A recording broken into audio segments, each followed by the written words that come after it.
Hey, what's up, What Robert? it do? What it do? Crack-a-lackin', big slacking. Boy, I tell you what a weekend difference it makes. Oh, yeah? What do you mean? What Yeah, have man. you mean? Whatever do Listen, you I'm mean? trying to tell you, I became instantly popular over the weekend. You understand what I'm trying to tell you? What? Yeah. How was your weekend, by the way? Oh, it was awesome. I went to a friend's wedding proposal. It was so Mhm. awesome. It was Yeah, I kind of think dope, I seen you huh? there. I think I might have seen you there. Yeah, I probably peeped you there. Was I looking dashing and debonair and charming? I mean, if you like light skinned people with salmon suits on, you might have I made that salmon look good. You hear me? you made the salmon look good. Let me tell you guys, we had a really great time over the weekend. Our friend Tommy and Erica got engaged. Let me tell you, this was the engagement of all engagements. You heard me? Our friends, Tommy and Erica. Tommy had went all out. Robert and I, we got Chrisette Michelle to perform. We connected him with Chrisette Michelle, so she came out to the engagement, surprise engagement party. He proposed.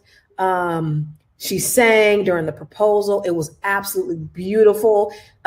Erica was totally surprised, right? She was totally surprised. He hit her with this beautiful, beautiful ring that, like, I ain't never seen nothing like it before in my life in person. But it was just a really beautiful event because you know what? Love is beautiful, Robert. And Black love is even more beautiful. So it was really good celebrating those two and their Black love. And they're actually friends of the show. They're friends of ours, and they've actually been on our show before. Tommy is the gentleman that coined what word, Robert? I don't know. Compliance. Compliance, yeah. I love compliance. Yeah, so shout out to Tommy and Erica. We wish you all the best. I love Black love. So for those of you who are thinking about engaged, we're coming out of COVID, so no more COVID kisses. You can be official now, vaccinated and all. But listen, this is not a monologue. This is a dialogue. So we're Yes. doing Black love once again, and the comments are already coming in. You're giving your opinions about Steve Harvey. So we just want to say good evening to everybody, but let us know who you are, where you're watching and tuning in from. As you know, we have fans all around the world. Constance, we got them watching from Africa, from Australia, from London, England. We've even got them from Canada. So The islands. what continent are you representing? Just come on in and say hello to your light-skinned friends. Well, that's like you butterscotch, right? You Butter pecan, butter baby. pecan. Yeah, ain't nothing about you pecans. Says you are butterscotch. Yeah. So Yellow at best. No. Brown, baby. Brown. Okay, cool. But yeah, where are you guys from? Put it in the comments box. And listen, also, we want you to engage with us on another level. We want to actually see your faces because we always see you in the comments, and we want to do something a little bit different. We want you to come on here live with us. So if you have an opinion on what we're talking about today, we would love to see you. We would love to talk to you. We want you to call this number. Charles is going to put the number up. We want you to call this number, and we will give you the link so that you can hop on with us really quick. We don't want you to on the whole time, but just, give us 5 minutes of your time. Hop on, call the number 209-362-4628 to be a part of the show. Now, if you're going to be a part of the show, there are some rules. You cannot get on here talking crazy. You cannot curse. You cannot say anything racial, prejudicial, anything anti-Semitic. Is that a word?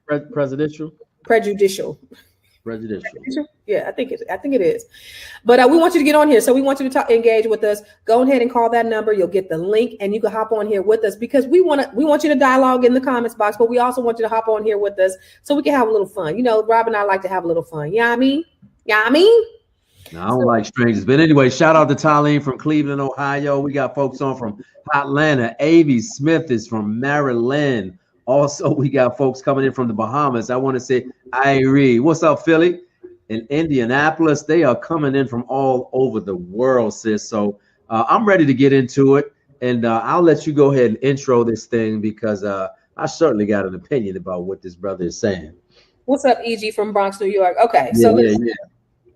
Rob and I were just talking today, and we were talking about, well, we had seen, because it was actually on the Breakfast Club. I guess they highlighted on the Breakfast Club today about Steve Harvey, a little TikTok that Steve Harvey was actually saying that men and women, people of the opposite sex could not be friends, Robert. Do you hear me? They could not be friends because 9 times out of 10, no, 99.9% of the time, that Cabo man. San Lucas. Hey, look, did you know that Erica is in Cabo San Lucas right now? She's in a whole other continent. What's up, E Money? Eric, why we didn't get the invite to Cabo? What's up with that? Put a ring on it, sis. In fact, Erica, why don't you and Tommy hop on here with us right now? These are the people of the hour, the folks of the hour. We would love for them to hop on here real quick and talk about it. Erica, can men and women of the opposite sex be friends and nothing else? Because Steve Harvey said 99.9% of men want more. And so let's you guys, let's actually see the clip that all of this that we're talking about, Miss Cabo San Lucas. All of my friends are men. I don't have female friends. I don't. I'm incapable of that. You're an attractive woman. There's some guy somewhere saying, yeah, we're friends. No, that's not true.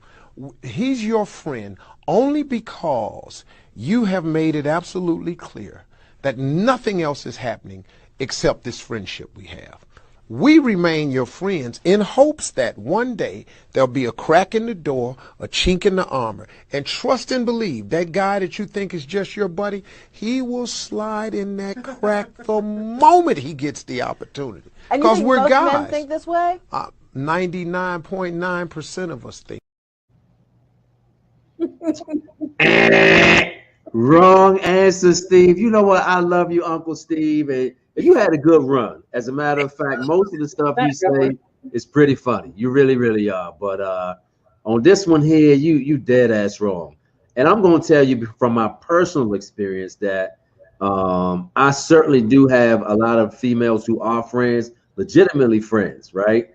And I don't have any interest in sleeping with them or being with them in that way. Now, I do have some attractive friends. And I can say and confirm that every guy at least does a quick scan and he says to himself, I would like to hit that. Or, nah, ain't no way I'm gonna hit that. So what I'm really trying to convey to you is that I wholeheartedly disagree with Steve. You can have a friend who is female if you're male. I don't know if females can have male friends. At least nobody I'm dating. So, wait. Back that up. Okay, wait. So you can have friends with the opposite sex, but your significant other cannot have friends with opposite sex. See. Wait. Let's table that real quick, because everything that you said, it was real good. Yeah, no, we could do it. And then you hit us with the little curveball in the end. How do you justify that, my brother? I don't get it. I just wanted to state facts, right? Because I know that I can control me and my hormones, but I can't speak for every brother that's walking around here. Somebody said in the comments that Steve Harvey is a recovering whore, a man whore. So maybe that applies to him. Look at Gloria Boone.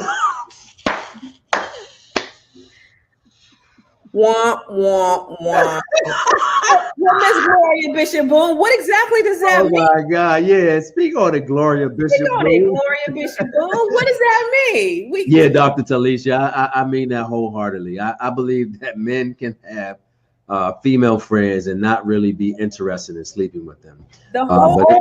But anybody that I'm dating, like, you can't have any male friends. That's just not good. Yeah, not good for either of us. The whole curveball, though. So the it's two of for us, you, right?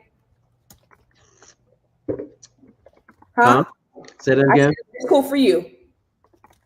Yeah. I'm simply saying Steve Harvey is dead ass wrong, and that men can have female friends. In fact, I think it's really good that you can have a friend that's of the opposite sex, so you can get another perspective on life, relationships, how to deal with the crazy chick that you call your wife or your girlfriend at home. You understand what I'm saying? Yeah. So you need that in your life. See, you had the brothers, you had the sisters, you had everybody, Robert. Look at, even Chester was like, Robert, You had everybody until you hit it with the curveball in the end. You were saying, y'all do what y'all want to do in y'all households. I can't stop you from doing that. I promise you. Males can have female friends. That's cool. I'm just saying the chick that I'm dating, like we need to just X-nay on the friends A. That's male A. Okay, let's bring Duck the Third on here. Duck the Third got something to say. Let's go on and bring this brother on here. How you doing, Duck the Third? I'm doing fine. Just got the postal service messing with me. They try to get rid of us. Okay. Where are you from, Duck the Third? And what's your real name? I have a lot of friends. You have a lot of friends. Can you hear us? Bay Area.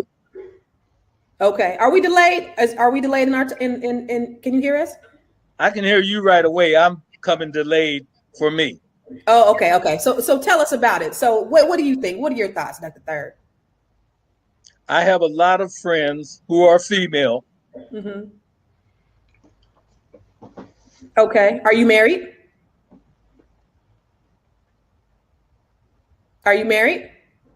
I have my blessing, and we have a blended family.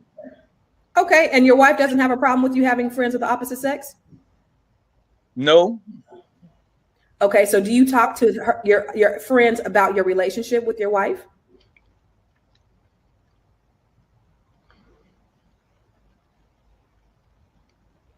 Do you talk to your friends about your relationship with your wife? Do you talk to your friends about your relationship with your wife? Not really. No? Okay. So what's the nature of the relationship? We're friends. We talk about everything. Okay. My wife has met them. She has met them. Mm-hmm. And yeah, I know. Are you there? Thank you so much for being a part of the show. Duck the Third, yes. Yeah. Hey, Constance, you know, that was interesting. Yeah, I think we were delayed. I think he was delayed. But listen, Tanya said it is such a double standard. No, everybody is mad at you right now because you hit everybody with the double standard. So now let's go back. Listen. This is what I said. Listen, I want y'all to know that I love you guys for having your opinions. And I'm simply saying that males can have female friends, mm-hmm. right? It's cool. Mm-hmm. I'm saying that females can have male friends. Mm-hmm. It's cool. It's the way of the world. There is no other way to describe it except to say that it is necessary for males to have female friends and for females to have male friends so they can get that differing perspective, right? I'm saying for the chick that I'm dating or marrying, like, all them dudes you was cool with, let's say it together. I was cool with them. Exactly, baby. Me and you, this is me and you, betwixt the two of us. I'm the only friend you need. So she has to get rid of her friends. Jesus, the only friends you need. She has to get rid of her friends too. I mean, you have to get rid of your friends too. I ain't saying you got to get rid of them. They just erase them out of your phone, and if you can remember them. Wait. So, but are you erasing them from your phone? You don't need Steve or Dave or Todd. Get them ninjas out your phone. Okay, so but I'm asking you, are you keeping them on your phone? I just said that it's cool that I have friends. That's what I said. Oh my gosh.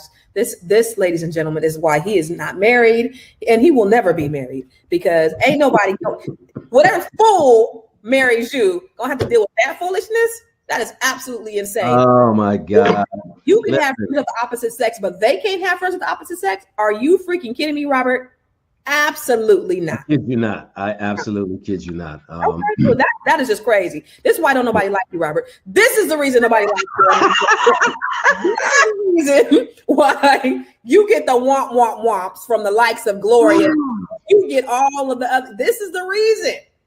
This is the reason. I can handle all the smoke. You know what I mean? Said, no, Rob. No, you making everybody mad. Okay, so can I answer the question? Why y'all so mad? I mean, why are you mad, Erica? I know you're not. I don't think Erica's mad. Kalisha said at least the double standard is up front. At least you already know. Yeah, I'm up front with it. One Serenity Seeker said, "Is this man serious?" Ooh, Serenity, she got a cute pic. Oh, Mr. Greg Guile says he might be a little insecure. Oh, okay. Yeah, that's what it is, Greg. She said the you being real light skinned right now. Bang, I'm on fire right now, Natasha.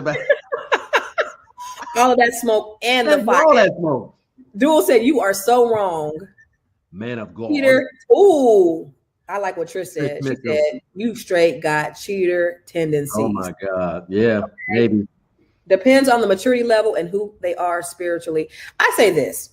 I don't have a problem. I think there's boundaries and you have to set boundaries, right? I've always been like, I'm a musician, right? So I always played the bass, played in some kind of band. And who do I play with? I play with mostly guys. So I'm at, especially in my younger years, I would be in the studio and late at night. Sometimes I'd be traveling. I would be at church playing. All of the people that I played with were men. So it was never a problem. But there was one time, it was so funny that I was at choir rehearsal, right? So it was me, the drummer, and there was a new drummer. And so we hanging out, we're talking after choir rehearsal. And so the new drummer comes, the new drummer says, "Hey, I got this new kid." And we're like, "Okay, cool, bet." So we go over to the new drummer's house. His wife's there, she's pregnant. And the other drummer, we were all like, we were all friends, all, four of us, couples, us and them. We were all we were all friends. We hung out. Well, you never mentioned your couple. You just said you one female with these other two drummers. Yeah, but I'm saying the first drummer, Warren and I were friends with him and his wife. So we used to hang out sometimes. And so we're all the two drummers were at the new drummer's house. His wife's there, she's pregnant. It's actually Anthony Bell, good friend of ours. It's actually Don Bass's cousin. But anyway, so we're over there, we're chopping up, we talking shop and, looking at his new drum kit and all that stuff. And so finally I come home and Warren's like, homeboy's wife just came over and she was in tears. She was crying. And I was like, why? She said, "Do you know where they are? They're together." Right. So she thought like me and her husband were somewhere like, and he was like, and so when I later talked to her, she said, "I felt so stupid because I came over to your house like tripping." And he was like, "They're probably at rehearsal." Like he wasn't even tripping. So for me, like I've always had friends with the opposite sex. That's never been an issue. And I don't have a problem with, my significant other having friends of the opposite sex at all. Like it's like, there just has to be boundaries. You just can't be talking about your personal business. You don't need to be talking about, don't ask them about relationship advice, all that stuff. But, friends, buddies, chopping it up, having a good time. I have the best time with men. Like my brother Charles, that's on the ones and twos down there. Like I have the best time with people like Charles, so I don't have no problem at all with hanging out with guys. And I don't believe that my spouse or significant other should, not be able to have friends of the opposite sex either. It's all about boundaries. Period. Okay. So for all of you people out there who seem to differ with your boy Rob on a job, I'm never going to steer you wrong. Ever. I love you. So here's a public service announcement. Some of my good friends who are males, they have had their female friends come to their house where their wife lives with a female friend that they are also having inappropriate relationships with. The female friend that my male friends are cool with are standing and staring in the face of my male friend's wife, right? I've seen this happen at least half a dozen times. Now, nobody knew in the room what was going on except for me and my dude. And it was amazing to watch another female in your wife's house. Like, how gangster is this? I was actually afraid. Like, it's some way she's gonna figure out that this chick is screwing your husband. You gotta know this. But they never knew. And so for that reason, I'm telling you, if you're dating me, I understand that you have male friends. I really do. I encourage it. Okay. But when we start officially dating, Like I don't want to hear about Dick because when Craig called, may I speak to Constance? Now Constance ain't here. You gonna have to call another day, another time. Like on February the 23rd, the 32nd. That's when you call back in. Robert, where does the trust come in? Huh? So obviously, if they can't have, I trust that you're gonna delete all them names out your phone. Yeah. So whether they delete them or not, if you don't have trust, then there's a bigger problem with the relationship. Basically, there's a bigger problem with the relationship. You don't have trust. You can't trust your significant other. I got a question, Charles. How many ladies who are married have invited your husband's female friend to come in your house? I'd like to talk to you right now. I have. Let you in on a little secret. I have. Okay. Mm-hmm. Well, Constance, I do not want to put you on the hot seat because I can certainly tell you that there's a large chance that males who bring their female friends into the house and are married. Yeah, I have. Okay. How can I put this? She didn't have the best intentions. Or the female friend of mm-hmm. Okay. Mm-hmm. But she was invited to my house, but I found out it's just been actually a couple of them. Never mind.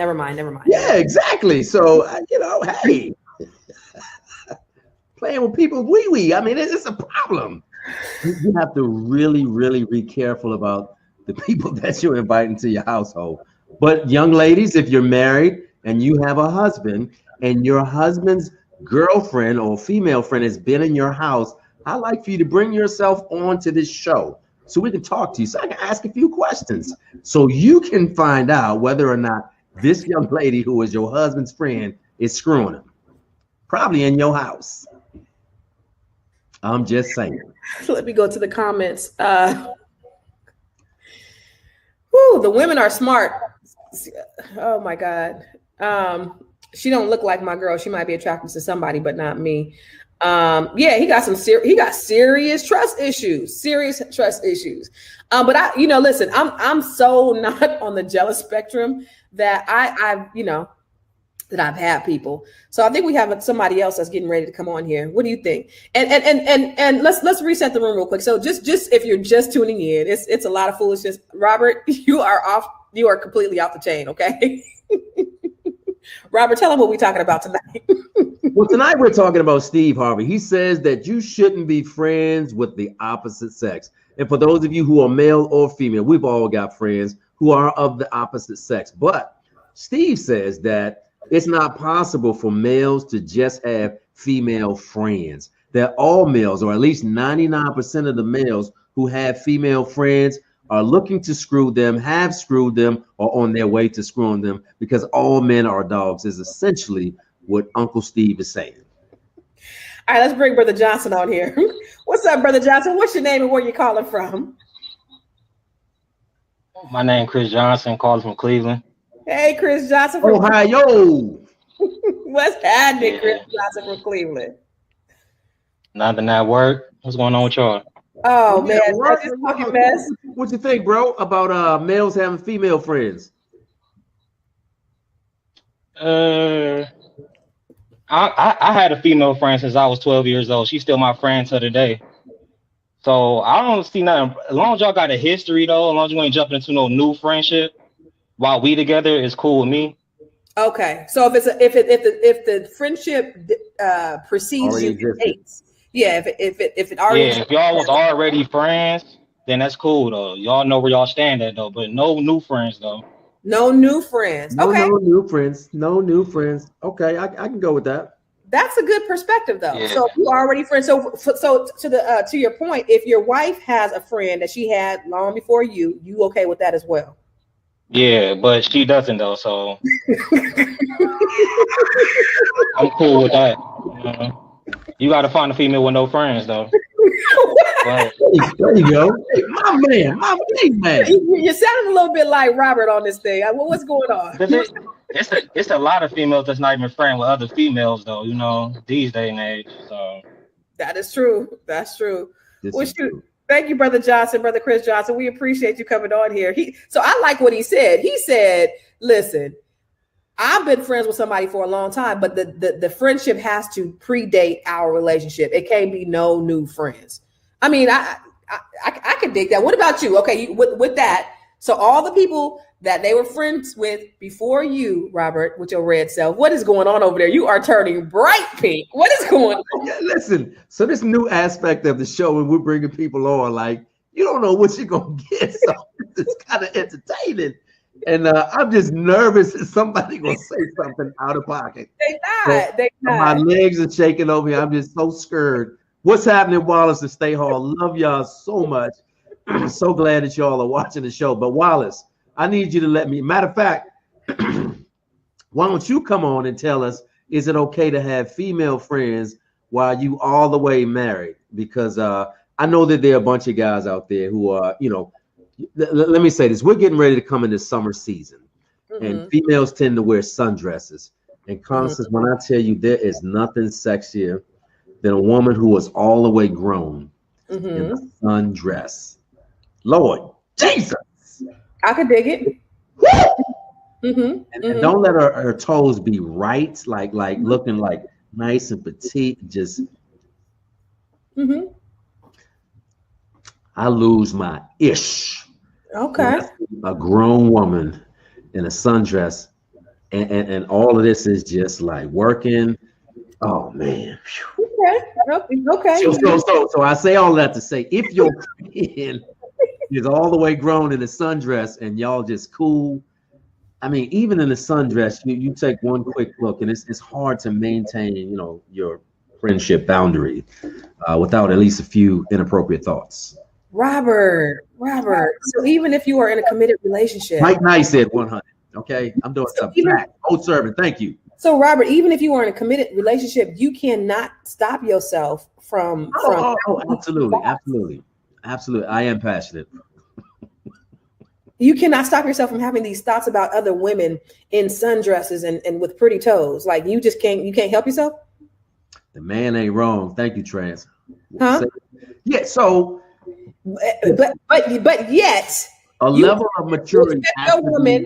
You expect your woman to allow you to continue to be friends with a person of the opposite sex, and she can't. You must be out your rabbit ass mind, my nigga. Let me explain something. I'm a hell of a guy, Costa. I'm all the friends that you need. We could sing together.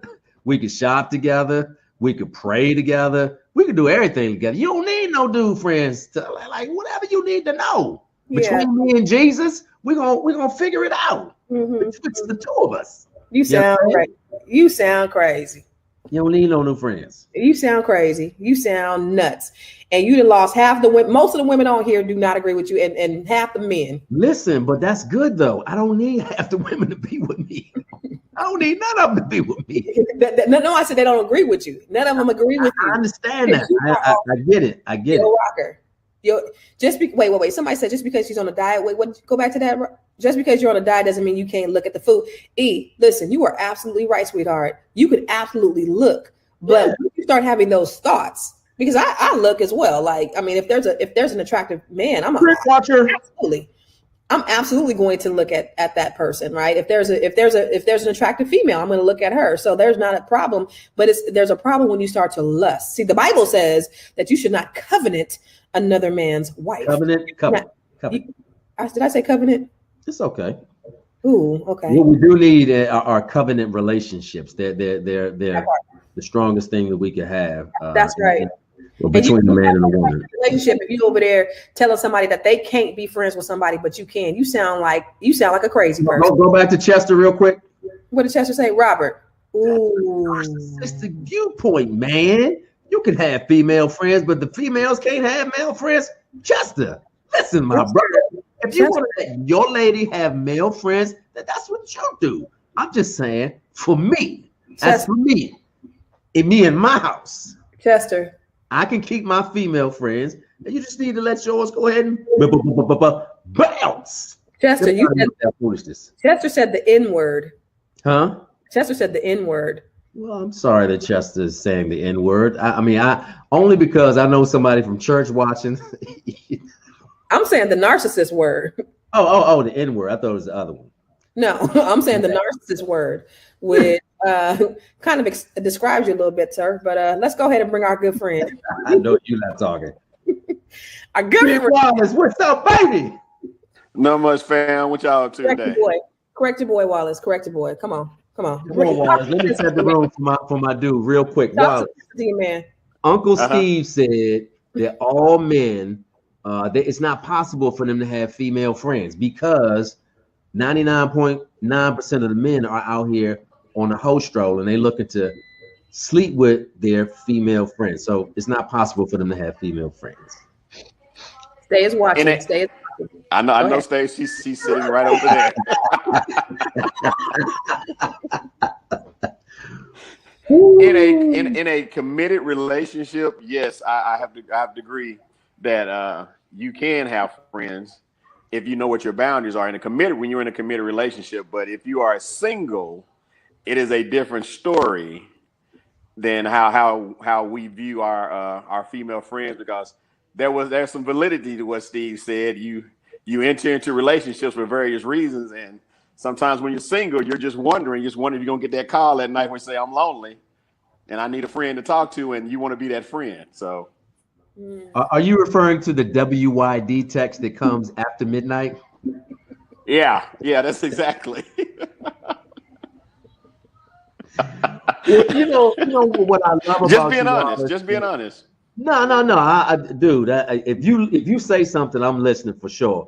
Because what I love, I'm gonna plug you real quick. So Wallace and Stay Hall are one of the coolest couples in the entire world. They're one of the power couples hailing from Texas, and they do so many things in the community that are spirit based, that are financial based, or helping you to get in the workplace. So.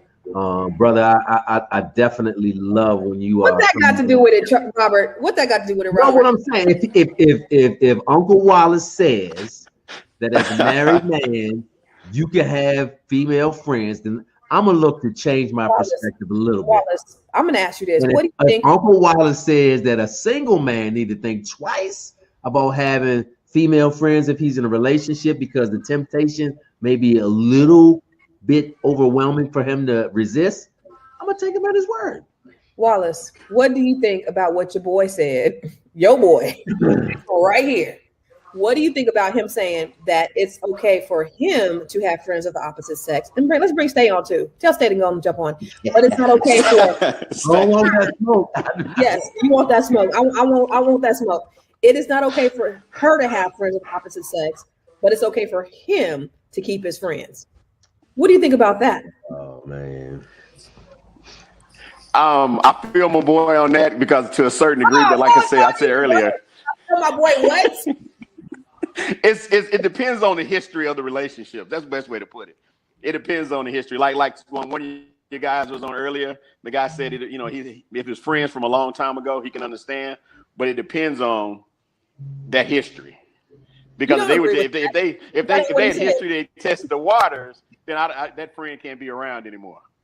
Wallace, you just said you agreed, but you did not say what Robert said. You just said I agree, but that ain't. Why are you trying to put words in his mouth? Wallace is a grown ass man. He gave his opinion. No, what he said, and what does your shirt say, Robert? What's that? What does your shirt say? Sarcasm is one of my superpowers. That's what it says. Okay. Yeah, well, then that makes a whole lot of sense. But what he said, Wallace, was that he could have friends of the opposite sex. However, she could not, because he basically don't trust her.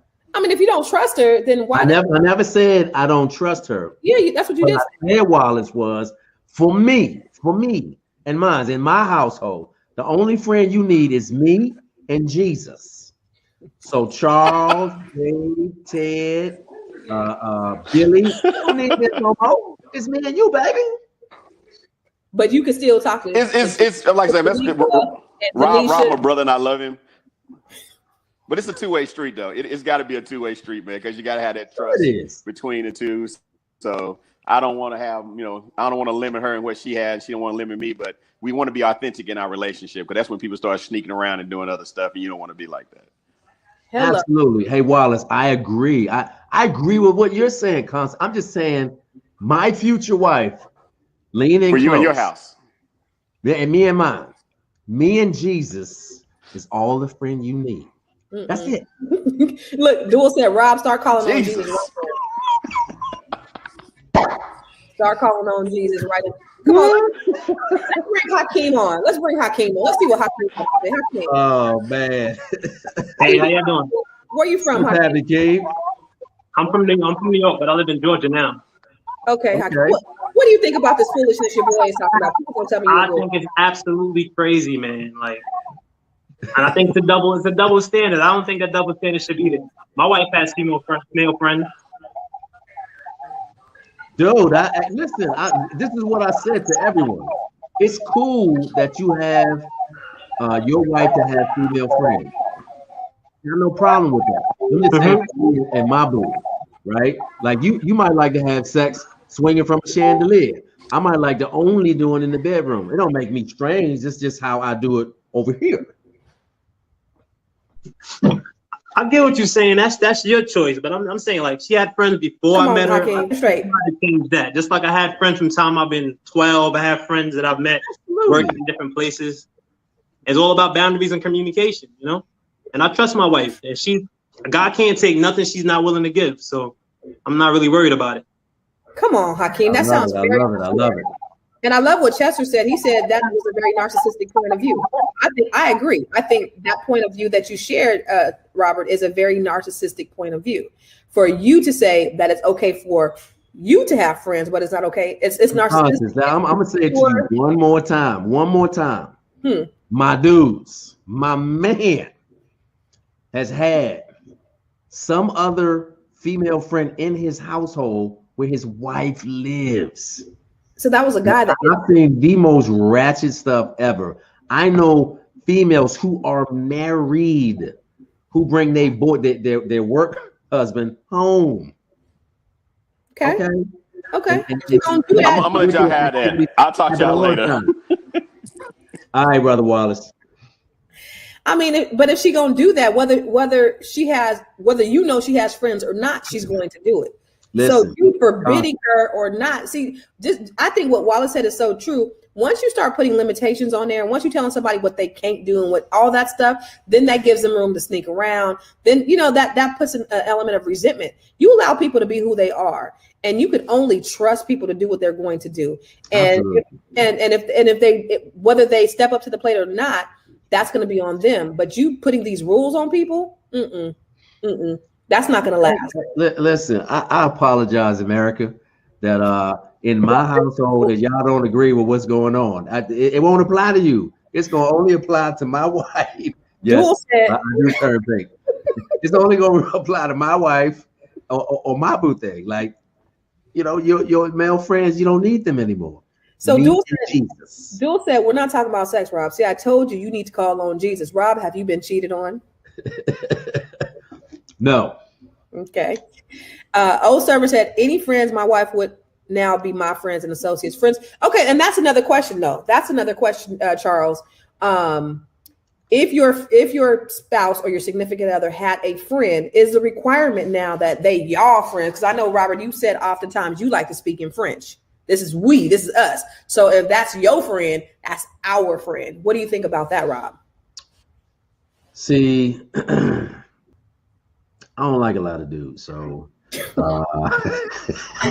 win with you. Can't win with you at all.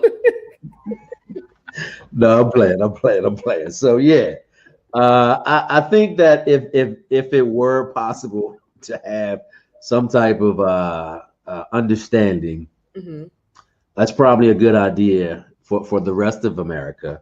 Okay. That you meet your fiance's male friend, and you get a vibe and feel for how they are, but so I'll tell you this. Here's a contradiction. So there's one female friend that I had from high school. Like, that is my heart. She really, really is. I have slept in the same bed that she slept in, but nothing ever happened. And she called me right now and told me she was broke down on the side of the road. I would drop everything to go help her out. I got love for her, and I know her husband. As a matter of fact, we work together. Her husband and I work together when I was in retail. So it is possible, right? And he got to know me, I got to know him. So therefore, he knows it's all good with me and his wife. We've been friends before they even met. So I am aware that it is possible. Mm-hmm. Somebody said only for my future wife. Okay. For my boo thing. Me and Jesus. Sharon Lawrence said he hasn't been cheated on and he's trying to keep it that way that he knows of. However, you cannot control what somebody's going to do. Right? If they're going to cheat, you're right. I cannot control it. I cannot. Mm-hmm. And then Shinman said, they ain't my damn friends, but I definitely need to know who they be and all that. You know, folks be weird, but a real friend is a real friend. And that's the thing. Like, if they gonna be your friend, you can't have no friend that I don't know. You can't have my friend and they be talking about, oh yeah, my friend, but I ain't met him. You ain't introduced me. I don't know nothing about this person. And then, you know, sometimes, you know, that because I definitely think that when you don't bring them in and introduce them to your spouse or your significant other, then that leaves to be questioned for sure. If they out there having friends with people that you simply don't know, absolutely not. But if they're friends, like, and that's why I invite the females into my house, is because I'm like, hey, you know, it's all good. We ain't even tripping. So you pretty much want a coming to America. That is what I want, stay home. Like, that is what I want. Whatever you like. Walk like a dog. A big dog. Woof. Woof. Say. Yes, that's true, oldest servant. Secrets will in relationships. Patrick said I can't really control my thoughts, but it doesn't mean I'm going to act on them, right? Yeah. I get that. I totally do.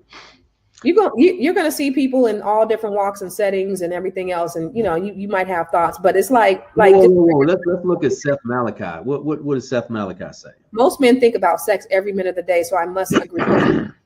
Is that true? No. So there is a study that says that the average male thinks about sex between 18 and 35 thinks about sex at least one time every 14 seconds during the day. So you can't get anything accomplished.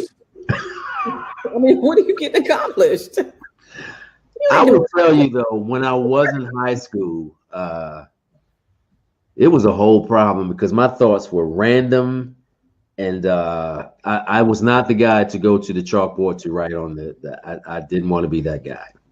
Wow, you was like you I ain't fooling with Aisha. You was going to Catholic school, so you was like lusting over the nuns and stuff. Negative. Yeah. Okay. No, I said so. You can't have any gay male friends. So I can't have any gay male friends. So you can't be with somebody like your significant other can't have a gay male friend. So Dual says learn how to start a business and invest money. No. Go back. What about a gay male friend? You know, Aisha, I appreciate you for watching on YouTube. Sis, love you to death for being a part of this conversation. Robert. And, Constance, you can do whatever you like. No, I'm asking. What about if they can have friends of the opposite sex? Like, what about a gay male friend? I mean, you know, y'all can do whatever you want to do in your house. I can't stop you. All right. So for those who just tuned in, listen. We were watching on YouTube. Steve Harvey said you shouldn't be friends with the opposite sex. So for those of you who just tuned in, that's what foolishness we are talking about today. Primarily males. As you can see, Robert has turned all the way pink because he has an opinion that most people don't agree with, that some call narcissistic, that some call very selfish and insecure. But Robert says it's right. And one of the things that Robert often says is, I might be wrong, but I doubt it. Ladies and gentlemen, do you think he is right or wrong tonight? Robert says that he can have friends of the opposite sex, but his significant other cannot, and she has to delete all the male friends. That is the most idiotic thing I've ever heard in my life from her Rolodex and from her phone, her contacts list. What do you guys think? Can you have friends of the opposite sex? Robinson said, I call just about, what did Robinson say? I call just about everybody my friend until you show me you want to be an enemy, but I don't hang out with females for long phone calls. Like ain't nobody saying talk on the phone. Like if you talking on the phone to them more than you talking to me, that there's a problem. If you are telling them personal things about our relationship, then there's a problem. No gay friends. I didn't say that, dude. Yeah, basically, yeah. No friends of the opposite sex. But I mean, there are boundaries. So Hey, Chester, I love your party shirt, bro. Let me ask you something, Charles. Robert. No, he's not. Robert, Go back to Chester real quick. Steve is wrong, so is Rob. Rob has two left. So Chester has on a very, very snazzy shirt. Yes. Right? Mm-hmm. So I'm trying to tell you that shirt is wrong as two left shoes. Oh, bang, bang, on fire. He's heating up. You leave Chester alone. That's my friend. That's my boy. Rob. So going back, okay. So let me ask you something. So these friends that you can keep, right? Because you can keep your friends, right? Are they friends that you can talk to for long periods of time on the phone? So you're talking to them 30 minutes, an hour at a time. So here's the deal, Constance. You know that I in my line of work, I talk to a lot of different people, and I deal with a lot of entrepreneurs who are female. There's some people who ask information of me. I may ask information to them. Does not qualify them as friends, but I do have some female friends that I talk to from time to time. I'm not a really big phone person to begin with, so that's not going to be anything that I really need. It's all in fun. My dude, I'm playing. Lee. Go back. Tyrone, that was not nice. Friend. Go back. Go back. Now, Ron, world out this place. Okay, I finished explaining. So, can you, with those friends that you get to keep while you're married, you could have long conversations with them and be on the phone with them and tell them about your personal business? No. I'm not even. You know what? I'm gonna respect my queen, so we're not gonna have a long conversation anyway. If it is not about something business related or something quick to the point, I want to keep the household happy. Mm-hmm. Okay. Chester said, "Wait a minute, Chester. Okay, we're not gonna let you be fighting on here. Don't fight Tyrone, Chester. Okay, don't fight Tyrone. He's just taking up for Rob. Don't do it. Aren't you two friends? Yes, we are. We've been talking for a whole hour already. The messenger 215. Get a real name. Tylee, do you need? But going back to that, you said that you're not going to be talking to them on a personal level. You could just kind of have them. So if she has guys that she's not talking to on a personal level, then what's the problem? What about ugly female friends? Now, sea monkeys are probably not, Oh, so your female friend got to be beautiful. No. Well, go back to the question. I don't know what the question was. She said ugly female friends. Can you have ugly female friends? She said gay female friends, gay male friends. Well, what about ugly? What about ugly female friends? For me or for her? I don't have a problem with a pretty female friend. I'm not a jealous person. But what about if your girl has an ugly male friend? You don't care. He could be ugly. He could be big. No. Get the hell up out of here. Ugly. Fat, me and Jesus. Hey, listen, here's a fun fact that I wanted to share for everybody. This is almost grill season. So pineapples, right? Pineapples can be used as a natural tenderizer for your meat. I'll say that again. Pineapples can be used as a natural tenderizer for your meat. That is the way you want to understand it. And Constance, I see the mischievousness in your eyes. I'm simply saying, as a fun fact, this is a public service announcement. Pineapples are natural tenderizers. For all the chefs out there who's going to be on the grill, you want to put a kebab together, put a pineapple on it. It will tenderize your meat. There are so many things that are going through my mind right now. You have no idea. Pineapples, the meat. Pineapples, the code word. Like, what are we talking about here? What kind of pineapples are we talking about here? Like, what's really going on, Robert? What are we saying? What are we saying? No. Real talk. There are tenderizing qualities. Me, myself, Robert, trying to detour the conversation. No, I'm just hearing it, Chester. Really, real talk. Thank you, Chester. You can verify. Google it. Pineapples is a natural tenderizer for your meat. Okay, what the hell does that have to do with anything, Rob? It's just a fun fact that I will share with you. The enzyme is called bromelain. It's an enzyme to help tenderize your meat.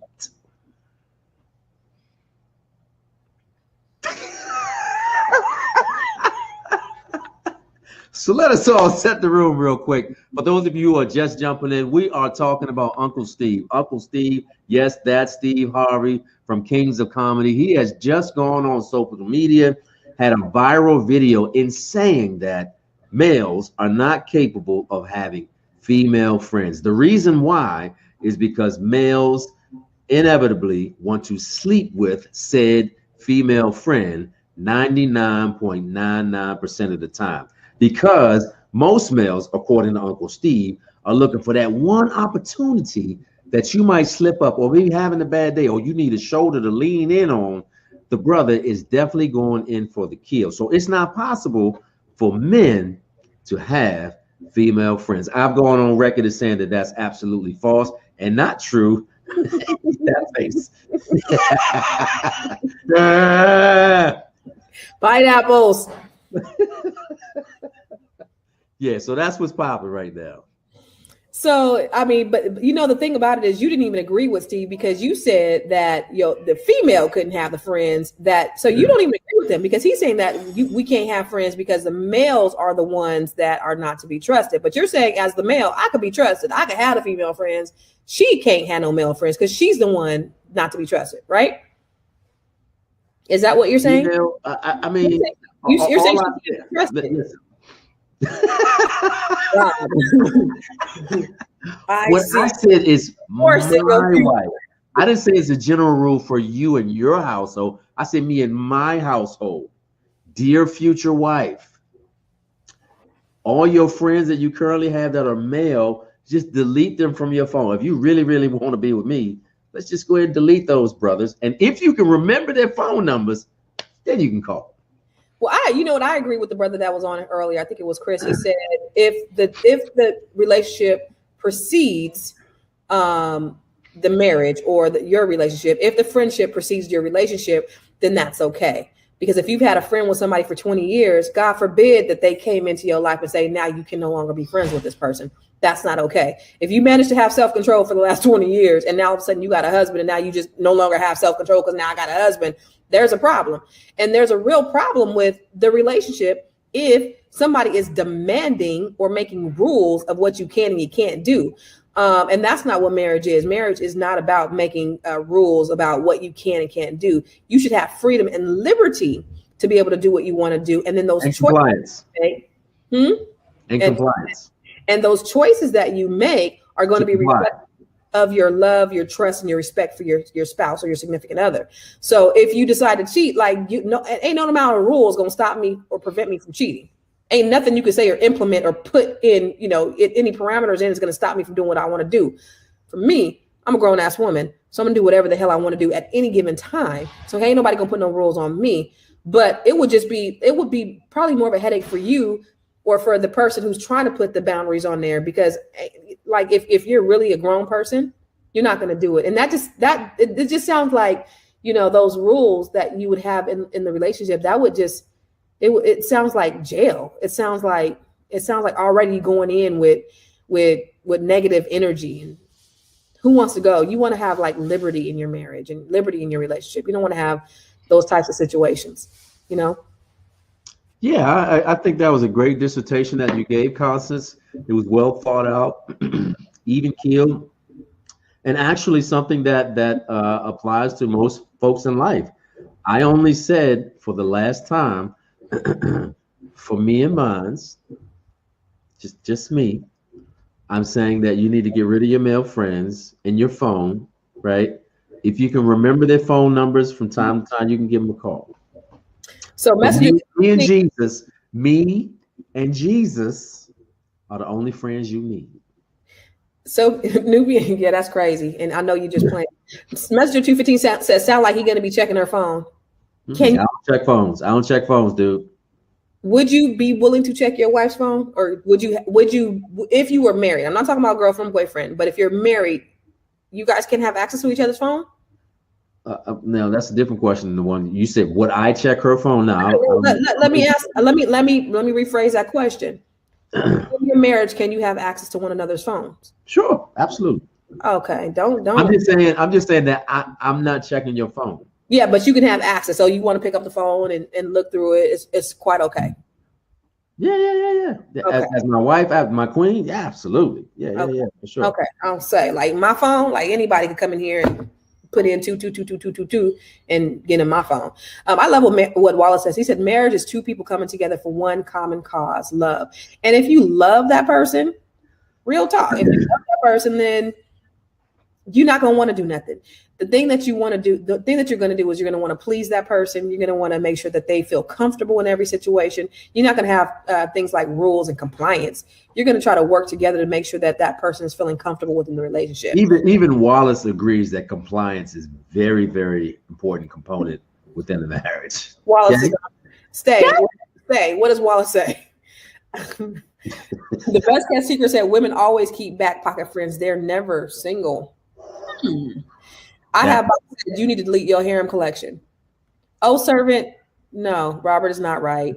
Royal Dixon said no, not me. Sasha said, man, get to know your partner before marriage, then no controlling going on. That part. So with that being said, how long do you think somebody should date before they actually like get married? I don't know, but I just want to let everybody know one more fun fact, that the M in M&M's stands for Mars and Muri. Did you know that? Mm-hmm. You should be able to answer each other's phone. Godchild Sasha, I don't know. I don't F with Steve. He don't seem to follow his own advice. That is true. Like Steve is not the person that you want to go to for relationship advice. Thought it was to pay these bills. Pay these bills. If you have trust in the relationship, why checking each other's phone? You're right. I'm with you on that, God, Sasha. I don't need to check the phone. Right. Every night. Chester said, Robert. I know. What are you talking about? I could be wrong. I really could, but I doubt it. Rice said you should date till you're like 65, 66 retirement age, then settle down. Okay. What about kids? Kalisha said no one cares about Eminem, Rob. Answer the damn question. Kalisha. So how long should you date before marriage?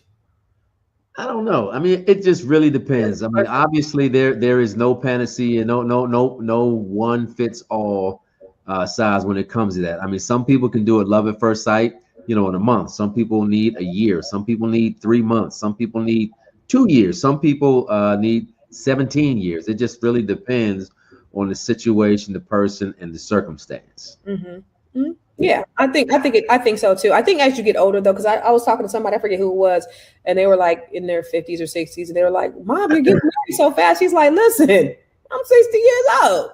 I ain't gonna be waiting 2-3 years to have no engagement. Like I know what I want." So yeah. It all depends on the person. But at that point, once I think there should be some things that kind of check off your list before you get married. Alicia, you can just DM me if you want to know a different answer. I think there's some things, whether it's 2 months or 2 years, that you should check off the list before marrying that person. And Hakeem, I love what Hakeem said. What's that? He said, when you know, you know. Yeah, but you think you know, and then when you get to know them, you really, really, really don't know.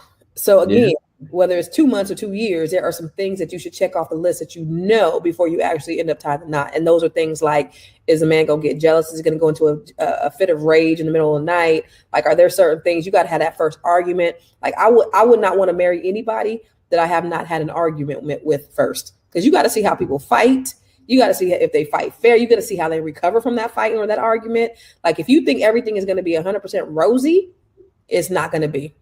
And so when people say that I never fight, I think that you're disengaged. How many people on here that are watching have been in relationships where they've never gotten into an argument?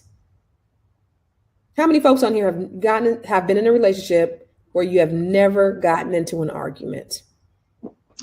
I think that's unrealistic. I think healthy dialogue, even differing opinions, are a necessary part of the growth in a relationship. And, unfortunately, hard times, setbacks are the things that real relationships are made of. If it's a disagreement about the kids, if it's a disagreement about the in-laws, travel, finances, housing, car choices. There needs to be some level of healthy dialogue in order to build that, place that you're talking about, Constance, in terms of seeing where that person is, because you're not going to ever be able to get through an entire lifelong relationship without having some disagreement to some degree. That's life. Growth comes with hardship. Growth comes with, having some type of, failures and negativity. And again, it's all about how you're overcoming them. So you trying to, because I've heard people say, me and my wife have never gotten into an argument. Sat down with a couple that said that. And they never had an argument? Never had an argument, but I've seen homeboy over there trying to get at my homegirl. You never had it, but y'all ain't all the way on the same page. So just because you've never had an argument, it doesn't mean that you're totally engaged in what's going on, right? Sure. And so you got to be able to have something. Like don't get married if you ain't had that real. And it doesn't have to be like super bad, but a good knockdown drag out. Like, what have you done? Have you been in some situations where, because you got to be able to work through some things. Yeah. You come from two totally different backgrounds. A lot of times you have two totally different ways that you grew up, two differing thoughts, opinions. Some people could have opinions about, keeping plastic grocery bags. Robert, you might want to throw the plastic bags away. I might want to put them in the cabinet underneath the sink. And you might say that's taking up room, and that could get into a whole argument about, but it's just the way you were raised. My grandma, Gregory. Hey, how long were they married? The folks who hadn't argued? Oh, some years, at least 10, 12 years, 15 maybe. They said that they hadn't argued. But just, you just have differing opinions, and it's how you know how to argue. And that was one of the things that you said, I think you said on one of our shows, Robert, is knowing how to argue, right? Yeah. And I guess that's part of the rules of engagement is how do we argue? And what does that look like for you guys? So for you guys that are watching, how do you argue? How can you, and how do you resolve those arguments? Because sometimes you might be in a situation where one person likes to talk and dialogue and wants to discuss things through, and another person, their brain just shuts down and they can't do it. They don't have the capacity to argue. If you want to get through some things, you have to be able to talk through it. For sure. Mm-hmm. Great points. Well, again, Constance, it's been an absolutely amazing conversation about Uncle Steve and how he feels that men cannot have female friends. I think that's such a one-sided way to look at male-female relationships. And obviously, we speak on things based on our personal experiences. And in his public life, he's obviously had some indiscretions and some things that he probably wish he could do over and do correctly. But he's not totally wrong, but he is definitely not right. Most of the time, he's not right. Tyrone said, "What do men get out of a friendship without women? What do read it for me? If we ain't bumping, well, what's the point?" But then Dual said, "Tyrone, are you 19?" Like, how old are you, sir? That part. Patsy said she agrees to disagree, but I want to know what she agrees to disagree about. That part, Dual. Emotional intelligence is a key point, and really having the ability to understand another person's perspective. That's why having those rules and trying to set boundaries, like, I'm not your child. You're not about to tell me what I can and can't do. That is absolutely crazy. So if your spouse or your partner has to have the emotional intelligence to be able to have a relationship that sustains. The moment you tell me what I can't do is the moment that you lose everything. Okay, it's important that you emotionally detach from all the dudes that are in your phone right now. You're stupid. Wallace said, "What do women think about every 14 seconds, Robert? If men have sex every 14 seconds?" Well, it's in aisle 11 of your local grocery store, and it's called vitamin D. WDDDD. If you don't know, you're gonna get me kicked off the prayer line, Constance. I'm fooling with you. What that do? What is that? What women think about every 14 seconds, Robert? Well, yeah. I don't think so, because I think that we have enough to worry about. We think about you got some wild friends, so we think about laundry. We think about what's for dinner. We think about, I gotta pick up that mess. that's not what you say. I gotta pick huh? Uh-huh. What'd you say? I said that's not what you say. What? JT said Steve Harvey is not in his right mind making up his own religion. Steve is not 100% right, but I understand he don't trust himself around other women. And that's the bottom line. And if the problem I have is the rules. I don't like rules. Now, I can totally respect Steve for saying I cannot control myself. So therefore, I'm not going to put myself in a situation where I can't control myself. And then when he tells his wife, and therefore you should not be in a situation because I can't control myself. I don't want you talking to no other men. That's just stupid and crazy. Yeah, I agree.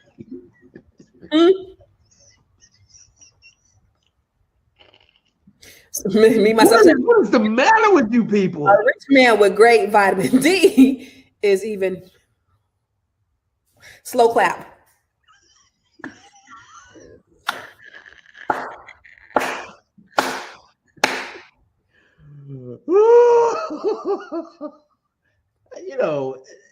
Some of y'all need Jesus. You understand what I'm trying to tell you right now. Father God, that was save your children. Come on. PDQ said women think about gossiping with their friend. Yep, that's what we think about. We don't think about that other stuff. We just think about gossiping and lying. Right. What's going on TMZ and the shade room. That's all we think about. We don't think about that other stuff. Absolutely. Oh, okay. Yeah. Right on. Yeah. Rob is super red.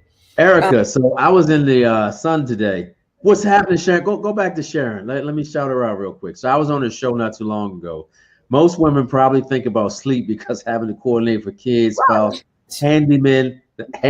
You thinking about the handyman? Yeah, we're thinking about how we have to coordinate the handyman. So listen to this.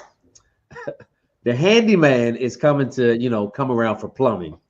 The dentist is in your mouth, and doctors want to feel you up. Sharon, sit down somewhere with that foolishness you talking about. But other than that, sister, I love you and thank you for allowing me to be on your show. Listen to this guy, Rob. You just want a vitamin? He asking you that. Oh, I just want a vitamin? Yes, I take vitamins every morning. I take at least 3 gummies, zinc, and as well as vitamin A and E and C. Lauren said, I think about food. You know what I mean? Listen, ladies, tell us. Put in the comments box, what are you thinking about every 14 seconds? That's what I want to know. Eggplant. What are you, Eggplant?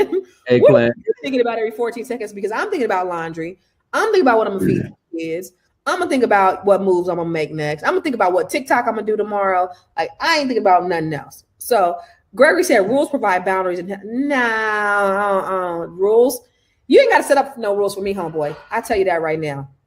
Because I'm going to respect you as my man. I'm going to make sure that you're protected, that you don't feel insignificant, that you feel safe, that you feel, all of that stuff. So I don't need you to give me no rules on how to treat you. If I need you to give me rules, then I'm not the one for you. I don't agree with the rules. Handyman, Rob is drinking straight vodka in that bottle, not water. Hence,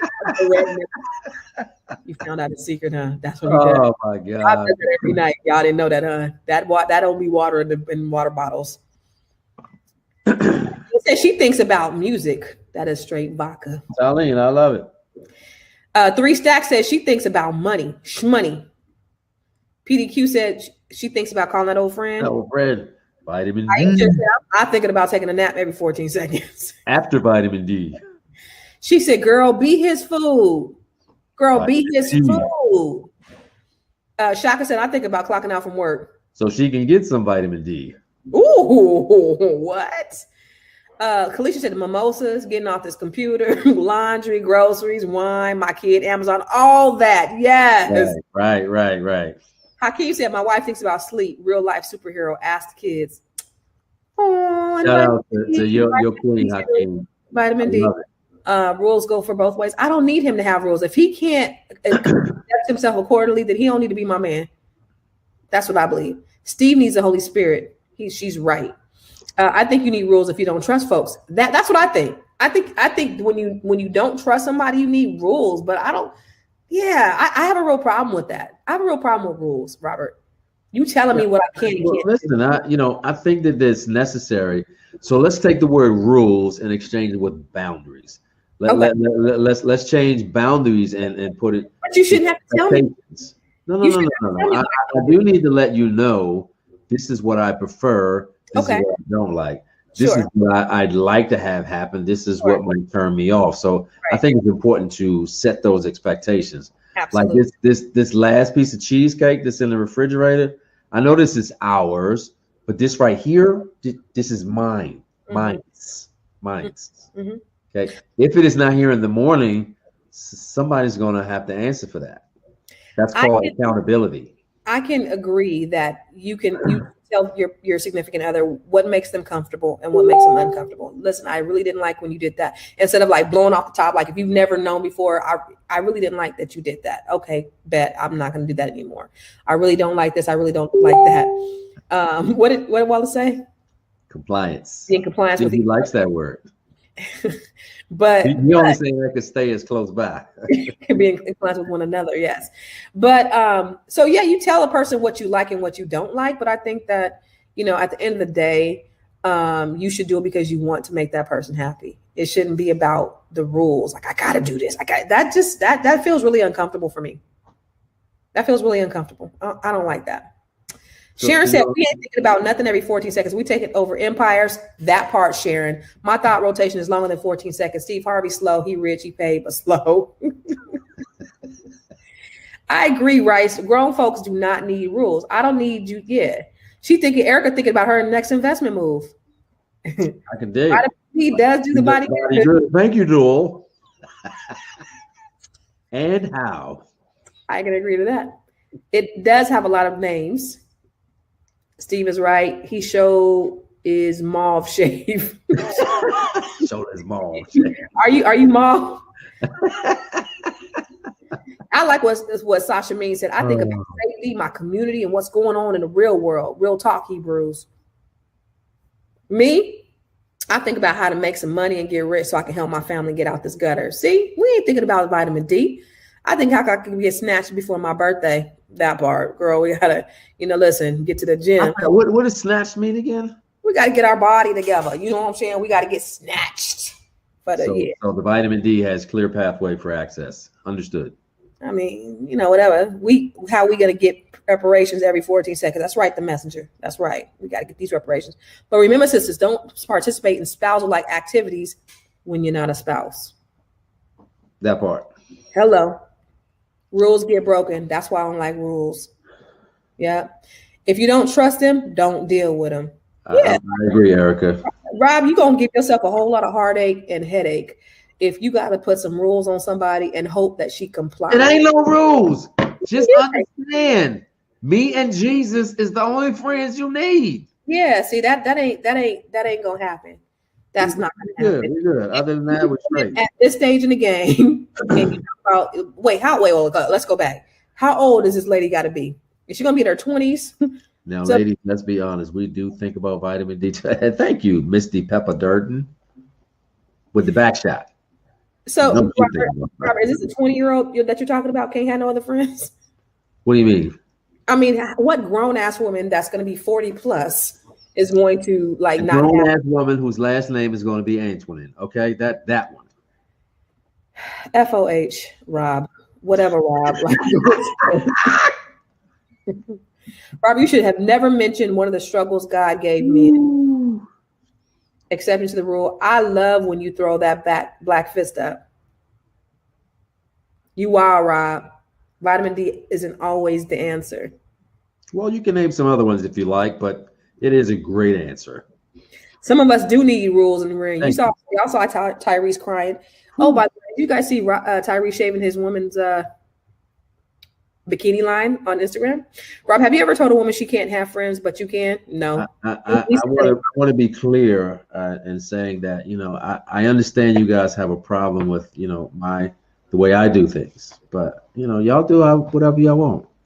You didn't answer the question, Rob. Have you ever told a woman she can't have friends, but you can? I've never been married, so I've never had the opportunity to do that. Good answer. Woo! And at that rate, listen, Rob, tell her this before you get married to see if you still end up getting married. It's part of the rules of engagement. Absolutely. And I see why you've never been married, brother. That's why you've never been married. Well, you know, and listen, you'll probably, at this rate, you'll probably never be married. I'm good. Yeah, you good. You good by yourself. As long as you know that you good by yourself, brother. You might get one of them coming to American Women. Go to China and get you a what you call them, a mail order bride, whatever you might get you a mail, get you one from African. You might not get an African one. Get you one from China. They'll do whatever you want. No male friend. One person owns me all the way through and through, and that person is God Almighty Himself. Rob, is this why you have never been married? Dual, there are so many reasons why I've never been married, but that is probably one of them. I don't know. I think on one of the shows he said he's never been married because he has the memory of an elephant. He doesn't forget anything. He doesn't forgive very easily. Oh man, every single mistake he has made, but he doesn't remember his own. Go figure. Rob, yeah. You must gonna date girl Eddie Murphy was supposed to marry the first coming to America. Exactly. Thank you. Thank you. I appreciate you, LaMarcus. That's real talk. Matter of fact, if you love this show, make sure that you tell a friend. Tell your industry friends. They work at Netflix. They work at Google. Let them know about Rob and Constance. We're talking about Black love every Tuesday and Thursdays. Most of the times, I don't even want to be on this show, but Constance asks me a question. I respond, and then all hell breaks loose. And I just want to make sure that each and every one of y'all know who are listening under the sound of my voice that I could be wrong. I really could. I really could be wrong. But I doubt it. He's wrong as two left shoes. This Negro is wrong. This Negro is pink. This Negro ain't never been married. And this is the reason why, because he has these very narcissistic point of views. Now, it's funny because when Chester called him a narcissist, I was like, ding, ding, ding, ding, ding, ding, ding. Because Rob and I both call each other narcissist. He calls me a narcissist. I call him a narcissist. And let's take a vote, everybody. Be nice. Let's take a vote, everybody. Who do you think is a narcissist here? Robert or Constance? Let's vote.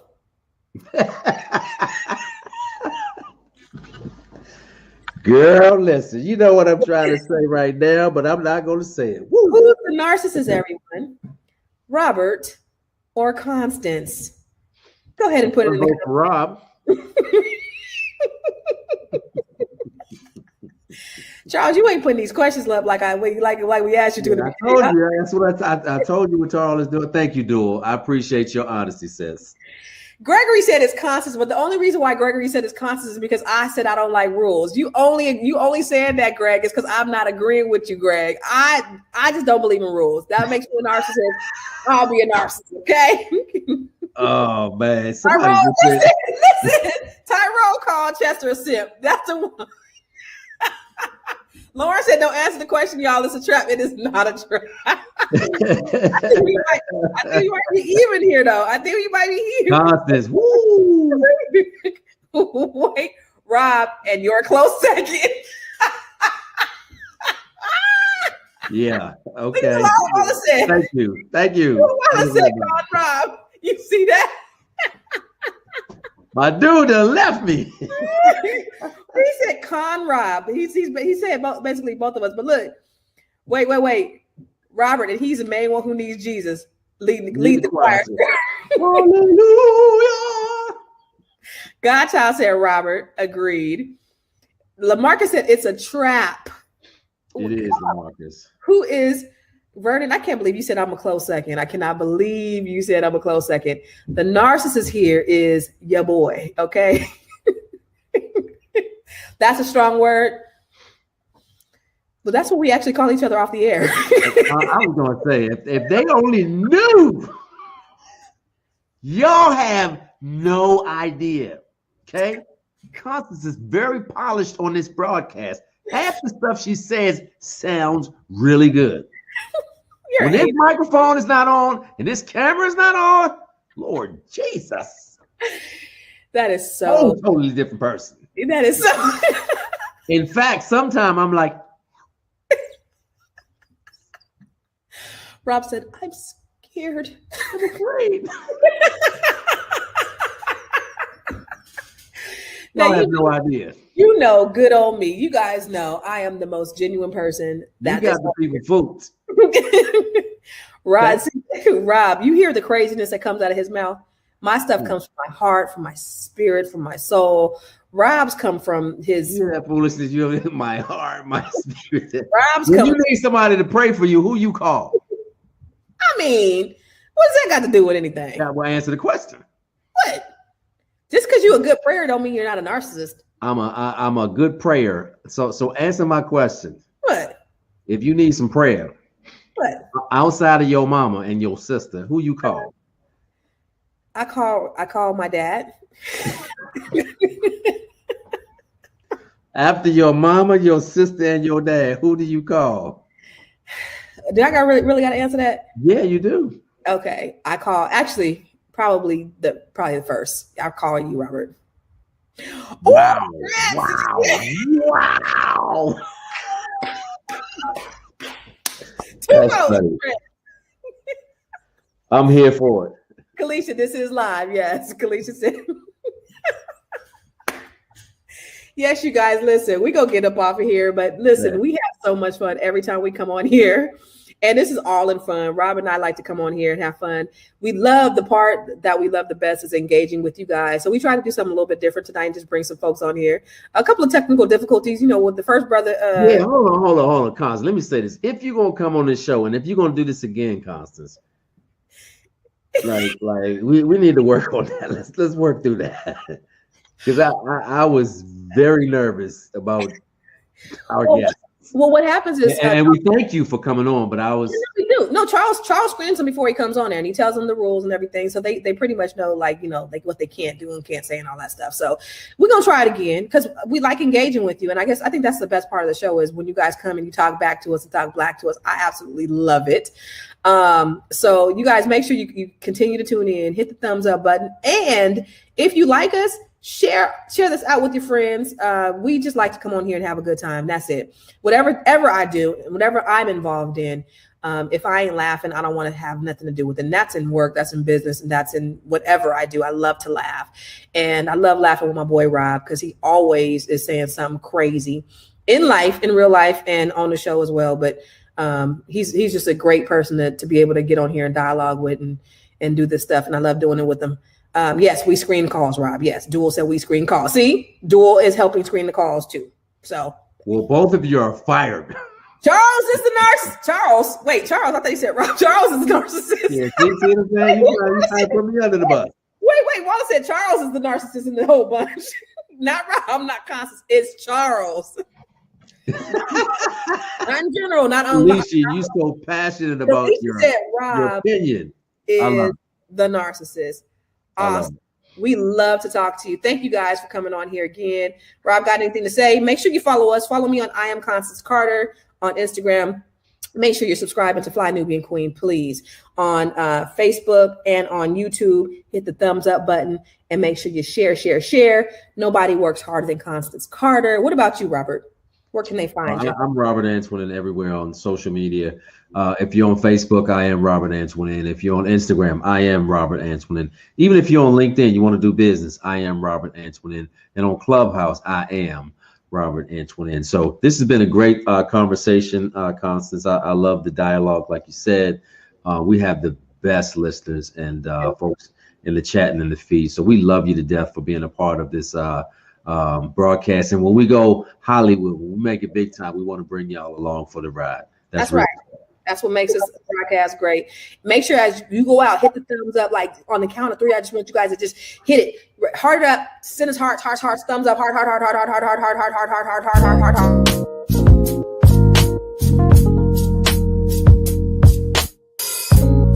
see, CEO, wanna change your life? Come see me, yo. I'ma teach you how to build up wealth for your family, not just for yourself. I'm a bestseller, a house flipper, a businesswoman, a go-getter, a big investor, a goal builder that can teach you to get richer like millions, baby. You really about to fill your savings. You about to have multiple streams to pass your children, baby. Let me teach you to get your credit on track in the long run. You'll make it all back at Catalyst and watch it all psychology black on firm, but we ain't all black. Hey, what's up, everybody? It's your girl, Constance Carter. Welcome. You know I gotta go in here and I gotta my Facebook don't automatically go push out. It's like locked, so I gotta go in here and okay. We good on Facebook. We clear. What's up, everybody? It's your girl, Constance Carter. Thank you guys so much for coming in the room and joining me as you always do. I love you, and I get excited every time I come here every single day. I know that you could be anywhere in the world, but you choose to be here with me. And for that, I'm so grateful. I'm so eternally grateful. So what's happening, y'all? What's up?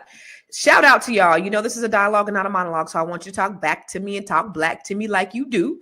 I want to know where you are, where you watching from. Number one, I got to get myself together. You see, I'm a couple of minutes late because I'm just out of the shower and just, whew. And then I was backstage talking to our special guests today. So anyway, where you guys from? I see Miss Lovely JR. Shout out to Miss Lovely JR who be here every morning waiting on me. Thank you. From Seattle, Washington. I saw Sophia. What's up? What's happening, Booker? From Fort Washington, Fort Washington. That's Fort Washington is in DC. Fort Worth, Texas. Thank you. Well, who else we got up in here? We got Granville. Okay, if this is your first time watching me, I want you to put first time in the comments, okay? And then always, you know that this is a dialogue, not a monologue. I need for all the Black-owned businesses to put your business in the chat because we want to shout. Oh, what's up? Well, wait a minute. Is that my cousin? What's happening, Cousin Dro? From the Bay? Yes, sir. Yes, sir. What up, Cousin Dro? But I want you to put your Black-owned business in the comments because we want to shout you out. What's up, Holly Enterprises from Oakland, California? That's the Bay. That's where I'm from. Yep. Okay, Deborah, welcome. You guys give Deborah a warm welcome. This is her first time on the Grow Your Money podcast. Let's give Quane Emerald a hand. Welcome him because this is his first time on the Grow Your Money podcast. What's up? That's my cousin. What's happening, Cousin Dro? What's cracking like a Big Mackin'? All right, so I have something that I really want to talk to you guys about because after I looked a little bit deeper into this Angie Stone thing, things got a little bit sinister. Okay, and so, but this I want to put it in proper context, and I have a special guest here. But even before we go there, I want you to know why we do the Grow Your Money podcast. I do the Grow Your Money podcast because I want to help Black people to be able to grow their wealth. There was an article in Forbes magazine back in 2053 that said Black median wealth was going to be at 0. And this is so in alignment with why we need to take care of our business, why we need to have our stuff in order, why we cannot depend on other people, how other people can really F us up royally. And so us having the knowledge and understanding, and that's the reason why I'm so glad that you're here, that you're always watching me, that you're staying vigilant, that you're taking my trainings, that you're in the Grow Your Money Club, that you're learning everything that you're learning so that you can really build true wealth. Because you might find yourself ending up in the same situation as Angie Stone and so many other artists and people in general. And this story is a telltale and is a warning for a lot of people because this could happen to anybody. Just because because you're famous, it doesn't mean you're knowledgeable. Just because you have a talent, it doesn't mean that you know business. And it's important to know business and surround yourself with people who do, that you trust. A lot of times we trust certain people to handle our business, but then when it all shakes out, they weren't really handling our business. And so I think that's what happened. And we're going to go into it. We're going to break down this death, this mysterious death of Angie Stone, because it's not as clear as we may think. So I have the woke, stay woke. Hey, Quane, yes, please. If it's a Black-owned business, what's up, GMB Heath from Compton, California? You can promote someone else's business. So if there's a business, a Black-owned business, please put it in the comments. Now we have, we're on right now live. We're on 8 different platforms right now. And so this goes out to thousands and thousands of people every single day that sees this podcast. And so by you putting their information in the comments, and us putting it up on the screen, people are going to get to see it. Also, my good girlfriend, Tiara Williams, Miss Black Hollywood, who's normally on here with me, she also has a Black business directory. So she is putting together a Black business directory, and she is actually doing some matchmaking on some businesses. Okay, so we got Pearls Ripple from Across the Wellspring, my poetry book. Okay, that's what's up. Where can they find it, Granville? Where can they find your poetry book? Is it on Amazon? What's the website where they can get it? We want to put it on the screen. Okay, and as we go through, our discussion today, you'll randomly see your business on the screen. Okay. So that's how we do it. We want to make sure that we're shouting out the people, because the only way that we're going to be able to close this wealth gap and grow together is if we practice collective economics. And that is extremely important to the growth of our business. And that's the reason why I started the whole woke movement. Because first of all, Donald Trump has bastardized, and the left wing and white people in general have taken his word and they bastardized it. Because when you talk about stay woke, this has been in our community since the 1930s, nearly 100 years, where we were giving each other warning to say, hey, we stay in woke. And as you see, Donald Trump now takes it, and he said it in the State of the Union the other day, and then he talks about it, and they don't even know what the fuck woke is, which really pisses me off. But this is the kind of shit that they say. Woke is bullshit. I don't know if you've been watching, but we got rid of woke over the last 2 weeks. Woke is gonzo. So we took over the Kennedy Center. We didn't like what they were showing and various other things. We're going to make sure that it's good, and it's not going to be woke. There's no more woke in this country. This woke has cost us a fortune and cost us our reputation. I don't like the term woke because I hear woke. It's like just a term that half the people can't even define it. They don't know what it is. A lot of things going on with our military, with the woke and all this nonsense. They're not learning to fight and protect us from some very bad people. They want to go woke. Woke means you're a loser. Everything woke.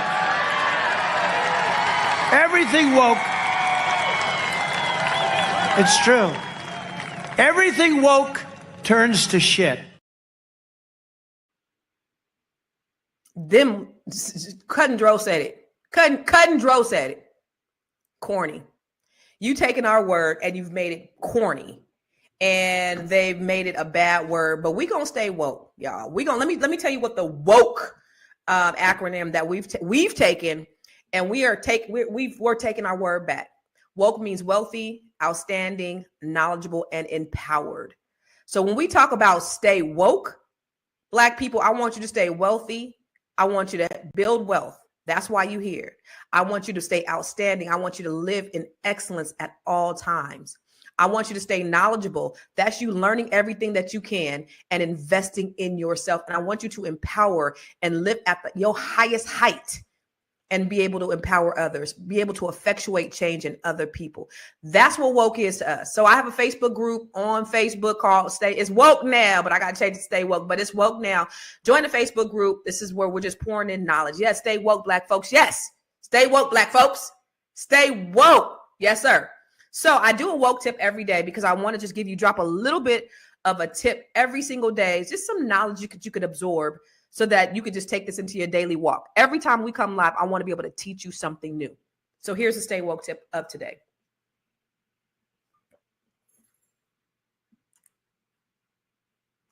Welcome to the Woke Minute.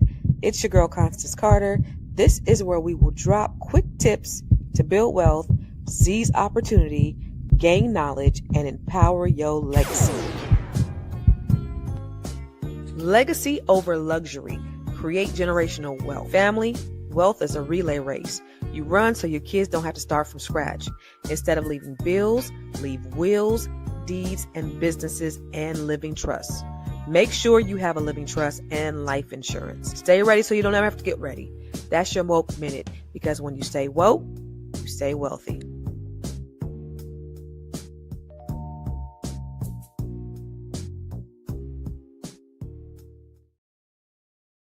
So listen, we have to stay woke so we can stay wealthy. So when I talk about getting wills, a lot of times, Black people, we don't always have our stay. We're trying to build wealth, but we don't have that second part attached to it. That second part is protecting your legacy and and transferring the wealth onto your kids, having life insurance, making sure that they're good should you die, making sure that your home is in a living trust. When I first moved into an affluent neighborhood, it was a white neighborhood. Everybody over there had a living trust. Now I live in a black affluent neighborhood with all black people who probably are more wealthier than the white people that I was in before, but nobody has a living trust. So that's the second part of the build wealth. The wealth thing that we need to do is make sure that our assets are protected and we are transferring our assets to our children the right way, where they're not losing money, they're not fighting over it, they're not hating each other when we die. Because if you don't have your stuff set up properly, your kids are not only they're going to hate each other. They're going to be fighting. I've seen it one too many times.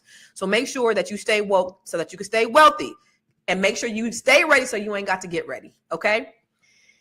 Now I want to talk about Angie Stone.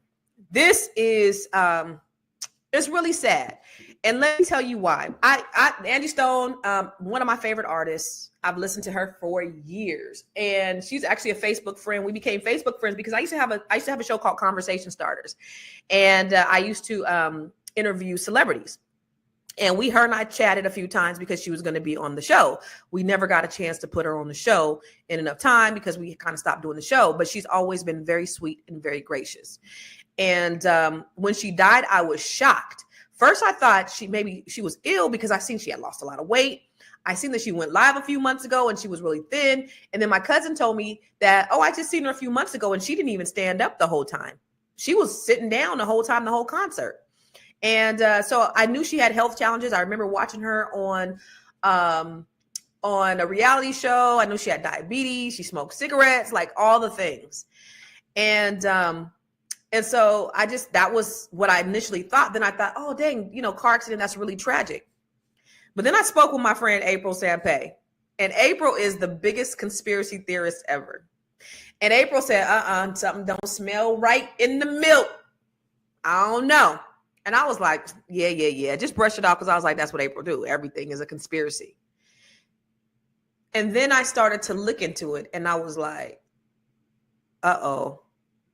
April, you might be right. So I want to bring April on here because, this is my girl. She's on here with me sometimes, but and she always has a unique perspective because she's an artist as well. And so she knows a lot about the music industry and all the things that she's met a lot of different people. And so she has definitely a unique perspective. So I'm going to bring on April. Y'all give April a round of applause. Hey, y'all.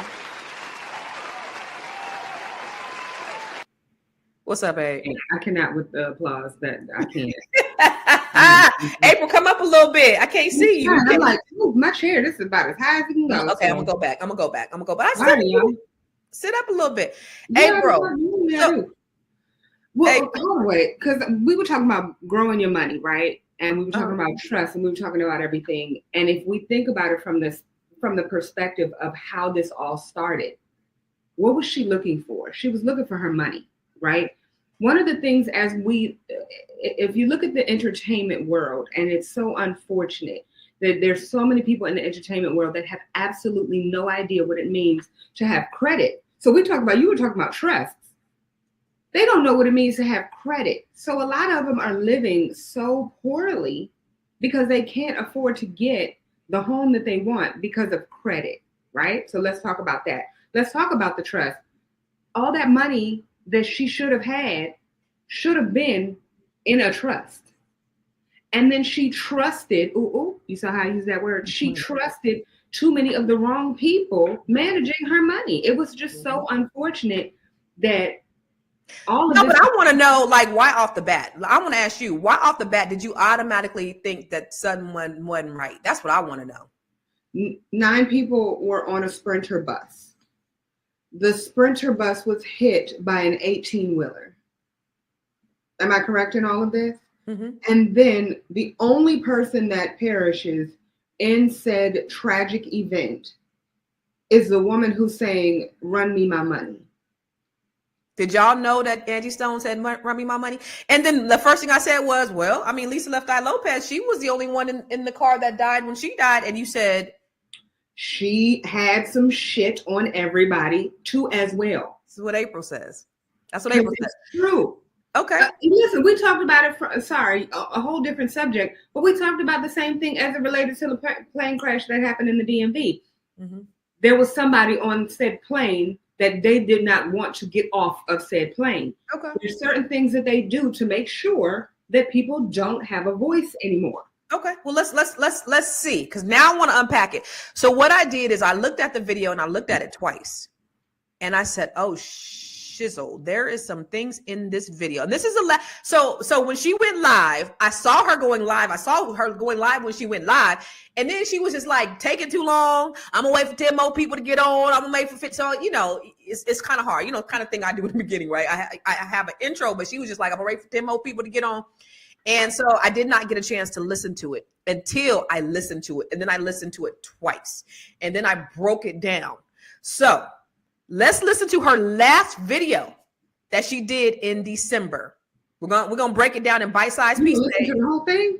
No. We're gonna break it down in bite-sized pieces. Oh, okay. All right. Let's get this bit of information. No, I didn't make it a secret reveal. I should have, but I will have my team posted as a reveal because it is a secret that I'm revealing. But the latter part of the conversation is really, really crazy. Okay, so first of all, the first thing I wanted to note is she said this was going to be a secret reveal that her team posted. Her team never posted the secret reveal. They never posted. She said, I'm going to do this now, and then my team is going to post this as a secret reveal later. It was never posted later. Okay. All right. So let's go with the first one. I'm trying to keep from crying because the devil was very, very, very particular in targeting me. But anyway, I was rushed to the hospital because I wasn't breathing so well. Came to find out I had what was a bacterial blood infection, caused a staph infection of the blood. They rushed me into ICU. I went into ICU and I went to use the restroom and I passed out. And they brought me to is when they told me I was lucky to be alive. Sorry. I knew it was an attack. I knew it was a spiritual attack on me. However, I was treated and God healed me. Now, let me ask you a question. Who else has had those types of bacterial infections? That's a good. Let me show you one. My boyfriend. I just seen him. Yeah, I just seen him a couple months ago. My boy, that's me and my man. Jermaine in the back. Oh, she's so cute. Jermaine, yeah. You ain't seeing me kissing my man? Oh no, I didn't. Not Jermaine in the back. But no, look at in October 2022, he had a bacterial blood after revealing Diddy may have been involved in Kim Porter's death. Okay. Weren't there more? Mm-hmm. So if we look at, well, hold on. So Whitney Houston, I don't know. There was some, Whitney Houston fought for control over her finances. Her estate was locked in the IRS, Michael Jackson? What? Michael Jackson? Let's see. Okay. Publicly called out Sony, accused him of industry corruption, died while preparing for a comeback tour. Jamie Foxx? Oh, Prince. Did we talk about Prince? Oh, yeah. Prince. Oh, okay. Yeah. Okay. Changed his name to symbol to protest Warner Brothers, mysteriously died after regaining ownership. But I don't want to go to the last one yet because that's the last. Okay, so look. Okay. All right. So what are we really talking about here? We're talking about about the fact that people want their money and people don't want to pay it. Listen, I'm sorry. If you have more things that you wanted to say, I thought you were asking. Go ahead. It makes my ass itch that people don't realize everything that happens to them when they are in the music industry. And when I say music industry, I'm not saying that they go and they're independent. I'm talking about when they're a part of the music industry, right? They don't realize how much money is being paid out of their own pockets. They don't realize how much insurance is actually on them. So they are worth more dead than they are alive. You know what I'm saying? The insurance company got money on Angie Stone in her death, and they weren't going to pay her while she was alive. That money belongs to her children. They're going to shut her children up. Well, let's Let's go through another one. Watch this. Second part of the ugly truth. We begin to research things to check on my royalties and my statements and things that of that nature, only to find out a lot of my publishing, a lot of my royalties, my mechanicals, they have all pretty much been stolen. As I begin to find out things that I never had to look into, because when you hire a team of people that to some degree supposed to have your back, you're thinking that they're getting it all together for you. You know, that's why, you know, I respect Oprah Winfrey in that respect when she said, do your own research on the celebrity. That I let a lot of important things slip through the cracks only because I didn't know any better. I worked very hard to take care of my kids as a single mother, and I'm being transparent. My kids' fathers just were not doing what they're supposed to do. So I had to step up and go in and do everything that I needed to do for my family, which is why I worked so hard, which is why I traveled so much, which is why I did shows.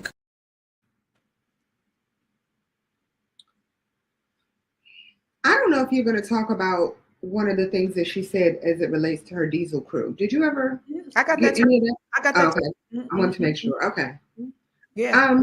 I mean, this woman worked her ass off. She was what, 173 years old? No shade. I love Amy. 63. But you know, the thing about it is, she said, I didn't know. And you got to understand, just because people are artists, or just because they're famous, or just because even they're rich, it doesn't mean they know. You know, if I'm looking at the background of her house, it looks like she's in an average house. I don't see anything that's super fancy. It doesn't look like she had a whole lot of money. Honey, you saw when she turned the camera around by mistake, and you saw the curtains. I didn't see the curtains. I didn't see that. Yeah, go back and look at the curtains. Oh Lord, see, leave it up to you. You pay attention to all the things that no pay attention to. But you know, then you got then, and then D'Angelo asked, he wasn't paying, he wasn't taking care of his kids. I mean, what's really going on?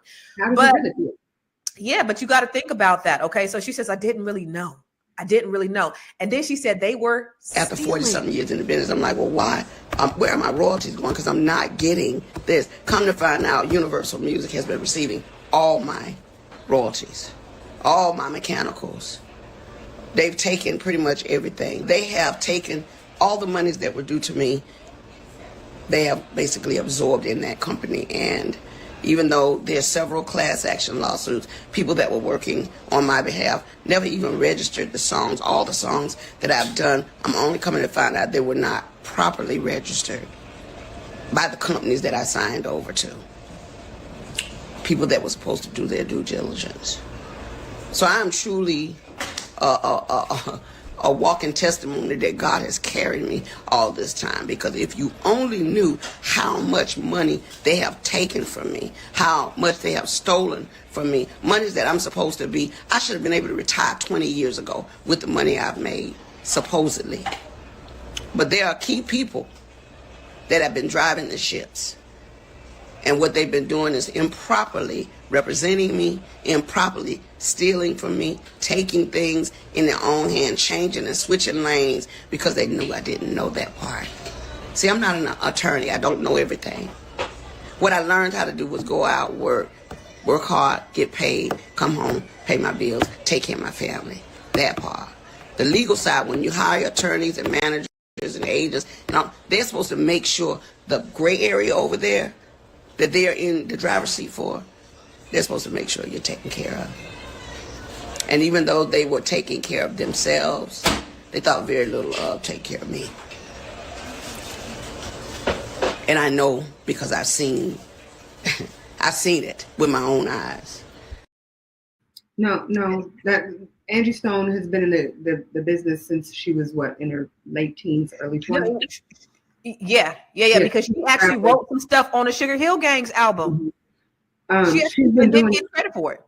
But what people don't understand also, you see how she said, I didn't know. They were supposed to protect me. 9 times out of 10, especially because she started out so early, they put her team together for her. Okay. And so that team that she has that's working so hard on her behalf is really working hard to make sure that the industry is being protected, not her. And 2 months later, she's dead after she reveals this. Yes. This secret reveal that she said was getting ready to come out that never came out, that I think that they forgot to scrub from her YouTube page. This secret reveal that said that UMG was stealing millions. She said, by this time, I shouldn't be working. She said, I should be retired. I should be enjoying my grandkids. But here I am having to hustle and grind. The night before she died, my cousin said she's seen her a few months ago. She's sitting down because she can't even stand up because she's so weak and she's so ill because these motherfuckers been stealing from her. And 2 months later, Angie Stone is dead. Is this a coincidence? It's not a coincidence. They've been stealing. But let's after 40-something years in the business, I'm like, well, why? Where are my royalties going? Because I'm not getting this. Come to find out, Universal Music has been receiving all my royalties, all my mechanicals. They've taken pretty much. We already seen that one, huh? Mm-hmm. There was another one. But wait, there's more. After 40, I had to remember how dope I was back in the day when we did Black Diamond, we did Mahogany. So I'm going back to that Angie, because that was the one that told it like it was. And so now I see I'm posturing in a position where I got to tell it like it is. And that's why I'm telling on Universal and all the people that y'all work with me. Y'all know who you are. You've been spotted. You've been seen. Your worth is useless to me now because I've seen the data. That's all I'm going to say. And I hope to God you enjoyed spending every dime you took, because you're going to give it back one of these days. And sadly, I don't think that's going to happen. And 2 months later, she ends up dead. And so it begs you to wonder. Now, you look at all of these other artists who have been complaining about their royalties, who talked about the music industry being the devil. Michael Jackson said Tommy Mottola was the devil. He had horns. He said something about the J word. What did he say about Jews? He ends up dead. Whitney Houston. Some say Clive Davis. I don't know. Al B. Sure said something about Diddy's involvement in Kim Porter's death. And look at how he wound up. And he said it was only, now this man got a cane, but he said it's only through the grace of God that he made it. Lord Jesus, I forget his name, but I feel like the reason that Diddy is not that Diddy is now in the hot seat. Oh my gosh, he's the black the black Tommy Mottola. What is that, guys? I'm gonna figure out his name and I'm gonna bring it up. But as soon as he passed away, all of a sudden, Diddy is on the hot seat or in the hot seat. Mm-hmm. Oh, now it's gonna bother me. But his wife passed away first, and he passed away, and it's like as soon as he passed away, everybody. Oh, you talking about Uptown? You talking about was that L.A. Reid? No. I'm gonna figure it out, and then I will let you know. But no, it's unfortunate. No, I don't think her family is gonna get the money. You look at Whitney Houston, Bobby Christina passing away. I feel like she knew a lot of what was going on. In fact, I think they were just talking about Bobby Brown saying that she knew way too much. And yes, Clarence Avant. Yes, thank you. This man was like everybody's protector, and he was everybody's handler. And he was like, listen, as long as I'm here, you're good. But as soon as he's gone, shit is hitting the fan.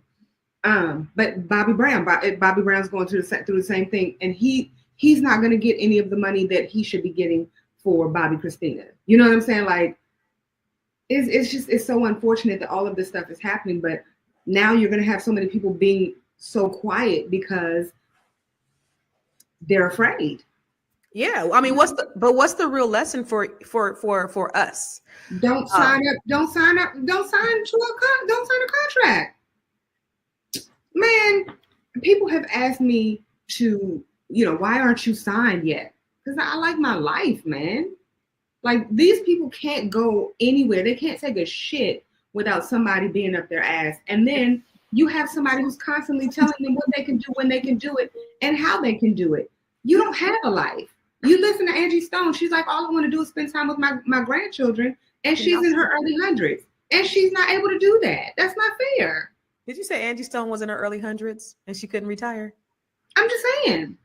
So April is an artist as well. And everybody always asks, like, why isn't April famous? Because she's so dope. Please don't show that video. I will give you another video to show. Please. Stand on the deck, man. Can we take a moment just to honor? He got the world up on his shoulder. He looking better when he's older. Strongest thing that ever walked the planet. So lift him up and give his hands a credit. He got the world about his shoulder.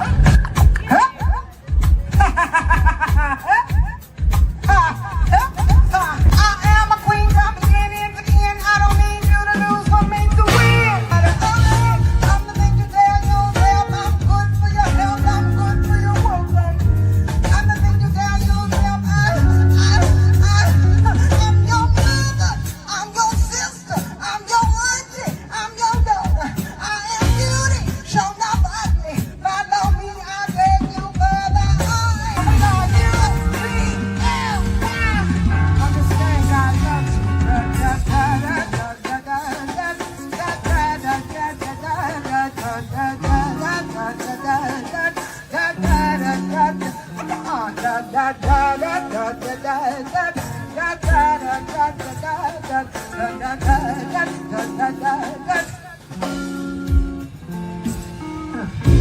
If you are worried about where I don't know who I saw, what club I went to with my homies.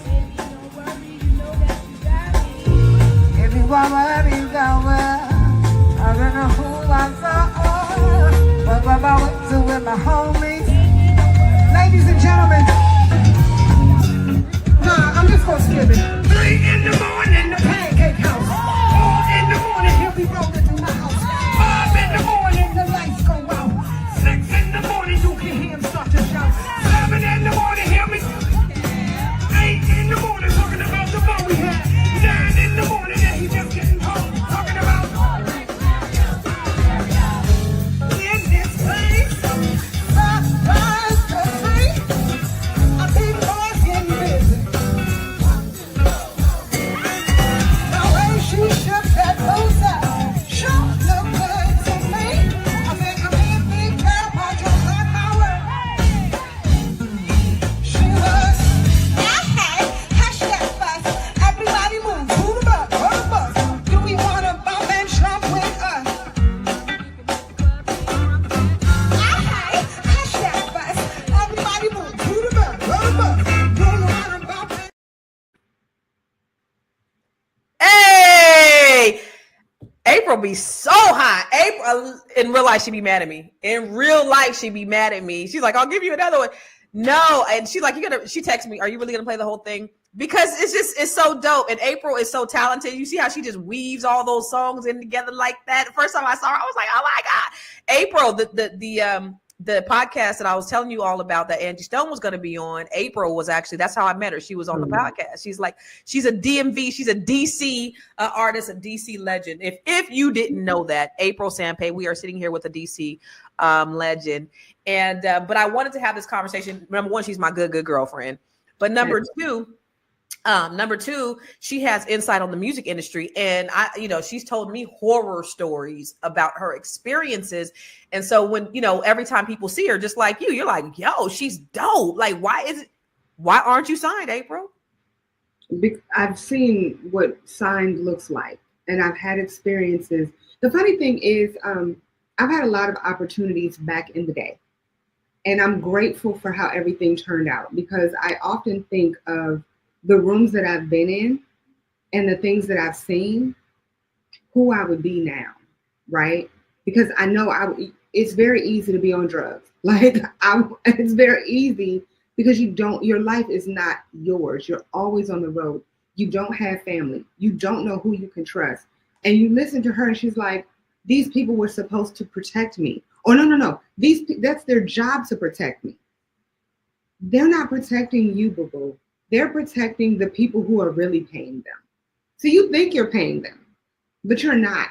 The reason those people are living the way that they're living is not because of the little bit of money that you're paying them. If you look at her curtains, and listen, let me make this very clear. I love me some Angie Stone. I even shed a little tear when she passed away because I'm like, you know, she's a dope individual. And with everything that she has done, like, I don't know all her songs, but you can feel her energy through everything that she's doing. I love Angie. Right? I mean, she's just an amazing human. But when you look at those curtains, no shade, but you realize like she's not living the way that I bet you her attorney's living. She ain't living the way her attorney's living. You know, I mean, she ain't living the way her booking agent is living. All of these other people are living in ways that she can't even imagine. And she's like, can you just run me my money so I can live my life in a regular way? Like, no. And that's what you owe me. Yeah, that's the scary thing about it. That's why. Like, I've had so many opportunities, and and some that I actually went looking for, and I promise you on God that God made it so that it did not happen. Mm-hmm. Yeah, I've been in the rooms, I've had opportunities, and praise God, they didn't. The majority of them either fell through or I said no. Look at what Stone Paxton said. I was part of Angie's Diesel team before she passed away. We were helping her find all the songs that were taken from her, and the list of songs were long. That's about all I can say for now. Oh, well, So wait. So do you pick up what we putting down? Are you picking up what we putting down? Stone Paxton Music and Life Vlog. Are you picking up what we putting down? Are we on the right track with what it is that we're saying? He can't say anything. I'm just saying, is you picking up what we putting down? Shout out to Jamie Foxx for his new live comedy. What had happened was, and that's my story. He and I born a day apart. So just like Jamie Foxx, I'm here to tell you what had happened was. Okay? Shout out to Jamie and his family for just standing in the gap for him. I'm not the only one, and neither is he. Let's see. Did I do that one? Wait, I just want to make sure. Did we do the one where we mentioned her Diesel team? No, but I just wanted to point out that she said something about her Diesel crew, and it just so happened that it was that she was involved on a bus that just so happened to be Diesel, and a Diesel truck hit her. I'm just saying, like, yeah. Hold on, I'll be right back. Oh, okay. Well. So he said, all I will say is you guys are speaking the truth in the room, like speaking the truth room. We need to have a nice heartfelt conversation behind the scenes. She's a beautiful individual. It's so unfortunate for a person like her to be as beautiful, as strong, and as dedicated to her fans, because that's another thing. She was definitely doing it for the money. But if you think about it, she's doing it for her fans too. And she never sat down. She never had a moment. It's just so unfortunate. So Constance, when it comes to your life in the entertainment world, like I remember you doing conversation starters, right? When you were doing conversation starters, you had a lot of people that kind of said things that maybe they should not have said, but they said some things about their experiences in the music world. And you have a lot of friends who are in the music industry. What have you heard, or what? I haven't heard. I haven't heard anything recently because I haven't really talked to anybody. However, I will say, like, you know, inside those like conversation starters and just being friends with a lot of people, like Warren G. That's the homie, right? He's trying to get his master's. He's been trying to get his master's for years. He's basically said, I saved Def Jam from bankruptcy. And, you know, they won't give me my master's, and I just want my master's. I just want to be able to feed my family. And so what ended up happening, and the reason why people were so willing to come on our podcast at that time was because, you know, once the touring dried up, like for Angie Stone, she's not getting her royalties. Warren G didn't get his royalties. So they have to go on tour. Sick well, whatever. They have to go out there, and that's how they're making their money. There's nothing else. I talk to Warren often about other ways to build wealth because we're always talking, and I'm always advising him on, okay, let's look at this, let's do this, let's do that. Because the music industry, all those millions of dollars, this man brought Def Jam out of the brink of bankruptcy, and yet he's still working, and yet he's still touring, and it's that way. Yeah, it's very common. But this has been going on since the beginning of the music industry. They were ripping black people off for centuries. You think about all the early artists, they've been getting ripped off for centuries. So, that's the thing that is very common. And that's the reason why it's so important that they have the knowledge. And you would think in 2025, you really would think in 2025, they would know better. Like they've seen this happen 20, 30, 40, 50 years, and that they would know. Well, because it's okay. So I want you to stop and think about it. So no, how would they know, right? Number one, where do they get the average entertainer? The average entertainer is not coming from big money, right? Number two, it's designed to keep you broke. It's designed to keep you constantly spending because you got to keep up with the Joneses. You have the one person that I can think about, this has nothing to do with anybody, but Candy Burris. If anybody watches Housewives, this woman is always penny pinching and talking about, I wouldn't spend that kind of money. But yet she's probably the highest paid. She was one of the highest paid housewives on the show because she's penny pinching. And she's like, I got all these people that I got to take care of and pay for. So I'm going to make sure that I take control of my own money. But they get people from poverty and they say, you want this? You want this $1 million? What is $1 million when your house costs $5 million? What is $1 million? You'll always be in debt. And that is the way they want to keep you. Mm-hmm. So, Candy's a hard worker too. Yeah, she's a hard worker. And she's like, listen, I'm gonna use this as a platform for me to start every single business I can. And she's smart. She's a smart one too. Now she don't need the show. Someone asked, what are some ways you told Warren G to make money? So Warren G and I talked about real estate, but Warren, I helped him with his living trust and all that stuff. I actually have a ebook, helping you to create your living trust. So I helped him with that. But Warren G has this. I wish I was in my kitchen. He sent me a bunch of his seasonings. He has a seasoning called Sniffin' Griffin. If you don't know, go to his website. I'm gonna tell him I shouted him out. He has a seasoning called Sniffin' Griffin, and I'm like, let's focus on that. Let's focus on getting these seasonings out on the shelves. Let's get, you got the celebrity, you have the influence, you have the followers, you have friends, you have all these things, you have all these assets as a celebrity that you could actually use. So we're gonna help you. I'm gonna help him with his real estate part, but let's work on this. That's what I told him. Let's do this first. Then once we do this, then I'm gonna help you with the real estate piece. But Warren, I really want you to focus on this. That's what I told him. I really want you to focus on getting these seasonings on the shelf because you got a great product. Your branding is great. You have all the elements to have a very, very successful product. And I want to make sure that you get that out. So that was what I told him. And then we're going to work on his real estate. Like we're going to work on some real estate investments, but I want him to get his seasonings to where it's like everybody knows, just like they know Lowry's seasoning salt. They know Warren G's Sniffin' Griffin. That's what I told him. Yeah.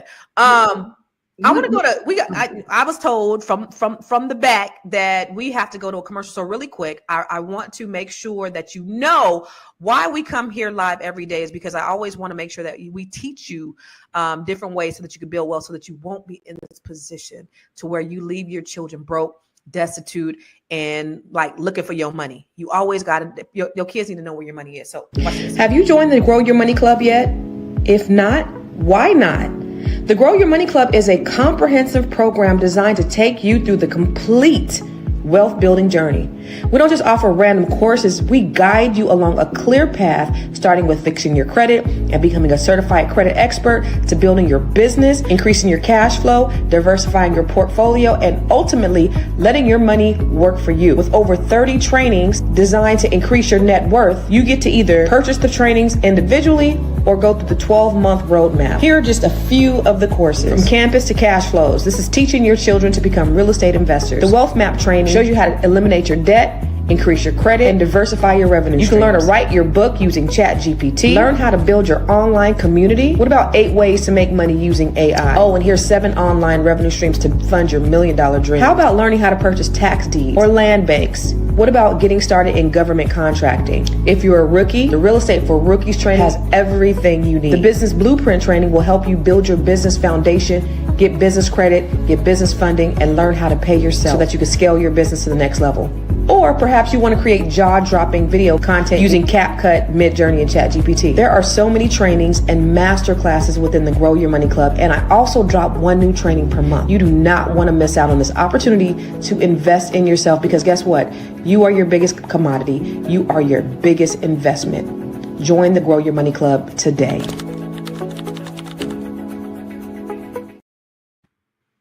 Yes, April. Oh, you hi. know I'm about sorry. Huh?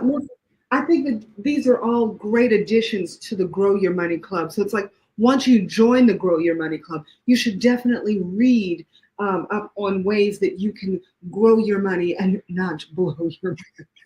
Doesn't she just do such a great commercial for me? But you know, the point is, you're so crazy. I don't like you. The real thing though, y'all, is we have to get ourselves financially astute, because you don't want anything like this happening to you. We have to get to a place where we understand that we have to take care of our own business. We can't depend on anybody. I think Oprah said, first she said, if it was over $10,000, she writing a check. Then I think if it's over like $100,000 or something like that, she's writing a check. But it gives the people checks and balances, and it makes sure that other people are not going to take advantage of you. This happens on all different levels, y'all. It's not just the famous people who are in the industry. It's people who are walking around with bad credit because they don't know how to really handle their bills. I remember there was one lady who told me, she said, Constance, I looked at her credit, and her credit score was low, but I was like, why the hell is your credit score so low? Because I'm looking at all these, she had like these $200 credit cards, her payments was like $25. And I'm like, well, and I ran a simulator, and had she not been late and overextended on these credit cards, her score would have been like 300 points more. Her score wasn't a 400, it would have been 700, right? And I was like, girl, these are $25 payments. Why aren't you paying these on time? She said, I didn't know I was supposed to pay them on time. I just thought I paid them whatever. This is a grown ass woman. This is what she told me, word for word. I was just out here living my best life. I had no idea. But that's what that's the direction society is taking us. Let's just be real. So it's some basic stuff that people just don't know. It's some basic stuff that they don't know. And it's really sad. How would they know? See, again, and that's kind of my point. The record companies will take people from absolute poverty. They will say, okay, this is how you are supposed to live. And they will get the everyday average person who their focus is, I just want to live my best life. Mm-hmm. And so they're trying so hard to live like what they think Angie Stone is living like, or what they think that somebody else is living like. Mm-hmm. And unfortunately, they never, ever, ever get to that point. Right. It's unfortunate. So it's just a cycle. Nobody ever learns. Nobody learns how to manage money. Nobody learns anything as it relates to money. And so that's one of the reasons why having you do things like this is such a beautiful thing. Thank you. I'm sure. No, for real. And I do it because I love us. I love Black people. I love everybody, right? Everybody could go into the Grow Your Money Club, but specifically I love Black people. And I think that, because there is this wide wealth gap, we didn't get here by ourselves. We didn't get here on our own, but there is certain things that we can do to make sure that we get ahead of the curve, because we started life with a deficit. It's just the reality. We've started life, when you have a race, a starting point on a race, and everybody's right here, we are way back here on the other half of that starting line. And so we have to get caught up. And so, they've had a 400-year advancement. And that's why it's so important that we're so proactive. I understand her case, because she's like, I've been out on the road. I've been working. I've been taking care of my business. D'Angelo ain't paying child support. Diamond's daddy ain't paying child support. Like, I have to go out there. I have to work. I come home, pay my bills. I wasn't thinking about everything else. But you have to be intentional. You have to take some time to say, this is important. My legacy is important. I'm just going to let you know, one way or the other, Universal Music, you're going to have to give up my coins. And so what I'm doing now is whatever is necessary to make sure they pay me for the legacy of my life, for my children and my grandchildren. They're going to have to give me my money. Oh, yeah. So you got to get a diesel crew, and I call them a diesel crew, to go in and rectify the issue, because evidently all the time that I've been working through things, they didn't get. So when the brother said, I will say you guys are speaking the truth in the room. This brother said he was part of Angie's diesel team before she passed away. We were helping her find all the songs that were taken from her, and the list of songs were long. That's all I can say for now. This man was a part of the diesel crew. But I think that they did a play on words, like they looked at how can, I mean, I'm sorry, but that's, if you notice, that's how it always happens. There's always something. I didn't even think about the diesel, like her being killed by the diesel, and she had a diesel. Yeah. It's because it's the same thing as it relates to Whitney Houston and her daughter dying, how her daughter died exactly the same way as her mom. Like, really? That was just creepy. That was crazy. Right. But I'm just saying that, like, oftentimes. So it's like symbolism? Is that what they're doing? Yeah. That's why, one of the reasons why, if you go back to Prince was like, all right, no problem. My name's going to be a symbol.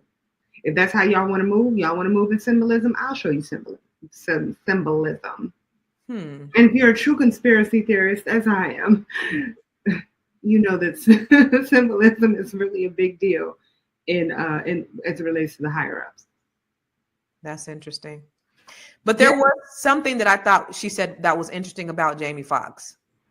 That he's not the only one. Shout out to Jamie Foxx for his new live comedy. What had happened was, and that's my story, he and I born a day apart. So just like Jamie Foxx, I'm here to tell you what had happened was.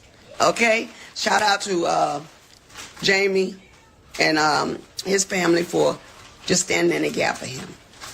I'm not the only one, and neither is he. So, what happened to Jamie Foxx? No one knows. But I do know that one day, this was the ironic piece of it. One day, he had a tattoo in his head. If you notice, the back of his head had a big tattoo.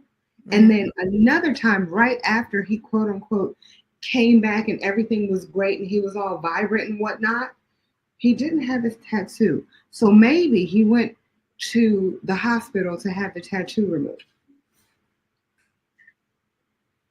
What does that mean? That means that something happened to Jamie Foxx, and I don't think is he a clone? That we know of is the Jamie Foxx that. So you're one of the ones that believe that's a clone. Not necessarily a clone, but I think that, like, while during the time that they were trying to get Jamie Foxx to, like, not speak, that there was somebody standing in for Jamie Foxx. I can't say that that's the case today, but that's just my belief. What do I know? Absolutely nothing, honey. On his show, on his comedy special, they said Diddy did it, and he said, "Did he? I don't know, did he?" Well, maybe Diddy did this. Diddy definitely did that. And I think Porter. Why is nobody talking about Kim Porter? Yeah, that psychic Sloan Bella, she talks about his involvement in that murder. But you do wonder, and it's like he's taking a page. Diddy took the page out of these white people's books, who's been doing this for years to black artists. You know what I mean? So Clarence Avant is one of those people who originally started it.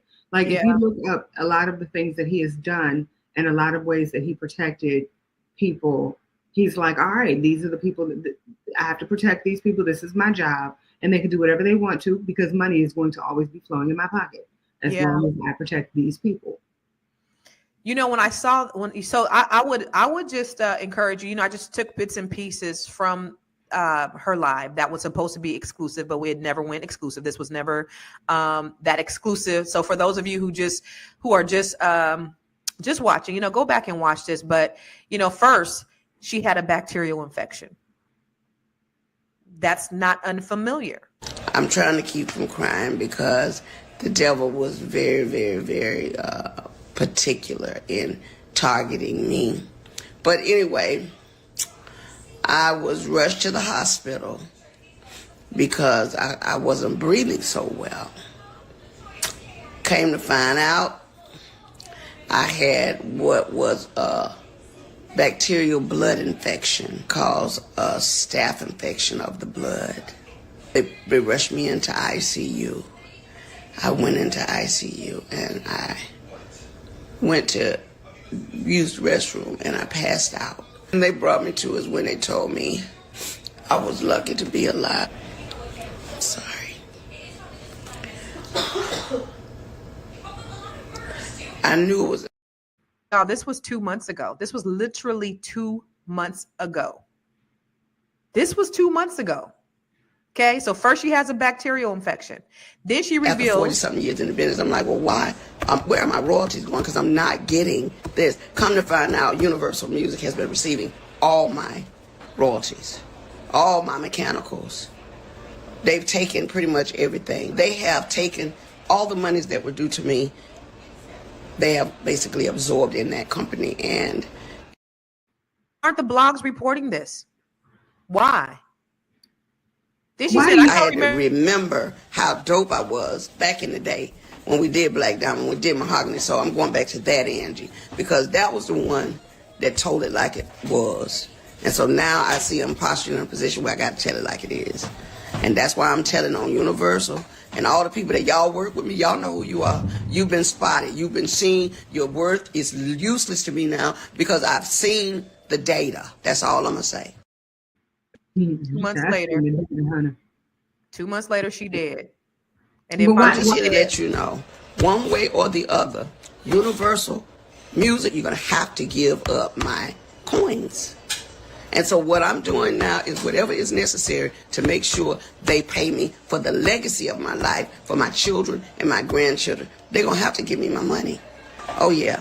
So you got to get a diesel crew, and I call them a diesel crew, to go in and rectify the issue, because evidently all the time that I've been working through things, they didn't get all of that. Okay, so y'all, it's really real out here. And 2 months later after this video, after this live video that was supposed to be exclusive, that never was exclusive, she called out UMG, Universal Music Group. She said they've been stealing from her for years, that she should be retired by now. And you wonder, why isn't this on front page media? Why isn't the media reporting this? Why haven't they said anything about this? I was asking you, why do you think? Because UMG money makes the world go around. I don't know. I'm just saying. So, I mean, let's just be real here. If you did something yourself and you know good and well, you're very wrong, and you're like, I'm going to have to pay this money back, or I could just eliminate this issue. You're going to eliminate the issue. You know what I mean? If you're a corrupt individual, you're going to eliminate the issue. It's like, they have enough money to do it. But it's not even that. It's not even they have enough money to do it. They have insurance on her. Every artist has additional life insurance on them. So, and that's going to go back to the company. So she said, Peace in the World said, no offense to her, but in 2025, she just now voicing that she will just now want her money. What she said is she just now found out. Yeah. She just now found out. And again, that's why financial literacy is so important, Black people. We have to get our financial affairs in order. That is the reason why I do what I do with the Grow Your Money Club, with Net 7 Collective, where we have Black women from all over the country that come together, that we pour into each other, that we share, that we grow, that we learn. We are really collective economics in action. That's what we said last night. We had a meeting last night, and April is a part of the Net 7 Collective. And I think that's one of the things that we said is that this is collective economics in action. So if you think that you can't do anything singularly, because we always talk about what Black folks ain't and what we can't. You know what? I come up with the best bars, don't I? We talk about what Black folks ain't, and that's what I mean. I do. April thinks she's an artist. No, I'm an artist. I mean, just drop the mic. But there are always these things that we say that Black folks ain't and Black folks can't, and we've adopted them saying that. We've had the most brutal experiences in this country since the inception. And yet we are somehow the villains. Somehow we are the monsters, and we've been the victims of these attacks, but somehow we're the monsters. And then we've adopted, because he who wins the battle, he who is in charge writes the history, right? So the narrative that's put out there is we are the worst, and we're the monsters, and we kill each other. But they throw rocks and they hide their hands. That's what's been happening. But what I'm telling you here today, Black people, is that we all do get along. We can get along. Is that we do practice collective economics, that we do work together, that we are building together, that all that stuff is happening. So you just have to take the initiative to do it for the people that you care about. Do it for you first. Learn. Go to the growyourmoneyclub.com. And if you're on, they still ain't fixed the mobile site, but if you're on a desktop, go to growyourmoney.com, growyourmoney.club. Sign up for this financial literacy because you need it. In this club, I have over 30 trainings that are there to help you get through whatever, all different types of things. We're talking about your business. We're talking about real estate. We're talking about investing. Tomorrow, I'm having a training on stock. So here's the thing. A lot of people are like, I don't want to invest in stock. Oh, I don't know how to invest in stock because I don't know how to use the platform. Robin is an extremely easy platform to use. My son took my $7,000 portfolio back in 21 and made $40,000 in like 3 months on Robinhood. Robinhood is extremely easy. So I'm doing a training tomorrow to show you how to use Robinhood. It's an interest for people who don't know anything about how to start investing. This is for beginners. I'm doing this. This is free. So go to ConstanceTeachesRobinhood.com. Sign up for this. I'm doing this for absolutely free. You ain't got to pay me no money to do this. I'm doing this because I love you and I want to see you win. So go to Constance, and only people who are going to be able to be on this training are the people who register for it. So the only way you're going to get the link is if you register for it. And it's tomorrow at the same time. So I do this podcast at 11 a.m. Eastern, 8 a.m. Pacific every single day. So if you want to be a part of this training, this free training, I ain't asking for nothing. I ain't selling nothing. This is me. This is my gift to you. Go to ConstanceTeachesRobinhood.com. And I'm going to help you, show you so that you can start investing, because we got to get ahead. We are nothing that they say we are. We are everything that we have been. We are, for everything that we've gone through, April, we have made great strides as Black folks. Mm-hmm. And I think that we're going to just continue to move the needle forward. I guess that's my biggest thing. I always want to focus on that part, meaning, yes, we do have to. You and I always talk about it. I'm like, so many people live in their trauma. They live there. They live there. Their house is there. They build a house around their trauma. And they're like, this is where I go every night. This is where I wake up every morning. This is where I eat my breakfast, lunch, and dinner in this trauma. And I'm like, listen, if you want to grow, you have to stop living in your trauma and learn from your trauma. Visit it if you have to.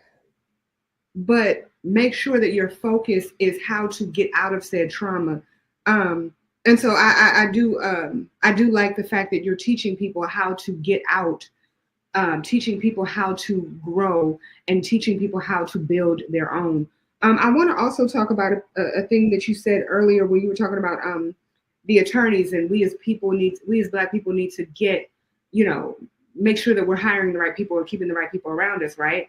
And I would say that it's so easy to be an attorney who is just trying to get money however they can get money. We need to have more honest people in our lives, and we need to figure out people who we can trust, right? And so if you look at other communities, they actually have like an attorney that focuses on their community. They have, and I'll say this with Net 7, the beauty of it is that we have just about every single position that anyone can have. But we have our attorneys, we have our doctors, we have our electricians, y'all. Like we got 2 electricians in there. No, like we have our chefs. We have any and everything that you would need in our community. Singers, real estate agents. We got real estate agents, honey.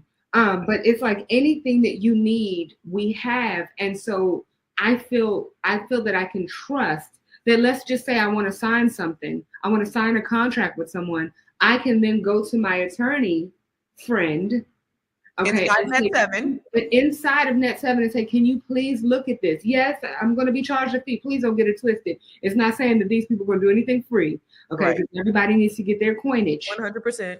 But it's the fact that I know that I can trust these people to not try to get an extra coin on the back end of somebody trying to do me wrong, right? So I think that is a beautiful thing. And then somebody said something, oh, Lord Jesus. Oh, Lord Jesus. Wendy Williams. Wendy Williams is a prime example. Living My Life said Wendy Williams is a prime example. And I will say 273% that she is a prime example. And I think that Wendy Williams knows the game so much. This is just me talking. I could be wrong, but I'm right. Wendy Williams knows the game so well, right? That she's saying, you know what I'm going to do? I'm going to play my role. I'm going to act however I need to act. I'm going to lay as low as I need to lay. She's acting crazy? I mean, not crazy, but. I don't think that she's acting crazy. I think that if you actually listen to her, she's like, people are doing me wrong. But if you notice, all of the people who are quote unquote crazy are able to say everything that they're going through, i.e. Jaguar Wright, i.e. what is his name? What's his name though? From every That's So Raven? Yes, him. All of them are able to say everything that they are saying as long as they have like an underline. I have Orlando something. Magic. Boom. Orlando. That's not the last name, but it's Orlando. Brown. Brown. That's what I said. Isn't that what I said? No. Anyway. You already told me back in the back, so I didn't know. So yes, like as long as they say like something that's a little off, then and they're never wrong. They never get sued. How come? Why is it that none of these people have ever been sued?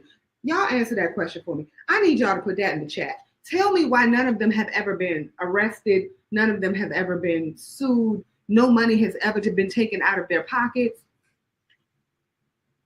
You know, when I was watching the video, I said out loud as I was looking at my phone, I said, I'm so sorry, Angie. I felt terrible. I felt so terrible for her that she had to experience this. Number one, she spoke up. She's finding out things about what's going on with her money, millions and millions and millions of dollars. And now you got to think about it. I saw an interview where she wrote stuff for the Sugar Hill Gang. She never got credit. She never got royalties. She never got anything. Okay. So she wrote songs. Jam, jam, Jimmy, Jimmy, jam, jam, Jimmy, Jimmy, jam, jam, jam. She wrote several songs for the Sugar Hill Gang. And then she had, she was in other groups. She was in Vertical Hold. Then she's an artist. Now she's killing, right? So she's on soundtracks. Bruno Mars took one of her songs. Yeah. She got no, when all the samples that people have done from her, they did not do the proper paperwork. Nobody did the clearance, none of that. And so here she is, out here having to work, sick. Like I said, my cousin saw her a few months ago. She's doing the concert sitting down. So she barely can stand up there and do a concert, and she's up there entertaining y'all. Right, because they've taken her money and they've taken advantage of her. I'm so sorry, Angie Stone. And then all of a sudden, suddenly, she dies by a diesel after getting her diesel crew, which I didn't really understand until you said it, on accident. And the first thing that my good dear friend April Sampay said, I think it was a text message you may have sent me. And I was like, girl, you always thinking about conspiracy. He was like, she's the only one that died. You just said there was 9 people in the car. And I said, well, what about Lisa Left Eye Lopez? He was like, her too. The only one who died. Nobody ever pays attention to it and it's only because of the media. Somebody also said in the chat, they were talking about TMZ and who is paying TMZ to not. TMZ will only talk about what TMZ is getting paid to talk about. Okay? Just in general. It's not how are they involved. They're not involved. It's just the fact that who are they getting paid by? Okay? Who is getting information to them? Why don't we pay attention to where this information is coming from and how are they getting this information? They Peace get of the World said information. TMZ and other outlets are owned by the same people that owe her money. Yes, but also there. How is it that if you look at who's passing away and the times that they're passing away, how is it TMZ has this information half the time before they actually pass away? I'm just asking for a friend. Did I say that out loud? I was just playing, y'all. I was joking. So when you're looking at things, you got to look at it from a whole different eye. Things aren't always what they appear. Mm-mm. Things aren't always what they seem. And then you do have media outlets like TMZ who always have the breaking news first, but nobody said anything about this video that, oh, by the way, only got like 50,000 views. Why? Why did it only get 50,000 views? 9 times out of 10, in the bloggers, that would have gone out to all of the bloggers within the first 5 while she was talking. And within an hour after she finished going live, all of the bloggers would have talked about it. No bloggers talked about it. It wasn't important. I'm so sorry, Angie Stone. I'm so sorry.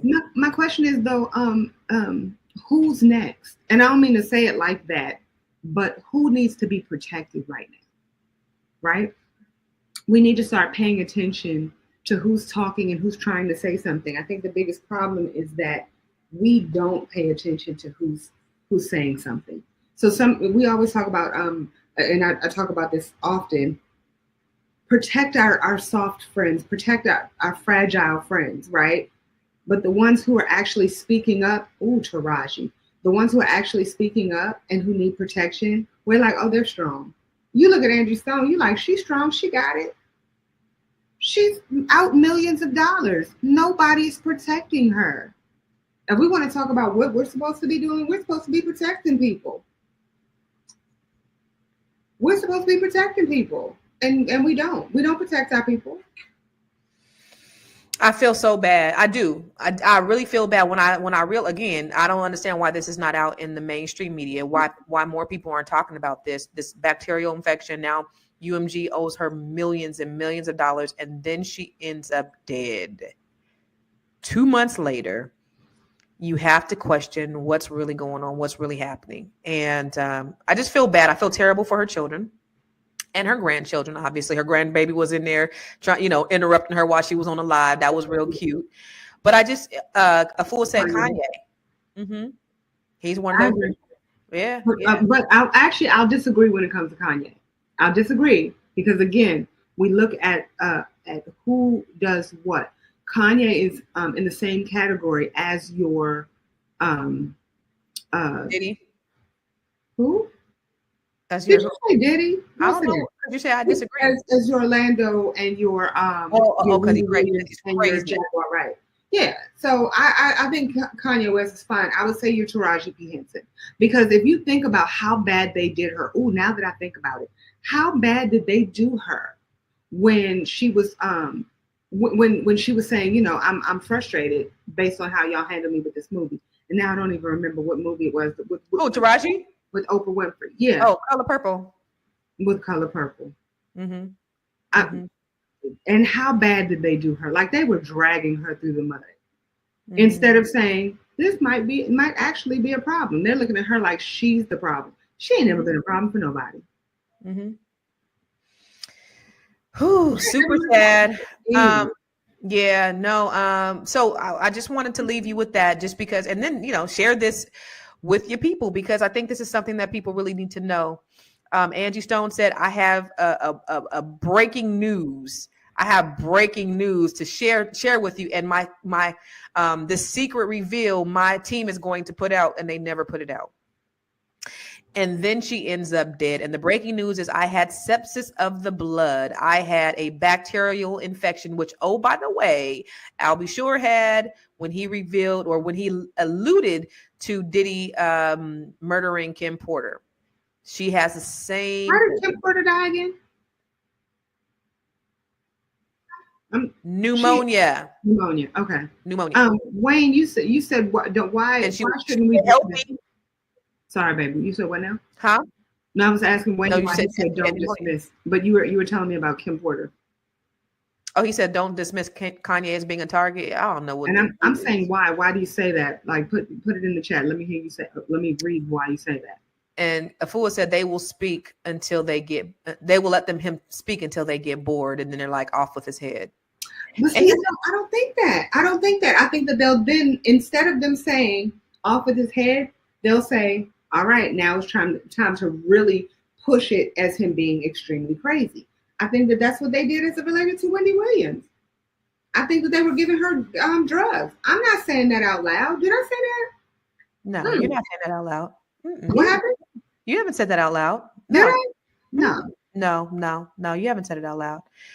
So this is definitely one to chew on. And so you guys share this with your audience and let people know what's really going on. Because again, on the surface, oh, it's so sad. Angie Stone died. She had a car accident and she died. That's so sad. Yeah, that was really sad. But when you think about what led up to this car accident, then things don't really add up to a car accident or to an accidental death. And anybody, and I'm sure there's so many more people who are in the same position as Angie Stone that are probably afraid to speak up. You know, they probably use her as an example to keep other people quiet. Because when you got millions, somebody said, Robert said he hung out with billionaires. He said, I ran with white billionaires. He had judges and police in his back pocket. People popped up dead. Nothing happened to him or his family. When you have money like that. Robert Wayne said you didn't say that out loud. That's why I like Wayne. Rico said, follow the money to find out who is they, them, the power structure. I don't want to. Actually, I'm just giving y'all food for thought. I'm gonna say this, Rico. I don't necessarily. So I'm a strong believer in following the money, right? But I will also say once the money gets extremely big, like on levels that we can't fathom, then it starts getting so murky that we can't follow, it gets to a point where we can't follow it. And people are easily paid who you would never expect because they need to take care of their family or whatever the situation is. Yeah, I believe in following money. I think that that's very necessary, but I don't think that you're going to get the exact answers that you're looking for. Mm-hmm. Amen. I agree. Jeanette said evidently it's someone that these various artists trust. They could be slowly poisoning them until it shows up in their blood. Agreed. And that's one of the reasons why I'm sitting here looking at when she said the Diesel Crew, the fact is that one of her Diesel Crew members was on here. So they're saying that they were looking out, and I appreciate that. But was there like a shadow Diesel Crew? You know what I mean? That was doing exactly the same thing. You think about COINTELPRO. COINTELPRO was set up by J. Edgar Hoover with the FBI. And so every time, J. Edgar Hoover said the biggest threat to America was Negro unity. And every time, Black people came together, they were afraid of, the rise of the Black Messiah. So every time Black people came together and they unified, they're scared of our unification. What COINTELPRO, what their target is to disrupt, destroy, and discredit. Disrupt, destroy, discredit. Those are the three things that they were designed to do within the Black Panther Party. They would so to your point, they would put people close to them that, they would hire, one of the brothers, and then they would make them, internal spies. And their job was to sow seeds of division inside the organization. Disrupt, destroy, and discredit. And so you think about that when you said, is there a shadow Diesel Crew? Is there somebody that was even within her Diesel Crew or within her circle that may have, gave her something until that went into her bloodstream? Now, Stone Paxton Music and Vlog said he was part of her Diesel team before she passed away. And they were helping her find all the songs that were taken from her. And the list of songs were long. And that's all he could say. And then I said, so are we on the right track? And what did he say? Let me find it. Where is it? Did I pass it up? He said, I will say you guys are speaking in the truth room. So if you think about that, people need to know and understand what really happened to Angie Stone. It's not as simple as a car accident, y'all. But it never is. It's never as simple as what may appear on the surface. And we have to think about that. So, y'all just share this information out. A couple of people asked about the Grow Your Money Club. Somebody asked, is the Grow Your Money Club A fool said, "Did somebody say Larry Fink? Wasn't me." Somebody talk about rocks that are black. But the Grow Your Money Club is not just for women at all. The Grow Your Money Club is for everybody. It's for white, black, Asian, whoever wants to take this training. It is for that. The Net 7 Collective is only for Black women. The reason why it's for Black women, you know why? You know why? Want to guess? Want to guess? Want to guess? Because I'm a Black woman. And my passion, and I was telling them that last night because we were talking about your brand. And I was saying, what you laughing at? I'm an idiot. Why? Because you were like, because I'm a Black woman. I'm like, wait a minute. But I was just saying how I'm so invested in these ladies' success. I really am. We didn't. Oh, Jahari always wants to make sure that I let you guys know that we have created authors inside the Net 7 Collective too. And so we have 18 authors in the book. This book is an inspiring collection of stories from the ladies of the Net 7 Collective who've overcome adversity, broken generational cycles, and built wealth while uplifting their communities. I am so proud to be a part of such a powerful group of women who truly live by the principle, iron sharpens iron.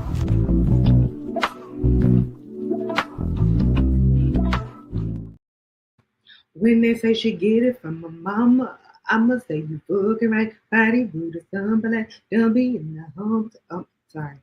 Hey, so her mama is in our group. Is she? Let me tell you. Yes. Hold on, wait. Can I just put her business out there? Because one of the things that, as we relate to being people of color, we struggle very much with diabetes and things of that nature. And one of the things that she's working on is putting an end to it in the Black community. Who is? Her mama. Who's mama?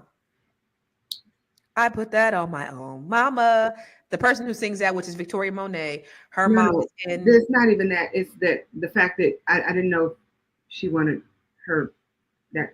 Well, she was on a podcast. She's okay with it. Okay. No. She's okay with it. I'm like, but I mean, you don't just tell it. Nobody know. I think probably the new people don't know that that's Victoria Monet's mama that are in the group. I don't believe the new cohort ladies know, but Victoria Monet's mom is in there, and she has a diabetes journal. She was actually on the podcast, and I don't know her site for her diabetes journal, but she's in there, and so I did, I put the song was like dedication to, the mommy Monet, which is who she is on Instagram.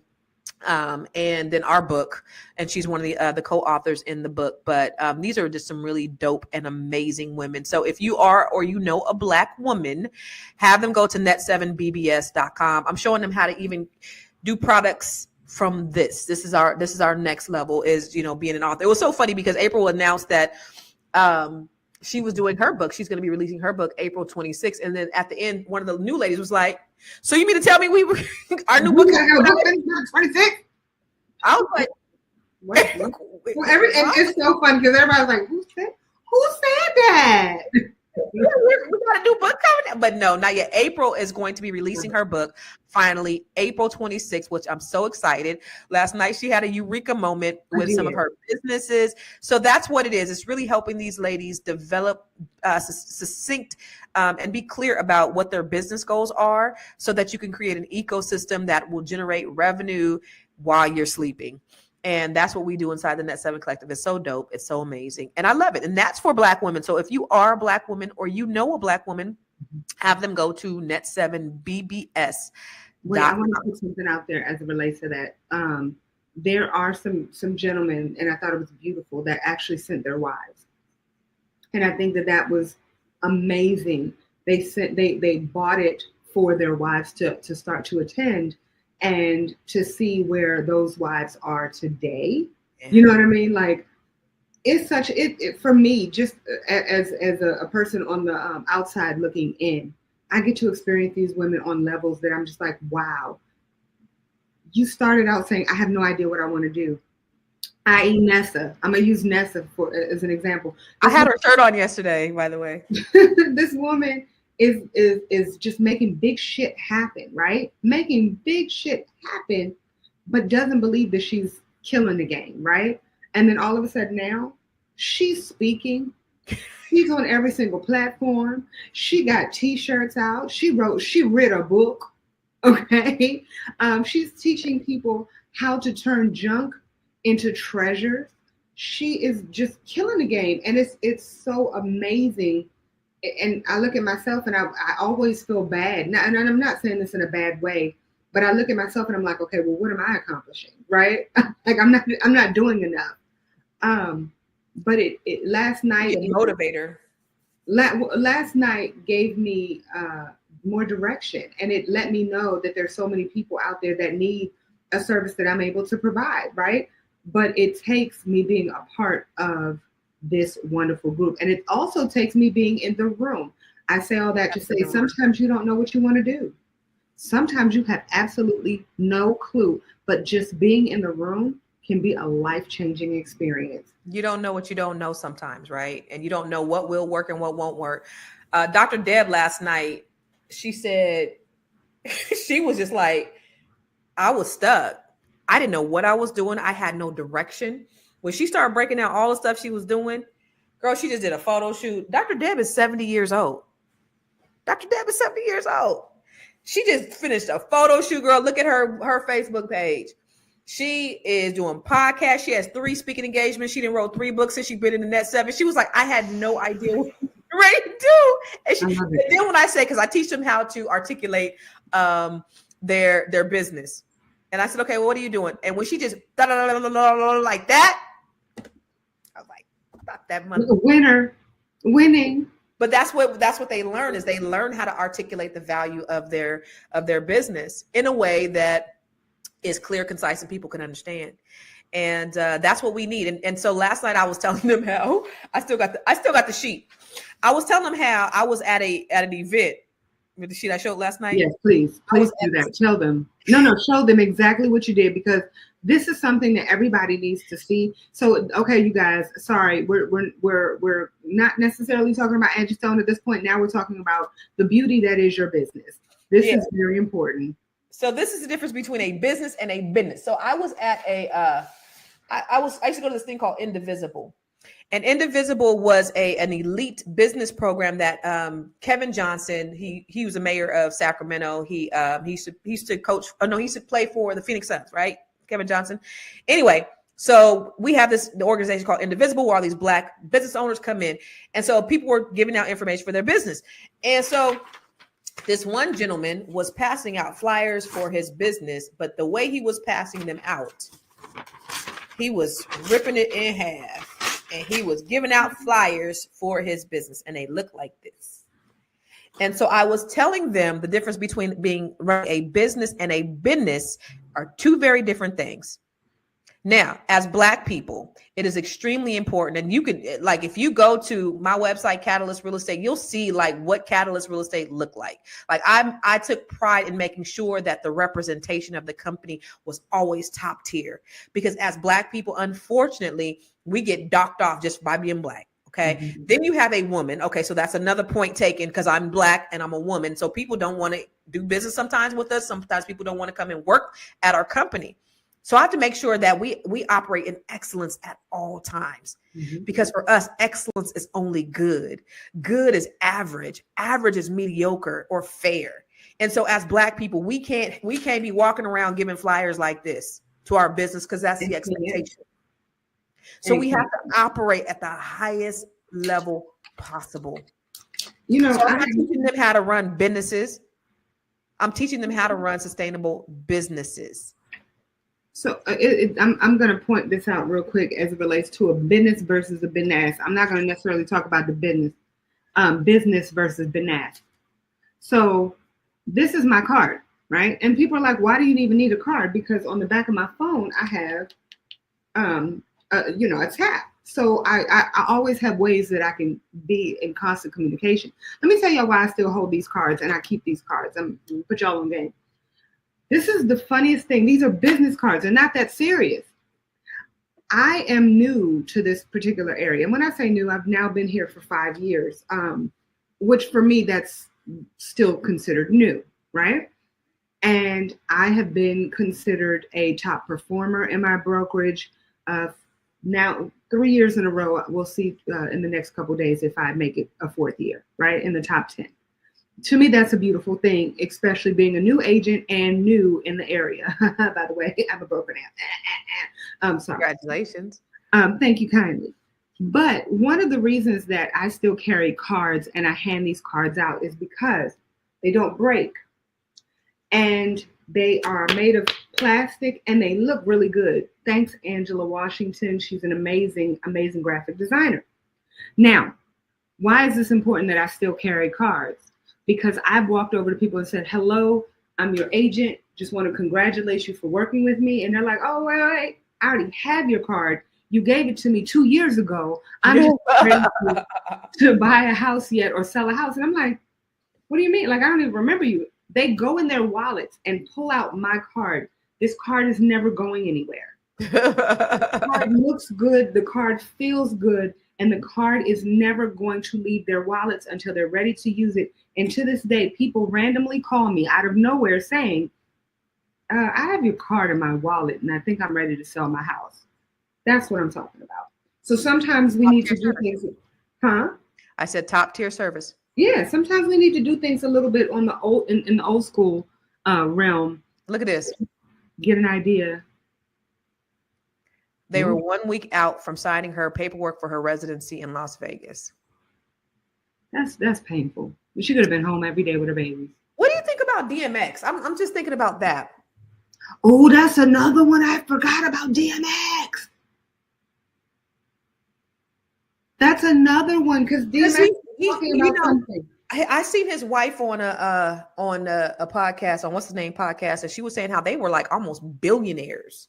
Like they would rent out whole hotel, like 5-star hotels for the weekend. Like he squandered a lot of money. But a good friend of mine, Bumpbox Rob, before he died, Bumpbox Rob. So Bumpbox, so I don't know if you know, Bumpbox, a big boombox. He used to be my tenant. He calls himself a mentee of mine, but man, making like $50 million. I'm his mentor at this point. But anyway, they were making doing a reality show with DMX before he died. That's crazy. I wonder what he said during the taping. He had to have said something. Anybody know anything about DMX and what happened with DMX? He had a heart attack, didn't he? No. I mean, like, what happened? Why he would have been targeted? Because I remember something about DMX, but I don't remember. It was a while ago, and I'm sorry to say that he wasn't as high on my radar at the time. Mm-hmm. Meaning my metal hat wasn't as metal as I needed it to be. But yeah, as it relates to y'all's business, ladies and gentlemen, if you have any ladies that you know who could benefit from the Net 7 Collective, I would definitely recommend that you add her to it, buy it for her, let it be a birthday present, let it be a holiday. Because it's not only going to change her life, it's going to change your life too. And well, that's what I was going to say. A woman is the backbone. Like everything that you do for a woman, she is going to magnify. Like that is what she's supposed to do. That's what she does. She magnifies, she multiplies, she makes it grow, she makes it better. So you want some extra money, give her this. I'm just putting that out there. Go to net7bbs.com. Grow Your Money is for everybody. It's not for just for women. Net 7 Collective is. And do not forget, you guys, sign up tomorrow. I'm having the Robinhood. It's free training. Same time as this. Robinhood for beginning investors. So I'm just going to basically show you the basics of Robinhood, how you can take $5 and start investing today. I'm going to do that for you tomorrow at 11 o'clock, but you got to sign up. You got to sign up for the training so that you can know how to do the Robinhood for training, Robinhood for investors. Okay. That's a brand new, and a brand new training, and it's free. Okay. Wait, I have a random question about what you just did. You just had an event, I think on Saturday the 8th, right? No, it's two. Thank you. I didn't have it because my uncle died, y'all. Oh. So thank you for that. I had totally forgot about that. So I'm also doing a 2-day training. It's called Bring Your Idea to Life. This is for those of you who have an idea. Maybe you don't have the investment for the Net 7 Collective, and that's okay. But we have this 2-day immersive training where I'm going to help you go from ideation to manifestation to monetization. What does that mean? I'm going to help you go from an idea to actual viable business. And this is a $997 training, because remember, I do coaching for $500 an hour. Okay, my coaching is $500 an hour. This is a training. It's $997 for 2 days, but you get it for 60% off if you use the code BBS for Black Business School, and it's only $397. So a 2-day immersive training with me, a 5-hour 2-day training, 5 hours each day. Boyce also added on some of his trainings for free, the 8 P's of success, steps to get your business going, things you need to do and know, and how to market and brand with digital advertising. Okay. You also get 3 months of the Grow Your Money Club for free. Okay. So you're getting a great value for taking this training. Bring your idea to life. You're going to get 3 months of the Grow Your Money Club. You're going to get some of Boyce's training, and you're going to get 2-day, thank you for this, April, a 2-day immersive training with me, where I'm going to help you take your idea and bring it to life. And so if you're really curious about changing in 2025, seriously, that's why we're here. Ultimately, we're here to give you all this good information, but we're here to make sure that you got what you need so that you can go to the next level. I wanted to know how it went, because I was excited about it for you. When I see like everything that you do with women, I want to see how this is going to pan out, because I know that there are going to be so many people who are going to be able to benefit from it and turn their ideas into something magical. So yeah, y'all better get it. Y'all better get it. Go to thinkbuildmonetize.com if you want to sign up for it. thinkbuildmonetize.com. Make sure you put in the code BBS so that you can get the $600 discount. So it's only $397 and not $997. Make sure you put that in. Some people paid $997, but you guys get the discount. Oh, BBS for big beautiful stock. Ooh, big beautiful booty. I mean, yeah, stock. Yep. No, but this is not a stock training. So, but they're building stock in their company. So. Absolutely. I do want to address, we got to get out of here because there's another podcast coming up in 20 minutes. But Stone said, let me correct myself for the misspell. The Vegas residency was going to allow her not to have to be on the road touring, but be in one place and not have to work so hard traveling, because I know that could be grueling. But now she's dead. People, nobody who's been doing this for more than 1 year. It's like after the first year, you're like, oh my gosh, this is so amazing. I get to travel. I get to see everybody. That don't sound fun at all. After a year of doing it, you're like, please, God, I just want to be in my own bed. I just don't want to live out of a hotel. I just want to go. I want to be able to go to the bathroom without somebody trying to follow me and take a video. Right. Like, that kind of life. That does not sound fun. It's not fun. So, I mean, and I'm praying that she's at least, if nothing else, resting well. That's it. Yeah. And remember, everyone who, if you have a business, a product or service, please put in the comments. We always want to shout you out because we want to make sure that we're supporting Black-owned businesses.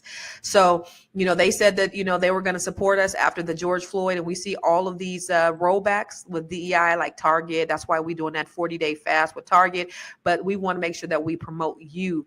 And we start being very, very, very intentional about how we spend our money. And we want to spend with you first. I'm always going to spend with Black people first. And I make no apologies about it. None at all. So we want to support your Black-owned business. If you have a Black-owned business, put in the comments. We love to shout you out. And we want you to send your information to info@realvirtual.net to Miss Tierra, so that she can put you in the directory, in the BBS directory, so that we can make sure that your information gets put out there. Okay. So that's that. I think that's all the housekeeping that we have. Someone asked about the Department of Education. I have a video on here about the Dear Colleague letter and what that means. And what they're saying is that discrimination is bad against white people. And the Department of Education is ensuring that they're not going to use affirmative action to help any. It's crazy. These white folks is crazy. That's the reason why, not all white folks, but these motherfuckers in office are crazy.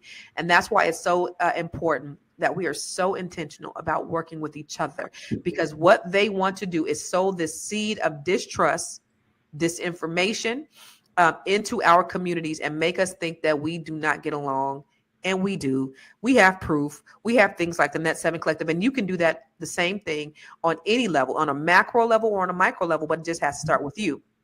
Your synergy is extremely important.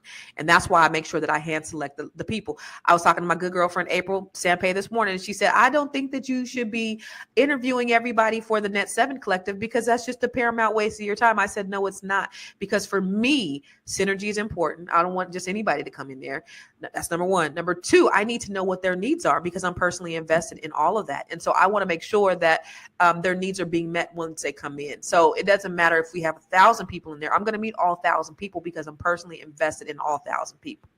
And so as she is personally invested in all 1,000 people, even if they're not invested in themselves. Amen, amen, and amen again. She is. Okay.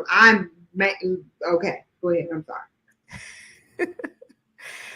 You crazy, but that's true. So, but you guys can do the same thing on a different scale, whether it's a group of 2 people, 5 people, or 1,000 people. You can do the same thing. You can practice collective economics. You can practice group economics. Errol said he has 416 Consulting.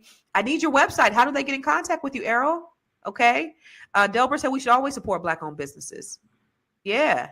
But people are not hiring Black people. I hire everybody. I'm not going to front and act like I don't, but I hire Black people too. I make sure I will not discriminate. I'm not going to do the same practices that white people do, but I'm always going to look out for my Black people. Trust. And I'm going to do business when I'm looking across the aisle and looking to do business with other people. I'm going to do business with Black owned businesses. Okay. We still boycotting. We got to do for self. Thank you. We must always understand, because it seems like we lose focus. This system is and always will be based on white supremacy and white control. You're right. So we must create a system within this system that we control. Yep. Amen. Catalyst Real Estate Professionals, we made history as the largest Black-owned real estate firm in California. We were Black-owned, but we were not Black-only. Okay, so it's a beautiful thing. I mean, and that, I'm sorry to say it like this, y'all. I don't know if y'all are aware of this, but there's this stuff called money, right? Money is green. And one of the reasons why, so if I were to ever do create a television show, which I have, and it goes mainstream, the one thing that I would not want is for them to say that this is a black show. Why? Because if you notice, when you look on different networks or different Comcast or whatever, they will say Black cinema. That means that everybody's not going to watch said cinema. And that also means that they're not going to get the money that they should be getting. One of the reasons why you have Black entertainers that are not paid nearly as much is because the others feel like I can't watch that. Listen, money is green. Everybody should be able to watch what we do. One of the reasons that they don't understand what our culture is and we understand theirs is because how television works, how movies work. We see their culture every day. They don't see ours. So, I don't care about seeing our culture, honestly. Well, I mean, but regardless, but what you do want is you want money to be coming into your pocket so that you can then be able to work it out with the rest of your community. Like, I want to be able to grow. I don't care whose money it is. As far as my Black business is concerned, all are welcome. All are welcome, for sure. But I'm very proud. I am B1 first. So I'm very proud to be a Black-owned business. And this is where me and April, the intersection of our agreement. I think that money is green and money is spendable, and money should be coming from every single direction that every ounce of money can come from, so that I can help my next Black-owned business. As it relates to the Net 7, I think that it's amazing what she's doing, and I think that is I think that growth is awesome. And what I also do appreciate is how Jim works. Grow your money. Anybody can be a part of it. Anybody. It doesn't matter what your background is, because money is green. But here's the thing. Can grow. Here's what I told them last night. This is what I told the ladies in Net 7 last night. When you identify and market to your target audience, when you market to everyone, you market to no one. And so you got to be very clear. I'm not saying that everybody doesn't have access to what I do. Everybody does. I have white friends. Everybody, right? But for certain things, it's for certain people. It's for Black women. I am a Black-owned business. Now, if they do not want to do business with me because I'm a Black-owned business, y'all go spend your money with the white people. And so everybody's not my customer, and I'm okay with that. Everybody's not going to listen to Constance Carter, and I'm okay with that. I curse and I love the Lord. That is okay. I'm okay. And some people don't like that I curse and I love the Lord, but I am okay with that. So me saying that I'm a Black-owned business, I'm going to tout it to the heavens because I'm proud to be a Black-owned business. And if you don't want to work with me because I'm Black, no. And again, that's my point. My point was and still is, as it relates to how we market our beautiful Black businesses, we end up stopping our growth because. Okay, so then tell me why Taraji is not making nearly as much money as your Gwyneth Paltrow. I don't know why. She's in Hollywood. I'm sorry, what happened? She's in Hollywood. That's right, because she's doing Black movies that are constantly being targeted as being a Black movie. Not necessarily, because when she was in the one with Brad Pitt, she got paid less than she had ever gotten, and that was not a Black movie. What's that movie she was in with Brad Pitt?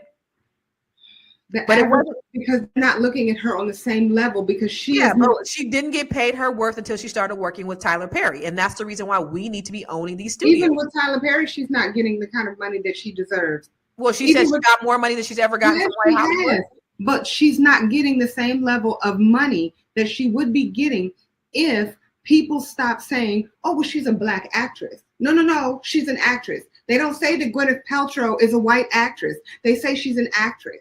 That is my point. My point is that the more we box ourselves, Black.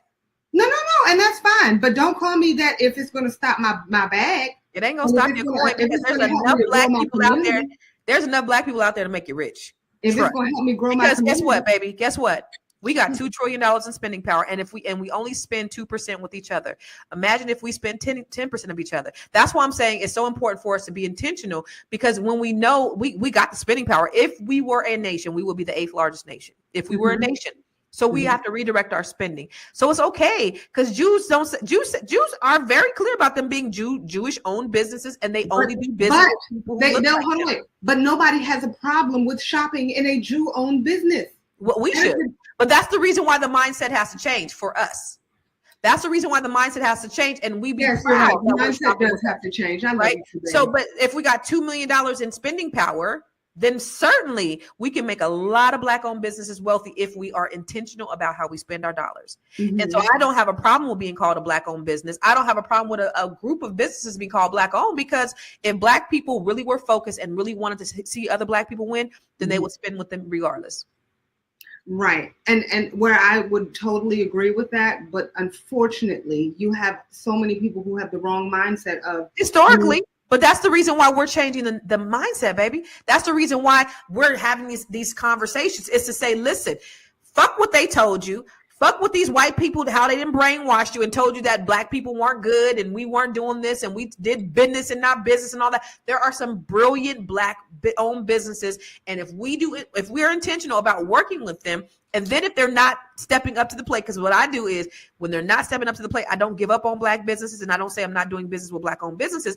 I give feedback. That's ignorance. Whenever people say I'm not, I give feedback to them so that they can improve their service, so they can get paid more money.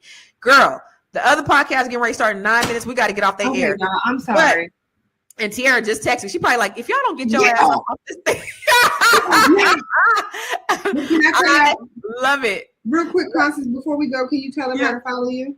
Yes, you can follow me everywhere at I am Constance Carter. But what about you, Miss April Sampay? You can follow me everywhere at I don't know why I do that every time because of you. I swear. You can follow me everywhere, April Sampay. That's APRILSAMPE. And follow me at everywhere, Realtor April Foster. That's Realtor April Foster. All righty then. All right, thank you guys. Can we take a moment just to honor? He got the world up on his shoulder. He looking better when he's older. Strongest thing that ever walked the planet. So let them up and give this man some credit. Oh, wanna change your life? Come see me, yo. I'ma teach you how to build up wealth for your family, not just for yourself. I'm a bestseller, a house flipper, a businesswoman, a go-getter, a big investor, a gold builder that can teach you to get richer like millions, baby. You really about to fill your savings. You about to have multiple streams to pass your children, baby. Let me teach you to get get your credit on track in the long run. You'll make it all back at Catalyst and watch it all psychology black on firm, but we ain't all black. What's up? Listen, thank you guys for your patience. Thank you for your patience. Come on in, my friends. I'm late, but sometimes things happen. But I have a lot of good information that I want to share with you today. And so the wait is going to be worth it. Jahari is she's my producer in the background. She kind of runs the board for me in the back, and she's also a part of the Net 7 collective. So with Net 7 we have our meetings are normally on Wednesdays, but then I added this extra component to our Net 7 collective last night, and it was called Study Hall. And so this is where the ladies are in action, right? And so our regular meetings when I'm teaching is on Wednesdays. And so I added Mondays, like every other Monday, to do Study Hall, where it's like they got questions, we're collaborating, we're brainstorming, we're doing all of those things. And it was just a really great meeting last night. And so I allowed her just for a few minutes, and I know that's why we're running a little late, but I allowed her to just give me the feedback about last night. And she was just pouring into me and saying, how dope it was and how amazing and great it was for her, and how in awe she was of just the room and being around all these great women. So I apologize for my tardiness. Thank you guys. Thank you guys so much for always rocking with me every single day. I have a lot of good information to give to you today. And that's the other reason why I'm a little late, is because I was just trying to think about what is the maximum information I can give to you on why you're still broke. And I hate using that word broke, right? Because broke is a state of mind. My book called The Secret to Breaking the Broke Code, which is this one right here, I talk about it. Broke in this is really an acronym of what you can do to obtain wealth. And so I hate using the word broke because I don't like speaking broke into my life or anybody else's, but I know that's a word that people like to use. But I don't believe you're broke. Even if you don't have money, you might just be temporarily out of cash. You're not really, really, really broke. And so I was just trying to give you guys the maximum amount of information. And so that's another reason why I was running a little bit late as well, because normally I'm typically in here and, about 30 minutes before we start, but I was like in here, like, I think I didn't get in the studio until 11 o'clock. So anyway, as you know, as always, I love to shout you out, all the people who rock with me every single day. First of all, thank you. I really do appreciate it. Good morning, Sophia. You know that I love for you to put where you're from in the comments, because I know we have people who watch us from all over the world. Okay. And so I just want, hey, what's up, Lawrence? I want to recognize you. So put that in the comments, put where you're watching from in the comments, because sometimes we end up having people in Africa and Australia, sometimes in Asia, like all these different places. People are watching us. And so I want to, if this is your first time, put in the comments that this is my first time watching, and welcome to Fly Nubian Money. Welcome to Fly Nubian Queen. Welcome to Constance Carter. Welcome to Dr. Boyce Watkins and all of the different platforms that we're in, our Facebook. I forgot to get on Instagram today. Dagnammit. Let me see. Boom, boom.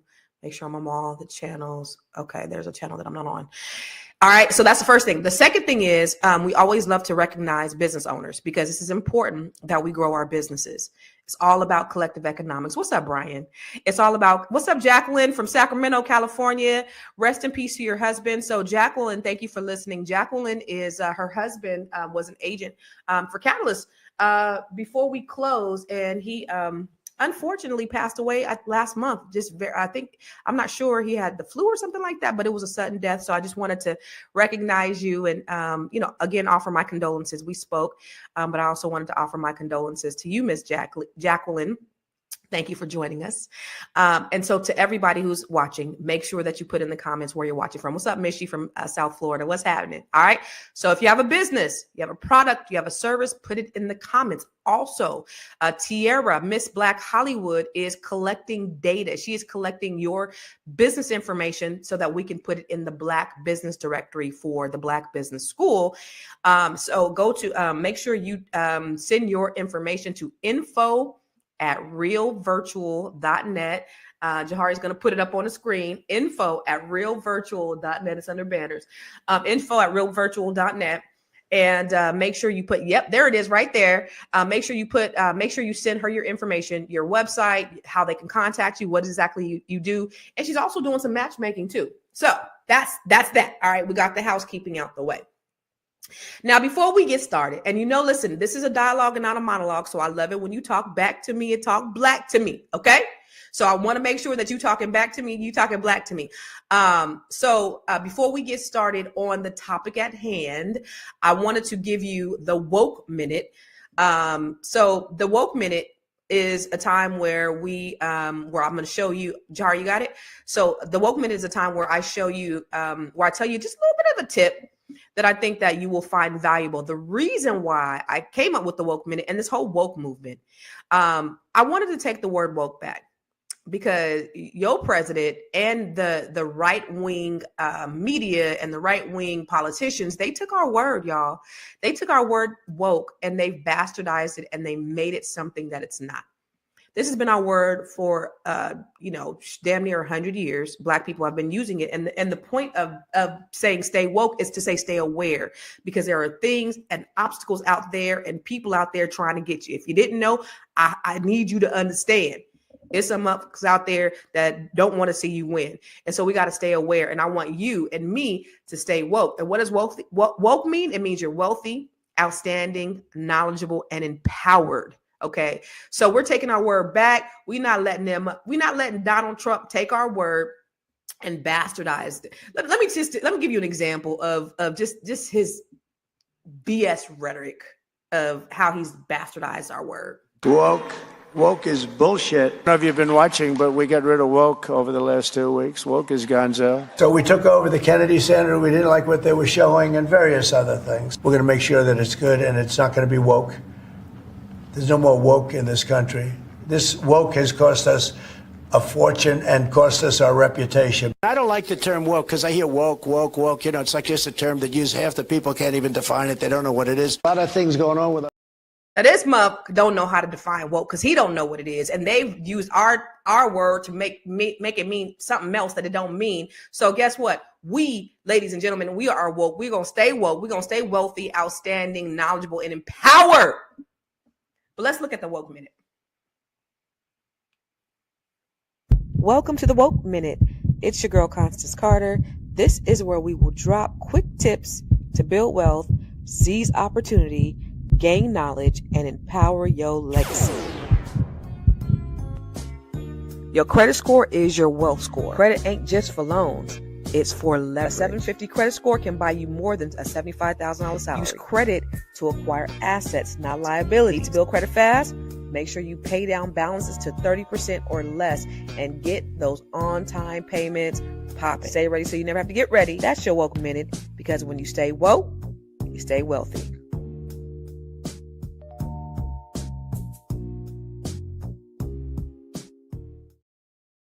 And that's the thing about it, Deborah. They don't know what it means. These motherfuckers don't know what woke mean. And so they take it, and somebody said the left wing, yes, they take it woke to say woke is, LGBT. No, stop inviting everybody to our civil rights party.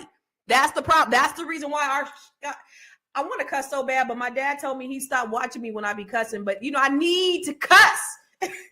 But we've invited everybody to our civil rights, and that's why it's watered down, and that's why we can't even fight for our own stuff. Every time we get something, they take it and then they bastardize it. When you got affirmative action and DEI, we're not the biggest benefactors, and these are things that our people, our ancestors, have fought for. And we can't even take advantage of it because we invite everybody to the party. You look at Al Sharpton and all them, they inviting, the feminism and the LGBT and all that stuff. No, it's black. And I'm often reminded of one of my mentors. She is a first lady of the church that I went to in Stockton. And I remember she's like an activist. She's a political activist. She is so dope.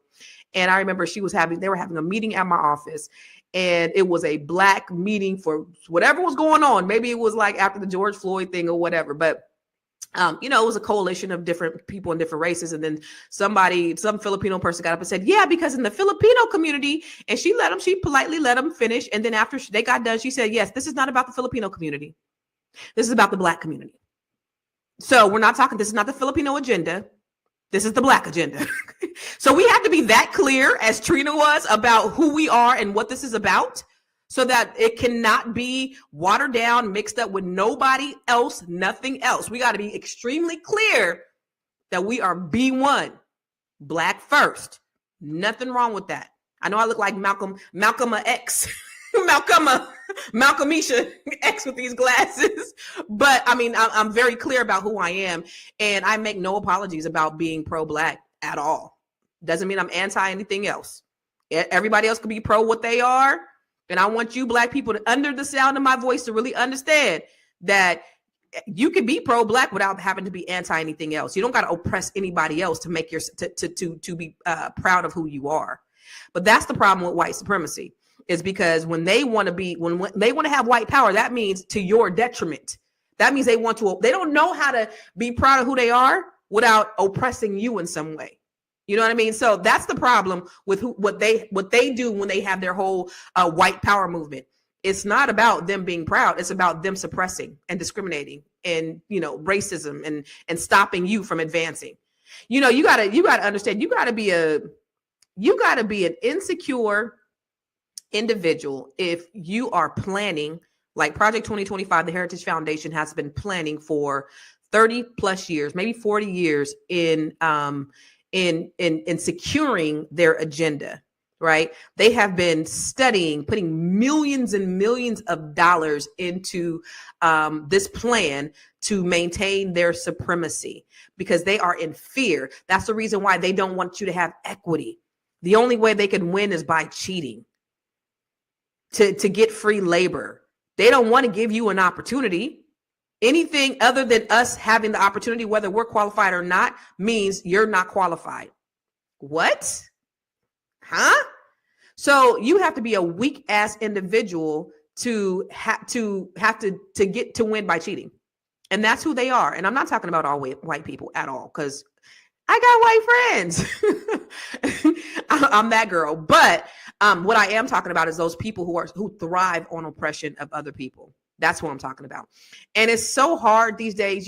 I'm from California, which California is a liberal state, but it's really hard to know the difference because a lot of people have kept quiet about how they feel about you.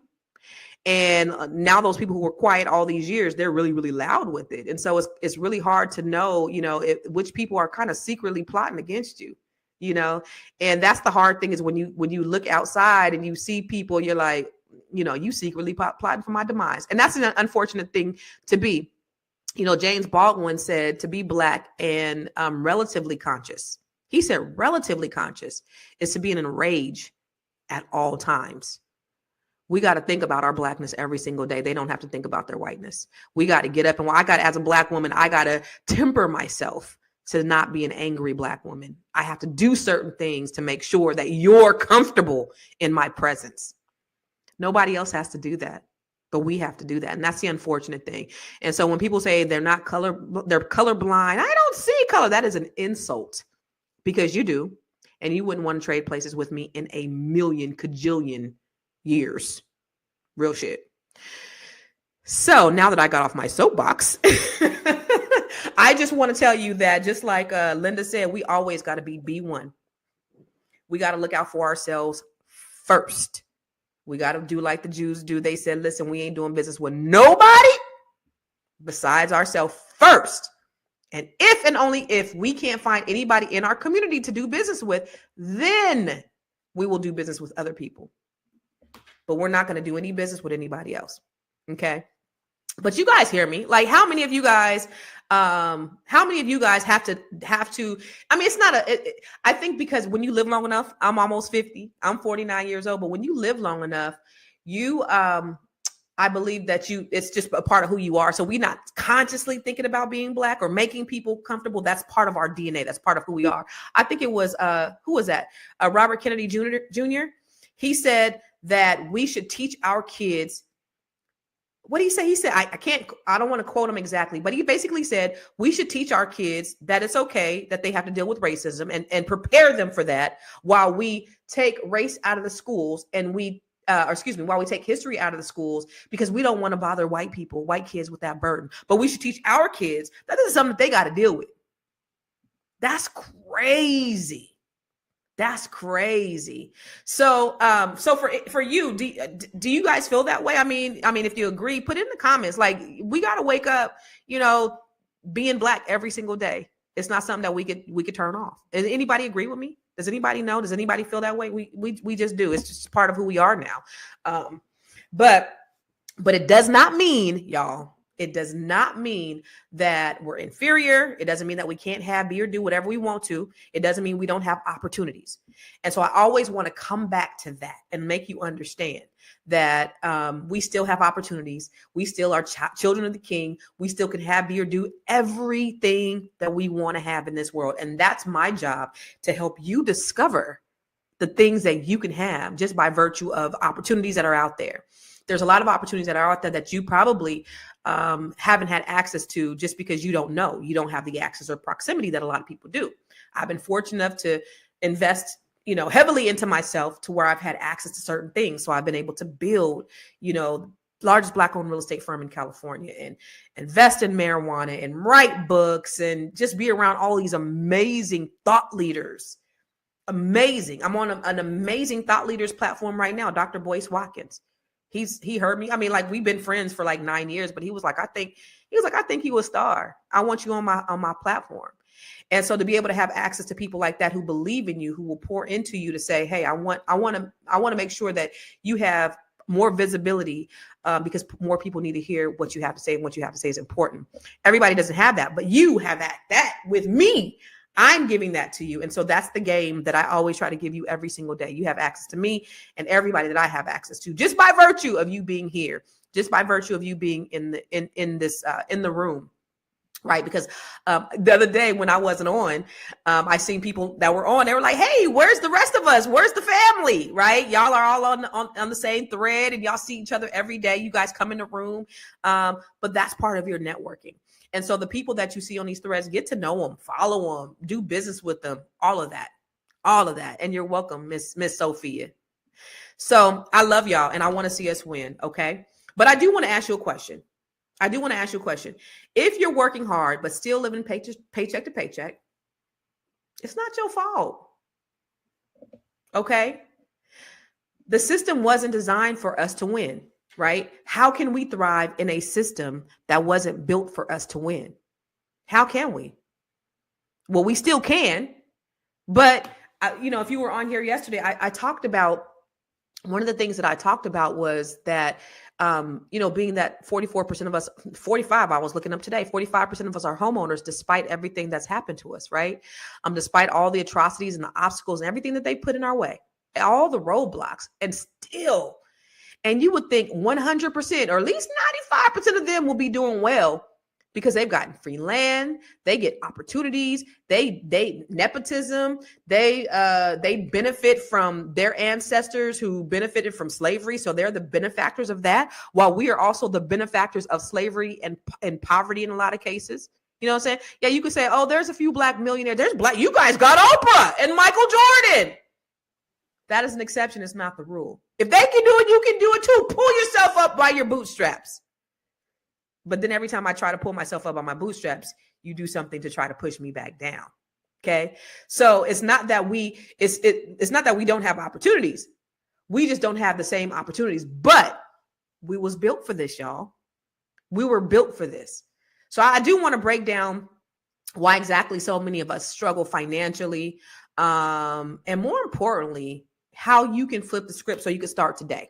Because I'm gonna teach y'all today. I'm gonna give y'all, I'm told, and I do be teaching a lot on here, and I was told not to teach. Don't teach everything.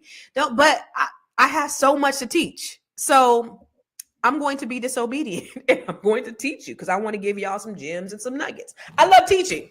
I just do, because I love putting y'all up on game.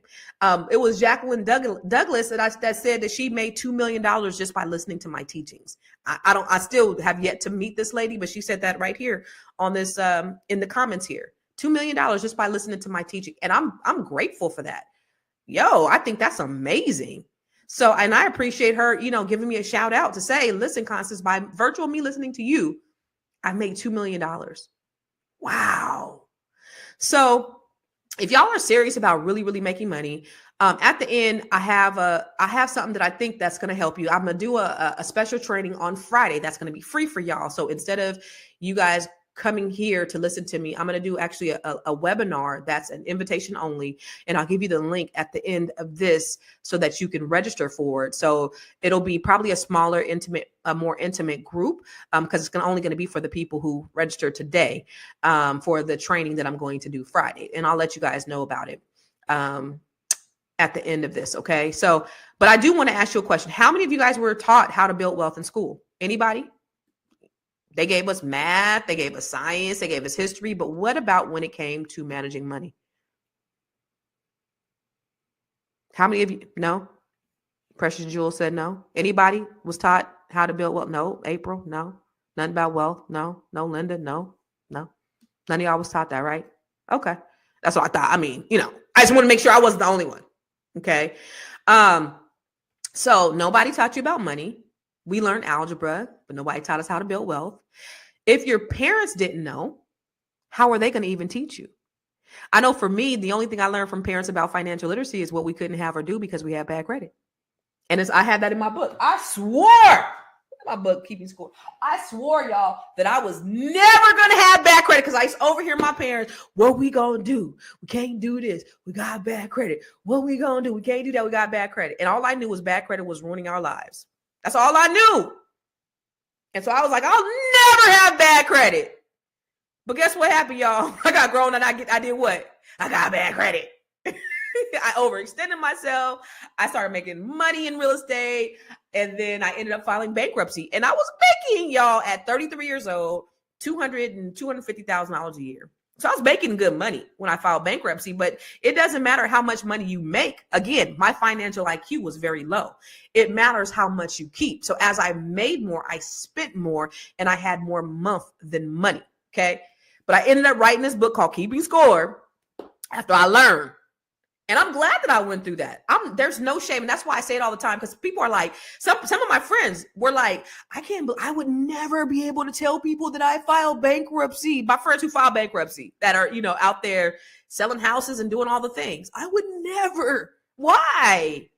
Girl, you're human.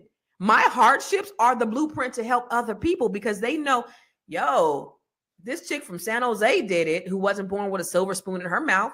If she can get through it, I can get through it too. So if you did, that's okay. If bad credit is holding you back, you can have the income, but bad credit will still keep you locked out. You ain't going to be able to buy a house. You're not going to be able to get funding, and you need OPM, which is other people's money, so that you can build wealth. But here's a big thing. Another reason why you're broke.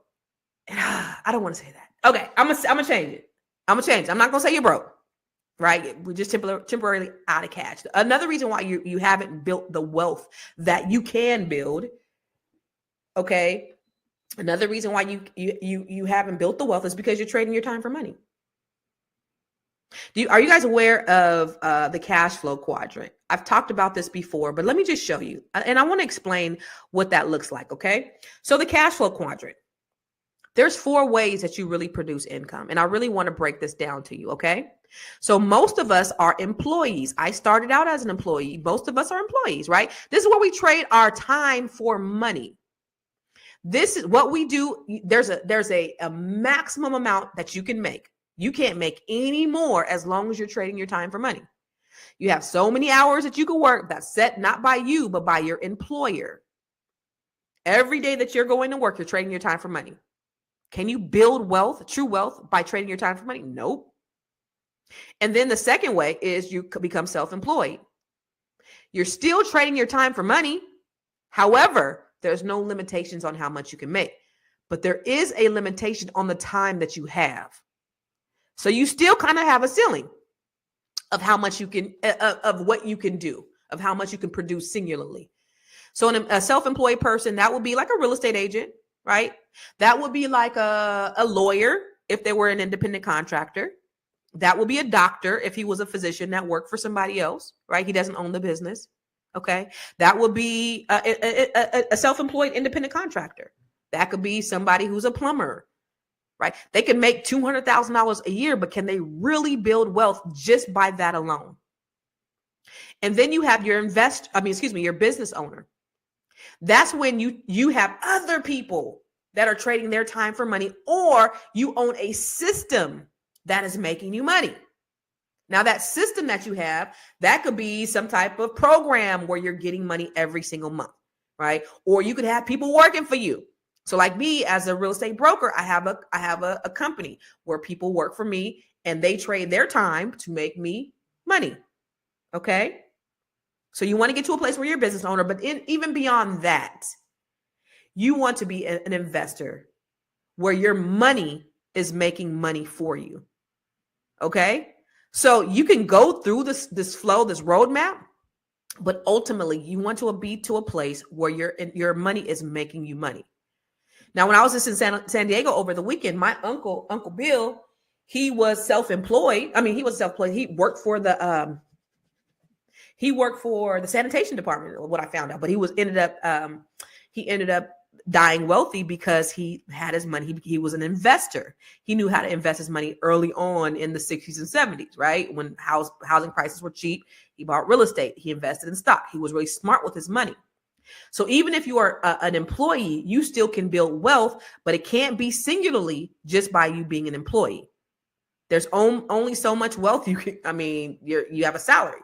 So you're going to have to get to a point, whether you're an investor, whether you're self-employed and you're a business owner, you're going to have to get to a point where your money is making money for you. Does that make sense? So I want you to get from a place where you're trading your time for money. And I want you to get to a place where your money is making money for you while you're asleep forever. Okay. So we got to shift from being employees to being the owners to being investors. Another reason why you have not built the wealth that you needed to build yet is because you're stuck in the consumer mindset. How many of us got $1,000 bags? I wish I had that video. So I had a video because one of my favorite mentors, Dr. George Fraser, he said, I'd rather have a plastic bag with $1,000 in it than a $1,000 bag with nothing in it. Can I get a witness? I want somebody to put that in the comments. I'd rather have $1,000 bag. I'd rather have a plastic bag with $1,000 than $1,000 bag with nothing in it. The problem, ladies and gentlemen, is some of us, I'm not going to say all of us because I'm not going to paint us with a broad brush, but some of us rather look the part than be the part. So I did a video a few years ago and I had imitated that. I used to, for my dispensary, I can only get my money in cash. So I had a safe, Elon Musk, thank you, 79, right? Elon Musk's dad said he had so much money, it wouldn't even fit in the safe. I did too, but my safe was like this little. I used to punch my money in the safe, but my safe was this little. But I had, lots of money in the safe. So I did a little video that I put on TikTok a while ago, and I think it went viral. And it was just like, I'd rather have $1,000, a plastic bag with $1,000 than $1,000 bag. And then it was my closet I had just remodeled. So I had some bags in there, but they weren't $1,000 bags. But I did have like a Gucci or Louis Vuitton in there. Somebody's like, I see that Louis Vuitton in there. But I had thousands of dollars too. I could do it. But most of us rather look the part than actually have the part. And so that's another problem with us not being able to build wealth, is because we have this consumer mindset. And so we need to be rich instead of look rich. Okay. So let me know, out of those things, those 4 things, which one hits closest to you? Let me know in the comments. You were not taught about money. Okay. You have bad credit, possibly. You're working, you're trading your time for money, or you're stuck in the consumer mindset, or it might be all. Okay. So where you never taught about money. I don't know. That's a lot of us, right? You got bad credit. I don't want to know your business. I had a 379 credit score. As low as you can go is 350. Your girl had a 379. I went from 800 to a 379. So there's no shame in it. The shame is keeping it. Okay. You're working. And so that's why you're not able to build wealth, because you don't have any other revenue streams, or you're stuck in a consumer mindset. I was all, okay, thank you, Linda. Okay, anybody else not talk about saving money? Okay, Felicia, thank you. Anybody else? All of the above, but I'm working on it. Thank you. I appreciate your honesty. All of the above. Okay, praise God. Deborah will win. Praise him. Listen, my father taught me about money. That's great. That is awesome. You are an outlier in this space. Not taught. Okay, that's good. So I'm so glad that you said that, because we got to get into a position where we are having multiple revenue streams. Okay, the Bible, this is biblical. The Bible says in Ecclesiastes 11:2, invest in 7 ventures. Yes, in 8, because you don't know when a disaster may come upon the land, or when a disaster strikes the land. Anybody had a disaster in the last 5 years? COVID, yeah. Death, yeah. Divorce, yeah. Job loss, yeah. Illness. So it's important. You could lose any amount of savings like that. Thank you, Tom. You can lose any amount of savings like that simply by a disaster striking you. Not necessarily the land, right? But a disaster striking you. That's how quickly you can be wiped out. I had a disaster. 2022, I lost over $1 million in my divorce. And had I not had multiple revenue streams, I would be in a very different position than I am today. Now, I'm going to let you know right now, I'm not at where I was at the peak of my career, but I'm not hurting by any stretch of the imagination. Okay. So I'm at a point where I had to rebuild too. Same thing. And that's the reason, y'all, that's the reason why I don't put a whole lot of stock in money. I don't. Even with the ladies in the Net 7 Collective, one of the things, it's so funny because I think we're the 3rd or 4th week inside this new cohort, right? This is where I coach Black women. Last Wednesday is when I allow them to introduce what they do. Because for me, it's not about what you do. It's about who you are. Money don't define you, because it comes and it goes. So if you are defined by money, if that's the thing that defines who you are, if that's what makes you important, what happens if you lose it? Are you any less important? Well, you are, if that's what defines you.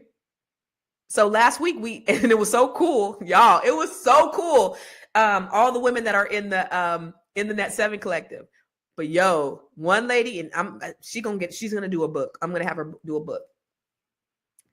She introduced herself. She had already told me, and I was just so excited about her introducing herself to everybody else, because again, we were 3-4 weeks in. And one of the ladies, she introduced herself. This lady hijacked a plane in the 70s, went on the lam in Cuba for 7 years, got 20 years Fed time, did 10. We got like badasses in our Net 7 Collective. It's so dope. It's so dope. But anyway, I don't allow them to be defined by what they do, what their titles are, or anything like that, because that doesn't make who you are. Okay. So let's talk about, how you can really leverage what you have, even if you have nothing. If you have nothing, guess what? You got your credit. And if your credit is not good, then the chances of you being able to really build wealth is really slim. That's the first thing that you got to do.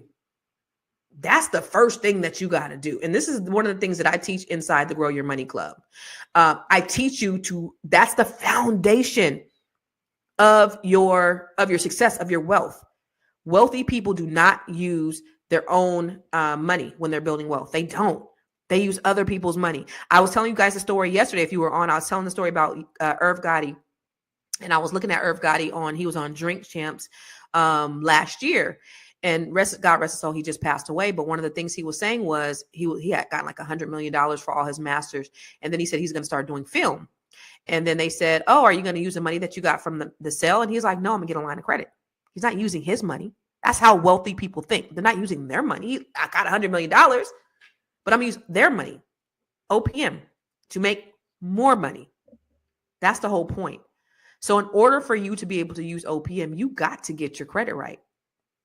Okay, so we're going to talk about more about this when we come back. I want to show you a little bit about what we do inside the Grow Your Money Club, so that you can really understand. Have you joined the Grow Your Money Club yet?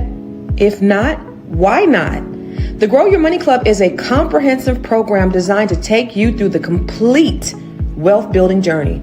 We don't just offer random courses, we guide you along a clear path, starting with fixing your credit and becoming a certified credit expert, to building your business, increasing your cash flow, diversifying your portfolio, and ultimately letting your money work for you. With over 30 trainings designed to increase your net worth, you get to either purchase the trainings individually or go through the 12-month roadmap. Here are just a few of the courses. From campus to cash flows, this is teaching your children to become real estate investors. The wealth map training shows you how to eliminate your debt, increase your credit, and diversify your revenue. You can learn to write your book using ChatGPT. Learn how to build your online community. What about 8 ways to make money using AI? Oh, and here's 7 online revenue streams to fund your $1 million dream. How about learning how to purchase tax deeds or land banks? What about getting started in government contracting? If you're a rookie, the Real Estate for Rookies training has everything you need. The Business Blueprint training will help you build your business foundation, get business credit, get business funding, and learn how to pay yourself so that you can scale your business to the next level.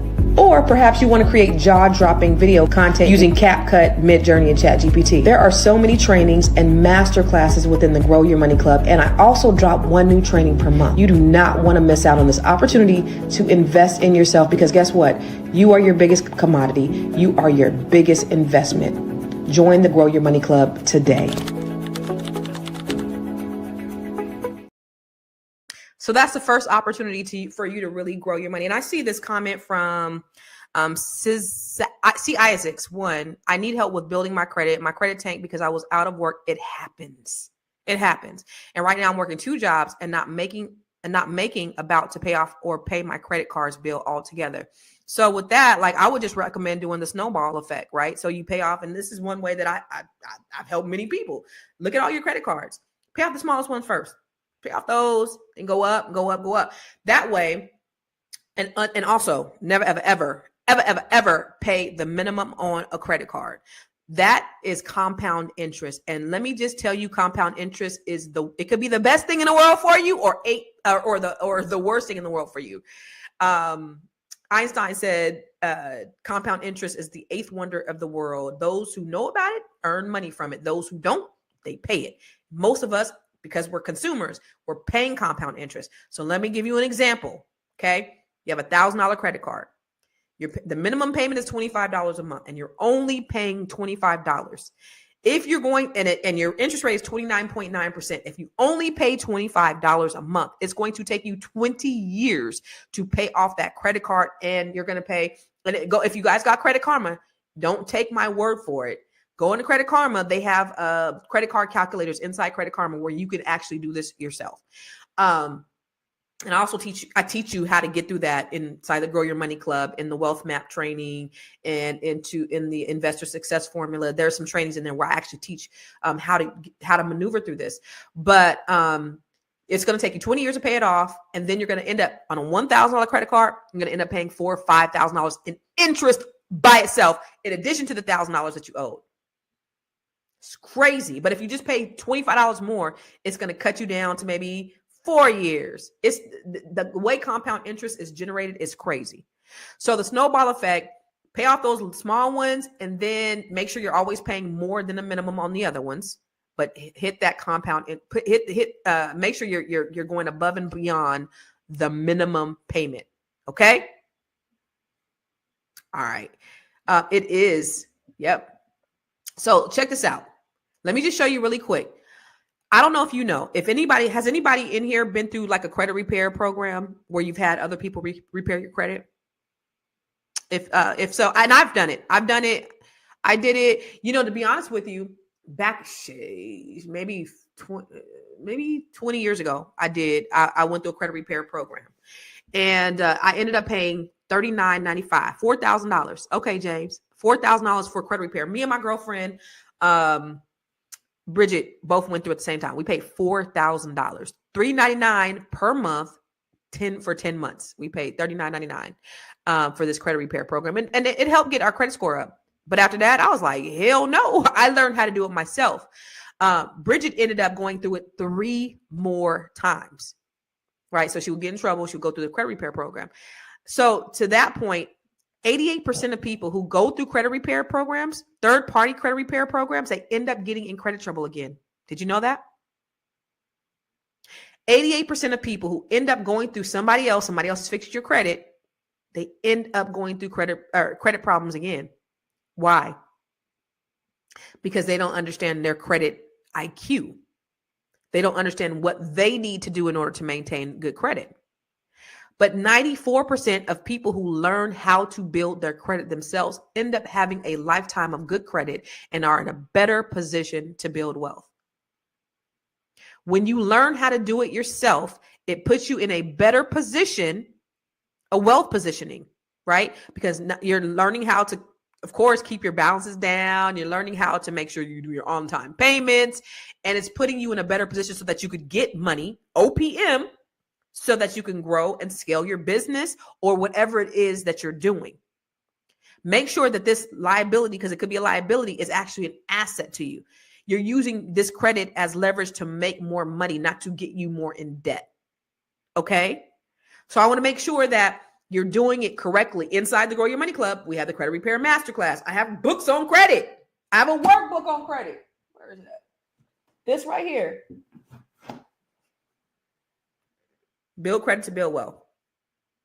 In fact, this is a $50 book. If you join the Grow Your Money Club, I will give you a free download of the Build Credit to Build Wealth. If you join the Grow Your Money Club, that'll be a bonus for you. So you'll get this book along with that, and you'll have access to it. It's a $50 book. Go on Amazon. It's a $50 book.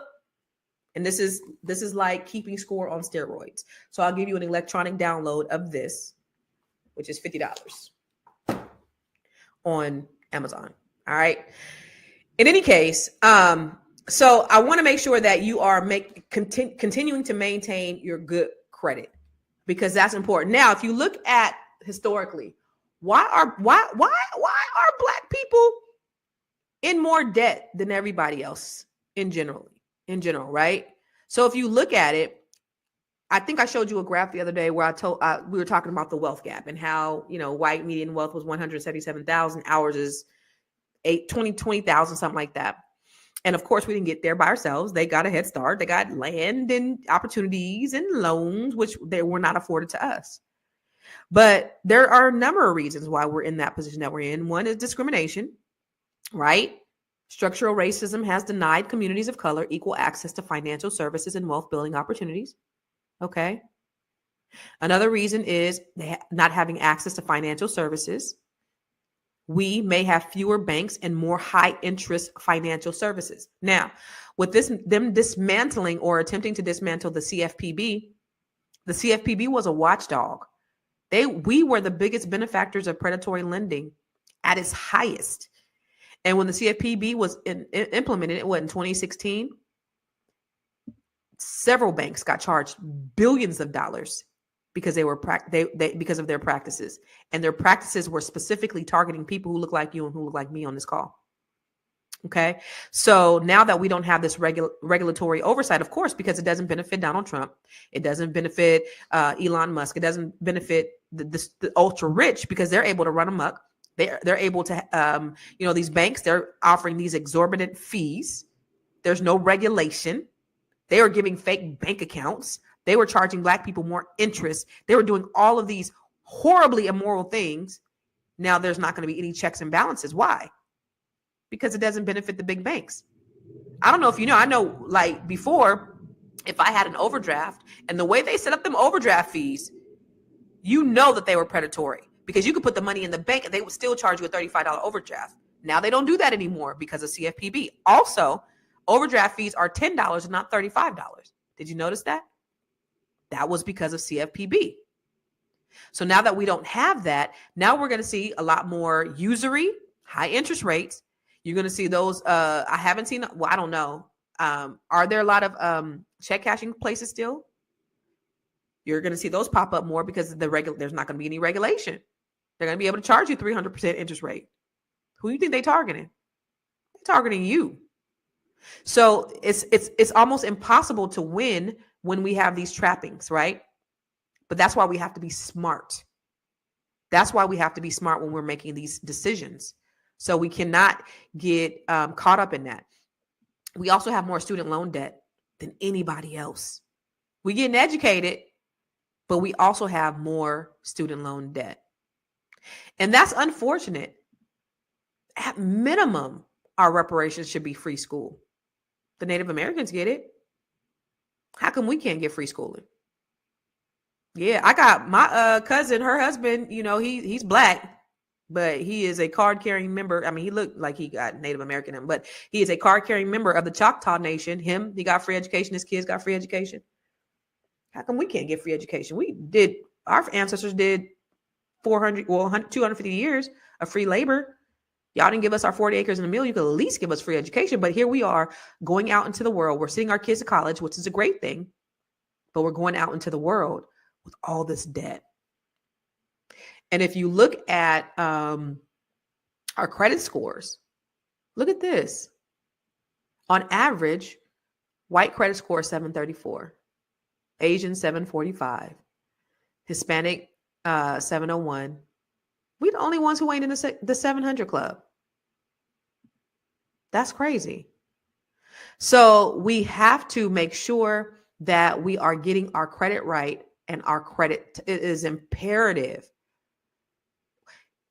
I every time I talk, I really want you to understand that the positioning that we're in, but I also want to give you solutions. If you look at any graph, everything good, we're at the top. Everything good, we're at the bottom. Everything bad, we're at the top, right? So you look at housing, we're at the bottom. If you look at education, we're at the bottom. If you look at income and poverty, or income, we're at the bottom. But you look at poverty, we're at the top. We can change the narrative. The thing about it is, because we know the play, they're trying to take away these services for us that we've become dependent upon.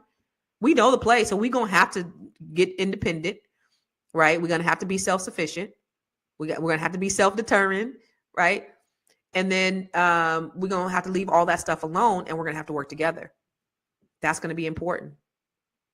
All right. So if we look at home ownership, that's one of the ways to build wealth. I was talking about this yesterday, y'all. For us to have the setbacks that we've had, predatory lending and discrimination and the system of welfare that destroyed our families and mass incarceration, yet we're still 45% of us are homeowners. That's pretty effing dope. That's pretty god darn amazing. Only 73% of them are homeowners, and they've gotten free land. They got GI bills. They get grants. They've gotten loans. They've gotten everything. And yet, not even 3/4 of them are homeowners. And they've gotten all the advances. So we are behind. And again, all we were asking for was equity. And because they don't want to give us equity, we got to take it. We have to take it. So, y'all, it's not just about making money. It's about keeping it. And like I said, when I filed bankruptcy back in 2009, I was 33 years old. I filed bankruptcy, making $250,000 a year because I didn't know how. I knew how to make the money. I didn't know how to keep it. I had more month than money. So I was no different than somebody making $50,000 a year, 25. If you don't have a good financial IQ, you're not going to be able to keep the money. You're not going to be able to build true wealth. And this is what we have to learn. Okay? So these are the things that I really want you to understand. The Bible says that a good man leaves an inheritance for his children and his children's children. So it's not just about you. It's about what you do for your children and your children's children. What are you leaving? Papa Was a Rolling Stone was a true telling of what happened in so many households where we left our children nothing but alone. And that is a sin before God, for you to die and not leave them with nothing. Do you have your insurance? Do you have insurances for your children? If you die, are they going to be able to bury you? Are you leaving them a little something?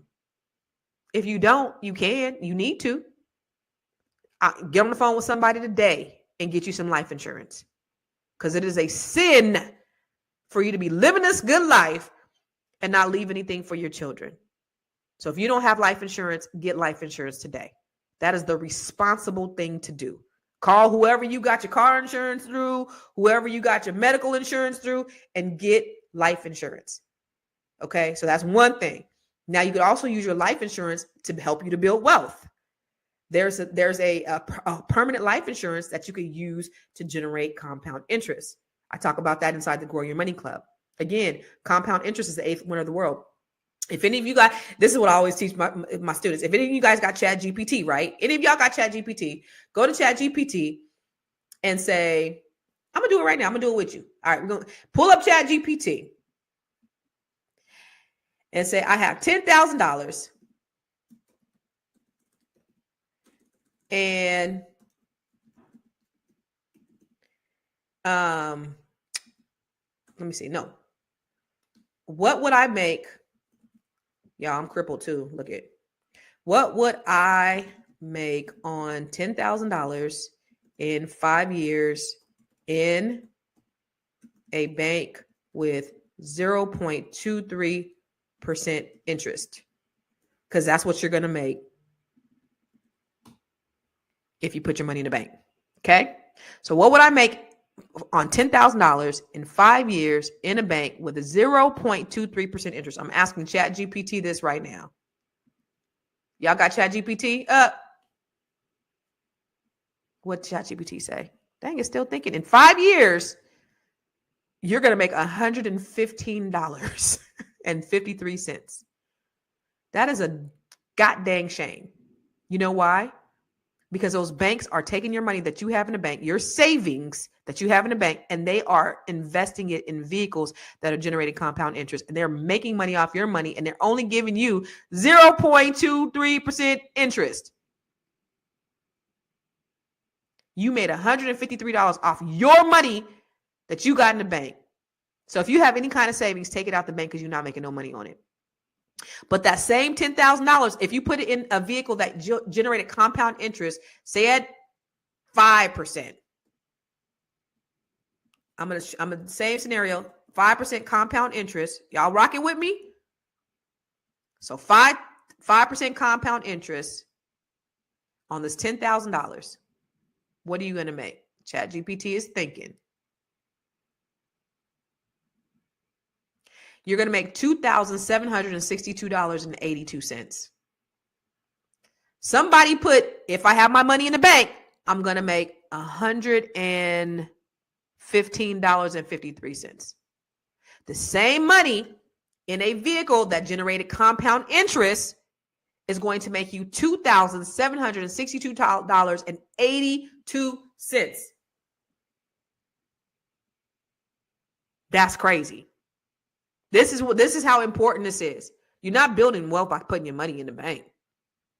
You got to get your money out the bank and put them in things, stock market. Put them in. Oh, by the way, I'm going to do a training on Friday. So instead of you being here, instead of us being live here, I'm going to actually do a private training with you on how to start investing in stock using Robinhood. So I'm going to do a Robinhood for beginners. I'm going to just show, because I know that's the thing. A lot of people are like, well, I want to start investing in stock, and you can do it with as little as $5. I want to invest in stock, but I don't know how. Well, I'm going to do a training. So instead of you coming here, I'm going to do a training, a Robinhood for beginners, and I'm going to show you how to start investing just $5. So same time, same bat channel on Friday. Go to Constance Teaches Robinhood. Let me see if this URL works. Constance Teaches Robinhood.com. and register. The only way you're going to be on is if you register. Constance Teaches Robinhood. Yeah, I gotta, I'm still crippled. Yep. Constance Teaches Robinhood.com. So if you go to Constance Teaches Robinhood, I'm going to put it in the chat. Constance Teaches Robinhood. Let me go back. Constance. Lord, Constance. I'm a little slow. Constance. Blame my finger. Y'all remember I almost sliced my finger off. Okay, so I'm going to put Constance Teaches Robinhood.com. I appreciate you back, Miss Maria. Tracy said, I got a Robinhood. Cool. I'm going to teach y'all how to do Robinhood, okay? So I'm going to teach you guys how to do Robinhood. Go to ConstanceTeachesRobinhood.com on Friday. This time on Friday, you got to register. If you want to be in this training, ConstanceTeachesRobinhood.com. This is just for beginners. You might be more advanced. But here's the A, B's, and C's of you to start investing. You can start with $5. It don't even matter. But I'm going to teach you how to do Robinhood on Friday at this time. So go to Constance Teaches Robinhood. Boom. ConstanceTeachesRobinhood.com. And that's why I was saying, that's why I was a little late today, because I was like, ooh, I want to do a class for them all. Let me get so I was on the phone with GoDaddy because I was trying to get the domain. Like, I was doing all that stuff for y'all. I was doing that for y'all. That's why I'm late. That's why I was late. That's why I was 7 minutes late. But we're going to do that on Friday morning. And I'm going to teach you just the basics of Robinhood. Let's get it started. You know, my son used Robinhood to grow my portfolio from 7,000 to 40,000 in 21. So it's definitely a great platform. It's great. It's very user friendly. You know, you could buy whatever. But Constance Teaches Robinhood. So we're going to do that on Friday morning. Okay. All right. So that's one thing. Also, y'all, I'm also doing the Bring Your Idea to Life. I'm also doing the Bring Your Idea to Life training. That is the 15th and the 16th of March. That is a 2-day training with me. I'm going to be with you for 2 days on March 15th and 16th. Do we have that flyer in there? Bring Your Idea to Life. There it is. The Bring Your Idea to Life. Y'all, I'm going to be doing this training on March 15th through 16th. Okay. So here's the thing. Y'all are sitting on these $1 million ideas. I know you are. I know some of you that are listening are sitting on these $1 million ideas, but you don't know how to bring it to life. You got a vision, you got a passion, maybe a side hustle, but you need real guidance. You need real coaching. You need real coaching and you need a real business. You need me to help coach you to bring it into a business. That's why I'm doing this training. And this was just birthed out of a conversation that I was having with you guys a few weeks ago, last month sometime. I was like, okay, everything I do is really around helping you. So I created this to help you to be able to, if you have an idea, I want to get you from ideation to manifestation to monetization. Okay. So I'm doing this training on March 15th and 16th. Now, this is me being with me for 2 days. I charge $500 an hour for coaching, just so you know. Okay.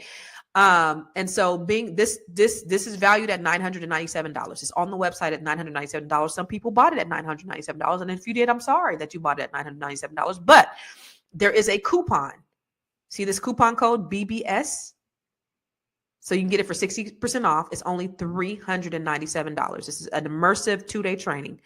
And this is where you're going to put your pen to pad and we're going to sit down together and we're going to work in a workshop style on Zoom, where we're going to take your idea and we're going to get it to manifestation, to monetization. So I only want people who are going to do what I said to do and who are ready to really to build their ideas and really to make a business. If you're serious about that, this is not just for women, it's for men also.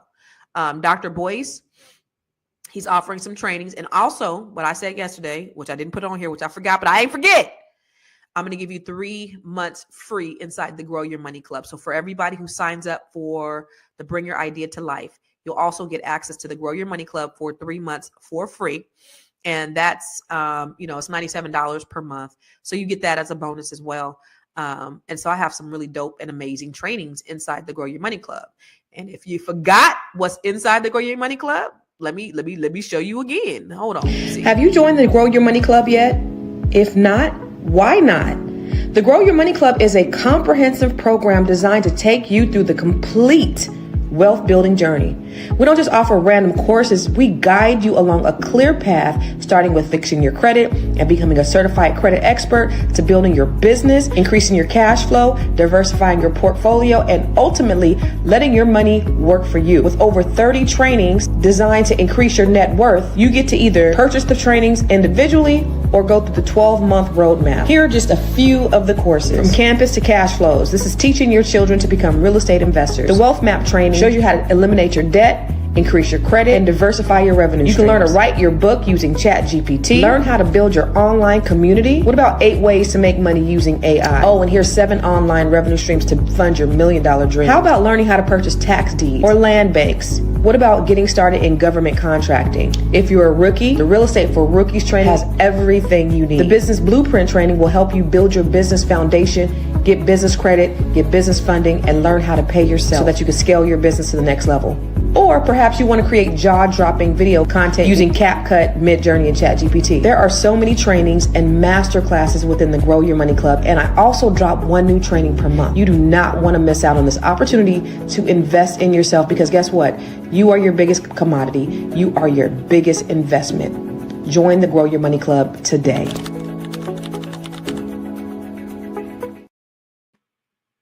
Yo, every time I see that, I'm about to talk about myself. How do I get off here? Every time I see that, I'm reminded of that side tooth that are here. I got this gap in my side tooth over here. I have braces, but my dentist took out these 2 teeth, and this side never goes out. Anyway, you know I'm crazy, y'all. So the Grow Your Money Club, if you are not in the Grow Your Money Club, you need to be in the Grow Your Money Club. That's real. It's $97 a month, and you get access to a plethora of trainings that are really going to help you to enhance your life for $97 a month. And then I drop 1 new training in per month. So even this Robinhood class that we're going to do on Friday, and we're going to do it together, that's going to be inside the Grow Your Money Club too. So that'll be a resource that you can go back and get, even after the class is done. But these are trainings that you do if you really want to take your life to the next level. And I'm serious. I'm not doing this for nothing. Like, these are things that I know. My books, I show you how to write a book. I show you how to invest in stock, in real estate for rookies. I show you how to create videos. I show you, like, there's so much. Investing in tax deeds, land banks. I show you how to create your communities, your online communities. Set up your living. I have a book, a Set Up Your Living Trust, an ebook, Setting Up Your Living Trust. Like, there's so much that you can get out of here. And for $97 per month, guys, like, that is a no-brainer. So go to growyourmoney.club. Go to growyourmoney.club and sign up for the Grow Your Money Club today. Okay. So if you are going to do Bring Your Idea to Life training with me, this is you and me talking. So the Grow Your Money Club, these are videos. These are online videos where we will have occasionally Q&As, live Q&As for the people who are inside the community. But if you want to do a 2-day immersive training with me, and you want to learn how to bring your idea to life, I'm going to show you how to take your idea and turn it into a business. Okay. I'm going to show you how to identify your ideal customer. Who is your ideal customer?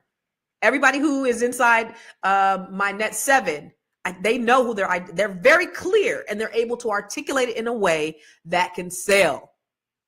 How do you structure your business the right way and start making money immediately? We're going to do that in this 2-day immersive training. Bring Your Idea to Life. And that it's only $397.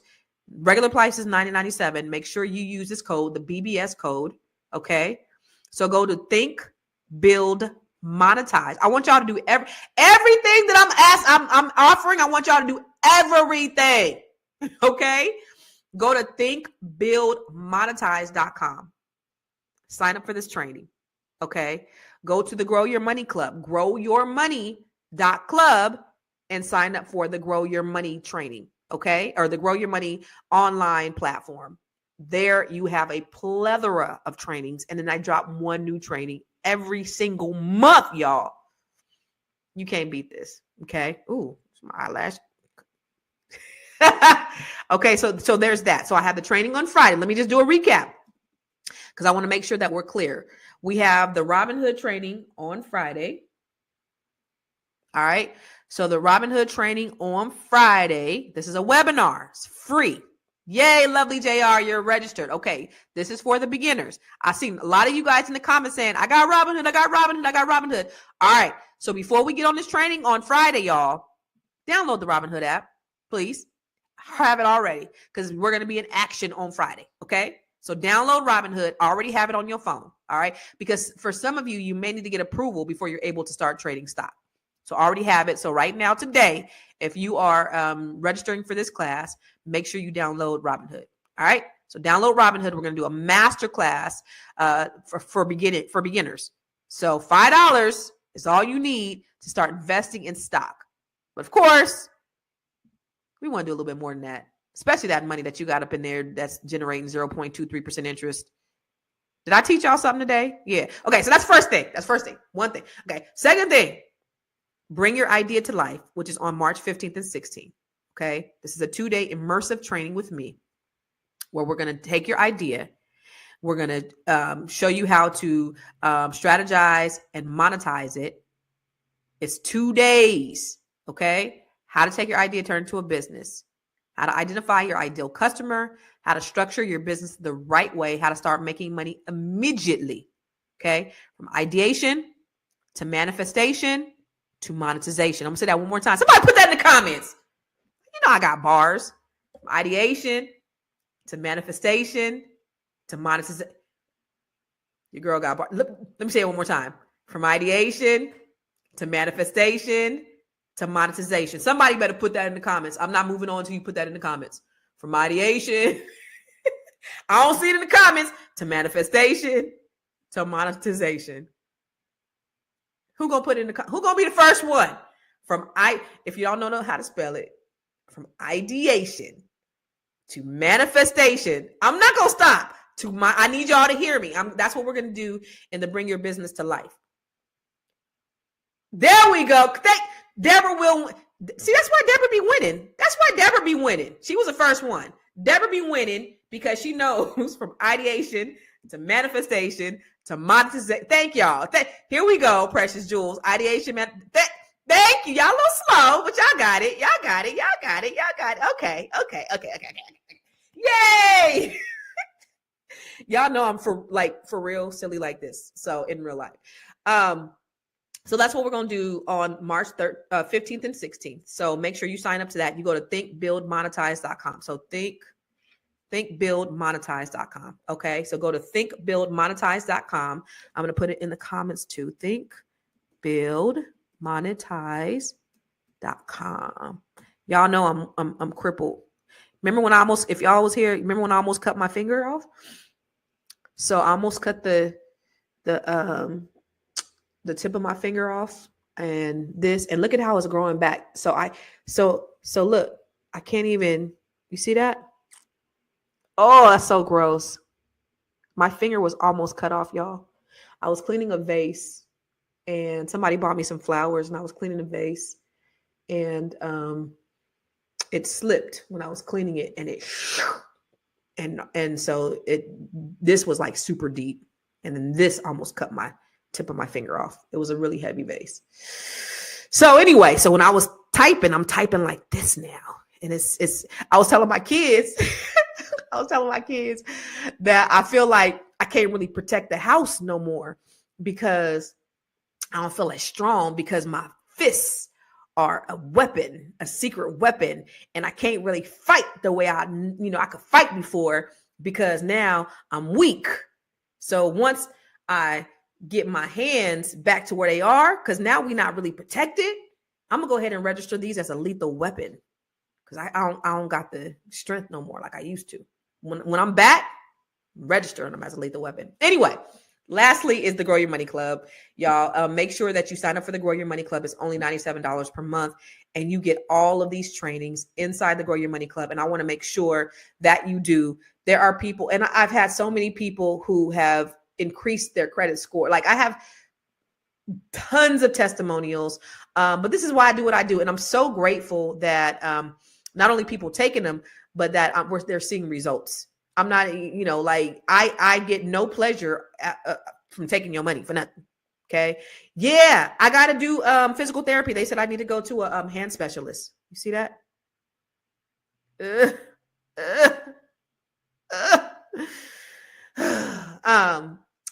What was I saying? What was I saying? What was I saying? I got distracted. I love you too, Natia. Natia said she loved me. You thought somebody else had what? Sharonda, is the finger still swollen? Yeah, it's still swollen, yo. Look at that. Look at compared. Look at that. I can't even get my nails done. I don't do like the big nails, but I do like get French tips on my fingers, and like my hands is ugly. I can't do nothing. Look at that. You guys should feel sorry for me. And when I seen it, because when it happened, I wrapped my hand, and then I just started. I wrapped my hand. Then when I got to the hospital, and then they took the thing off, it was all this blood, and I see my hand. I was crying. I don't even cry because I'm a thug, like tattoo tears. But I saw this, and I saw like my hand almost like chopped off, and I was like, it wasn't in my bingo card that day that I was gonna almost lose my fingers. So I was crying, and my daughter was like, she was like, I didn't really want to go with you, but I didn't want you to go. Like, I was gonna drive myself anyway. And then my son, like same day, he was like, Mom, can you twist my hair? These kids don't give a damn. They don't give a damn about me. He still was asking me to twist his hair. My daughter last night, she cooked. Last night she said, Mom, like every time I look at it, I just get, I get weak in the knees and my stomach. And I said, yeah, you still ain't doing the dishes. You cooked. You didn't even clean up after yourself. You waiting on me to do dishes with my hand like this and everything, huh? Y'all don't give a damn about your mama. He ain't do the dishes. He want me to twist his hair. Anyway, I'm sorry. So I'm sorry, y'all. I got distracted. I'm sorry. Okay. Grow Your Money Club, growyourmoney.club. Again, for the first 10 people who register today. No, for everybody who registered today. You register for the Grow Your Money Club today. I'm going to get you this book. This is $50. You can go on Amazon. You can get it for $50. You will receive this as a free download when you register today. And it's a 12-month comprehensive program. You start with credit, right? Here's another thing. I give you a business. I give you a credit business. So once you finish the credit portion, right, you become a certified credit expert. You actually get a certification and everything. So now you then have access to getting a credit repair business where you're able to make more money, right? So that's the second phase. So the first phase is a foundational phase. Let me go to the website so I can tell you Grow Your Money. If you go to growyourmoney.club. So we have the build phase, not the foundational phase. So you have the first phase, which is the build phase, which is the credit phase, where we help you to build your credit foundation, right? So that's where you're going to become a certified credit expert. The next phase is the grow phase, is where I'm going to teach you your business. So this is where I show you how to set up your business, how to get business funding, and then you also get access to become to have your own credit repair business. Okay. And then the invest phase, right? So once you finish the grow phase and you go to the invest phase. So it's a whole roadmap to get you from employee. Remember, we talked about the cash flow quadrant to investor. Okay. So in the invest phase is where I teach you how to start investing in real estate, invest in stock. And of course, this Robinhood training that we're going to do here, I'm going to put that under the invest phase. So that's going to be a part of the lessons inside that. There are maybe 5 or 6 trainings in there. And then the diversified training, that's where I'm going to show you different business opportunities and different business ideas, how to have multiple revenue streams, where to get side hustles, how to generate money while you're sleeping. Okay. So you have the build phase, which is the foundational phase, which is the credit. Then you have the grow, which is the business. Right. So I'm helping you with the business funding, and you have the invest, and then you have diversify. So you could do the $97 a month, right? It's easy. It's self-paced. You do it at your own pace, or you can buy bundles. So there's bundle packages where if you just want to focus on a particular thing, I have the real estate bundle. Inside the real estate bundle, you have first time home buyer training. You have real estate for rookies, which has over 35 trainings in there that tells you everything about being a real estate investor. You have your tax deed masterclass. You have your land bank masterclass. You have from campus to cash flows. And that is a training that, in fact, let me see if I can show you my page. If you're not on the, I'm going to see if I can show you, share my screen. Where we at? Grow Your Money Club. Yeah, here we go. So if you go to Grow, if you're not able to like do that while you're listening to me, that's cool. So, so if you wanted to buy bundles, so you have your real estate bundle, you have your business owner bundle. Inside this bundle is you have the class on government contracts, how to get into government contracts, build your own masterclass, 8 ways to make money using AI, 7 online revenue streams, write your own book, and the business blueprint. Okay. You go into the credit bundle. You have build credit to build wealth, and then rebuilding your credit after bankruptcy. And then the investor bundle is the Invest Her Success Formula, Wealth Map Accelerator, 6-phase blueprint and the 3 days. And then you have the wealth map. The wealth map 6-phase blueprint. Yeah, all of those. So those are your investor bundles. So if you want to just purchase the bundles, you can do that, or you can purchase them a la carte. So if you just want to buy, you said, I don't even want to do the bundles. I just want to do them a la carte. Okay, from campus to cash flows. That's how to make your children investors. So you can buy that a la carte. You can just buy all these trainings a la carte. It's totally up to you. Okay. So that's how the Grow Your Money Club is, however you want to do it. You're getting a 404 error? Let me see what's going on. Who else is getting a 404 error? That's crazy. We're going to work that out right now. You ain't getting no 404 error. See, start your journey now. Which are you doing the 12-month? And are you doing the $97? Tell me what you're doing, because I'm there right now. I see it. Boom. Okay, I'm able to do it. Let me see. Is it the $9.97? Are you doing the pay in full? Let me do both. No, I see. Oh, you get a 1-day trial with the money. Okay. It's not as bad as it could be. It could take a while to heal. I know. Thank you. I've tried. So tell me abundant returns. Tell me where you're trying to sign up at, because we're going on the sale. I was getting an error. Somebody said they were getting an error on the sale. Let me see. If I get an error on my sale. We're going to work this thing out, because I want to make sure before we get off here. And I actually have to get on the other podcast, the Fly Nubian Money podcast. If I go start your journey now, and then I do the monthly payment, I'm doing it. Oh no, you're right. Okay, do me a favor. I got to work on this real quick. Do me a favor. Do it from your desktop, because I see it too. Look. So do it from your desktop if you can do it from your desktop. But you better believe as soon as we get off of here, let me cook. Give me 30 minutes and it's going to be fixed.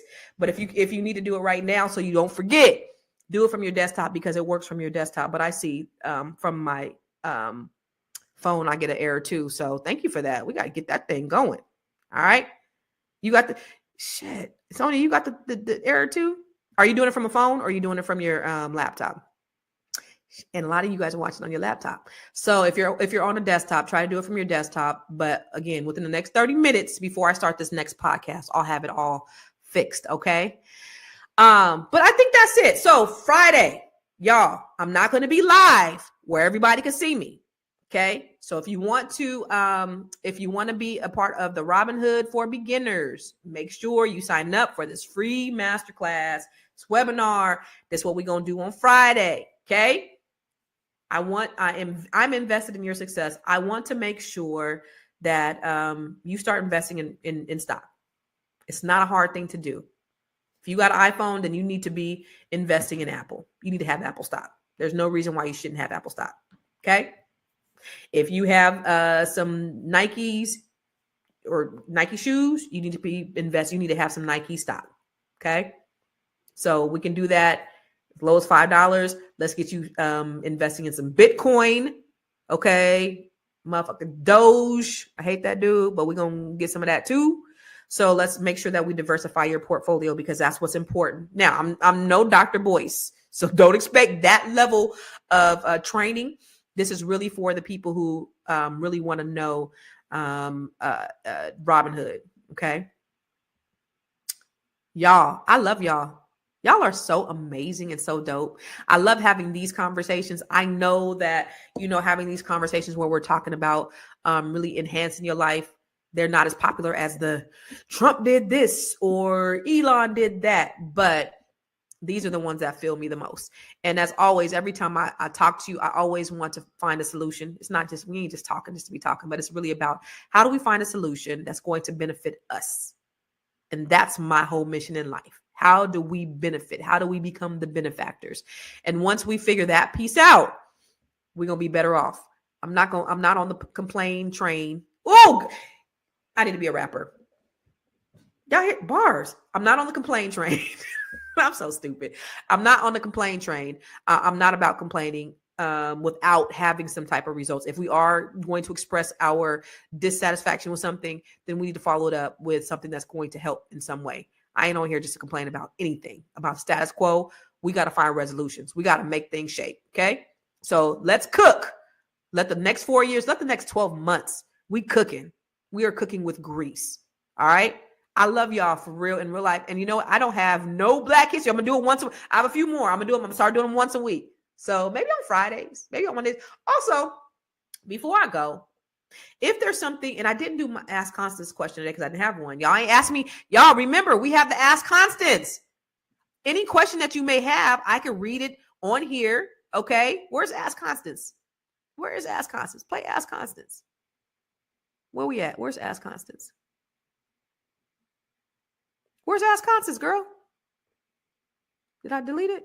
Oh, here it is. What's up? It's your girl, Constance Carter, and we're going to add a new segment.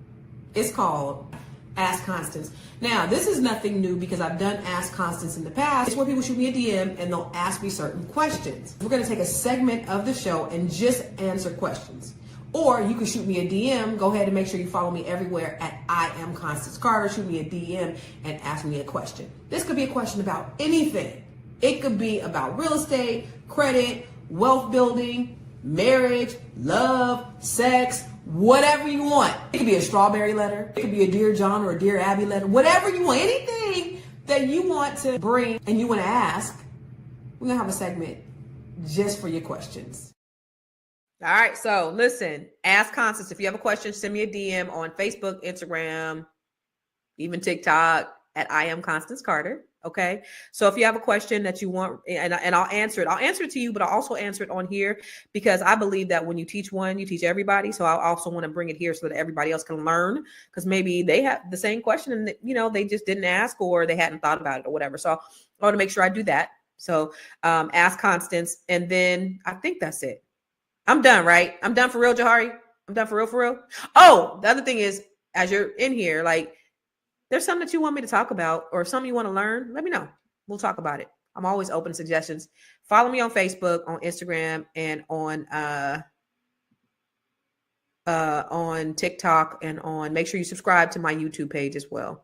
Okay. I'm sorry. I love y'all for real in real life. I'll see you later. Wait.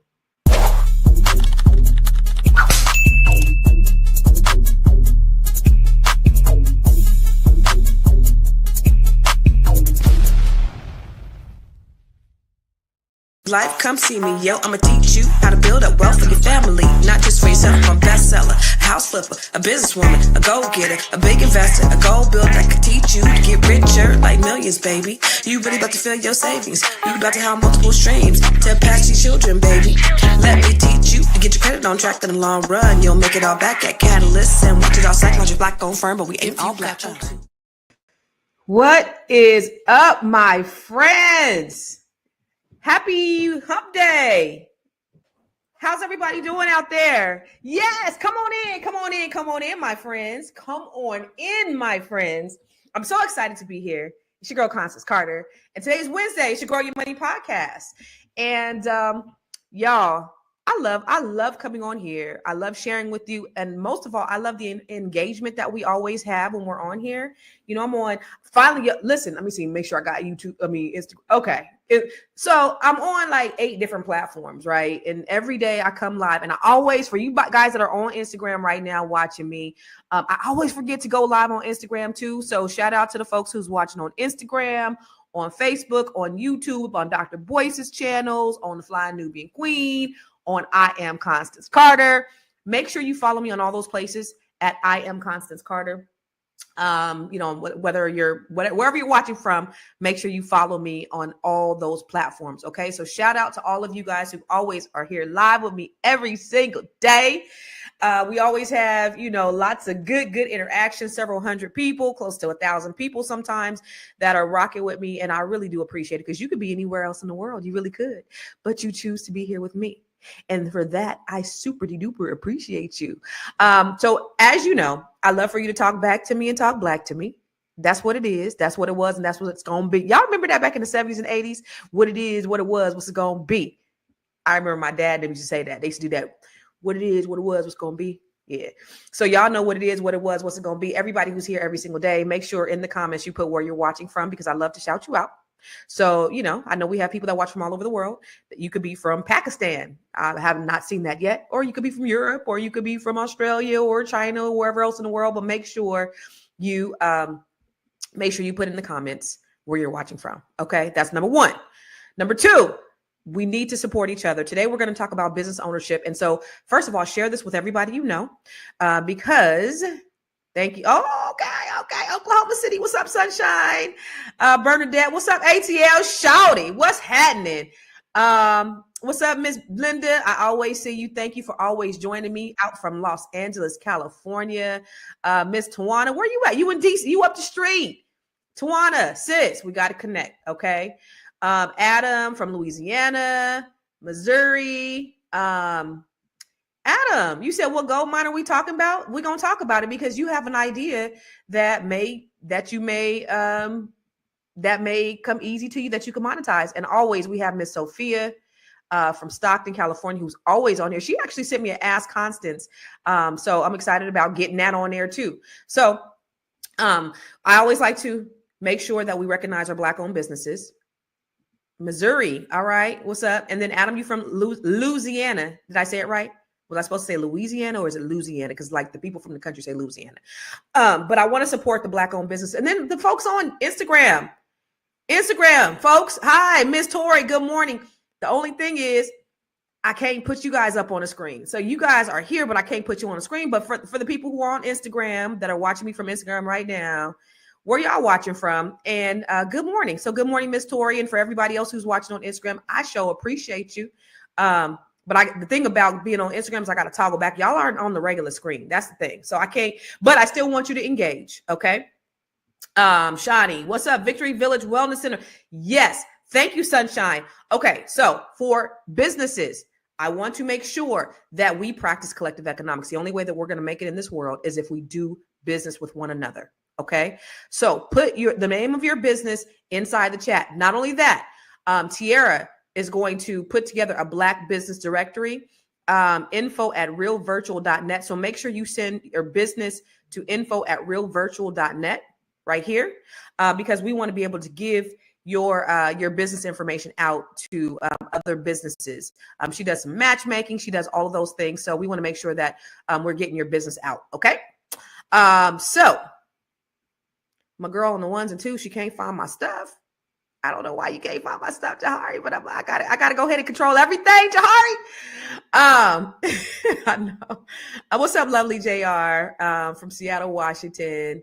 So anyway, Victory Village Wellness Center, laser lipo, natural weight loss. And she's in, did you say you were in Washington State? So if you are in Washington State, or maybe you want to exchange business ideas, or maybe you want to work with Miss Sunshine Diaz, make sure and what's your website? So for anybody who has a Black-owned business, I want to put you out here because I want everybody to see you.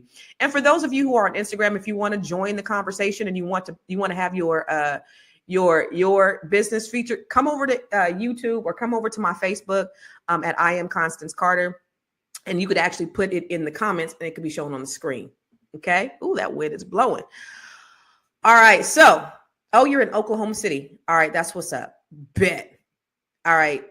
So y'all, I was, as I was in my meditation this morning, and we're going to get started and talking, because, I love you guys. Y'all my family, and I come here every day, and, we've gotten quite familiar with each other. But for those of you who are new, to the program, to the podcast that I do every single day, welcome. Let me know in the chat if you're new, if you've never saw me before live here, let me know. But as I was in my meditation this morning, I was just so thankful, y'all. So if you're new to me, if you're not familiar with who I am, my motto used to be nobody works harder than Constance Carter. I built an amazing business. I was married. I was with my ex for 30 years. I was married for 23 years. We have the dopest children ever. We have 4 dope and amazing children. They're dope and amazing and trifling and lazy and all the things that kids are, right? Young adults, teenagers. I have one 16, 18, 20, and a 25-year-old. And what I was thinking this morning is like, I went through like the ringer, getting the divorce. And I was just thinking like I literally took like a 2-year hiatus, kind of like I was still doing some things, but not on the scale that I'm used to working. I'm a grinder. I work hard. And, I worked hard because I loved working hard. It wasn't like, you know how, you want to work smart, but I worked because I love working. And I worked so much that sometimes my kids used to be like, Mom, can you come home from work now? And I feel really bad because, I did miss out on a lot of those moments with my children. But the last 2 years, I moved, from the West Coast to the East Coast. I purchased this beautiful house. Like, I'm on the golf course. I could see the deer. I could see the fox. I could see like all of these beautiful trees and all this greenery, which is super cool. But I just got a chance to relax. And rarely do people really get a chance to really just decompress from everything.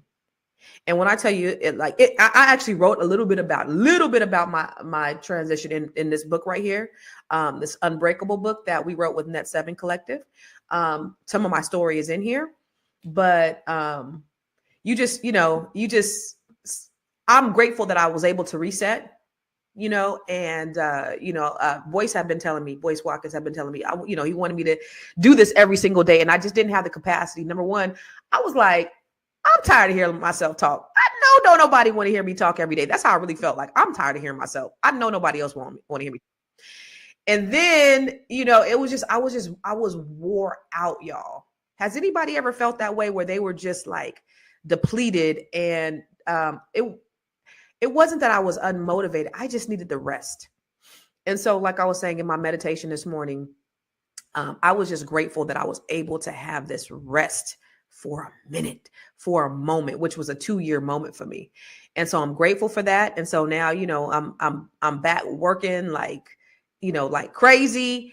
And, things are good. I'm back to I'm not back to working like I did, but I am working a lot. But again, it's stuff that I really enjoy. And so, just getting rid of just like releasing a lot of, toxicity and all the things that, we go through in life, the ebbs and flows. And so I'm just grateful to be in a place where I'm literally really at peace in life. And so that's what I wish for you to have is peace. I wish for everyone who's listening to me. Thank you, Booker. I appreciate you. I wish for everybody who is here listening to have peace, because it's a beautiful place to be. And once you have peace, you don't want anything that is the opposite of that. And so I'm very careful of the people that I surround myself with. I'm very careful of the gossip or just, the talk that I engage with. I'm very careful because I don't have time. I don't have time to engage in that anyway. But the things that I do, I make sure that I hope that there's some type of integrity in it. We have fun on these podcasts and things like that. We talk shit, but for the most part in real life, I try to make sure that I'm always I'm insulating myself from all that. I was talking to my cousin last night and I was telling her how I had apologized to my ex. And she was like, yeah, you did, but I don't know why you did that. And I said, because I'm not perfect. She was like, yeah, but he blah, blah, blah, blah, blah, blah. And I was like, but I still I'm not perfect. And here's the thing. Even though I didn't do stuff on the same level, I'm not perfect. And the apology that I did, it wasn't for him. It was for me, because I like to live within a certain amount of integrity. Right. And the apology happened a long time ago that I was just like, I'm not 100%. I'm not perfect. But my thing is, I like to have integrity. I like to live in integrity. And so for me, that was a release for me. It doesn't matter. It's not about pride, who shot John or anything like that. But I can walk freely in who I am and do what I need to do and operate at my highest, because how do I pour into other people if I have any type of negativity surrounding me? And so any type of negativity that anybody else has, it just bounces off. Because I'm making sure that I up level and then I'm being the best version of myself. So, that's what it is, and so I just, I encourage you to do the same. If there's somebody that you have, not settled anything with, or if there's something that's keeping you, because those could be anchors to tie you down, and you really want to live your life elevated, and you want to live, you know, in a high vibrational frequency at all times. If there's anything, regardless if they hurt you, if they did something to you or whatever, regardless, release it, apologize for your part in it, and move on. Peace is the best place you can be in life. I'm trying to tell you. So when I wake up and I see these deer outside, and I see that country club or the golf course, there's a country club across the street, but when I see the golf course and I see the little not river, what is it? A little stream in my backyard, that's peace. That's peace. So you know, anybody that comes in my life, and I'm talking about anybody, whatever relationship, I'm talking about man, woman, whatever, they have to add to the peace. That's a requirement. Can't add no drama. Y'all know what I'm talking about? So, you know, let me ask you a question. Yes, Wadia. Yes. It has nothing to do with that other person. It has everything to do with me. That was a release. So did anybody watch the State of the Union last night? I didn't watch it. I was actually teaching a class. I have the B1 Real Estate Mastery Training, and I was actually teaching that. And so I didn't, you know, I don't know. My B1 Real Estate Mastery comes on is every other week, and I'm showing people how to be real estate developers. Oh, you got it, Jake Jahari. You back? I bet. All right. So the B1 Real Estate Mastery Training, I teach individuals all over the country how to become real estate investors. And I accidentally, y'all. Okay, I gotta check. Y'all, I have 10,000 people in my CRM, and I accidentally sent an email to all 10,000 people, and it was only supposed to be for like 60 people that are in my training. And so people were trying to get into my class last night that didn't belong there, because I sent the link out to everybody. Anyway, but I didn't see the State of the Union. But you know, so we have this whole idea, this whole woke thing, right? And so Jahari sent me this video of your boy last night in the State of the Union. Look, check this out here. Getting wokeness out of our schools and out of our military, and it's already out, and it's out of our society. We don't want it. Wokeness is trouble. Wokeness is bad. It's gone. It's gone. And we feel so much better for it, don't we? Don't we feel better? Service members won't be activists and ideologues. They will be fighters and warriors. They will fight for our country. And Pete, congratulations, Secretary of Defense. He's not big into the woke movement, I can tell you. I know him well. I am pleased to report that in January, the U.S. Army had its single best recruiting month in 15 years, and that all armed services are having among the best recruiting results ever in the history of our services. What a difference. And you know, it was just a few months ago where the results were exactly the opposite. We couldn't recruit anywhere. We couldn't recruit. Now we're having the best results just about that we've ever had. What a tremendous turnaround. It's really a beautiful thing to see. People love our country again. It's very simple. They love our country, and they love being in our military again. So it's a great thing, and thank you very much. Great job. This motherfucker be straight lying. He be lying. Y'all, okay, Daddy, I'm sorry I had to cuss. Dad, if you watching, I had to cuss. I'm sorry, because this dumbass be lying like shit. So I did, you know, I went to the AP, and I think he did kicked out AP. He did kicked out all the people who actually fact checked them. He don't allow like all these different news agencies. He only wants the ones who agree with him. So I did fact check it and about the military. And so the fact is, according to the Army data, recruiting numbers have been increasingly steady over the past year, with the highest total coming in August 2024, before the November elections.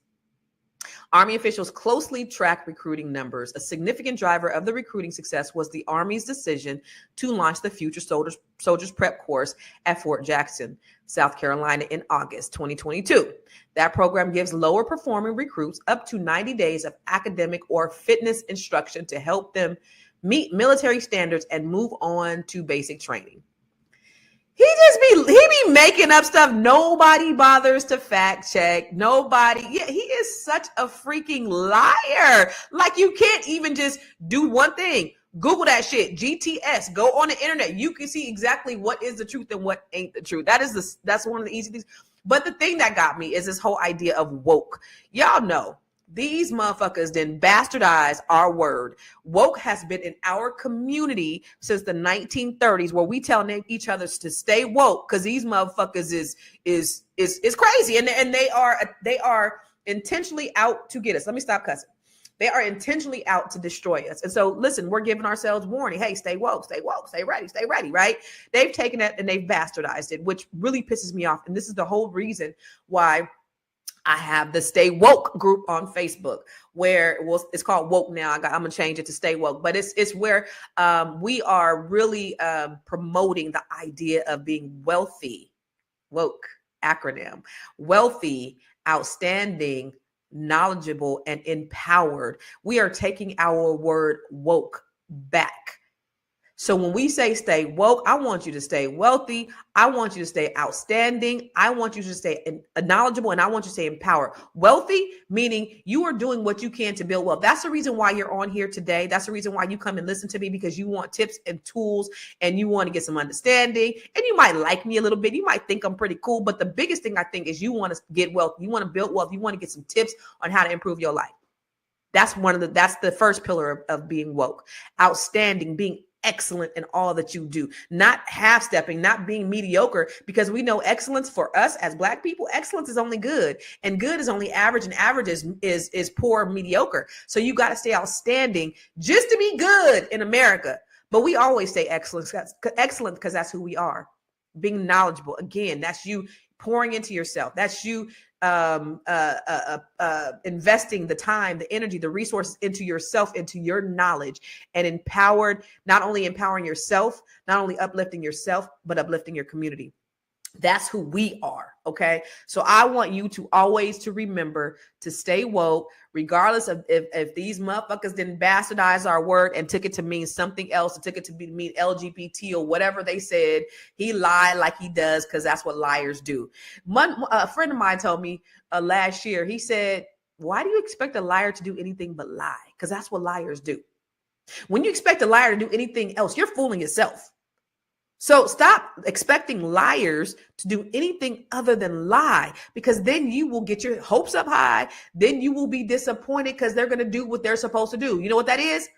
Lie. That's what Donald Trump does. So we are taking the word woke back. We are being all of that. So I have a woke tip. Today is Woke Wednesday. We're going to be wealthy and empowered. But today I want to give you a little tip, a little woke tip. So let's look at it. Welcome to the Woke Minute. It's your girl, Constance Carter. This is where we will drop quick tips to build wealth, seize opportunity, gain knowledge, and empower your legacy. Today's Woke Minute is about opportunity. Opportunity is everywhere, but the key is being ready when it knocks. Did you know that 65% of millionaires have 3 or more incomes? It's because they leverage opportunity. They see what others miss. So here's your woke tip. Next time you're scrolling on social media, ask yourself, is this entertainment or education? And then shift your timeline to opportunities. Follow entrepreneurs, investors, and platforms that show you how to grow your money. Stay ready so you never have to get ready. That's your Woke Minute, because when you stay woke, you stay wealthy.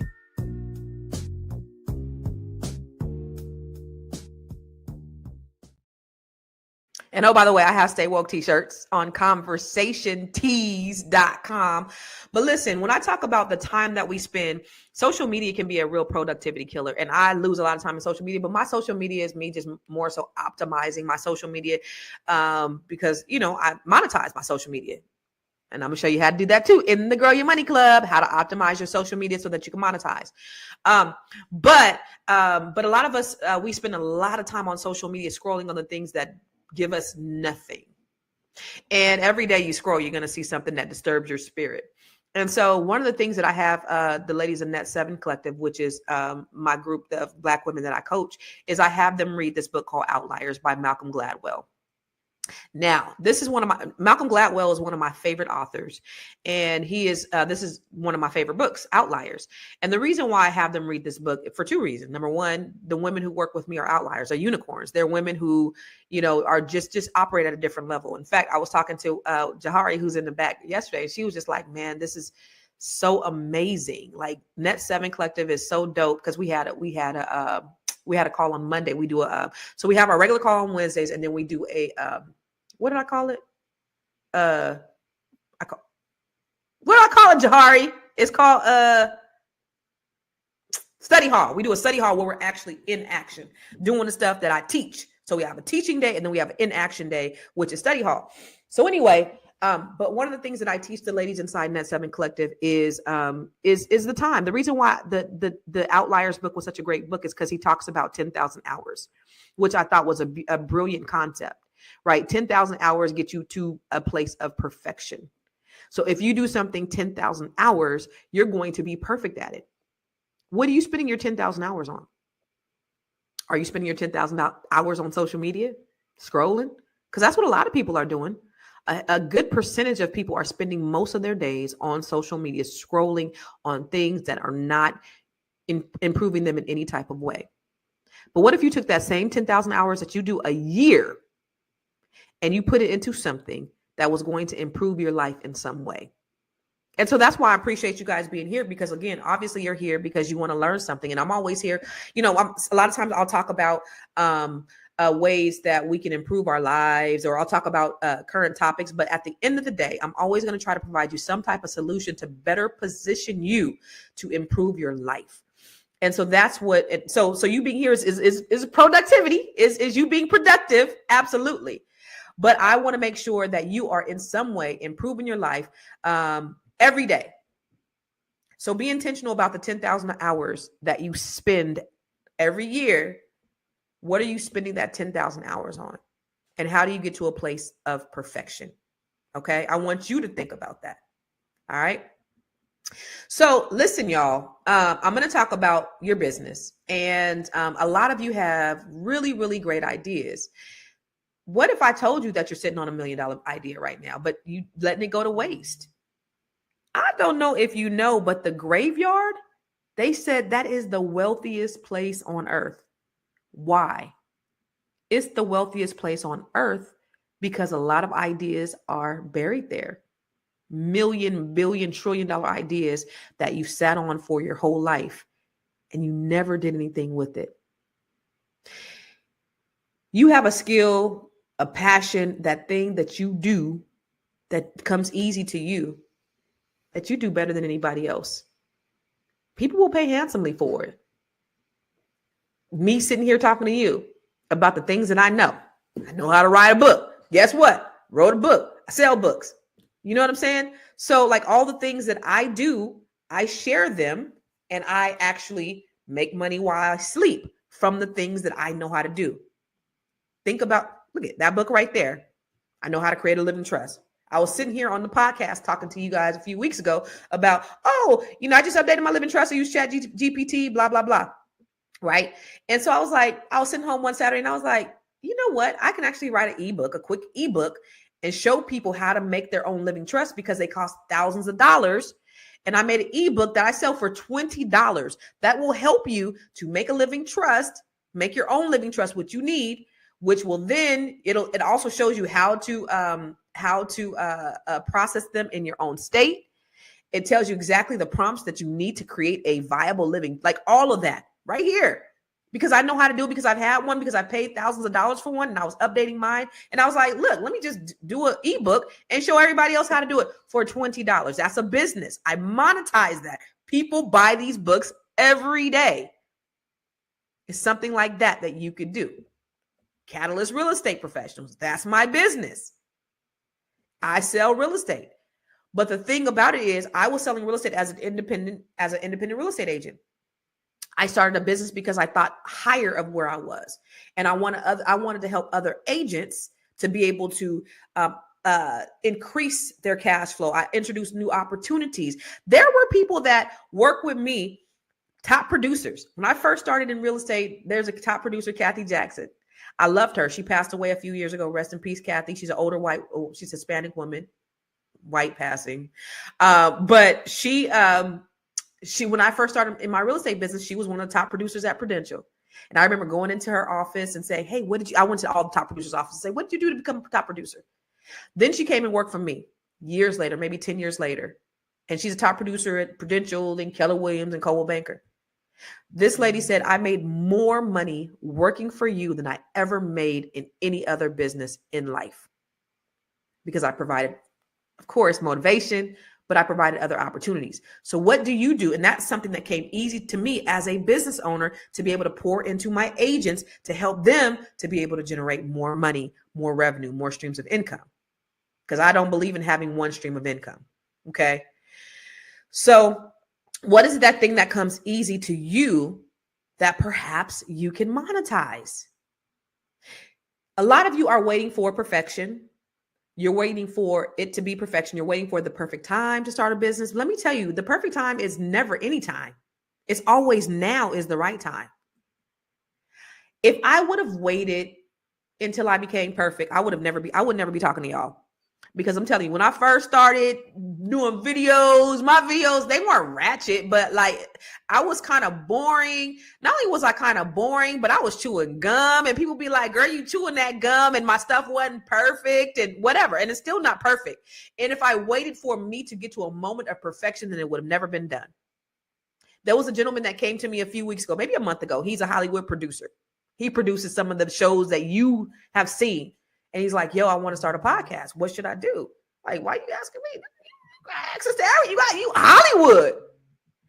And so one of the things I told him is I see what you're doing is you're waiting on it to be perfect because you know that in Hollywood, you have to have certain aesthetics and you have to have this big production. Dude, you have a lot to offer. Get on here. My phone blowing up. Get on here and just start talking and people will listen. Right? So if you are waiting for perfection, you are waiting too long. And I want to encourage you today that if you have an idea, the time to start when? The time to start is now. Okay? So I just want to break down today what you already know. And I want to help you to really look at turning it into a profitable business. And listen, if you're serious about making this happen, I'm actually hosting a 2-day workshop, like an immersive workshop where I'm helping you to bring your idea to life on March 15th and 16th. I'm going to personally, so we're going to talk about it today, but to implement and execute, to go from ideation to manifestation to monetization. I'm going to do that on the 15th and 16th, like where it's going to be immersive, right? So I'm personally invested in helping you to bring your idea to life. But today we're going to talk about it. Okay. So let me ask you a question. For you, what's stopping you? What's stopping you, Angel?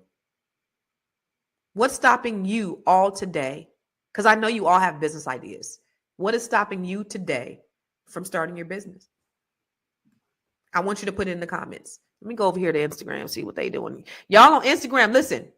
I can't come over here on the screen a lot. So if you guys are on Instagram, go over to my YouTube page. It's in my stories. Go over to my YouTube page because I want to get you engaged in the conversation. I want to see your comments because I can't put them up here.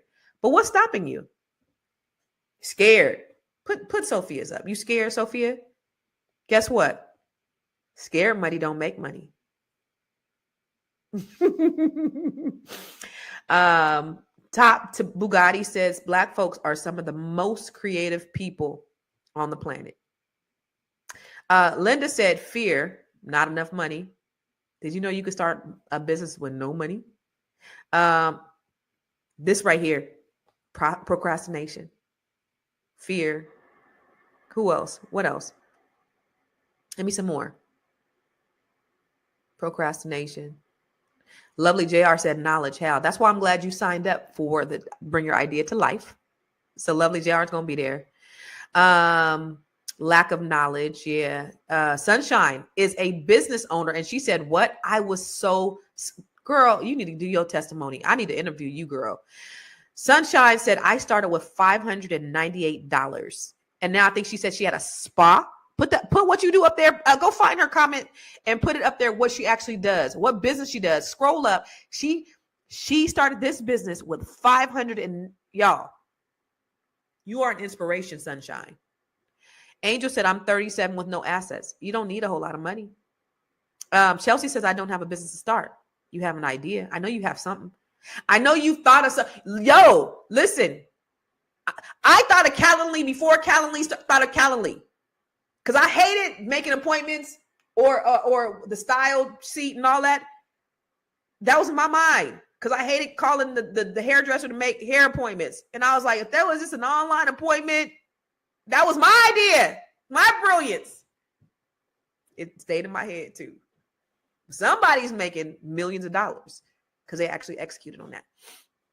So look at, she started with $598. She started Victory Village Wellness Center, Laser Lipo, Natural Weight Loss, M-Sculpt, Herbalist, and they are certified wellness practitioners. And she started this business with $598. Yo. So when you say that you don't have the money, yeah. Let me ask you another question. If money wasn't an issue, what business would you start today? If money wasn't an issue, let me see if anybody on Instagram. Y'all on Instagram, come over to YouTube and talk to us. What y'all say over here? Procrastination on highly favored on Instagram said procrastination. Terry, that's you. Come over here on YouTube and get with us because I want to put your comment on the screen. Okay. So if money wasn't an option, what would you be doing? I'm not going to move on until you tell me. So somebody tell me, if money wasn't an option, what would you be doing? Come on, tell me.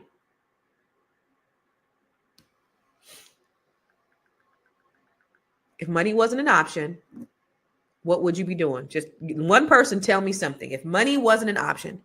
Precious Jewel said a podcast on sports and world topics. That takes absolutely no money. None whatsoever.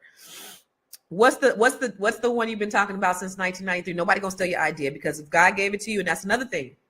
People scared to share. And again, I don't tell people what I'm getting ready to do. I show them what I've already done. Because if God gave me a vision, I just do it. I'm the biggest executor. I might not be the best ideation person, but I can execute the shit out some shit. So the ideas that I've had, the things that I've done, the first book that I wrote, which ended up being a bestseller, by the way, Keeping Score. It looks a little bit different now. Keeping Score. Somebody said, hey, you should write a book. And I was like, okay, never had the desire to write a book, but I did because somebody told me to. And it became a bestseller and it helped thousands and thousands and thousands of people with their credit. What is that you could do? I also have the credit repair masterclass inside the Grow Your Money Club. That is, I know credit. I created a training. It makes me money. You see how easy that is? I know credit. I created a training. It makes me money, even when I'm sleeping. Yeah. So these are it doesn't have to be rocket science, y'all. That's what I need you to understand. Okay. Khalid said trading stock options. Okay. What else? Estate planning guide. I love that. James said he's researching his idea. Lovely JR said a bookstore, library, data entry transcription. You can do that online, at least the data entry transcription. You need to come to the 2-day workshop. A Christian gift basket business. Now I make cards and would add that too. Okay. I love all of that. So what you have to ask yourself when you are looking at your business, entertainment center for families, that's good. What you have to really ask yourself is, what is there a need for? And how can I solve it? What is the problem? Where is there a gap? And what can I do to fill that gap? Why is what you have what somebody needs? I want you to think about that. And you can put it in the comments, but I want you to think about it and I want you to write that down. Okay? Stop waiting for the right time because it'll never be the right time. But you also have to think about what defines success for you. Because a lot of people are scared because they're afraid to fail. Okay? But what if you were on a cliff and you decide to jump? But you were, I don't want to jump because I might fall. But what if you grew wings and you flew? So what if you were successful? But then some people are afraid of success. And what happens if you succeed? What kind of time will that take away from your family? What kind of life will that give you? Right? So a lot of people are scared that, oh, what if I'm super successful? Now that's going to take a lot out of me. I've heard people say that too. So people have fear of failure. They also have fear of success. And so you have to understand, what is that lie that you've told yourself? What's been holding you back? And you need to tell yourself the truth about what it is that you actually can do. If you had to start a business with $100, think about that. Do you really see yourself as an entrepreneur? Most people don't. You only are how you see yourself. The furthest you will go is how you see yourself. When I was 7 years old in Sunday school, my auntie, Rosie Mae Jenkins, I love my auntie, Rosie Mae Jenkins. She's still living. She basically told me that God loved me the same that he loved everybody else. He didn't love me any more. He didn't love me any less. But what it meant is I could do, be, or have anything that I wanted. And I looked up at her and I said, even the president of the United States? And she said, even the president of the United States. So I saw myself bigger than that little black girl. See, when I was 4, I asked my mom, and I talked about this in my TED Talk. When I was 4, I asked my mom to buy me a Baby Alive doll. And I was asking her, who knows for how long, because you don't have a concept of time when you're little, right? She finally bought me that Baby Alive doll. And when she presented it to me, it was black. And when I wanted was white. And somehow at that 4-year-old age, I thought my worth was lower. I thought that doll was ugly. It wasn't as good as, right? Because these are the things that have been put inside of our brains. We're not as good as. But at 7 years old, my auntie broke that curse for me. And she said, you could be, do, or have anything you want to because God loves you the same that he loves the president of the United States. It was a wrap after that. I was, of course, a minority in my school, in elementary school. It was mostly Hispanic, Asian, and white. Many of us. And I remember being in 4th grade and getting straight A's. And my little white friend Heidi, she was like, how did you get better grades than me? Yeah, I got straight A's. No, I'm just kidding. But, it was because my auntie poured that into me and told me that I could do whatever they did. When I was in high school and I saw the kids, all my black friends, we was on a bus. But I saw my white friends and my Filipino friends with cars. I was like, shit, I want me a car too. Y'all ain't gonna have no car and I'm gonna have a car. I'm not gonna have a car. It was like that, right? I knew that I was equally and I could have whatever they had if I put my mind to it. So what are those limitations that you're putting on yourself that have stopped you from reaching your dreams? Real quick, I got to take a quick break because I got to introduce you guys to the Grow Your Money Club, but this is part of Jahari's telling me in the back I got to take a break. So, have you joined the Grow Your Money Club yet? If not, why not? The Grow Your Money Club is a comprehensive program designed to take you through the complete wealth building journey.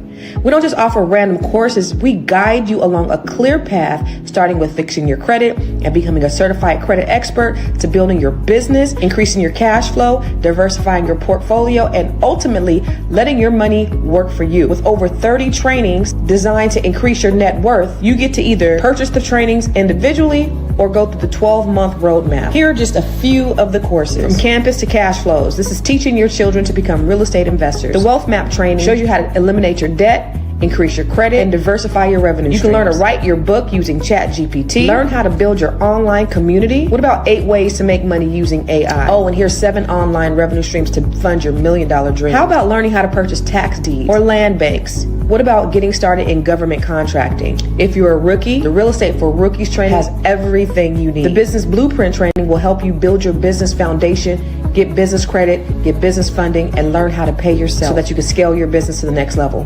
Or perhaps you want to create jaw-dropping video content using CapCut, Midjourney, and ChatGPT. There are so many trainings and master classes within the Grow Your Money Club, and I also drop one new training per month. You do not want to miss out on this opportunity to invest in yourself, because guess what?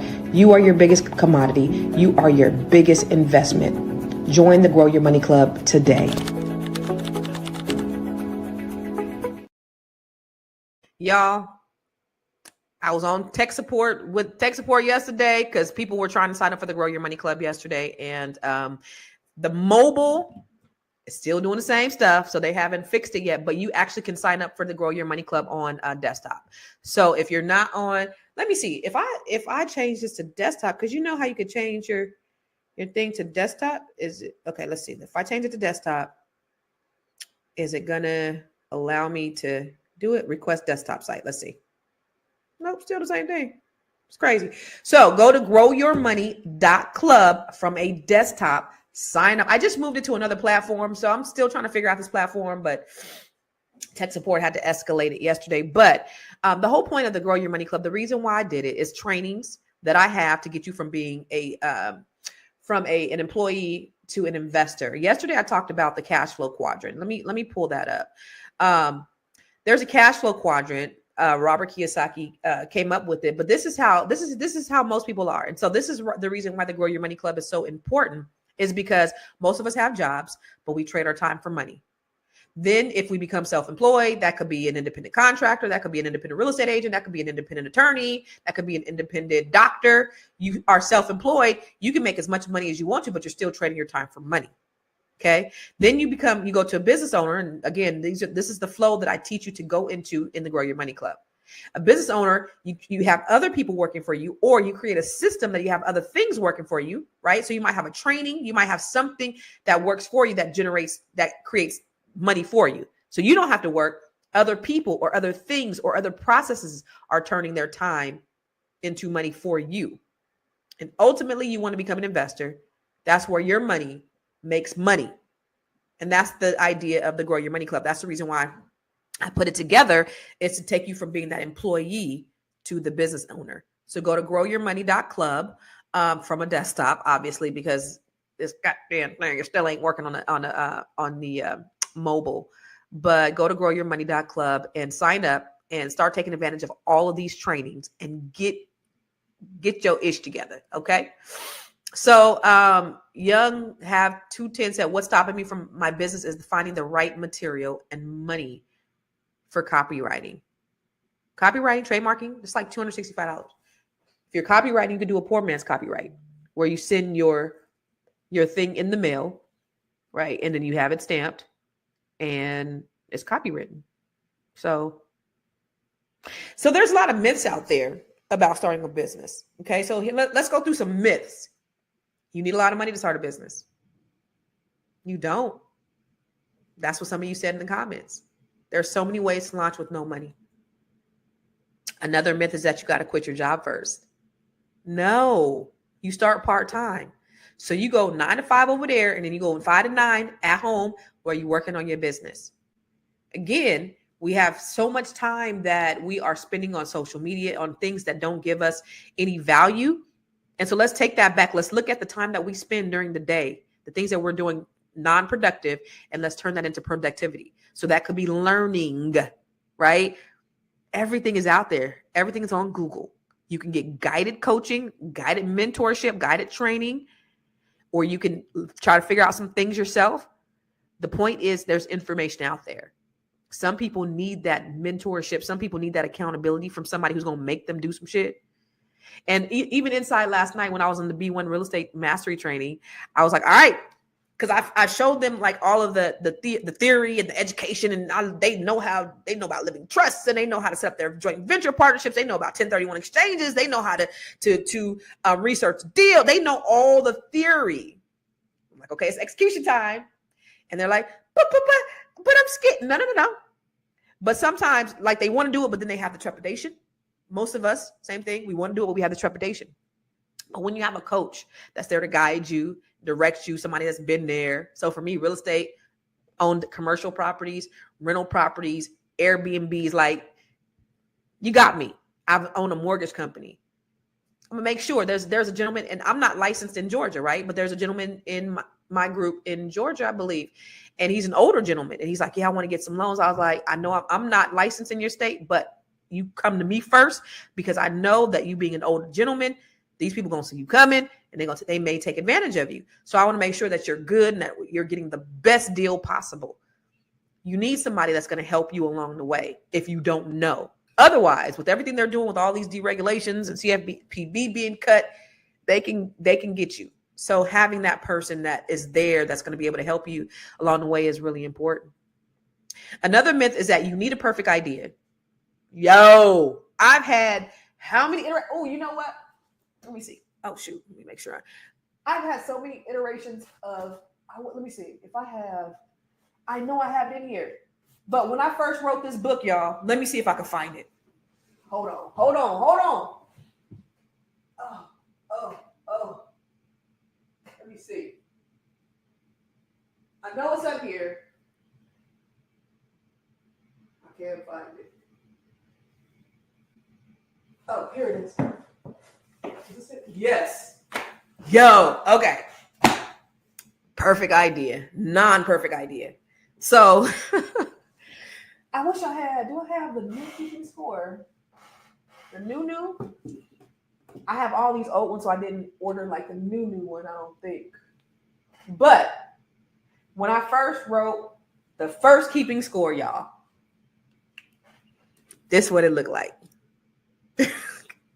I was so embarrassed. So what I did is, when I wrote the first book, I was like, yeah, I'm writing a book. And I didn't know what I was doing, right? So I'm just self-published. I wrote my first book, and when it came in the mail, it was so ugly. But what I did is I had made an announcement before I actually seen what this thing looked like, right? And it was so ugly. That's what it looked like. This wasn't perfect. But still, people, the information was still invaluable. I had, before I had like really went in there and addressed grammatical error. I had grammatical errors, and I was selling it because I had said before I released it, I should have gotten the author's copy, looked over, and made sure it was cool. And I was so excited that I released a new book. I was telling everybody, I released a new book before I even got a copy. So this is what this shit looked like. And this was like the third iteration. And then I have the fourth iteration of the book now. Right, so I've updated it. It has new laws, all that stuff. And I don't have it up here. But if you're waiting for perfection, that wasn't perfect. It was actually kind of ugly, right? Yeah, but I've improved. So stop waiting for stuff to be perfect. Get the information out there. Beta now, better later. Okay?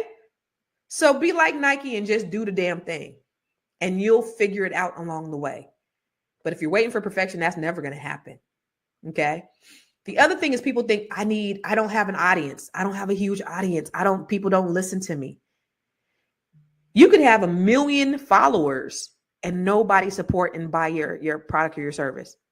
You can have a small audience and be able to do millions. So you don't have to worry about whether you have a big audience. What happens is, most people never start because they overcomplicate things. Okay? Stop overcomplicating things. In my training, the Bring Your Idea to Life workshop, I'm going to show you how to just simplify and then grow. Simplify and grow. Okay? So let's look at, let me just show you some numbers about Black-owned businesses, because most of us Black, right? There are, as of 2021, 161,031 Black-owned employers in the U.S.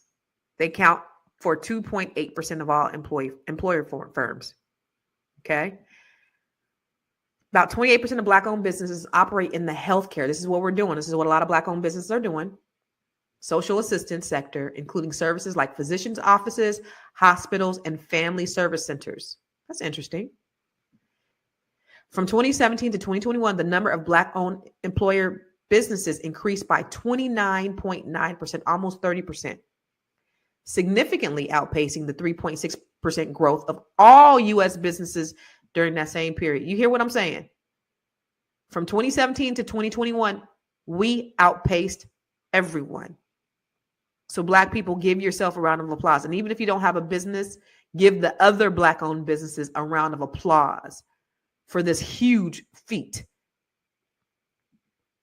A significant majority of Black-owned employer businesses have fewer than 20 employees, with about 75% having fewer than 5. These businesses employ over 1.4 million people and generated approximately $206 billion in revenue. But check this out.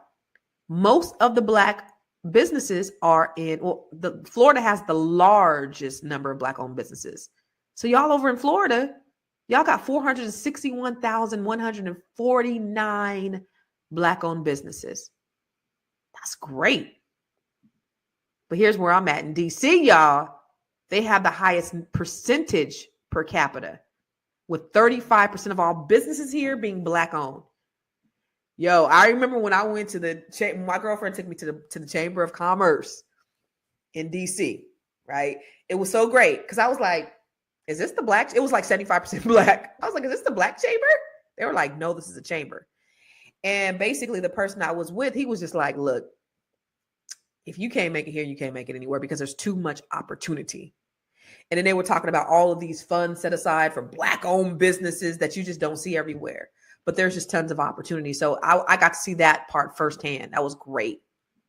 And of course, in 2021, 39% of all Black-owned businesses were owned by women, reflecting a 4% point increase since 2008. So we're doing it. So when people tell you that we're all impoverished, remember, if you were here last week, I think when I was talking to Tiara, I was living in an affluent neighborhood, right? And everybody over there, they own businesses and, some of them had yachts and shit. And so when I came over there, when I first moved there, the neighbor across the street, and he was weird anyway, but he was like, how did you pull yourself up by your bootstraps to get over here, right? And then my next door neighbor, who I happen to have a house twice the size of hers. My house was twice the size of hers. But the cold thing about it is her ass had rented her house. She moved out. She rented to a Black family. Then she calls me. She says, hey, Constance, I want to, I want these people to buy the house, but I don't think that they could qualify. She just made this assumption. So she had a meeting with them that night. She called me the next day. I was like, how'd it go? And she's like, I don't know. They were upset because they said I assumed that they didn't have the money and I didn't know who their village was and I didn't know their circle. And then I was like, is this Black Lives Matter thing? And then she said, this is the part that she said. She said, I told them the same kitchen you were in, I was in. The same welfare line you were in, I was in. I said that to say, that is their assumption of you, that we're all impoverished, that we're all in a welfare line or a soup kitchen. Yeah. And so I was like, wait, you told these people that? And she's like, yeah. And thought that she said something good. And I said, how do you know that they were from welfare or they were in a soup kitchen line? She's like, huh? It was like the light bulb had finally came on. Like she thought. I was like, do you think all Black people are on welfare and from soup kitchens? She was like, what? Oh my God. She apologized profusely. What do you think of me? And oh, by the way, my house is twice the size of yours, but I mean, that's beside the point. You know what I'm saying? Like, you think I didn't come from welfare? But that's the assumption is what I'm telling you. But what I'm saying to you all is, especially for the ones who may be struggling a bit, there is something to aspire to because we're not all on welfare, in soup kitchen lines, in poverty, on drugs. There are a lot of Black people that are doing some great things. And you too can do these great things as well. It is possible. Okay? That's the point in what I'm saying. Okay? So here's a few things you need to do. You need to identify the problem that you're solving. What's the problem that you're solving? The most successful businesses, they solve real problems. So what do people struggle with that you can help with? Think about that. What's the problem that you're solving? Number 2, pick a business model that fits your skill or your lifestyle. Is this going to be a service-based business? Is it going to be a digital business? Is it going to be e-commerce? Oh, by the way, let me tell you. Wait. I'm really excited. I got this shirt on today. Okay. So, Net 7 Collective, right? So, and maybe she's listening. Hopefully she's listening. One of the ladies in Net 7 Collective, her name is Vanessa. She was in cohort 2. And then, I always check in with the ladies. Hey, how's it going? What are you doing? Where you at in action? And she was like, actually, I'm not. And I was like, why? She's like, I don't know. I said, would you like to be in cohort 4? And she was like, okay. And she was like, I'm never going to squander the opportunity again. Right. So she was one of those people who always kept her camera off, who was always like really scared. And she was like, I'm in this room with all of these great, brilliant women. And she was intimidated, I guess. But she probably had more money in the bank than most of them, because what she had did is, and she's also in the book, but what she had did is she had went from bankruptcy to like, she had like 6 figures sitting in the bank. And, but she was just too scared to execute. And so last week, a couple weeks ago, I had, I did a thing on branding, and I gave them my logo guide. And so she went and got a t-shirt line, and she has like some products that she's selling online. And I have her t-shirt on. It's so cool. And it said, my favorite F word is free. And she's selling them on her website. It's called shopwithnessa.com. Shop with Nessa. My favorite F word is free. But one of the things she said last week when we talked to her, she was like, first of all, this is a totally different woman than I met. And she was just appreciative that I had given her another opportunity to be a part of the program. And she was like, I'm going to do everything you said. So she's doing videos, which she didn't even want to be on camera. She's like, I did a YouTube video last week, Constance, and it's horrible, but you just told me to do it and I did it. And then she was like, I was afraid to, sell my shirts online on social media, because I thought, people were going to judge me. I was afraid. I had fear of judgment. But guess what? Old Navy sells stuff every day. Y'all, trying to tell you. So you can do e-commerce, drop shipping, like whatever you want to do. There is something for you. The market is not saturated. Okay. So the thing you have to do is you have to make sure you set up your business the right way. Make sure that you have an entity. In the Grow Your Money Club, I show you how to set up your entity in the business blueprint training. Okay. So you're going to have an LLC, a sole proprietorship. You got to have an EIN. I'm going to break down all those basics. In the Grow Your Money Club, I show you how to get funding immediately if you have those set up. So you set up your entity and then turn around within a week and you can get it funded. I show you how to do that. Okay. You don't need a big budget to get a bunch of customers, just the right strategy. You have to have a strategy. You could have the best pork chop on the south side of Washington, Seattle, but if nobody knows about it, it's not going to do anything. So you got to have the right marketing strategy. And then you have to have systems in place to scale and grow. One of the things that I did not do correctly is I bootstrapped. I didn't use other people's money initially because I didn't want the debt. I was like, I could just do everything on my own. But as soon as I got the funding, that's when my business scaled. So that's the reason why you use OPM, other people's money. Okay. So y'all, again, I'm covering all of this in the Bring Your Idea to Life workshop on March 15th and 16th. If you've been sitting on an idea, struggling to grow your business, this is your chance to really get hands-on guidance. So if you've not signed up, do it. It is a $997 training, two-day immersive training with me.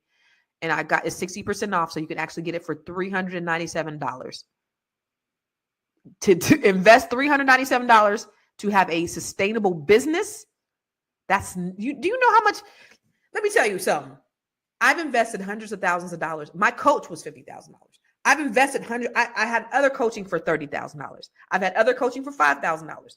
Like $397 for me to be able to give you what you need to start your business is nothing. Okay. So I'm not afraid, because I know that I'm my biggest commodity. I know that I'm my biggest investment. So I am not afraid at all ever to invest money in myself. You need to do the same and invest in yourself and get off these ideas. I have a dispensary, Holly. I have a dispensary in Stockton, California.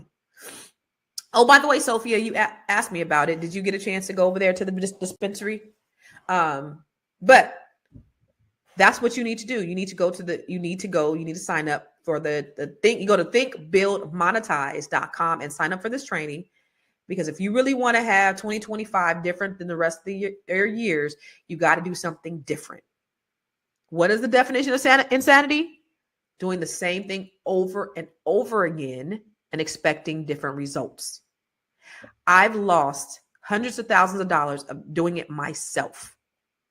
But once I got coaching and training, I built the largest Black-owned real estate firm in California because I was a servant leader, because I took training on how to be a servant leader. It was in my heart to be, but I was able to cultivate that. I understand still what my strengths are in order to be that leader for the people who work for me. I'm not a boss. I don't believe in bossing nobody around. I'm a leader.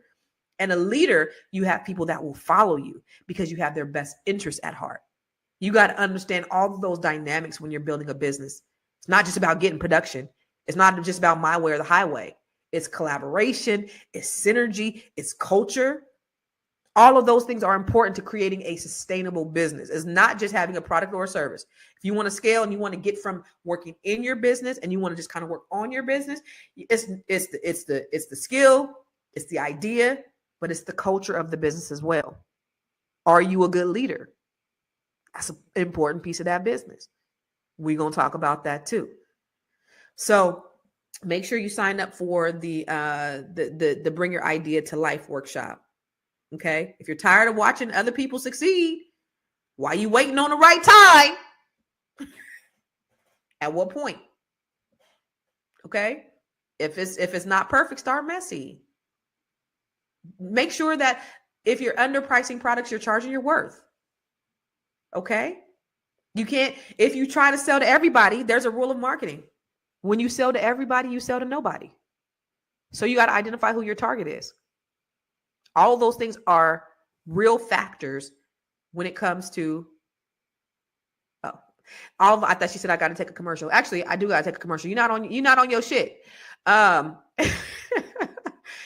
She said she needs my logo guy. Okay, I got you. I'm gonna let you have my logo guy. Let me let you know about the Net 7 Collective too, because that's also something that's really, really hands-on. That is a community of women that some dope in 3 or 4 years. I've been praying for a business coach. I knew that a coach, I read many times that all the most successful people have a coach. Coaches have coaches. I've learned how to purchase land. I've learned how to do overages in real estate. And I even learned some different things with credit, that I've gotten my credit cleaned up with my bankruptcy, that I'm almost in my home stretch.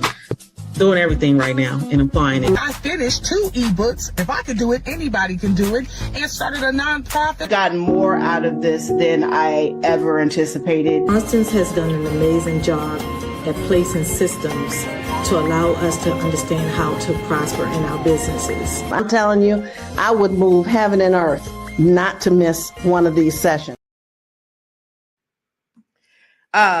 So y'all, that was like old. That was cohort 2. I'm on cohort 5. Do you know the amount of successes that I've had since those testimonials? I had one of our ladies on here. She is a lawyer, and she came to me and she said, Constance, I spend money. Like, I live a good life. She's actually on her way to Paris or something right now. And she said, but I'm getting to an age where I'm retiring and I need another revenue stream. And she thought it was going to be real estate. But through the Net 7 Collective, I showed her a way to add another arm into her legal firm, where she now has a whole nother business where she's generating revenue. That's her retirement arm. There's been so many things, y'all. There's been people, we've written books. As you know, we have this book. Somebody said inside the training, we were having a training, and I teach them how to articulate their message to sell their product. And somebody said, we should write a book. And I was like, okay.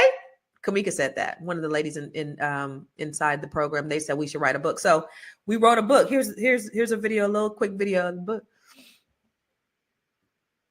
Got it? This book is an inspiring collection of stories from the ladies of the Net 7 Collective who've overcome adversity, broken generational cycles, and built wealth while uplifting their communities. I am so proud to be a part of such a powerful group of women who truly live by the principle, iron sharpens iron.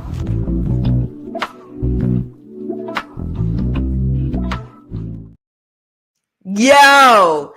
So this right here, this is the book. Everybody else has covers like this. I wanted something a little different, but everybody else's cover has their picture on it, but my cover has this. That's so, go to Amazon.com and buy the book. My story, the one I was talking about in the beginning, is in there somewhere.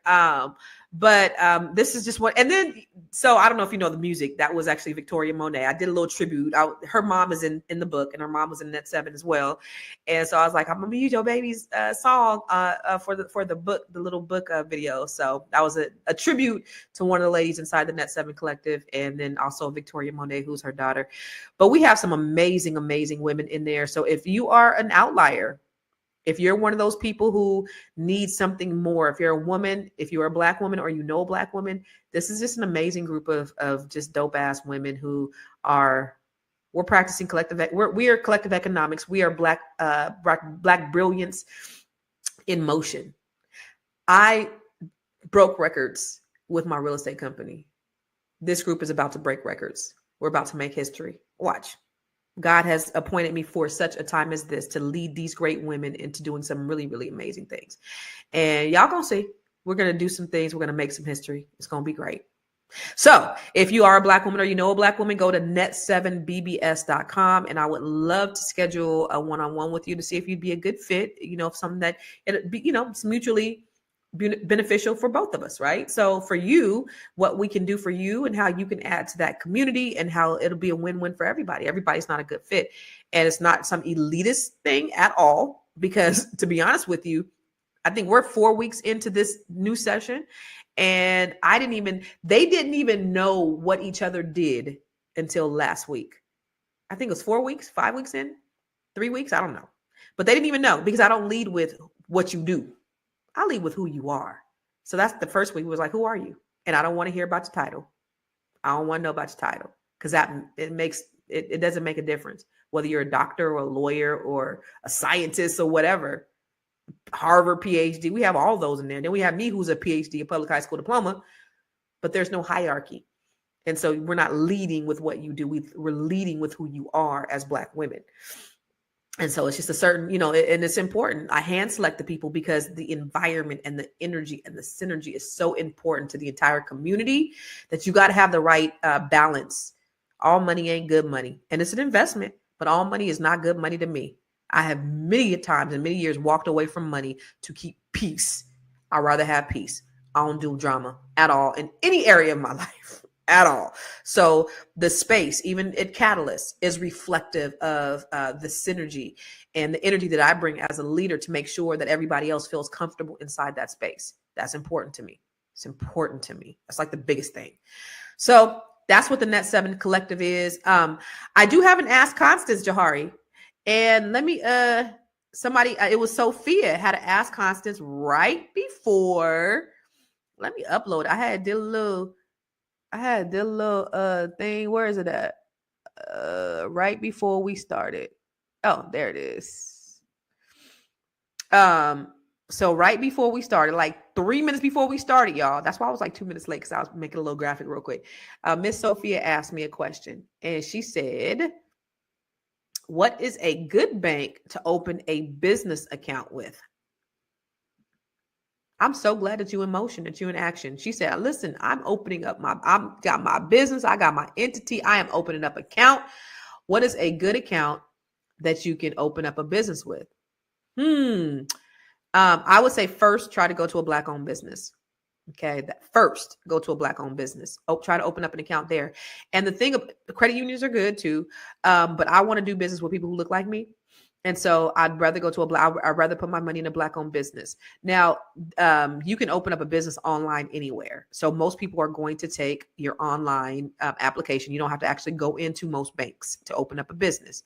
What you will need is your entity document. So if you have an LLC or a corporation, you're going to have that.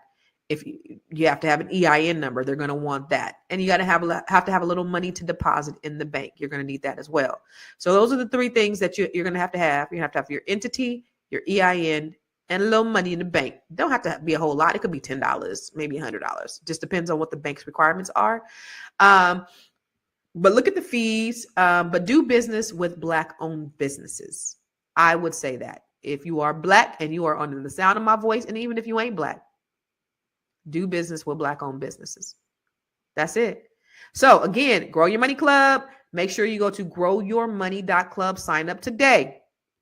Stop waiting on the sidelines. That's $97 a month. You have tons of training right now. I have about 10 more trainings I got to upload in there, but there's over 30 trainings in there, and I'm adding more. I'm going to add a branding one tomorrow. Oh, Friday, y'all. Friday. Yesterday, I talked about, what did I talk about yesterday, which made me do this training? What was I talking about yesterday? I forgot. But yesterday's podcast reminded me or prompted me to want to do a training for you. So I have a training that's coming up on Friday, a free training for y'all. Yeah. Robinhood for beginners. A lot of you guys want to invest in stock, but you don't know how to use Robinhood. And literally $5 will start you investing. So the same time that you're on here right now, same time you're on here, we're actually going to be doing a training, but you have to sign up to get access. Okay. So go to Robinhood or go to Constance Teaches Robinhood.com. Go to Constance Teaches Robinhood.com and sign up so that you can start investing. One of the reasons why the wealth gap is so wide is because when we do invest, we invest in real estate, which is good. 45% of us are own real estate. But we have to diversify our portfolios. That's also an important piece of investing. So starting Robinhood is easy, it's basic. My son used my Robinhood, took my portfolio from 7,000 to 40,000 in 3 months. This was in 2021. It's a very easy app. I'm going to show you the basics. This is for somebody who really don't know Robinhood that well. It's just going to be a basic training, but I want you all to be in action with your investment. So I want to make sure that there's no barriers to you starting your investing. Not only do I invest, but I have a certain amount of money that goes into Robinhood every single week or month. I can't remember, but I have recurring money going in there every month or every week or every other week. I can't remember. It's like $50. I think it's every week, like $50 a week that I have going into my Robinhood, into my investments. Okay. I want you guys to do the same. Stop putting your money in the bank. Yesterday, I showed y'all live. If you took $10,000 and you put it in the bank, 5 years, you're going to make $1.45, I think it was. Oh, here it is right here. You're going to make $1.15 with that $10,000. But if you put it into an account that generated compounded interest of only 5%, and typically your compounded interest is between 7 and 8%, or even the S&P 500, at minimum, you're going to make a couple of $1,000s with that same money. Take your money out the bank and start investing it. Okay? I want you guys to start working smarter, not harder. Let your money work for you. You having your money in the bank is like as good as me having my money in my safe that I used to have. I told y'all I had a safe. Remember Elon Musk's dad said we had so much money it wouldn't even fit in the safe. They had a big old safe. My safe was like this, but I had so much money it wouldn't even fit in that little bitty safe. But it's the same thing as having it in the bank. Does absolutely nothing. Makes no interest, no nothing. I don't have no money in the safe now, y'all. And I got guns. So but that's another thing, Black people, y'all need to arm up. Never know. These motherfuckers might get jealous again. History may repeat itself. They already getting riled up by their fierce leader. And in the past, they never like to see us win. They never like to see us succeed. So just make sure you protect yourself. She said, I got that too. She said, I got my strap. Listen, Maril, my grandmother had she had 3 bedrooms. She had a pistol under every pillow. Wasn't nobody coming up in the Maril's house, and don't play no games with her. I got a pistol for your ass. If you want something, I got it for you. I got some heat for your ass. Y'all make sure y'all stay armed up too. Anyway, Go to my one of the ladies in that 7. My favorite F word is free. Shopwithnessa.com. I love y'all. I'll see y'all tomorrow. We'll talk about some more good shit. Make sure you continue to share this podcast out with everybody, because it's not just for you, it's for everybody. Everybody needs to learn what I'm telling you. And again, every time I come live with y'all, I always try to figure out ways that I can help enhance your life in some way. So there's problems, we have solutions. All we're going to talk about is the solutions here. It's a solution-based program with your girl. All right. So take care and God bless you. Wasn't no more questions, right, Jahari? I'm not looking at the questions, but just want to make sure we didn't have nothing before we got out of here. Nothing? All right, y'all. Let's get out.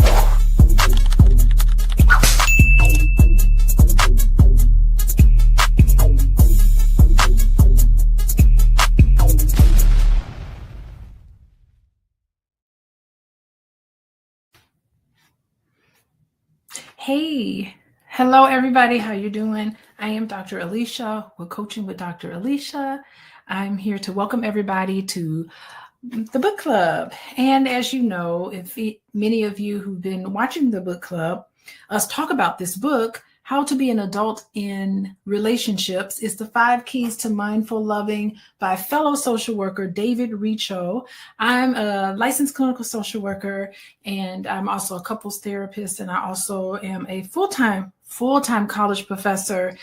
And I train adults how to become therapists at my home institution in the master's program. And guess what? Today's the last day of my spring break. I go back to work at the university tomorrow. Well, technically tomorrow, the university starts back up again. Welcome everybody. How y'all doing? I see you, Joshua. How you doing? Good evening. And Zakiah Simmons, how you doing? Maddie, what's going on? Tell me where you're watching me from. So in the chat, put a hello in there, and then tell me where you're from, because I like to get an idea of the vast amount of people who tune in to all of the different channels that you guys are watching. Of course, Jashawn is from Los Angeles, and we know Dr. Vibe. How you doing? We know you in Toronto holding it down. Natalia in Mesa, Arizona. I actually used to live there for a couple of months. My girlfriend went to Arizona State, and we had a good time in Arizona. Fun time in Arizona. Auri from Ohio. Hello, Quinetta from Maryland. How you doing? Shalon from Houston. Oh my gosh, we're all over the place. Okay, Maddie's from Palestine, Texas. Not Palestine, the country, but Palestine, Texas. Oh my God, we're all the way in Trinidad. Yes, I spent some time in Trinidad too. We spent the night in a real nice hotel in Trinidad on our way back from Jamaica to Guyana. Hello, that's what we did. We took a nice little hopper airplane there. Lafayette, Indiana. Zakiah, hey, yes, Purdue. I'm an IU girl, so I'm an IU girl, so that's okay. I still like Lafayette. I'm from Gary, Indiana, so I know about Lafayette. Ace from Richmond. Oh my gosh, we're all over the place. Savannah, Georgia, Virginia Beach. Hey, Virginia Beach. I spent some time in Virginia Beach. Good grief. Tallahassee, of course, Eric. Eric talks about Tallahassee. All my hometowns are in here. So today we're going to continue our conversation, and I hope you guys have your journals out. We're going to continue our conversation about dealing with conflict. And as I talked about last week, conflict is a necessary stage in all relationships. You will 100% have conflict, right, boys? There's my husband in there. Of course.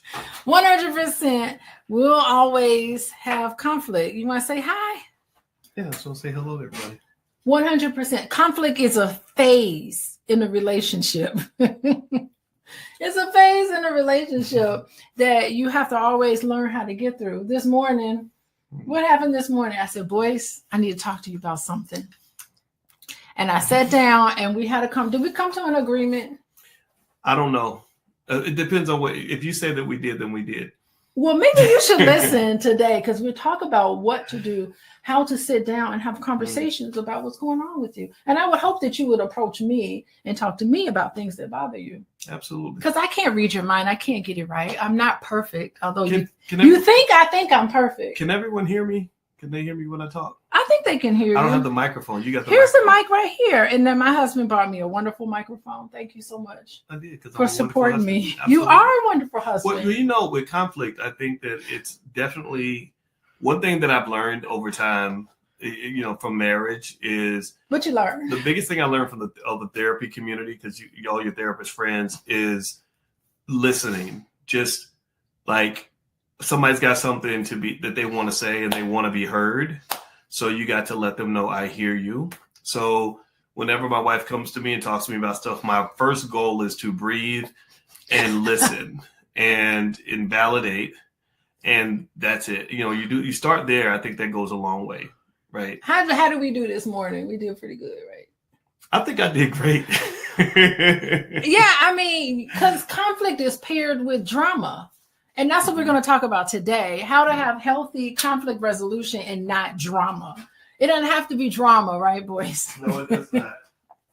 There is no perfect relationship. There's no perfect marriage. You just try. Yes, Joshua said breathe and listen. Yes, excellent. Oh my gosh. Okay, so before we get started, there are things I need to say to you. And that is number one, text the word love, LOVE, to 87948 to get information on when I go live, whenever I go live. We will finish up chapter 5 next week. So we're at the end of chapter 5. We're all about practices. It's a long chapter, I think, because it needs to be, because that's where a lot of couples get tripped up and not know what to do with conflicts. But you love each other anyway. And conflict, that's the point of conflict. Resolving conflict and making the conscious effort to resolve conflict is a great way to learn about each other. It's also a great way to grow and to connect with each other. So that's what I say. And that's what all the therapists say. I'm also here to tell you that's misspelled. Who misspelled? Why is that misspelled? Anyway, there I go. I'm also here to tell you, number 2, that this is my website, Coaching with Dr. Alicia. I see y'all filling out your intakes. Fill out the intake forms. We will get back to you, someone on my team, and we will talk to you about how you can work with me, families, couples, individuals. I take them all. So anyway, welcome. Drama, Travis. I love what Travis is saying. Drama is an illness for many. Yeah, people, they go into drama without going into resolution. And so I'm glad Travis is bringing that up, because that will get us right into what we need to talk about. Get your journals out. I'm on page 162. And you see my notes. I got little notes in the margin because I like to read ahead of time so I can get my thoughts together. And so all of this. So I like to do that. Let me fix something real quick. Okay, let us begin. So it starts on page 162, and audit. Do you guys do an audit? It's almost like you audit a business. And so I think what the author is saying, we need to audit our relationship, a relationship audit. Okay, so let's hear what he says. One reason our democracy works is because of its built-in checks and balances. So when was this written? This was written before our current presidency. Not certain that we live in a democracy, because I don't see checks and balances going on with our current presidency. Tune in, because I'm going to be digging into that topic in a later video. Some of the mental health and cognitive concerns that myself and other licensed therapists who know about this have spoken about, the mental health issues of the individuals in charge. These are facts. Okay, but not to get political, we'll move away from politics, but he's saying, hypothetically, democracy means there's a system of checks and balances, hypothetically, right? Relationships also require such a system of auditing, of quality control, to work efficiently. Seeking therapy for tune-ups and issues helps. So it helps to seek therapy. Sometimes you do need a mediator or someone in there that can keep things in order when you're expressing how you feel about certain complex issues. And nothing's more complex than an interpersonal relationship. Nothing hits you to the core than an interpersonal relationship. It's different from employment. It's different from even your parents. It's different from the relationship with your child. Your relationship with your significant other is unique and to be compared to none, right? So you do have to take an audit. And sometimes you need a third person to mediate things in an audit. Okay, so does feedback about your relationship from those you trust. You can also do a self-check, a state of the union. The Gottmans. Y'all know about the Gottmans? Y'all go on social media. Facebook, for sure, the Gottmans have a really good John Gottman. It's called the Gottman Institute. Go on Facebook, follow them, get all of their information, get on their mailing list because they give out beautiful evidence-based information about healthy relationships. I give the Gottman Facebook page. I send it out to all of the couples that I work with, even individuals. It's just a really beautiful way to have conversations and to understand what healthy relationships look like. So the Gottman Institute, they definitely promote having a State of the Union address. And I know there's some really beautiful memes that I'm seeing on Instagram. Let me know if you see it, but they do have some really fun memes about husbands giving their wives feedback on how their performance was for the year and wives giving their husband feedback. I think it's really beautiful, and we need to definitely do some of those things. We need to give feedback. Okay, so what they're saying is that each of you prepares a presentation that then will lead to a dialogue. This can happen once every 3 months or at the beginning of each season or on your anniversary. I don't know. I don't know about doing it on your anniversary. Maybe anniversary, maybe before the anniversary. And then after you hash everything out, then you celebrate your anniversary. I don't know. But, or on your anniversary, if you want, it could be only annual. So I think what he's saying is that we need to make implicit conversations explicit. So sometimes you could be running with this dialogue in your mind about how you feel, what you think about the relationship. And you make certain assumptions that your partner feels similarly to you. And I think it's important to have explicit conversations about what's happening inside of you, making sure, is this working? Is this not working? Sometimes there are people in relationships that feel very uncomfortable talking about what's on their mind, talking about things. And so it's important to have like really good sit down conversations. Not only, but I say around tax time, because tax time is a really beautiful, and we're coming up on tax season. Tax time is a really beautiful time to have these relationships because you have to embed it in it, can talk about money. You can talk about your budget. So when you can talk a year in review in terms of coming together and having goals. Yeah, now that I think about it, I think it's really great to have a State of the Union address for the entire family, for you and your personal goals and for your financial goals, because it's so intertwined with your goals in your partnership, and it's also entwined for the whole family. Hey, Dwayne, how you doing? I see you, Dwayne. Dwayne joined us. Hey, Clean Coochie Beats, how you doing? What it do? It do good. Welcome. I'm glad you're joining us. Okay, so they began with saying that you should have a State of the Union address, and I would recommend everybody to have this State of the Union address. A really beautiful time to have that would be around tax time. You can talk about money. How about that? Talk about money. Okay, moving along. Each partner presents with no discussion his or her version of how things are going in the relationship. Woo! This can be done using a past, present, and future model. This is where we started.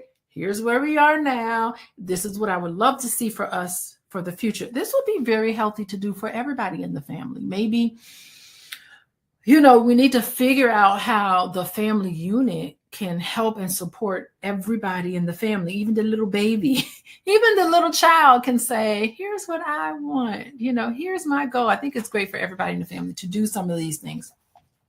Okay. First, we share how we saw the relationship in the past, then how it looks to us now, and finally, what we are hoping for the future. That's awesome. In each category, we mention our needs, our fears, our trust level. Needs, fears, and trust level. Dwayne says, I don't see Zoom at the chat. Do you all see? I see the chat. We're not on Zoom. We're on StreamYard or some other software. But anyway, thank you, Dwayne. Okay. All right. So trust level. How are they, and will they hopefully be what the trust level will be? We then state our experience of each of the 5 A's, our experience. Wow, we have to state our experience of each of the 5 A's. Y'all know what the 5 A's of mindful loving? Awareness, appreciation, acceptance, affection, and allowance. Those are the 5 A's. And so they're saying, talk about it in these terms. Use the model that he lays out in this book as a way of giving feedback about what you would like to have more of or less of, what's it been in the past. And in this, he doesn't talk about it here, but I think it'd be a great time to show appreciation. Appreciation to somebody in your partner and all the people in your family should be done on a daily basis. But any opportunity to give someone feedback and to do an audit, you really do need to look at what's going well, especially before you give feedback on what's not going well. That's what I say. Did I do that this morning when I was talking to Dr. Boyce? I tried to. I tried to do that this morning. Hopefully he knows I appreciate him and his unique perspective and how unique he is. Hopefully he knows that. But if not, I'm going to tell him. I'm going to tell him today. As soon as I get off of here, I'm going to tell him. Okay. In all this, each person presents a view with no crosstalk. You can't cut people off. You can't interrupt. You have to listen, right? No crosstalk. After the entire presentation from each person, we have a discussion. Whew. We do this without blaming or criticizing. That's so hard to do because the best way to communicate to someone, and a lot of people, it takes practice, right? A lot of times it's, I feel this way because of these things that my perspective on what's happened. I think this way based on my perspective, and here's what I want. Here's what I'd like to see happen. So you can talk about it in terms of yourself using I statements, and then people won't think you're criticizing them so much. But, it's a tricky thing. You have to be able to be masters at communicating difficult feelings, having difficult conversations that can be triggering for some people. So it takes practice, but David Rico is saying, dive into this. It should be a continuous thing. And you should know, Dwayne, the name of the book is How to Be an Adult in Relationships it's the 5 Keys of Mindful Loving, and it's David Rico. And there's a bunch of different books. We've a bunch of different videos about this book on the channel, whatever channels you're tuning into. If you scroll in there, you'll see I've had dozens of conversations about this particular book. And I also interviewed the author, David Rico. He came on and had a conversation with me about the 5 Keys to Mindful Loving, which is really beautiful. Okay, so here's what he's saying. He's saying that each person needs to talk. We need to not blame or criticize, use I statements about your perspective. We are listening both to words and feelings without interrupting, understanding needs without arguing. Good luck with that. Some of y'all have a hard time with that. Y'all know y'all do. Y'all know you have a hard time. Don't interrupt. Just listen. And usually, sometimes some of the stuff that comes out of Boyce's mouth, sometimes I'd be like, where is this coming from? But I have to like consciously tell myself, Alicia, don't. Just write down. Usually I write down what he says because that's a great distraction for me because I tend to react to what Boyce says. So what I do is I take a pen and paper down and I just write down what he says so I can try to listen to it because sometimes it's just hard. But we're going to get this, y'all. We're going to get this together. We're going to get this. So I just listen and hopefully I make him feel like he's been heard. Okay. So you are listening to the words and feelings without interrupting. Understand the needs without arguing. We are enthusiastically open to any change for the better in every area. Bingo. Be enthusiastic about that.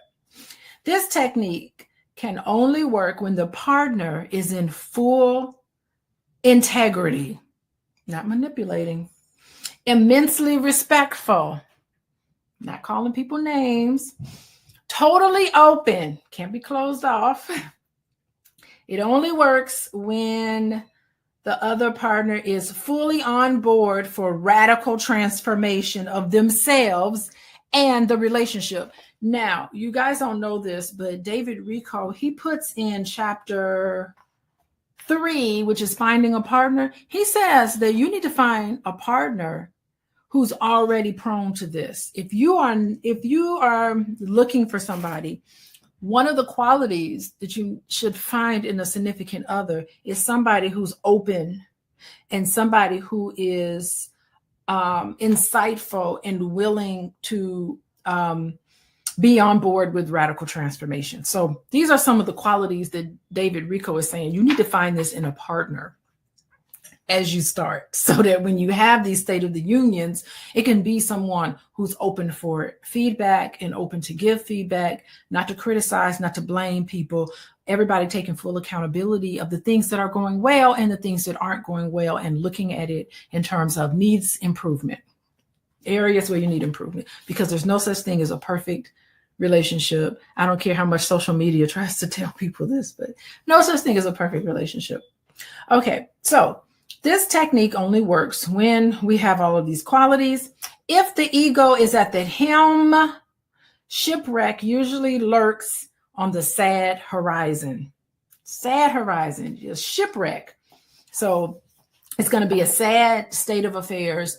A lot of people in this who can't get through conflict very well tend to reach out to me. This is where couples tend to come into therapy and coaching, and they tend to look at outside help to help mediate because they are a little frustrated, they're exhausted, they're trying to get their point of view across, they're trying to communicate, they're trying to ask for what they need, and somehow it doesn't get translated correctly. And so, but it's important to have this conversation than not to have. It's terrible to let things fester. Y'all can't be letting things fester. So anyway, how y'all doing? I see some people who just joined us. Just to let you know, y'all hit the like button and share this with your significant other. Share this with people. It could be people that you know who are going through a difficult relationship experience. Who knows? Whatever's happening with you, I think is so important for you to be able to share this video with people, because I'm not doing it for my health. I'm doing it because this is important information. And I think we all need to get into mindful loving of each other, because Lord knows we as Black people need mindful loving, and we need some compassion. I don't see enough of that. So hey, everybody. Hey, Rosa from Modesto, California. Good grief. We're from all over California. How you doing? Who else? Where else are we from? Oh, Riley. Riley put all of the 5 A's to mindful loving. Wait, Riley put awareness, appreciation, acceptance, allowance. Riley, you forgot one. It is affection. We need to have affection with each other. So affection is the 5th one, Riley. So those are the 5 A's to mindful loving for Zakiah. asked about that. But you can go to some of my other videos and you'll be able to see I go through it. Hey, Vince from the Philippines. Oh my God, we're international. What time is it there? It's nighttime. It must be early morning for you. Are you? Yeah, gotta be early morning. Dwayne from Las Vegas. Yeah, it's like almost 9 o'clock here. So I bet in Vegas it's like 7, probably 7 o'clock. So anyway, welcome everybody. I really am very appreciative that you guys are joining me. I don't know. That makes me feel good that you're joining me. Okay. So, make an audit, create an audit. Let's see, what else does he talk about? Creating an audit. Oh, we skipped a page. Hold on. Page 161 talks about not having to know. So go back one page to 161 and we will talk a little bit about not having to know. Okay. So it's 10 a.m. in the Philippines. I gotcha. Okay. So what's beautiful about the Philippines is that Vincent from the Philippines, he's going back in time because it's probably Monday morning to him. I think that's cool. Anyway, we skipped a section. I'm sorry about that. This is on page 161, not having to know. Not having to know. So being comfortable with being uncomfortable. So here's what the author says. The story of St. George battling the dragon is not always the best metaphor for struggle. Most of our dragons today are subtle and they're psychic. Do y'all know what that's about? Fighting the dragon? Does anybody have an idea? There's been a lot of children's movie, How to Train Your Dragon, a lot of mythical movies, maybe The Hobbit, I want to say. I don't know. I haven't watched that movie because it's so long. I can't sit through it. But there's been a lot of movies, mythical movies about the dragon. And the dragon is a very powerful thing. Anybody from maybe Asian culture, maybe Vincent from the Philippines can teach us about what the dragon means. It's a very powerful metaphor because to tame your dragon, the dragon within, thank you, Rosa, it really is your untapped potential, what you could be, the things that are hidden inside of you. If you notice, the dragon is always inside of a cave. Or what movie is that? That TV show on HBO about what's the HBO? We watched it. It's all about dragons. Somebody put it in the chat. Why can I remember that now? Game of Thrones, the Game of Thrones series. That author, he knows what he's doing. He knows that we are going to tune into that because we are tuning into how we can train our dragon. Our dragon is all about our fears and our untapped potential. And if you think about it, isn't fear what holds us back from healthy relationships? Isn't it fear that holds us back from doing the things and taking the path, the wise path, doing the things that we need to do? It is fear that holds us back. And in order for us to transform, because we're talking about transformation, you have to be able to face all of your fears and all of your insecurities. And no better way to do it than to get married to somebody. Oh my gosh. No better way to do it than to embark into a relationship, because guess what? You get married to somebody and you're taking a leap of faith. There is no guarantee that relationship will last. There's no guarantee. I would be so heartbroken, God forbid anything happened between Boyce and I and we're not together. I'm just letting y'all know I'm going to be the saddest person in the world if anything happened to him. If I ever lost him in any capacity, I would be super sad. And but you do it anyway. You take this on. So sometimes confronting your fear, which has a lot to do with why we have conflict in relationships. What are you really afraid of? It's a test of courage. It's courageous to embark upon a relationship. I feel like I am the luckiest woman in the world because I'm married to a man who was single for 50 years and then decided it must be something about me that that made him comfortable enough to do something like getting married to me, which he hadn't done before. So he was able to face whatever fear he has, all of us have them, and go ahead and take that step forward to something greater. And then fast forward, I'm sitting down with him this morning talking about, I want to talk to you about some things that are on my mind that bother me. and he sat through it all. If that's not love, I don't know what could be love. To me, the best demonstration of love from a man is for him to sit and listen to you talk about things that are going on in your head that bother you. To me, what my husband did this morning was the most significant act of love that he could ever do for me, is to listen to me when I want to talk to him about things that are concerning me. And I really appreciate that. I hope he was here. I will tell him. I have to remember to tell him again how much I really appreciate him sitting down and talking to me, because that's what he took on when he decided to marry a therapist, because clearly that's what's going to happen. So anyway, that's an illustration of the fact that it's a transformative path that we all take. And in order to take a transformative path, you have to face your fears. To do that, you have to slay the dragon. That's your untapped potential. That's getting to the other side. Facing your dragon is part of the hero's journey. We all know that. And I don't know, it's a profound internal evolution that is a necessary process for any of us to go through. That's why if you ever come across a movie or even a cartoon about dragons, watch it. And just know that what you're looking at is a picture of the process that happens in all of us. All of us. Yes, Clean Coochie Beats, you are so correct. So we got to slay the dragon or face the dragon. Necessary process. If you don't slay the dragon, you'll never grow. If you don't be able to face your fears and doing the necessary process to change and to grow and to overcome challenges, you'll never, ever transform. Those are facts right there. So anyway, so he's talking about this. Most of our dragons today are subtle and psychic.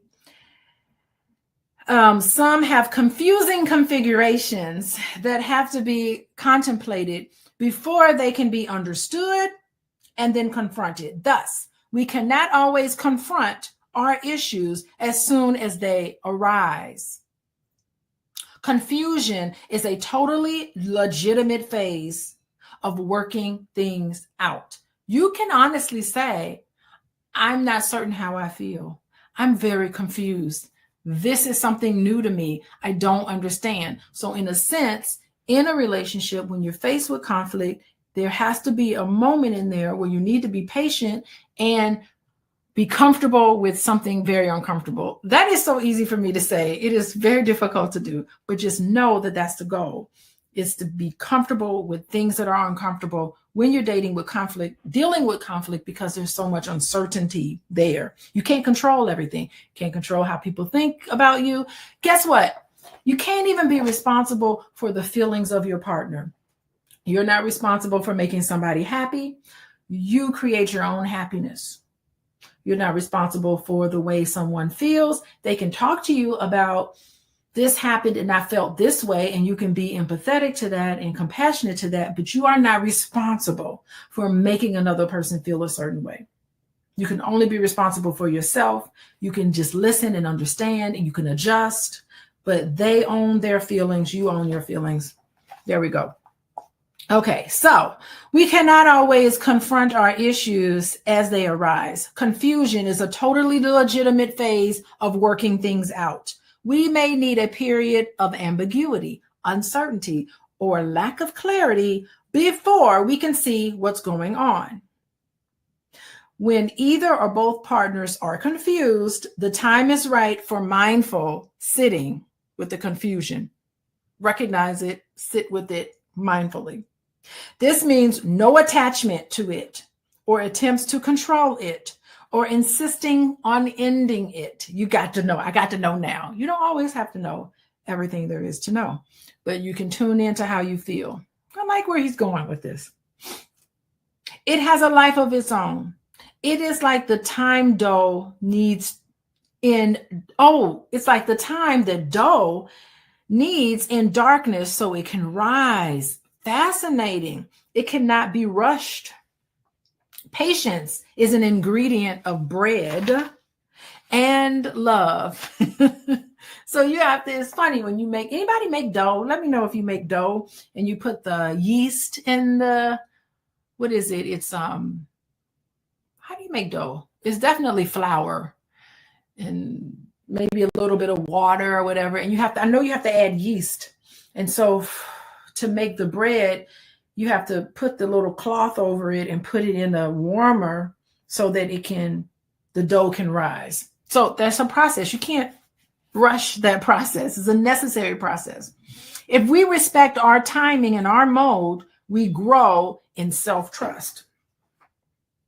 Reverend Sidney Smith offered this delightful suggestion back in the 18th century. Reverend Sidney said in the 18th century, in times of depression, take short view of human life and not further than dinner or tea. So don't be thinking about what if. You have to be able to look at the here and now. And sometimes you go within to do that. To ask one another, can you stay together flexibly, holding your tension without premature gestures to end it? Can you relate to your tension or confusion rather than be pushed or intimidated by it? You know, that's hard to do. I ain't gonna lie. I don't know if I could do that. Like, I always like to know now that I'm thinking about it. And I have learned that I need to be patient. Sometimes when we don't know, we could be very anxious. I don't know how y'all feel, but that's how I feel. When I don't know something, I get nervous. I get anxious. I can become what's called preoccupied. So sometimes I can be preoccupied when I don't know what's going on. So I do feel that way. Oh, okay. Water, flour, yeast, and salt. Salt was okay. Those are the ingredients. Thank you, Miss Fernando. Cueta can make some bread. So I'm not good. Maybe I need to make bread as a metaphor for me understanding patience. So maybe I have to get into some bread making activities in my life so that I can understand that it's a necessary process for things to become bread, for things to grow and develop. It takes patience and darkness with the dragon. The dragon's in the dark. Oh, this is all coming together for me. Make an oral commitment to address and process only when both of you are equally ready. Listen, don't talk to somebody about issues going on in a relationship if they don't give you permission to talk. There we go. You do have to get permission, because when I saw my husband this morning, I did knock on his door and I said, I want to talk to you about something, but I don't know if now is a good time. Let me know when it is a good time. And then later on, he kind of looked at me and was like, okay, you can talk to me now. And I was like, okay, I appreciate it. And then I told him about what was on my mind, because, you know, I have to say it. But I needed to have learned to be patient and only talk to him when he's ready to hear it. You have to keep that in mind.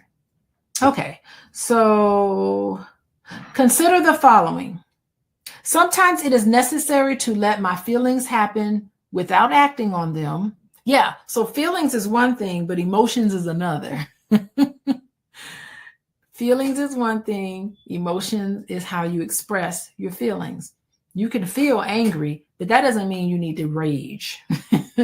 You need to be more mindful. The gap between how you feel and how you act on it needs to be there. Sometimes holding is more important to my growth than releasing. That's something I need to keep in mind. This means surrendering control over my feelings and writing them where they need to go or stay. This way, I respect my own timing and trust myself.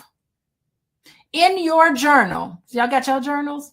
In your journal, Cite some examples of when you did or did not surrender to your feelings and respect your own timing. You trying to rush something? You trying to make something happen? You trying to know now? You feel like I got to know what's going on right now? Not a good thing. So how y'all doing? How to be an adult in relationships. That's what we're learning today. Being an adult in relationships means when you are confronted with feelings and you're dealing with conflict and levels of uncertainty, you need to be patient. Having uncertainty, being comfortable with that level of uncertainty means you need to go into the cave. You need to face your dragon. And to do that takes time. Don't rush it. If you want to bring something up to your partner and they're not ready to talk about it, put it on hold. Don't get mad. Don't get upset. They're not avoiding. But if your partner wants to talk to you about something and you're not ready to talk about it, you do owe it to them to let them know when you might be ready so they don't become preoccupied. So it's a double-edged sword. You need to allow your partner time to process things in their own time, and honor yourself. But at the same time, your partner loves you. So many times when I talk to people who aren't quite ready to discuss certain issues, it's really they love their partner and they're just scared. They're scared about what happened. Remember, a lot of us come from families, myself included, where conflict wasn't necessarily dealt with in a way that's always positive. Conflict, and a lot of Black families and other families too, it ain't just us, but conflict is not dealt with mindfully. It's just you feel something, you act on it, and boom, there it is. So what he's reminding us is that we need to slow things down sometimes and have patience. I like this. Respect your own timing. So that's what David Risho is saying on how to be adults in relationship. It's the 5 keys to mindful loving. We know what those are, right? Y'all know what they are? The 5 keys to mindful loving. Get the book and read it. No, it's awareness, appreciation, acceptance, affection, and allowing. You have to be able to give that and receive that for healthy communication. And this book is all about how to do it and to be more mindful in how we interact with each other, how we discuss each other, and definitely to be more appreciative. Yes, boys. Of each other. So if anybody is interested in working with me, you can contact me at my website here, Coaching with Dr. Alicia. And then you can also click on text the word love, LOVE, to 87948. And then you'll get information from me about healthy relationships. And you'll also get information about when I go live, whenever that's going to be. And I know I'm going to finish up chapter 5 next week because we're at the end of chapter 5. I tell you, chapter 5 is the best chapter of the whole book, how to deal with the inevitable conflict, which is so tough for us to do. So, so that's what we're doing today. And we are picking up on page 163. 163. There's my website. Let's put that. Oh, but it's misspelled. I wonder who went in and misspelled it. Anyway, there's my website. Oh, also find me. Y'all can find me on Instagram, Coaching with Dr. Alicia. Follow me on Instagram and TikTok. I got a TikTok page, but I'm more active on Instagram. And you can find me. It's both TikTok and Instagram. I'll leave that up for everybody. In case you guys are forgetting how to follow me on Instagram. Okay, we're going to move on. Page 163. Here we go.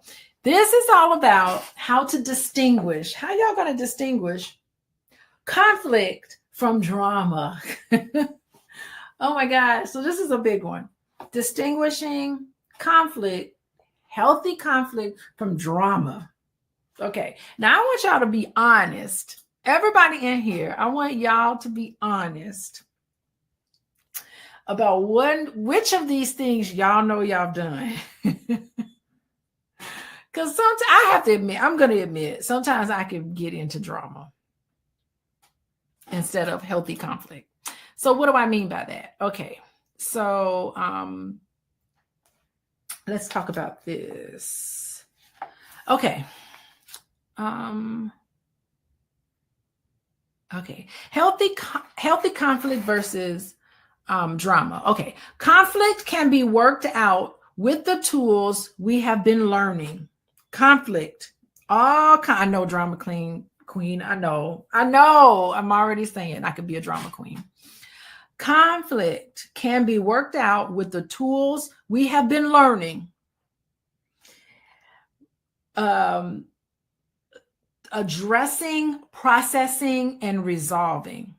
Conflict can be worked out with the tools we have been learning, and that is addressing the issue, processing the issue, and then resolving the issue. We can't go straight to resolving unless we've addressed it, acknowledged it, processed it, talked about thoughts and feelings and all of that, and then you talk about resolving. Can't skip to resolve. Men, y'all can't be doing that. Men like to skip too. What can I do? What can I do? No. Can't jump the gun. That's the foreplay, right? Drama does not respond to these tools. Drama does not respond to addressing, processing, and resolving. Rather, it requires a spiritual program and a great deal of personal work. Use the following chart to see where you stand with whatever issues is facing you now. List the styles on the left that most appeal to you. Write them out in a form of affirmation and then post them where they can be seen by you. So you guys have got to take a piece of paper out, get your journals out, and I want you to write down what stressful drama y'all participate in, and then I'm going to give you the anecdote. Okay? And just do yourself. Don't do your partner, because nobody wants to hear from somebody else about things that they're doing wrong. Just fix yourself. That's another thing you can't control. Fix yourself. And guess what? A lot of times if you help yourself, you can change the entire dynamic of the relationship just by fixing yourself. Okay. So with that, we're going to go on. So y'all listen, get your paper out. Healthy conflict is a problem is placed on the table and we see it in perspective. So you have a problem, you see it on the table, and you see that the problem is from your perspective. Stressful drama is when the problem becomes bigger than the both of us. We are possessed by it and lose our perspective. How many of y'all do that? You lose your perspective. Write an affirmation about how you need to put the problem on the table and gain your perspective. Here's another one. In healthy conflict, we explore the situation. In stressful drama, we sidestep the issue and we want to cover it up. How many people don't want to talk about it? How many people want to push it, sweep it under the rug instead of talking about it? Hello. Instead, write an affirmation where you need to address the issue directly. I have to address this issue directly. And to do that, you got to slay your dragon because you're scared. But it's a necessary process for your transformation. It's not about your partner. It's about your transformation. Got it? Y'all got to get this. In healthy conflict, we express our feelings candidly. Your feelings, taking responsibility for them as our own without blaming without blaming the other or feeling ashamed. There's nothing wrong with you. That's just how you feel. Don't be afraid of the way you feel. That was a beautiful song by a wonderful singer. I can't remember her name right now, but she used to say that. Don't be afraid of the way you feel. It's a beautiful song. It's beautiful for a reason. Okay. In stressful drama, we use invective to dump our feelings on another or engage in theatrical, histrionic means pay attention to me, display meant to manipulate, intimidate, or distance from the other. So if you tend to be manipulative, you tend to intimidate your partner or distance yourself by dumping your feelings in this theatrical way, that is stressful drama, when the healthy thing to do is express how you're feeling candidly. Taking responsibility for them. This is my feelings. I'm responsible. You're not responsible for them. Oh my goodness. You have to be able to do this. I think what he's saying is that healthy conflict is an opportunity for growth and understanding the relationship. You put the problem on the table. You allow everybody to see it with clarity and perspective so that you can together explore the situation, address the issue directly while expressing your feelings candidly. Each partner takes responsibility for their own emotions. They own how they feel rather than putting blame on somebody else. This approach fosters constructive problem solving. But if you're all about stressful drama, what happens is that things will escalate, the tension will be there, and that undermines the relationship. The problem becomes very overwhelming. It takes on a life of its own. You get into this ego stuff. You lose your perspective because you're consumed by conflict instead of working together to resolve the conflict. It's on the table. So what happens is sometimes people avoid the conflict or exploit it. So communication deteriorates. Feelings are dumped on each other, delivered in this theatrical way. And sometimes people become very theatrical when they want to manipulate somebody. They don't want you to talk about it with them. They want to go ballistic and crazy because they're trying to intimidate you so that we never have to deal with this. It's a cycle that perpetuates disconnection.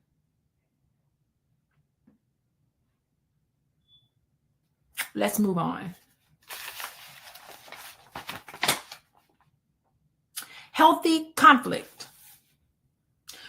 says we are looking for a way to keep the relationship stable, and we do not use violence. We remain focused on the present issue. But stressful drama, what does stressful drama do? Explodes. Violence, retaliation, or withdrawal, like sullen. We use the present issue to bring up old resentments that contaminates the present process. You never get to talk about what's really going on because you're bringing up stuff from 5 years ago. Later for that. If something from 5 years ago is really bothering you, don't muddle what's going on by bringing it up right now because you're deflecting. You're avoiding by bringing up old stuff. That's what's happening.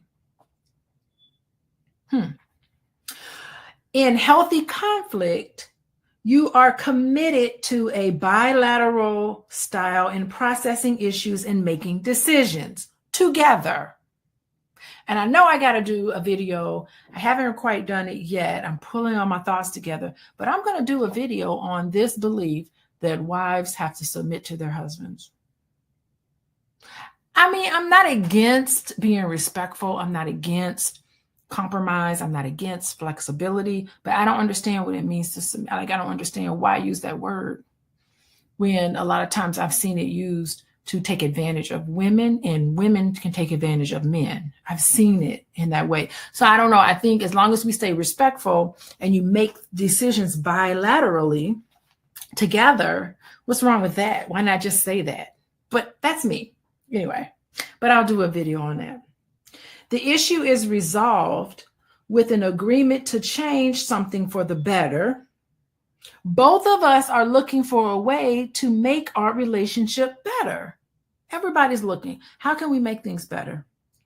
Stressful drama, on the other hand, says one of us makes a unilateral secret decision. So they're making a decision. They're not articulating that decision. They're just making it on their own that affect another person. And you're not articulating what it is. You're not saying it. In your mind, you've come up with a decision. But remember, conversations need to be had explicitly. We use the present issue to bring, oh, no, wait. He says the issue remains an open wound with lingering resentment and ongoing stress. Why aren't you dealing with it? Not wanting to deal with things and just having ongoing stress. That is stressful drama. One of us has to win and the other has to lose. That is very toxic. I will tell you, stressful drama happens when you make unilateral decisions, secret decisions by one partner. It creates an imbalance in the relationship and it leaves the issue unresolved. The other person doesn't feel heard or validated, lingering these wounds. And all it does is create resentment, ongoing stress, rather than seeking mutual understanding. That dynamic shifts from competing where one partner must win at the expense of the other. And it undermines the foundation of trust and perpetuate division. Yeah. Healthy conflict means striving to maintain stability in the relationship. No need to resort to violence. Everything, instead of escalating everything, we want things to come down. We want to have nice, peaceful, mindful conversations with each other in a calm manner that resolves the issue. And because when you do that, you strengthen the trust and bond instead of the opposite, because violence is always retaliation, all of those things. It undermines the relationship. It erodes trust and exacerbates disconnection between two people. Yeah, so that's what healthy conflict does. Moving on, we're on page 164 of How to Be an Adult in Relationships, and I'm talking about the difference between healthy conflict and stressful drama. Okay, so in healthy conflict, we fight fairly. In stressful drama, we use cutthroat tactics. Wow. In healthy conflict, we admit mutual responsibility for the problem. You start the conversation by saying, some of this is my fault. Let's talk about how we can fix it together. But in stressful drama, we are convinced the problem is entirely the other person's fault. That's not healthy. Your fault. That's criticism. In healthy conflict, we are committed to working things out, but we respect each other's timing. Sometimes they're not interested in talking about it in that moment. But in stressful drama, we insist that the problem be fixed in accord with our timing. And we don't tolerate for a timeout. If the other person needs a timeout, we don't respect it. That needs to be respected. How about that? Need to respect other people's timing. In healthy drama, we try to deal with the issue one-on-one. In healthy conflict, if necessary, we seek help in therapy or a support group. We want both of us to grow from the conflict. But in stressful drama, we crowd the stage by bringing up someone else or something else in distraction. We refuse or help. In an example, an affair or a drinking problem. Those are other issues. We're not talking about that right now. We can talk about it later. We refuse to help or attempt to use it to justify our personal position. We want the other person to be punished. That's drama. Sometimes it is the other person's fault, not in a relationship. You don't shift the blame. When you're in a relationship, this is a really good question by Irma. Irma is saying sometimes it is the other person's fault, not 100%. It's relationships are dynamic. So whatever issue comes up, infidelity, for instance, yeah, you're the hurt person and the other person was the person who inflicted that hurt on you. But when I process a lot of those things, we can see that infidelity is an extension of the fact that there are other things in the relationships that wasn't going well. So in a sense, there's responsibility that can be had for everybody. You don't want to shift the blame. Thank you, Shannon. Shannon is like, we ain't shifting the blame. We want to take. Who is this? Shannon's like, I can't stand but you did XYD kind of person. Yes, exactly. That's drama, Shannon. You did this, you did that. No. That's drama. Healthy relationship immediately identifies how you play a part in the conflict. Always accountable for your own part, taking responsibility. I'm partly to blame here. It just helps. That's just good conflict resolution. Y'all gonna get this. I don't know. I really like this whole thing about fighting fairly. Making sure that decisions are made respectfully, focused on this shared responsibility. Both partners need to admit their role in the problem, and both people need to be committed to working it out together. Resolve the issue, addressing each issue one by one, keeping the discussion just between the two of us. And the issue between the two of us, if we need it, we can seek outside therapy, which a lot of people do. By the way, you can contact me if you need a third person. You can contact me here. Is that right? Yeah, Coaching with Dr. Alicia. You can contact me there. That'll be a great way to be the third person that can mediate, because I don't let no one gets away with anything in my virtual office. No, you're going to be called to task, because the stressful drama, that's what happens. Destructive behaviors, refusing to engage in problem solving constructively. Cutthroat tactics are just awful. It escalates the situation. Thinking that you're the problem, not me. I'm good. Being condescending, all of that is just terrible. I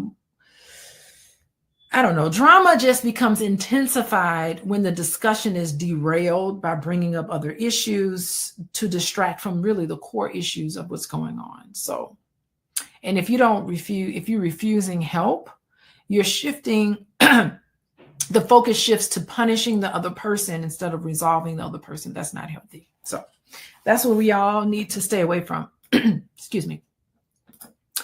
All right. I would, yes, Clean Coochie Beats is saying, can you do a coaching session on YouTube with a whistle? A couple gets out. You know what I should do instead of a whistle? I need to have like a balloon where I could just pop the balloon and be like, time out. Dang, you wrong for that. Just have a bunch of balloons where I'm popping the balloons. Clearly, that is very popular, balloon popping, when it comes to relationships. That would be fun, Clean Coochie Beats. I don't know. I feel like what happens between couples is so personal and intimate. I just feel uncomfortable asking somebody to come online and talk about their personal issues. But if anybody wants to do it, I guess they can contact me and get free therapy. But I don't know. Yeah. Shannon is really tuning in. Shannon, how you doing? It is so annoying when you can take full accountability for what you did wrong and have to share accountability when your significant other does something wrong or messes up. Yeah. I mean,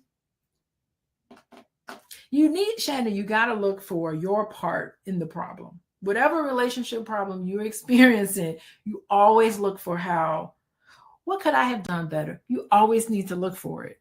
What could I have done? I know it's messed up.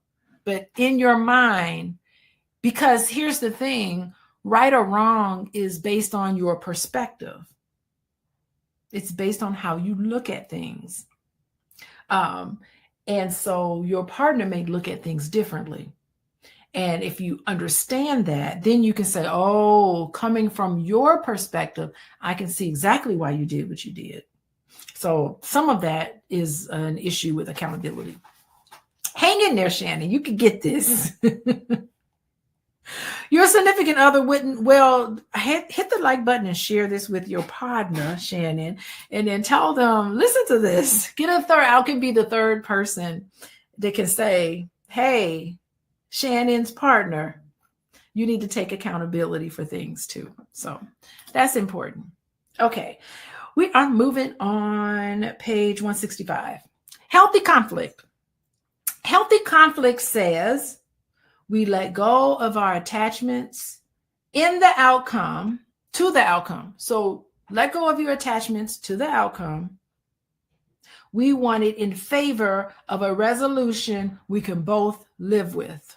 In favor of a resolution we can both live with. We are aware of any complexities. Things don't have to go your way. You can be aware that it's very complex. It's not black and white, it's gray. Complex, it's a dynamic.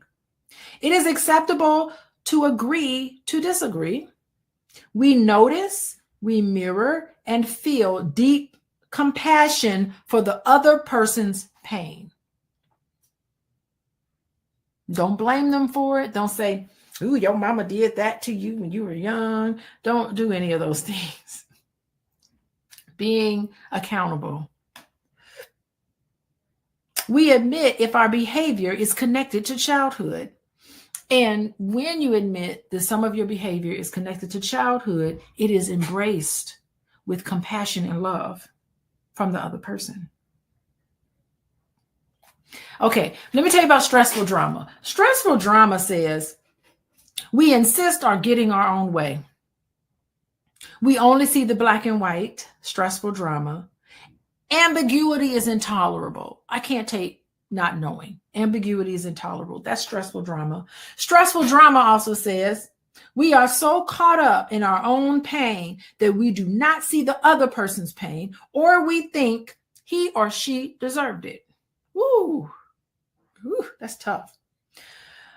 We are adamant that the issue is entirely about the here and now. So we're not interested in looking back at how our childhood could be contributing. Issues in our childhood could be contributing to what's happening now. Whoa. So I think what he's saying here is that healthy drama involves releasing attachment to specific outcomes in favor of a resolution that both people can live with. It's not, it's going to be my way, I have the final say. It has to be a resolution both people can agree with. You have to be mindful of the fact that every problem is complex. Sometimes you agree to disagree. And what happens, you need to approach issues with a sense of deep compassion of the other person's experience and the other person's pain. And that allows growth and connection. Encouraging self-reflection, admit when our behaviors and reactions are tied to unresolved issues in childhood. That's how you heal, making aware of that. On the other hand, what stressful drama does is you're rigid. And when you're very rigid, that can prevent a resolution that everybody's comfortable with. Believing that the other person is hurt and they deserve to be hurt. I don't know. That's just not healthy, right? None of that works with the Yeah. So there's some people that aren't. It's interesting. You bring up a good point, Shannon. Shannon's like, none of that works with a narcissistic person. Yeah. So, I mean, I don't want to get into labels because there's so much that goes into categorizing someone as narcissistic, but people who don't take accountability, who aren't looking to grow, what the author said in chapter 3 is that maybe they're not the person you need to pursue a relationship with. When you're looking for a partner, you need to look for somebody who's seemingly open to transform. So that's the thing. Thank you, Shannon. That's a really good statement, though. That's very keen. You're smart. We got some smart people here. Smart people. Okay. Last but not least, we are going to look at healthy drama, healthy conflict. Healthy conflict says we acknowledge how our shadow might be involved, which is fears. In stressful drama, we see the other person's shadow, but we don't see our own shadow. In healthy conflict, our conflict is love-based. In stressful drama, our drama is fear-based. Conflict being love-based means we want to show the 5 A's. When it's fear-based in drama, we have to save face and protect our ego. In healthy conflict, we are centered in mindfulness. But in stressful drama, we are distracted by the mindset of the ego. Didn't he say it? Woo, boy.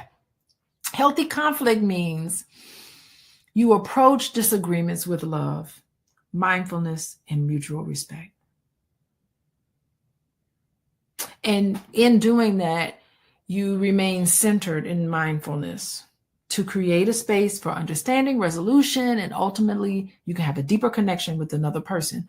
But if you're so into stressful drama, you have fears.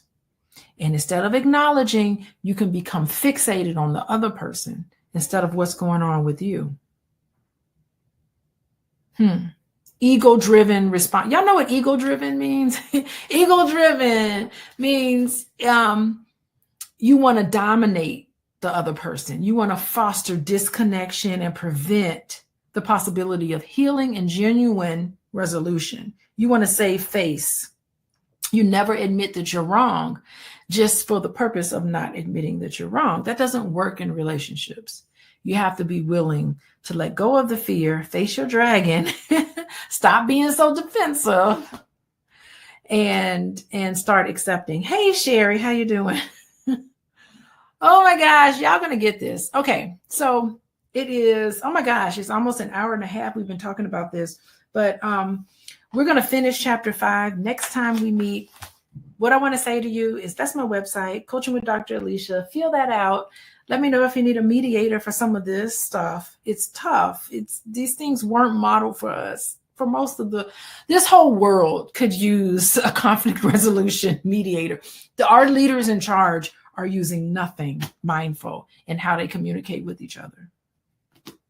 I shall not name Orange Man, but Orange Man in charge is not using any of this. But we're going to get this. We're going to get this. Y'all, let them fight each other, but we're going to be healing. Meanwhile, the revolution won't be televised. We're going to be healing each other while they fight each other. So, and that's what they know. All they know is fighting. There's certain factions of people. All they know is to fight and to participate in stressful drama. But we don't have to be part of it, y'all. We can get this together. We can have healthy relationships. We can do this. We're going to get this. Coaching with Dr. Alicia. That's my website. Also, text the word love, LOVE, to 87948. And I'll be sending you information about healthy relationships. Also, you'll get information on when I go live. We're going to finish chapter 5 next week.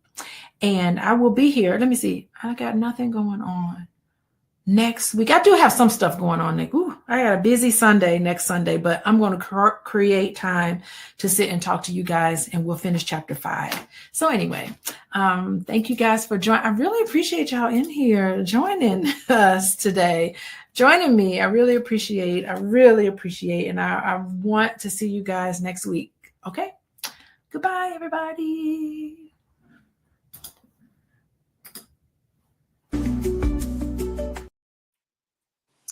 Happy Monday, everybody, and welcome to Fly Nubian Money, where we help you master your mindset and maximize your money.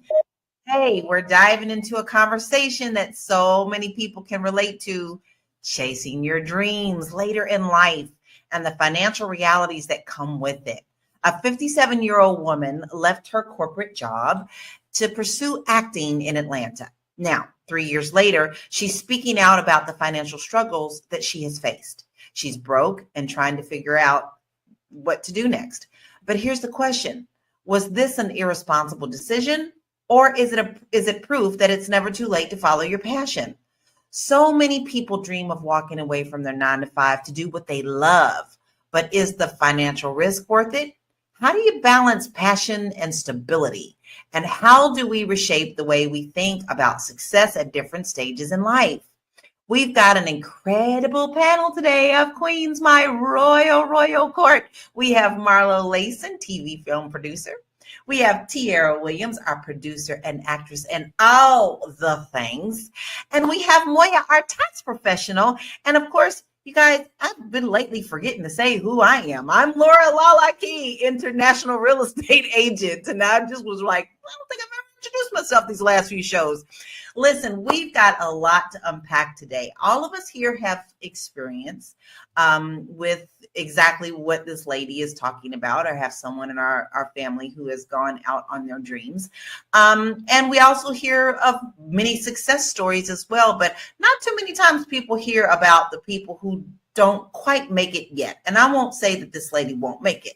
I'm saying she's hit a bump in the road. So let's just check out what she says, and then we'll get into the conversation. I left my corporate job making a good salary and decided to chase a dream, thinking everything would fall into place, things would be in order. My life blew up. And today was a hard day. And honestly, I really want God to wave a magical wand and take me back to the day I was going to resign and listen to the advice I was given. But I didn't, because I think I'm grown and I have the answers. And I found out I don't. And it's hard. And I think, oh my gosh, I am 7 years on the other side of 50. And waiting for this to work out is hard. This is harder than I thought it would be. And it's the first time in my life I have felt like I don't have an out, that I'm stuck and I can't move. And that is suffocating.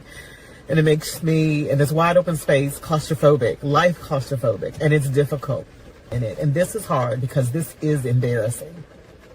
This is not how I thought my life would be. But there are so many other things I know I have to be grateful for. I'm not homeless. You know, I still have my car. But, you know, I'm just tired of robbing Peter and Paul to pay Andrew, who now wants his money. I know, it's crazy, Wes. And it's hard because I feel alone. I feel like nobody understands.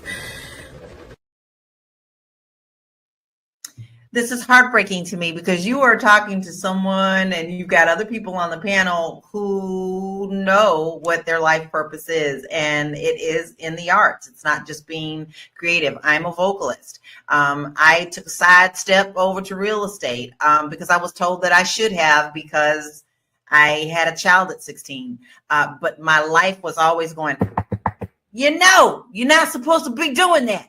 So these type of stories are common, but not really talked about, because we raise up people like Tyler Perry, who lived in his car for years before he got his break. And now we're all like, he lived in his car. He's the success. So it's really interesting to see how people react to this. So with that being said, let's check out a couple of the comments, and then I'm actually going to ask the panel a question. So there were comments to this video, and let's check it out.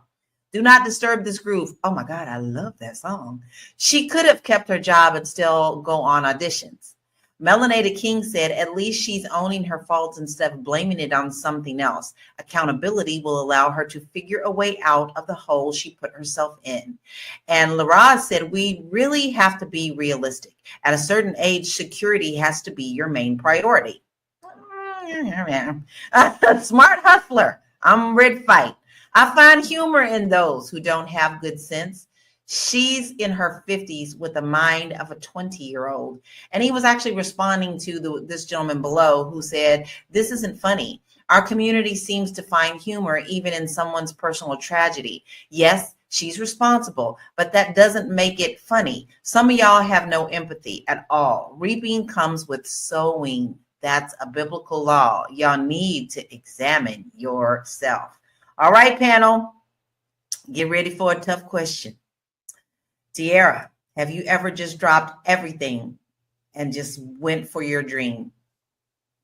Yes, I moved to Los Angeles from New Orleans, Louisiana, with $250 in my account. Or no, actually, with a what is it? Blue Cross Blue Shield card.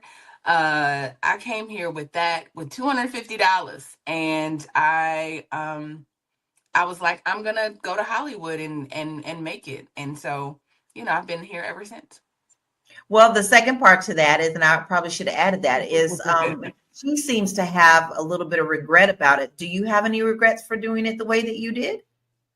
I don't have any regrets about the way that I did it, but I do think that it's important, to be mindful. Like if I would have coached her about like moving to Atlanta and pursuing a career like this, I definitely would have told her that, you have to learn the law. There's an spoken rule in Hollywood that you got to come and you have to be here for at least 10 years, at least 10 years. And there's a reason for that. You have to learn the lay of the land. I knew nothing about Los Angeles before I came, so I had to learn about the city, where to live, what to do. I had to find roommates. It's expensive. It wasn't as expensive then as it is now, but you have to learn who's casting, who are the agents, who are the actors, who are the players. You just really have to know a bit about your business. So I would have told her, especially in this market now, I would have told her to keep her job, because now you can self-tape like crazy. You can go to work during the day and self-tape at night. Like, it's a very different industry than it was when I moved here 20 years ago. So yeah, I'd have told her to keep her day job for sure. I think that would have been sound advice, especially knowing LA the way that I do. And so many of my friends had did the same thing. I had some that went back home immediately, and I had some that stuck it out there and now are very successful. But you're right. It took about 10 years before that to happen. Marlo, have you ever just dropped everything to go after your dream? And if you did, do you have any regrets? And if you didn't, did you have any regrets for not doing it? Well, me moving from New Orleans, when I left New Orleans and came to Shreveport, I knew uno person when I moved here, right? The person that I live with, right? And that's the only person I knew. I had to build it up. And in my mind, I said, this is a test, right? All the awards, the accolades, everything that I did in my career up until 2020 when I moved here, if it wasn't a fluke, I was going to survive, right? If I really was who I said I was, I would be able to pick myself up and move. Now, it's taken me another 5 years because this is a rebuild. My foundation is in New Orleans. My contacts, my casting, how I get hired really quickly, that's there. I've had to rebuild that and reevaluate and reassess what I'm trying to do and what my goals are. But I definitely understand. And I think what Tiara said is actually absolutely right. I know a lot of friends. I have several friends who are working actors. I actually went to school with Captain America. We went to high school together, and I've watched his climb, right? And he's been in the game a really, really long time. He lived in New York. He's lived in LA. Now he's back home in New Orleans and, flying out to work and then coming back and living. But it is a grind. It is a hustle. You have to learn the landscape. You have to learn the players. You have to learn the pitfalls. You have to learn who's going to scam you out your money and you ain't going to get what they promised, and who's going to not charge you a quarter and going to take you all the way to the top. But there are growing pains. And I think, in this day and age, don't quit your day job, because you can do what you got to do at night. You can do it on the side. Don't tell your boss. You can do it at work. You know what I'm saying? Like, there are other avenues for you to pursue your dreams. So exactly, keep your money flowing, because it costs money to make money. Yeah. Yes, it does. And we all know about the pressures of trying to keep up with inflation today. You better be able to feed yourself, or at least get to the auditions that you need to go to. Moya, how about you? Have you ever dropped everything to go after your dreams? And if so, and if not, do you regret it? Yeah, I think when you go after your dreams, I think it really is liberating. I think many times what happens is we don't think of that in-between period. Like, we just think of my goal and then me there. But there's a whole period in between. And I feel like if we prep for that period, we won't meet it with such shock. Because my ex-husband, he had one of the few Black theaters in Los Angeles. And I would see people come, and I tell you, doors open to them in the very beginning because they came with so much light, so much energy. Even if they planned it, it still would have happened that way. And then what happens is LA consumes them because they have bills, that reality hits and they get plagued with that energy and it weighs them down.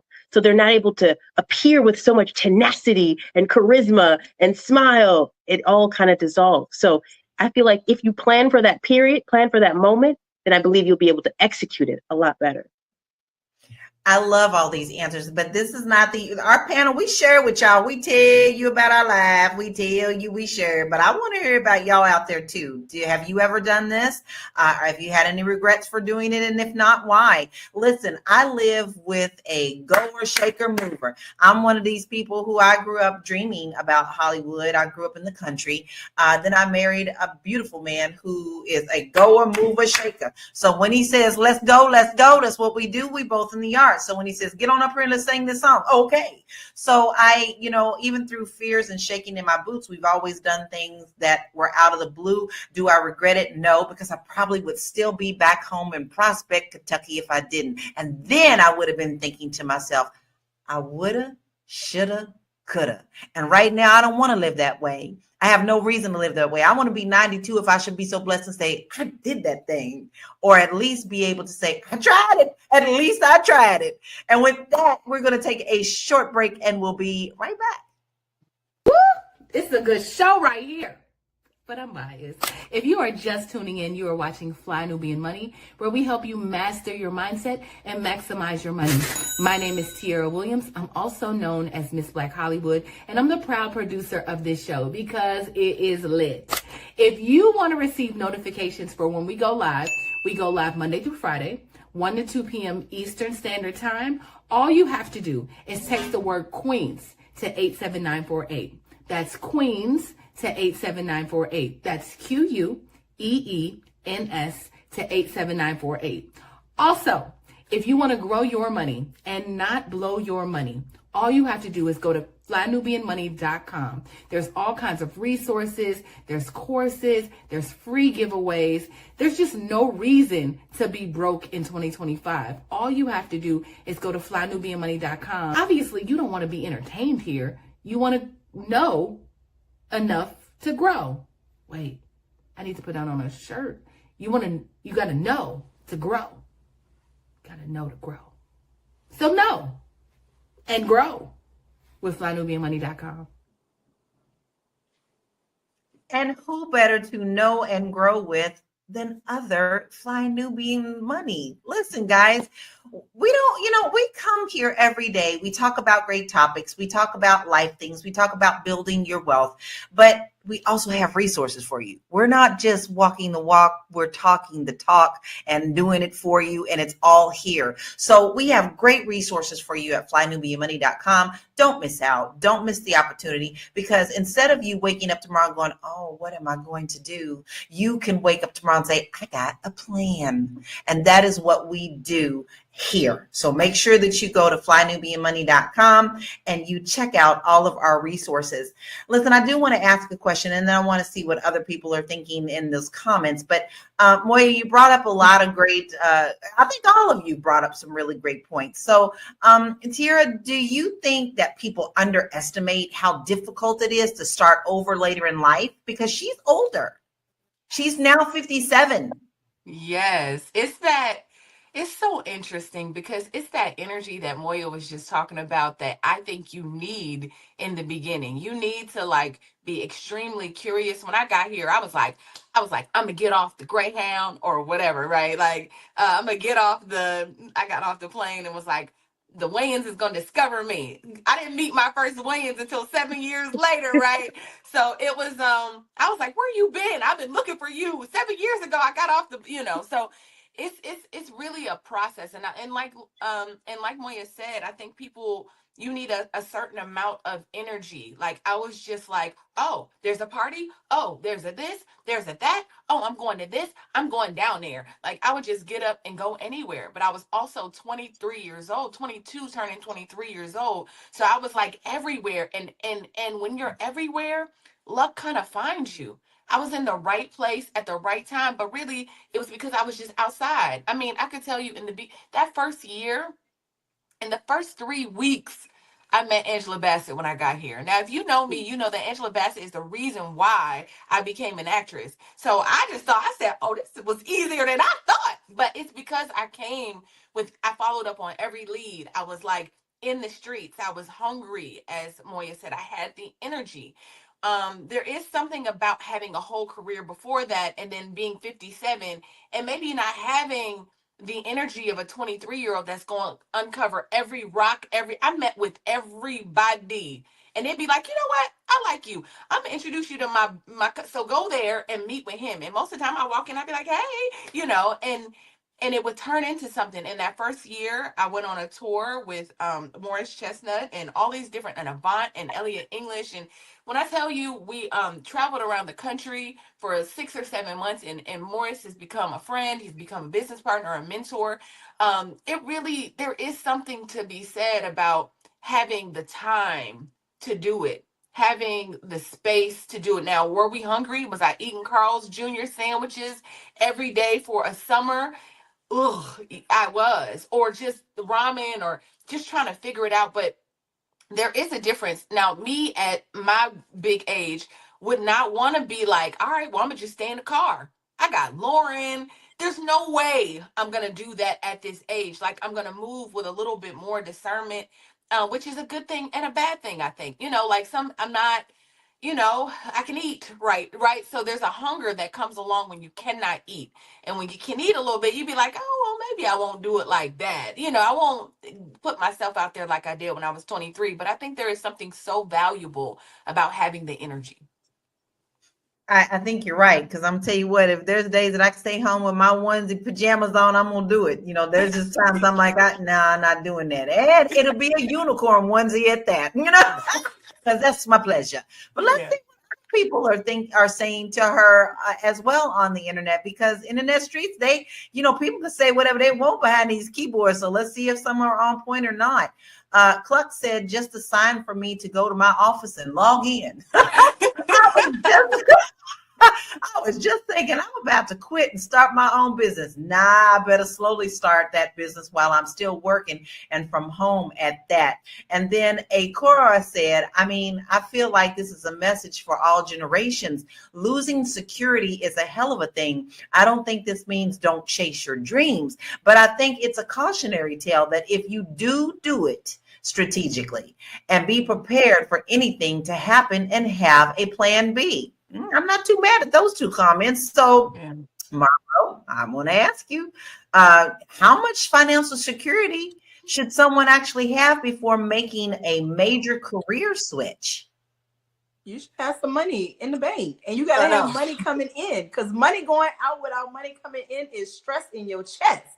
Like, you have to do something, right? Because the bills going to come. Your family going to be looking at you like,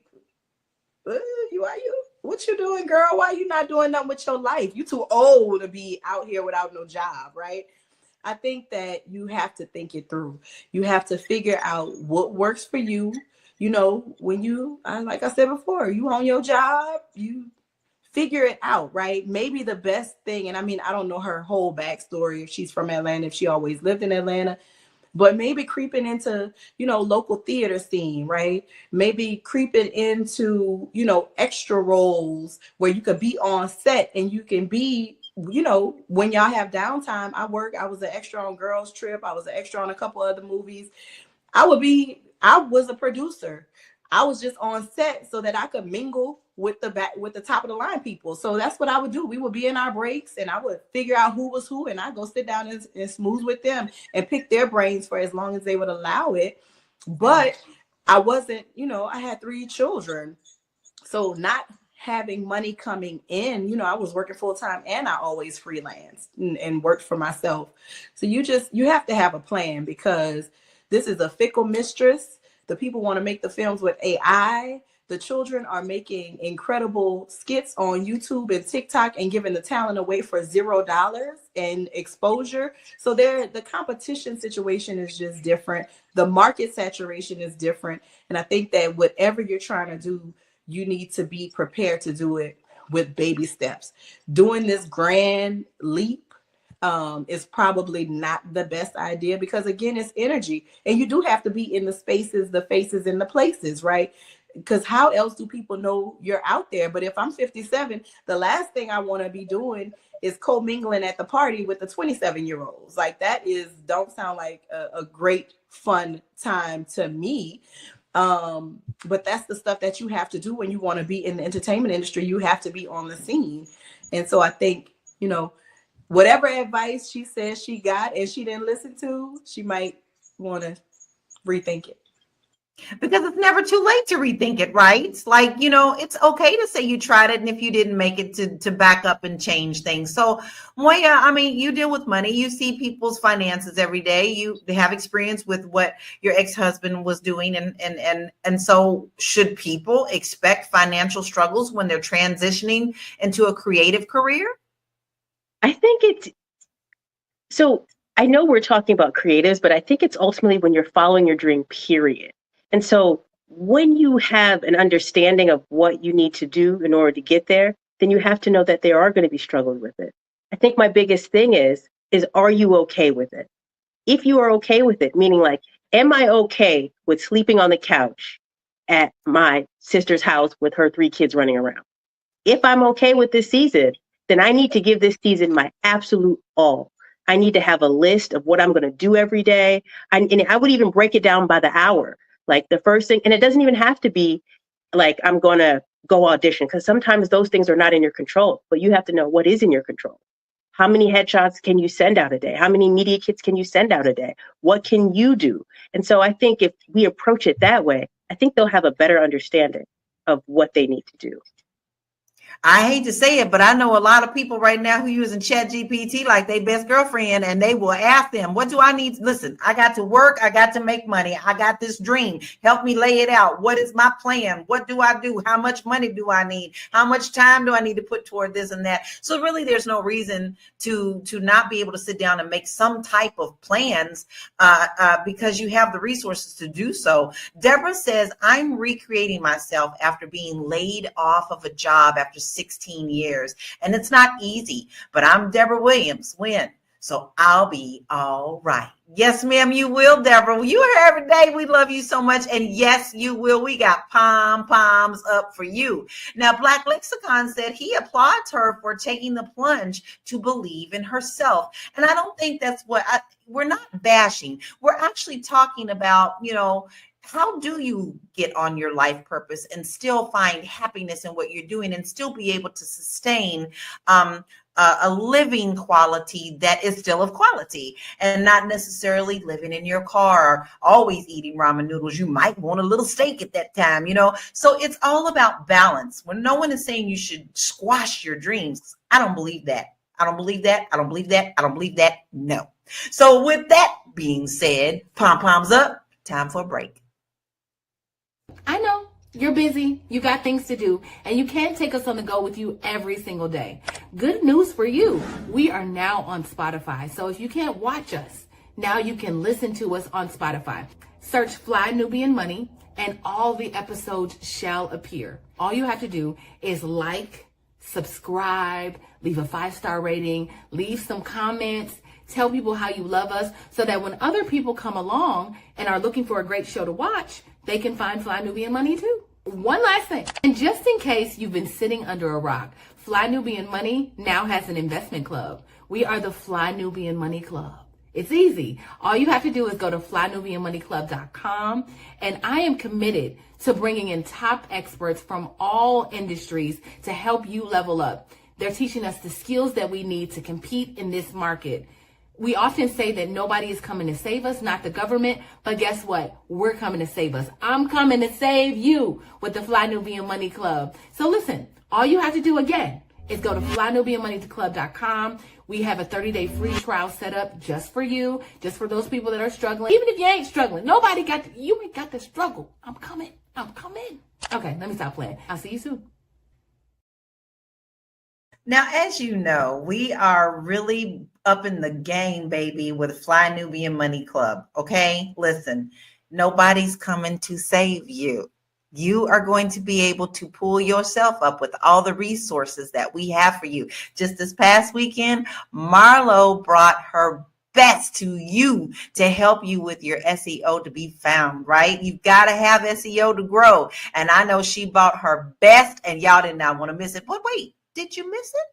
Oh, It was really good. It was really good. I don't think y'all understand that if you missed it, you still have an opportunity to go back and watch. Okay? The All you replay is have to available. do is go to flynubianmoneyclub.com. You can watch the replay and you can watch all of the others that are there too. Now we have a 30-day free trial, but baby, you're going to take that 30 days. You can be like, I need this in my life because it's going to help you climb that ladder of success in your own heart. You don't always have to march to somebody else's drum. March to yours. So flynubianmoneyclub.com. So we have another video that I would like to watch. It's like personal to my heart. I feel this one. I know this one. So let's check this one out. I was so poor that one time I went to the NAACP Theater Awards and I knew I did not have enough money to park. But I guess I thought, I was like, God is going to help me. We get to the end of the night. I drive up and the man was like, it's $10. I was like, yeah, I don't have it. He was like, I can't let you out. I was like, that's fair. So I pull up, I go back. The tracks. I go back to my parking spot and I was like, well, I guess I just got to wait for my miracle. 4 hours later. What? I have fallen asleep and the man knocked on the window and I woke up. I was like, yes. As though this were my home. I was like, yes. Yes, sir. Did you need Excuse something? me? And he said, you really ain't got no money. I said, oh, no, I don't. He was like, I might as well let you leave. And that is how I got out of the Beverly Hills Hotel. Baby, I know, and I have seen this so many times. I actually help people living in Hollywood and going to all these places where you can tell they were going to auditions and they just needed a little help, and so there's nothing wrong with that. So, hey, listen, we've all done something like that before, but Tiara, I got a question for you because I know we're all about getting out there and doing what we need to do. You said that, you have to get out there and hustle. You do. But why do so many people assume that passion will automatically lead to financial success? Yeah. This is the only industry, the entertainment industry, music industry, anything that it requires entertainment, right? This is the only industry that you can work in, that you can put so much time into and not make it still and make it in that form. You can go and be a doctor, spend those same years going to med school or wherever, and there's a route, there's a real route where you will definitely put in this amount of hours and make it that way.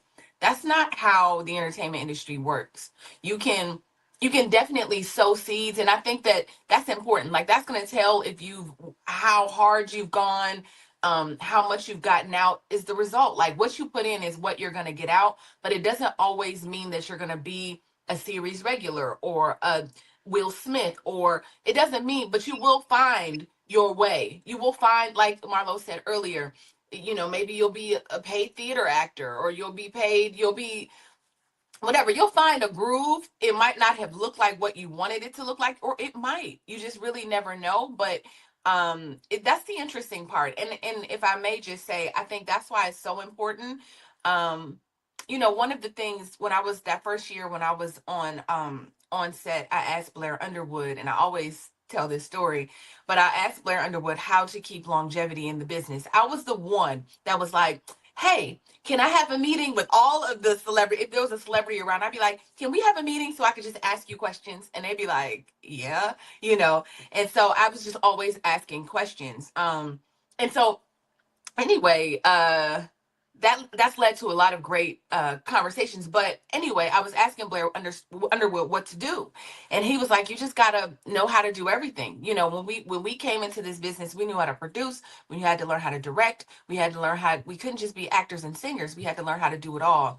And to be honest, that advice, because of who I was, I ran towards producing. I ran towards directing and all of that. But there's something bittersweet about that, because it kind of stretches you thin, right? Like, so now I have all of these skills, and on any given day I can give you what I have. And gratefully I just started a business, because I can go on and on and on, y'all. But I'll just say this. I think it's important. It is important to have all of the skills. It really is important, because you never know, while something is dry, because acting is one of those things where there's only 1% of the industry actually working. So that other 99%, I think according to SAG-AFTRA, it said that like the average actor made like $1,500 a year. Yeah. Like, just think about that. $1,500 a year, if they were earning at all, right? It was like in between 1,500 and like 16,000 on a good year. And I thought about myself, like how many times I've been able to, I'll work and I'll do something for television, whether it's a commercial, I do some television, and then I won't work for 2 years after that, right? So it's just like, you got to know how to do the things so that you can always have a job. And then lastly, I think that there is something to be said about creatives understanding business. Like, a lot of creatives do not want to learn business. They just, like, 90% of it is show, 10% of it is actual talent. You got to know the business, but a lot of creatives just don't want to do that. They get overwhelmed when you start talking about business and what to do. And like Moya said earlier, like, actually be strategic. They just, like, most creatives I know, they just be like, I just feel, I want to feel like working is a feeling. They get to LA, it's 70 all the time. Like, it's warm outside. It's just like there's a little flow. I just gotta feel it. Man, you gotta get outside. You better figure it out and be consistent, right? So anyway, go ahead, y'all. No, but you said all the things. Now, I know we're talking about Hollywood a lot, but there are other meccas. There's Nashville, there's Atlanta, there's many other places. There's some places in Texas. It's not just the LA dream anymore. There are so many other places, and with a lot of these artists who are doing, like, creating their own production companies, now it's spread out all across the US. So don't just think that it's just Hollywood folk, y'all, because it's not. Now, Tammy Michelle says, I'm in the same boat. Similar situation. Walked away from my job at 2 weeks ago. Regret a little regarding the financial security. However, my mental and emotional health was taking a big hit. And then she goes on to say, haven't missed a meal and still living well. Faith is my force of energy to keep going, and all is aligning. So congratulations to you. Sometimes you just have to, take that deep breath and take the plunge, right? What they say, that polar bear plunge, jump on in that ice water and swim, right? But Marlo, is our society too focused on money when it comes to defining success? Money and notoriety, we are very hyper focused on, right? You can be an actor. I know great actors in New Orleans on the theater scene who they live totally anonymously. They have schools, they teach, they have small theaters, they do put on productions.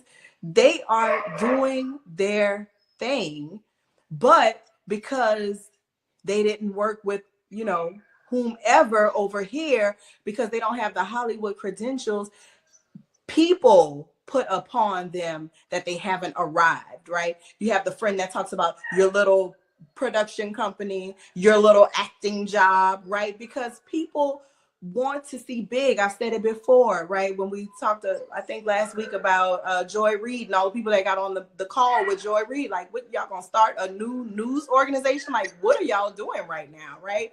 But we love, in this society, the United States specifically, we love notoriety, we love money. It don't matter how they got the money, but they got the money, and so that's all that matters. You see it all consistently in the comments all the time. Well, at least they got their money.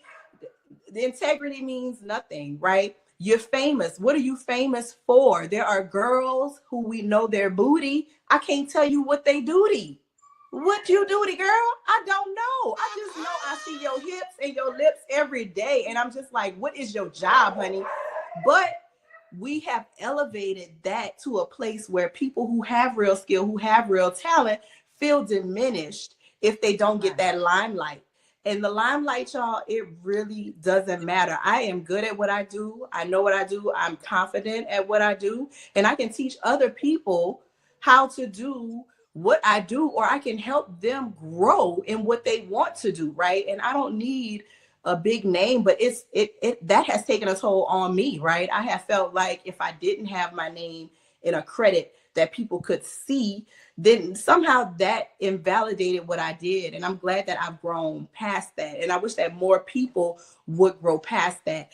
500 million people don't need to know who you are. If 500 people think you're great and they appreciate what you do and they've gotten something from you, that is sufficient. But we are some star FUCKERs in this country, and that is what we love. And sadly, that's how many of us equate success. And I cannot wait till there's a paradigm shift and people, one, get to define success in their own way, but two, we understand that success does not look the same from person to person, from industry to industry, job to job.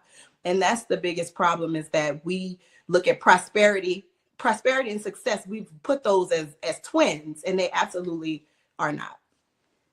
I agree. And then, we're talking about acting and a lot of things, because the main character, the main lady we're talking about is acting. But I also want to talk about the music industry.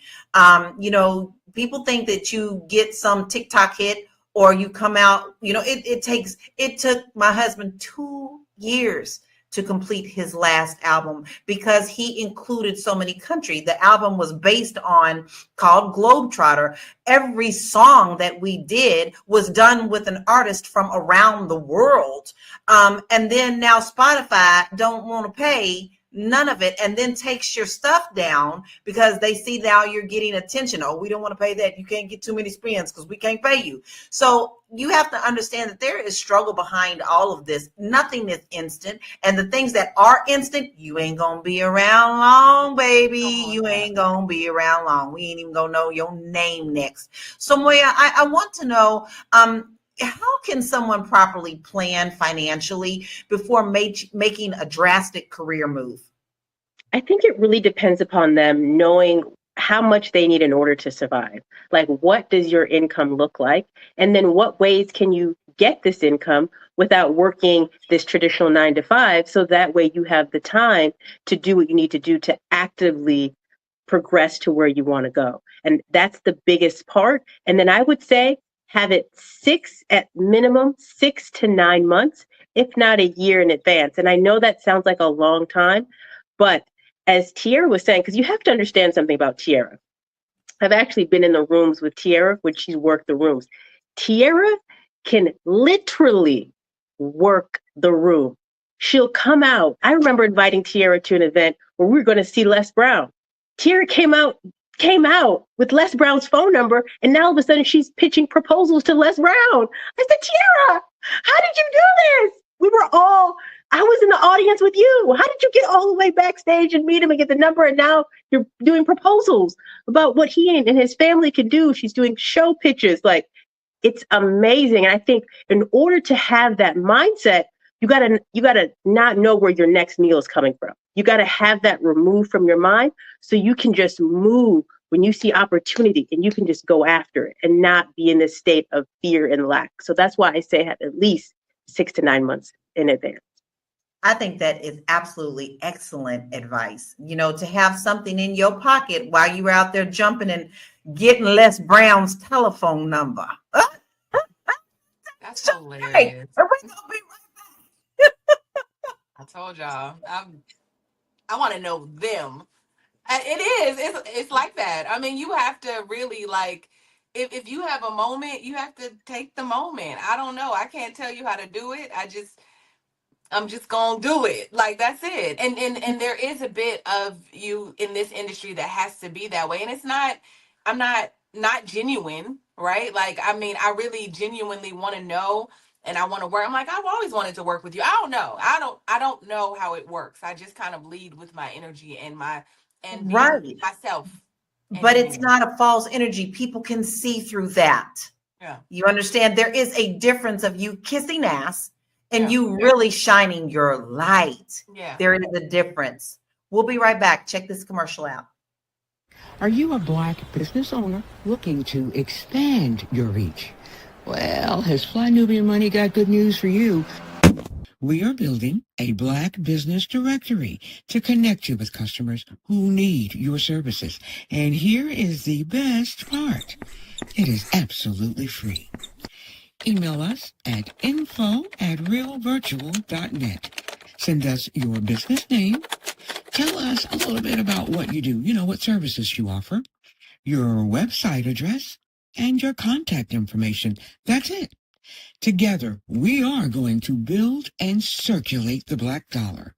Get listed today and start connecting with people who are probably already looking for you. Baby, ain't no problem. We looking for you. We because we are not spending no money with people who don't support us. All right. So all you need to do, if you have a business, somebody's looking for you, and we want to put you in front of your audience. All you have to do is email us at info@realvirtual.net. INFO at REELVIRTUAL.net. Send us all the things. Please don't send us stuff half-butt. We can't help you if you send us half-butt, all right? We need your name, your telephone number, your email address, website, and tell us a little bit about yourself, all right? Because we are building this thing. You wanted to know how? Well, we got the how. So we want you in that directory. And if you are actually looking for someone right now, you email us too and tell us that you would like to know what we currently have in our directory, because I know that directory is going to continue to grow. So that is your assignment. March your notice, because every Friday, y'all know we subscribe to the Blackout, right? Because y'all promised, y'all came up with it. We said we was going to get in line formation. So you got to know who to shop with, right? Okay, let's look at some stats, because this is so interesting to me, because it's kind of a push and pull with me on this thing, career changes later in life. And I'm 55, y'all. So the average person changes careers 3 to 7 times in their lifetime. About 25% of career changes are over the age of 45. 60% of people who switch careers later in life say they do it for happiness and fulfillment rather than financial gain. Yes, because something in life switches on you. 69% of people who change careers at 50 plus experience at least a temporary decrease in income. And the average time to rebuild financial stability after a major career change is 3 to 5 years. Only 12% of late career job switches say that they were fully financially prepared for the transition. And this I love, because this is my man. This is Easy Reader, y'all. Easy Reader. Morgan Freeman had his breakthrough role in 1987 Sesame Smart, where he was 50 years old. It earned him an Academy Award nomination. Now, listen, if y'all like me, y'all know Easy Reader, right? So 42% of entrepreneurs start their first business after the age of 50. And actors, artists, and entertainers often take 5 to 10 years before they reach financial stability in their industry. Listen, with today's world, we're always told, just do it, drop everything. You always got that one who always wants to say, do it, but they ain't going to do it because they're scared, right? But listen, there's something to be said about being older when you do this. You've lived life a little bit. Maybe you've worked a job that you absolutely hated your whole life, and this is what you need to shake it up. I'll be honest. I lost my 2 sisters 2 years ago. The things that were important to me at that time are no longer important to me now. I am taking a complete life and we're going to see how that turns out. And I'm okay with that. But Marlo, do you think that with the older generation, I don't know, but it's not, as we get, it's not an older generation, as we mature, we have lived through understanding not having enough and knowing when we're not happy. Do you think that we are a little bit smarter? And I know this lady just turned everything in, but do you, for the most part, people that you know of at this age, do they feel like they got enough behind them to move forward in a dream? Yeah, and I think that you're a little bit more responsible with money as you age. Most people are, or you should be, because you should have made all the mistakes in your 20s. But you're a little bit smarter with your money. You know how to budget better. You know how to scale back. You know how to prioritize. And those are the things that are going to help you in business, right? Because as you grow your business, obviously you want to build it to scale, but you can't have everything out the gate, right? So you have to figure out what's the most important thing I need right now. And then incorporate the other things as you grow, as you start to profit, as you start to, gain more notoriety. So I think there is something to be said. I didn't realize 47% of people get to 50 or around 50 and start a new thing, right? But it's encouraging to me because I'm 47. So I think that I feel like, okay, well, I might be in the right headspace, taking this 20 years of knowledge, right, and turning it into something of my own. But I think that maturity and wisdom and how you wake up on your 40th birthday and you in the FUCKs, you don't have as many of them in your pocket, right? And then I joined Constance Carter's Net 7, and we were talking about it, and everybody was like, "Oh yeah, but when you get to 50, they don't even let you in the FUCK store, right?"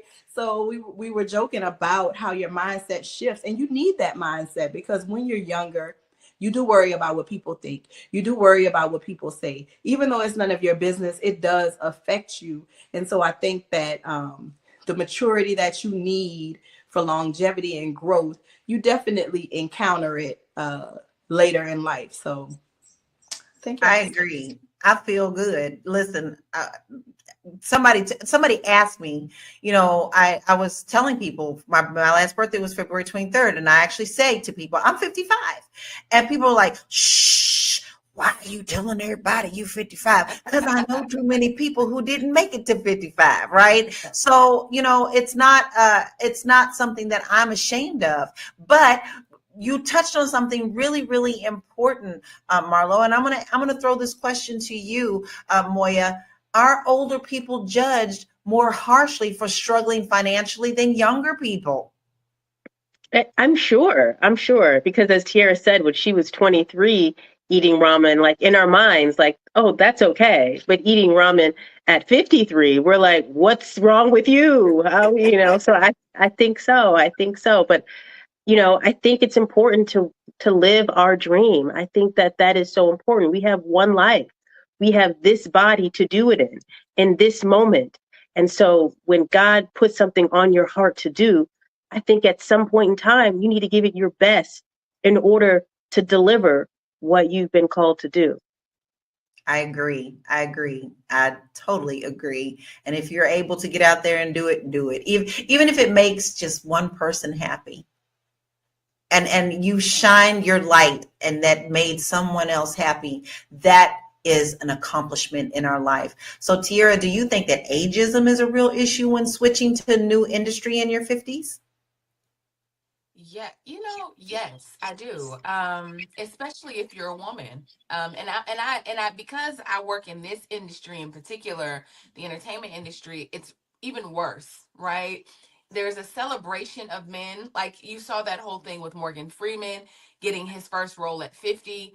For women in this industry, it's like, sis, you're getting old. You can't work. Maybe like your mind don't work the same. I don't know, but I know that mentors that I have who are now in their 50s, they really see issues, and there's issues with being hired, or they're not, people aren't checking for them like they were checking for them maybe just 10 years ago. And so there is a shift that even one of my mentors that has worked for everybody, she was on the show once before, Robin has worked for Oprah, Diddy, everybody that you can name. And she hit 50 and was just like, oh, there's the traction is not the same. It's not, people aren't checking for me like they were. And then it kind of like, she was like, and also, I don't want to work. I'm not as inspired to work in this industry in the way that I've been working in it. So I want to pivot. And so I thought that even that was interesting. So, there's something to be said. What we've been saying this whole time, like, I think it's a combination of what Moya said. You have one life. man, I'm on the other side of this life. Like, let me get to it, even if it means that I have to eat ramen or live in, or live in a car or whatever. At least let me like do it, so then I feel fulfilled, or it's part of my purpose, or like I feel like I've touched my purpose while I was here. So to answer your question, I didn't mean to go around the block with this, but I do think it affects you. But I think that's I think when it starts to affect you, you just pivot. Because sometimes I think that rejection is God trying to put you somewhere else anyway, right? Like, oh, I've been doing this thing, but like the rejection is always direction. So it's just leading you somewhere else. So I would tell that lady that maybe it's not necessarily like things aren't going to work out. I would just look around to see what opportunities are around me that I could take, that I can kind of make my own. Exactly. I agree with that. I know when I wasn't really doing a lot of singing out in Denver, I decided that, I wanted to do more singing. And what I did is I put together an hour singing show, and I learned 30s, 40s, 50s tunes. And made money at going to assisted living places and nursing homes. And when they would wheel those people in, they looked comatose. Okay. A lot of times they would come in comatose, and I'm thinking, I'm just singing to an empty room. No, baby. When that music started going and I started singing things that they understood, they would wake up, they tap their feet, they clap their hands. And then at the end of it, I would sit and talk to them while they were wheeling them back to their rooms.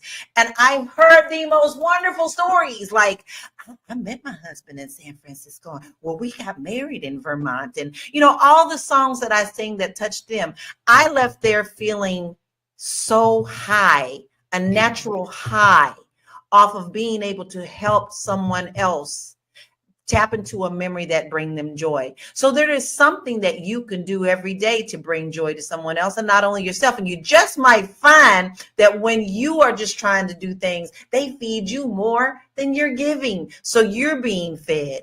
Now, with that being said, wait a minute. I don't want you to hold up. Wait a minute. Do you see how creative that was? Right? Yes. Do you see how creative that was? It's like, that's what I mean about finding an opportunity, thinking outside the box, saying like, how can I still do this thing, but it's not like everybody else is doing? Lala, that is so dope. Right? And I think if this lady was watching, I'd be like, do what Lala did, but figure out how to make it work for you. And you still were earning money. I love that, man. Listen, I'm about to put my list of things together when I will never be out of work as a singer messing with you. Like, I love that. I love that. And I just want to go ahead.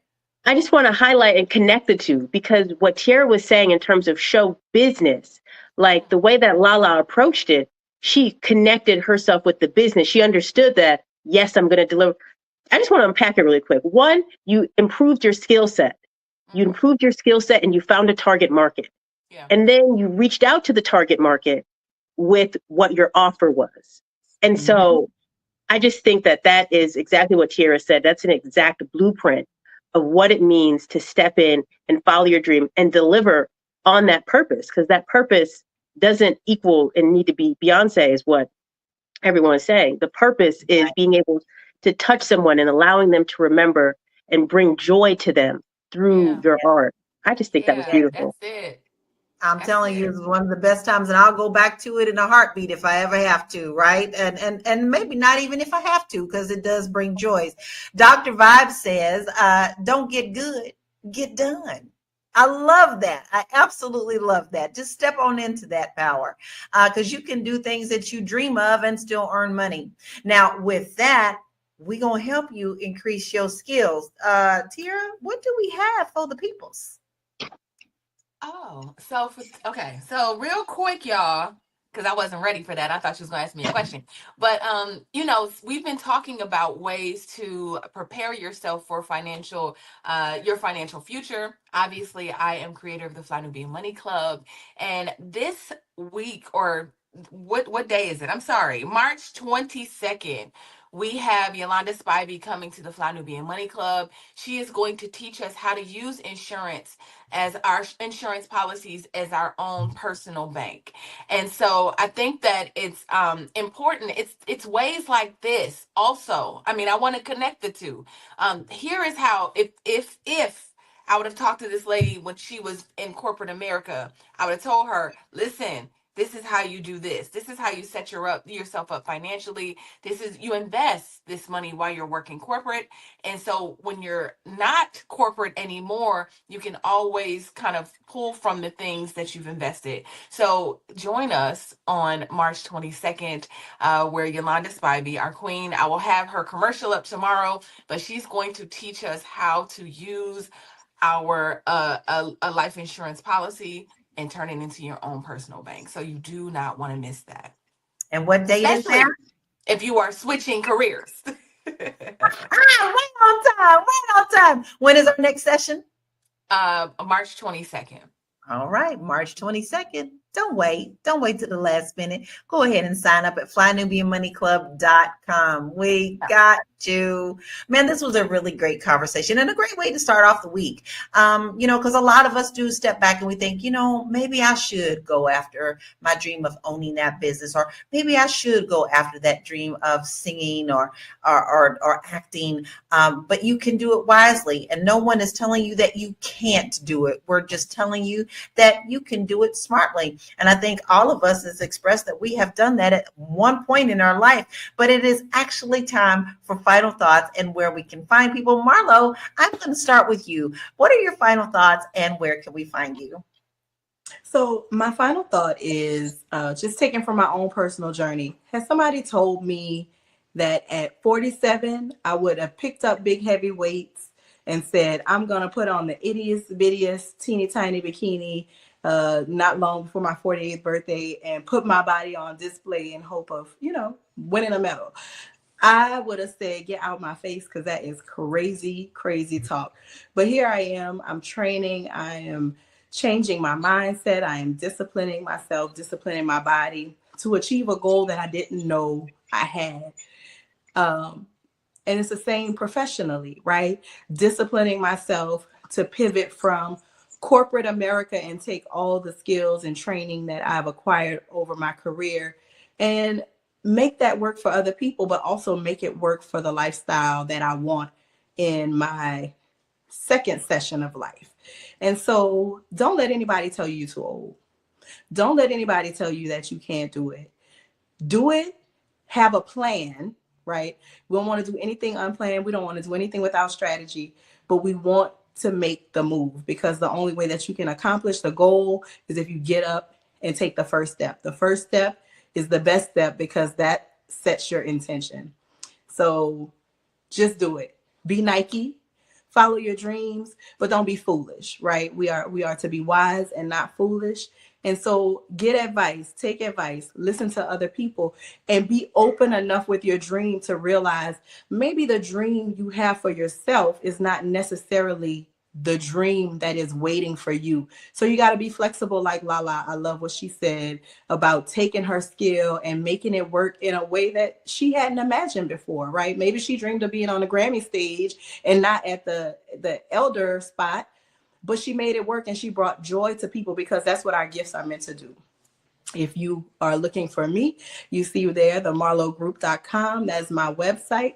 I will help you with your online presence, your SEO, data analysis, understanding all the things that will make your website and your business grow using the digital marketing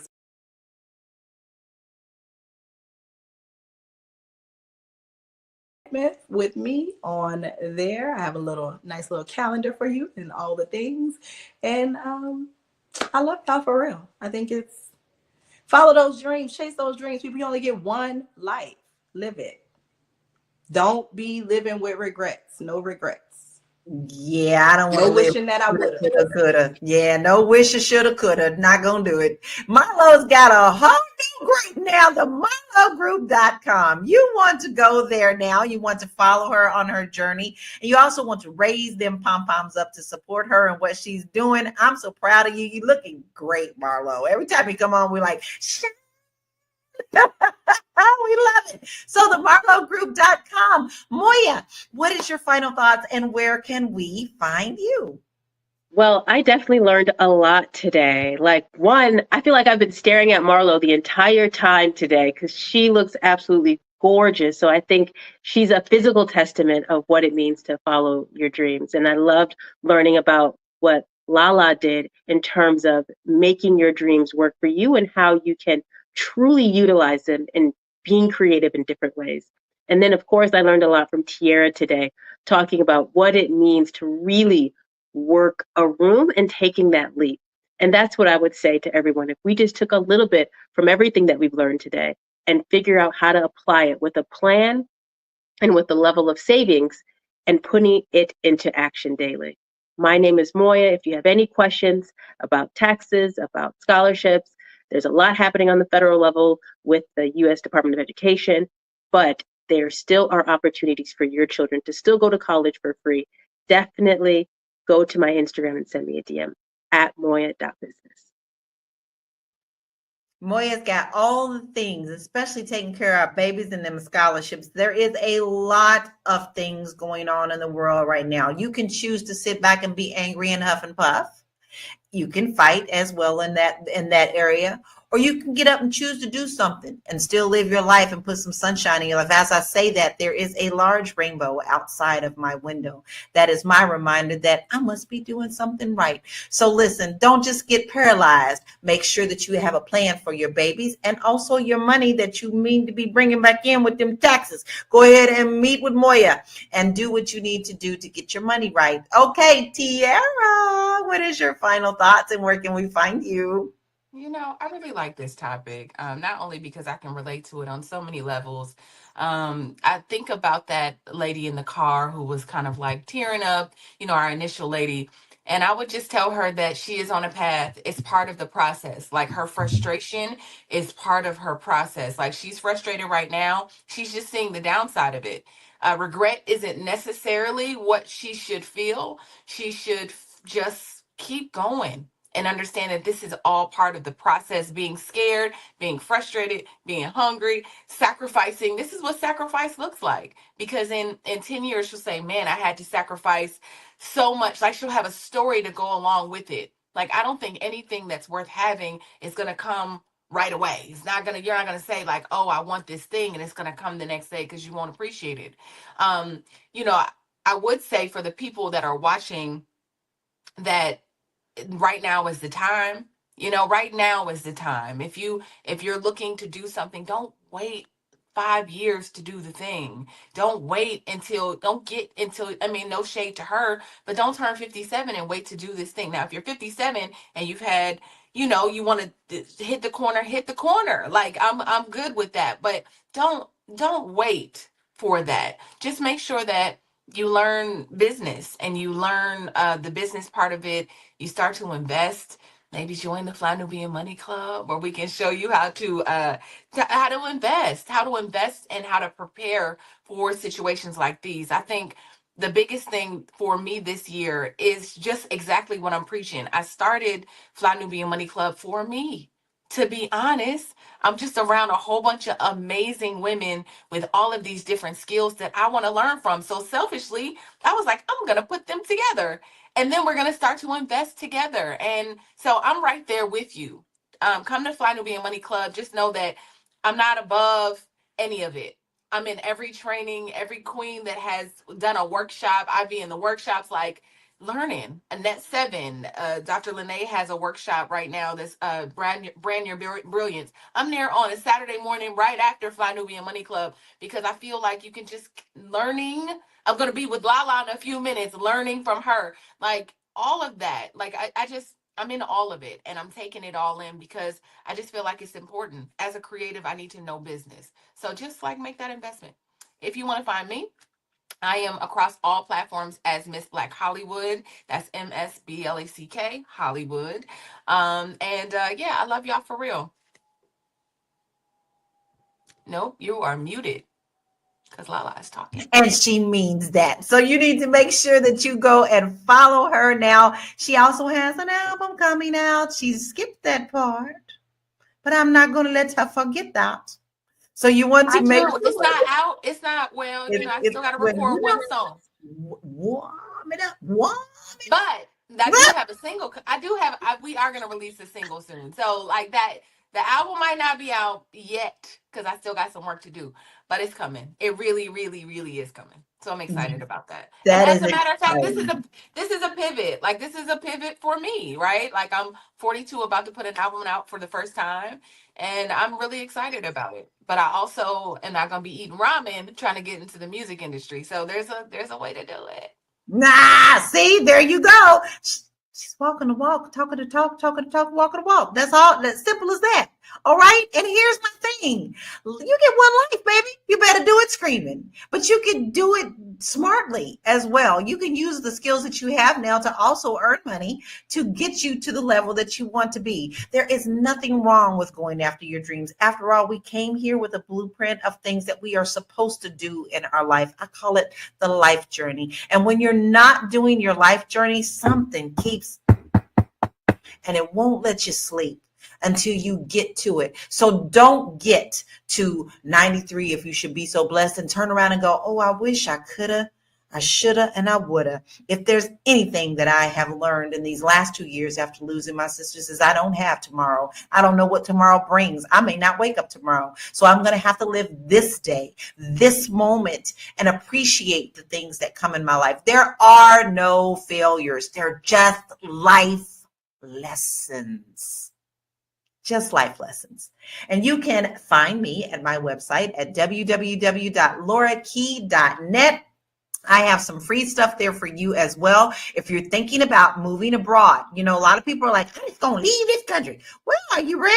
You don't know if you're ready. What does that mean? If you take that quiz, if you download the quiz that I have, and it's a free quiz, it will help you see where you are. It will help you plan. It will help you start thinking of some things that maybe you didn't think about instead of just picking up and going. It gives you a little blueprint of where you can start. So go to www.laurakey.net to download your free quiz today. Now, listen, this conversation has been great. And it's been a reminder that there is no one size fits all path to success. Chasing your dreams can be inspiring, but financial preparedness is key. The truth is, for many people, major career shifts come with big sacrifices. The question is, how much are you willing to risk for the life you truly want? No matter your age, your dream is it's valid.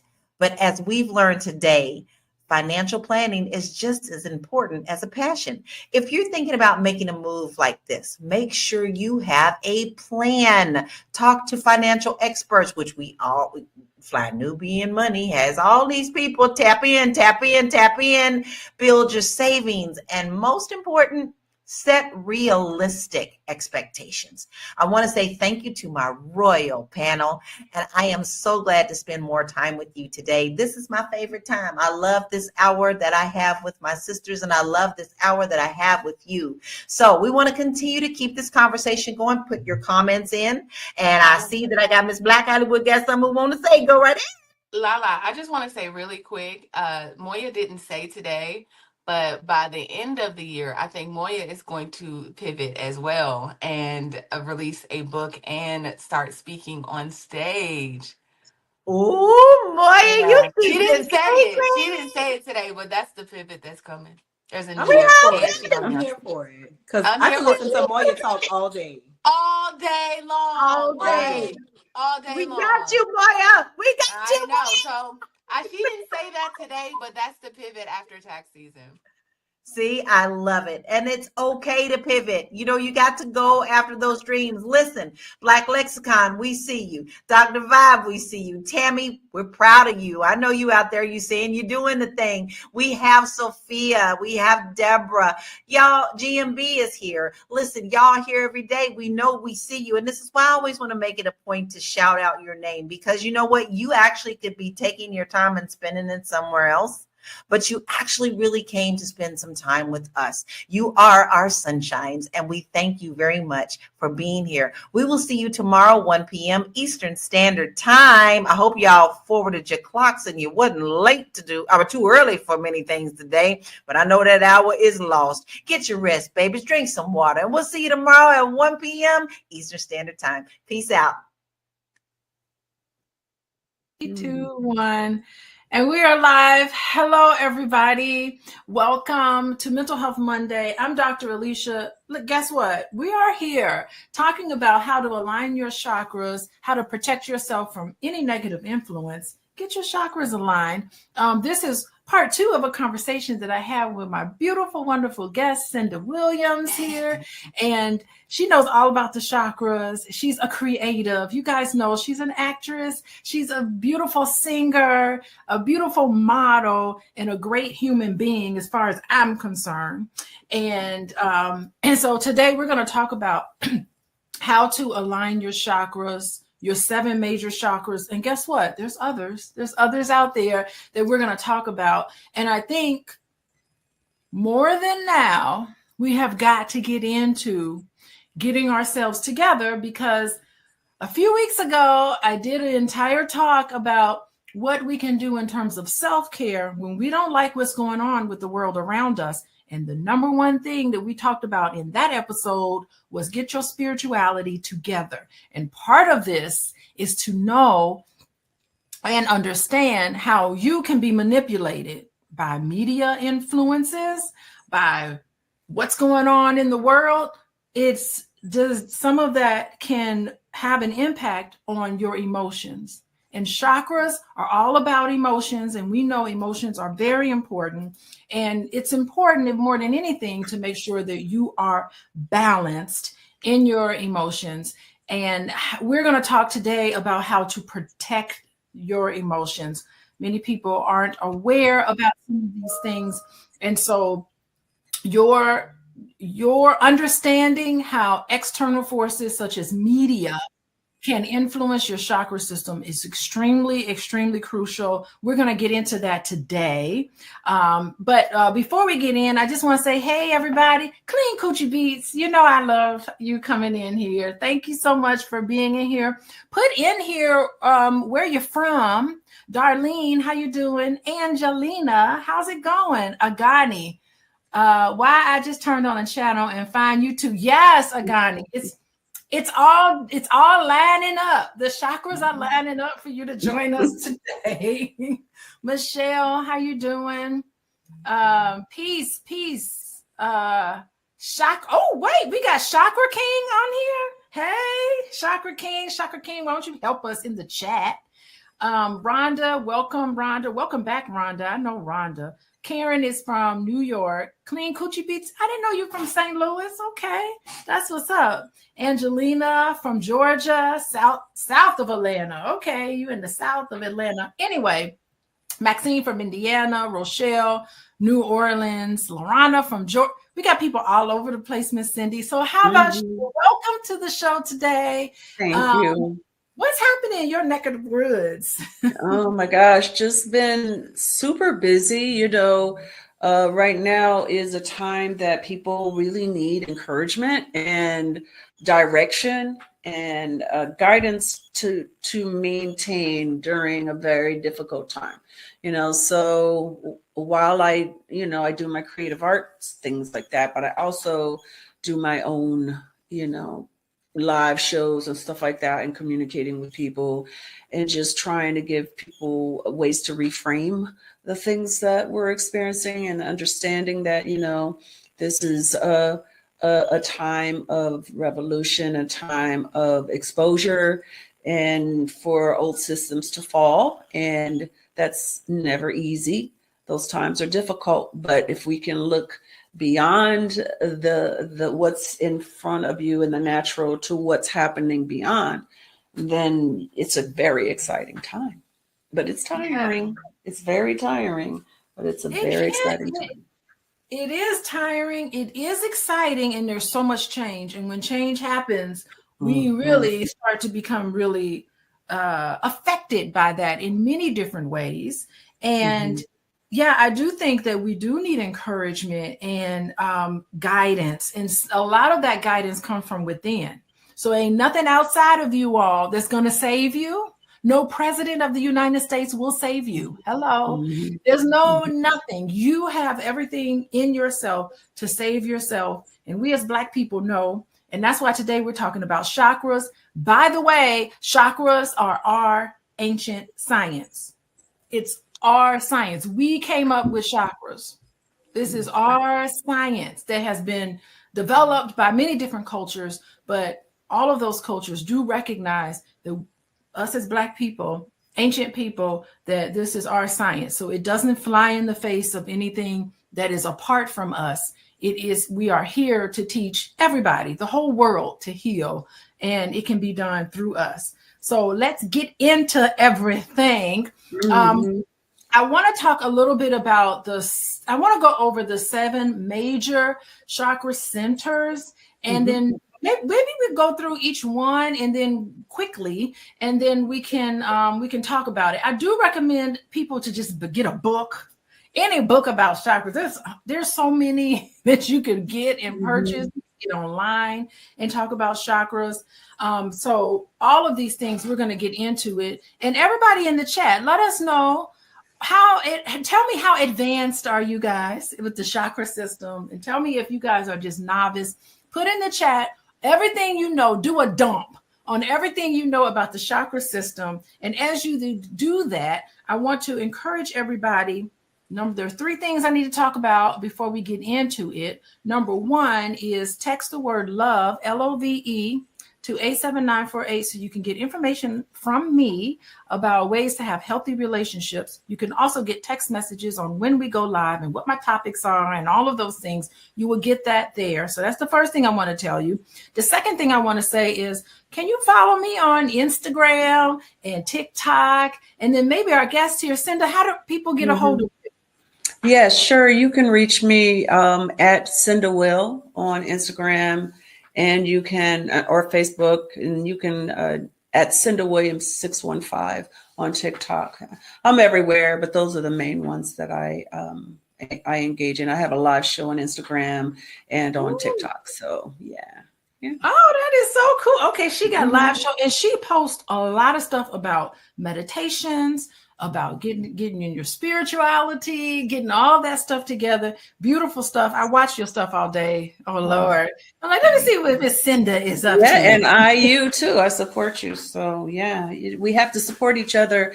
And the thing is, it's like so many times I'm inspired by what I'm hearing from other people. And I might not relay that same information, but I have a different audience. So if I learn from something you say, maybe, then I will talk to my audience, and I might mention you, and depending on how vague I'm being.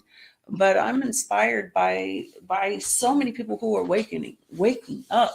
And I'm really surprised. I just, you think everybody, it amazes me that so many people we just all have different lives. And I see so many folks here saying that they don't know anything about the chakra system. And that is so amazing to me, because it's been a part of my life for, oh my gosh, since at least my early 20s. So actually maybe 18. That's when I first started learning about it. And that's a long time ago. Wow, that's so cool. So Karen is like, I tried meditation, but my mind is too busy. Oh my gosh, we're moving from one thing. So Karen, get your pen. I advise everybody, get your pen and paper out, write some of this stuff down, and let this be your unique spiritual journey. I think everybody's spiritual journey, we all have a story and it is unique to us. So what resonates with one person may not resonate with another person, and that's okay. Hey, look at Darlene. Darlene says, I have a fair understanding of energy systems and chakras. I meditate daily with crystals, yes, and practice yoga. Hello. And I don't leave home without it. She said, I haven't balanced my chakras in a while, but have in the past, always interested in different points of view. So that's beautiful to be open for that. And that's so wonderful. And if anybody wants to talk to me about getting control of your life, you can go to my website here, Coaching with Dr. Alicia, and that's how you can get a hold of me. But let's get into it. Let's talk first. Let's see, maybe I can do this page. Okay, so we can still see each other. So this here is a representation of the 1, 2, 3, 4, 5, 6, 7 major chakra systems. And I chopped down the picture so that we both can kind of like take a look at it and see. So let's talk about it. At the bottom here is called, well, let me just give you an overview of the chakra system. So all of our bodies, all of us have, each person, everybody here has a chakra system, and it is an intricate network of energy centers in our body that influences our physical well-being. It influences your emotional well-being and your spiritual well-being. There are 7 in the body, and then we're going to get into there's others around us, but the 7 major chakras are aligned along the spine from the base of your spine all the way to the top of your head. And these chakras are, number 1 is the root chakra, represented by this red color. And let's talk about the root chakra. The root chakra represents stability, security, basic survival needs such as food, shelter, safety. All of these things is at the base of the spine and down with your legs and your feet. So if you are living in fear, financial insecurity, feeling ungrounded, there's an underdeveloped chakra, root chakra. If you find that you're greedy and you're rigid and you're focused on material possessions, you have an overbalanced chakra. And how about this? To balance this, all you have to do is walk barefoot outside, meditate on stability. How about this? Wear the color red. You don't even have to wear the color red. You could just picture in your mind the color red. Everybody knows what the color red looks like. Picture it in your mind, and that's how you can balance that. So we'll move away and we'll talk about the root chakra. What do you have to say about stability? Well, I think that a lot of people are caught up in the lower chakras. And the issue is, if you're not clear, if your chakras aren't clear in the lower parts, then it affects it all the way up and out. It's all affected by each one. So you can get stuck. That's why there's so many people that are stuck in survival mode. Yes. Because their root chakra, which is the base chakra, is blocked because of experiences in life. You know, if you grew up in poverty, if you were taught by your parents that you were never going to have enough, if you had traumatic experiences that taught you that you were not safe, all those things will block your root chakra, which then blocks everything else. And so many people are stuck in the 3 lower chakras that they have a hard time getting to the part that is the part that will teach you everything you need to know to get through anything. Yeah, and what you're saying is so interesting, because I know, like, sometimes when I turn the TV on, I turn the news on, and that little ticker at the bottom, it's always in red. The ticker at the bottom, because they know there's like your safety is being, and what they're trying to do is get viewers. They're trying to get us into a scared state of being. And so this red ticker at the bottom, breaking news. What do we see when we see breaking news? It's always the color red, because they're trying to throw us off of balance. And marketing people understand this, but sometimes we don't. And it's so interesting because what you're saying is so fascinating, because I know that, you know, I work with a lot of couples in relationships, and I also find that women in particular, they'll be looking for a man because they're like, you know what, I need this man to give me some financial stability.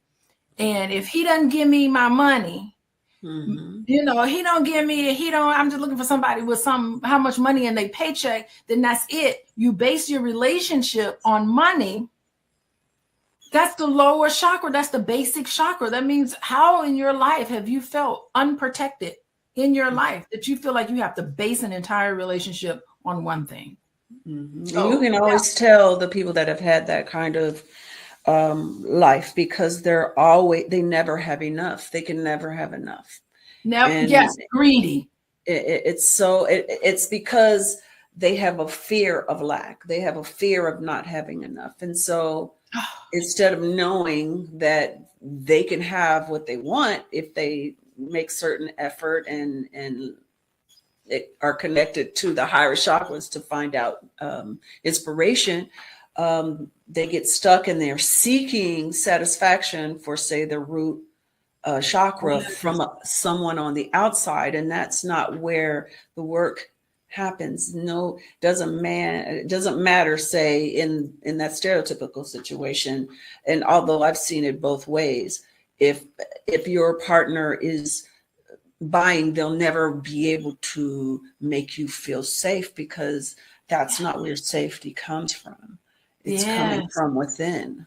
Yes, you have to have this fountain from within, I like to call it. Where's your fountain? Thank you. That's insightful. Yeah. So here's the second chakra, which is called the sacral chakra. And it's all about pleasure in relationships, the lower abdomen.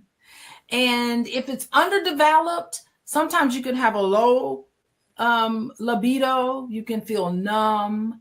You have a hard time expressing yourself. And if it's overbalanced, then sometimes you are more prone to addictions. Maybe you'll be very volatile emotionally, and you can be overindulgent in sexual pleasure, overindulgence. And, you know, the great way to balance that is to get into yoga, water, because I think the sacral chakra has time. Sometimes we spend time in water and we move around and just consuming the color orange, because it's created with orange. And anything you want to add to this second sacral chakra? Well, I think it's really important to really understand the colors, as well as the energy, you know, knowing where in your body it's represented. But even food, they have come to realize that food will affect your chakras, right? So if you eat red foods, you're helping to clear your root. If you eat orange foods, then you're clearing your sacral. So God is so good that made it easy. It's just so many of us don't know these things. So if you're having issues with addiction, if you're having issues with, then find orange foods that, you know, sweet potatoes, oranges, cantaloupe. These things, from a nutritional point of view, help to balance you. And a lot of people don't recognize that or see it. And it goes through every chakra. Yes. That the different colored foods affect the different chakras. And it's so cool, because it's so empowering for you to know that's something that you're capable of doing. I'll tell you a quick little story. Yes, I want to hear a couple of chakra stories, but this one about the sacral story. You know, I had a lot of abuse as a child, and so I was very blocked. I was in the lower chakras for a long time. And my sacral was really jacked up because of the stuff that had happened to me. And one of the ways that I started healing myself is when I was in relationships that should be healthy. When I had to deal with that part of it, I would imagine orange, the color orange. I would see orange when I was with my partner. And literally every time I would manage to find my groove and breathe a little bit and open up. And it actually makes it really freaking good. So, it's crazy how these things work if you know about them and you can effectively change your life. That is, we eat oranges all the time. But the thing is different from what's unique about what you're saying is that your intentions behind it is something, you feel like something's blocked in that area. You look how it corresponds with the chakra system, and you could eat that orange with that intention. Exactly. Say, I am eating this orange because you eat 100 of them. I eat a lot of oranges. You be like, I'm eating this orange with this particular intention because I feel like something's blocked here. And a lot of people say there are some people that can't imagine. So meditation is hard, especially visualization is hard. And one of the ways that you can help yourself that way is to imagine. If you're working on balancing your chakras, imagine that orange. You can imagine an orange because you've seen an orange. Picture an orange in your head. Picture an orange in your head, and then all of a sudden you're activating something within. You can see. It's just I know there's a term for it. There's a diagnosis for that. Not being able to imagine, but definitely if you imagine a thing that is that color, it helps you. Yeah. That is powerful. We have the tools right here. There's no reason. Okay. So the next one up, I love this. The 3 lower ones is my favorite. I like this one, the solar plexus chakra. I like the solar plexus because it's all about our confidence. And I was talking to my daughter. I was telling you a story about my daughter and her dance. And she's an amazing dancer. The stage loves her. She loves the stage. Everybody knows it. But it's like her mind, she needs this confidence. So maybe I need to give her the color yellow to wear. It's about self-esteem and willpower and personal identity. And it's located in your upper abdomen.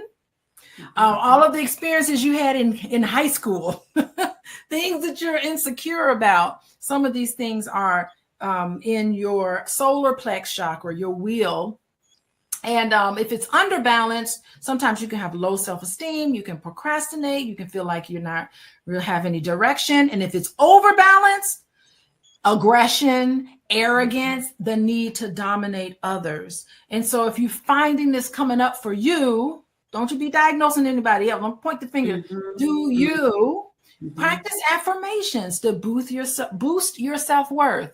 Core training, spending time in the sun, eating yellow colored foods like we talked about. And those are the 3 lower chakras. And what's funny about the solar plexus and even the sacral chakra is when I talk about relationships, if you base your relationship on one thing, sex, then that's it. If that part goes away, then you have no need for relationships. Also, if you base your relationship on the solar plex chakra, then that means, I'm only in this relationship because I want to be seen as a power couple.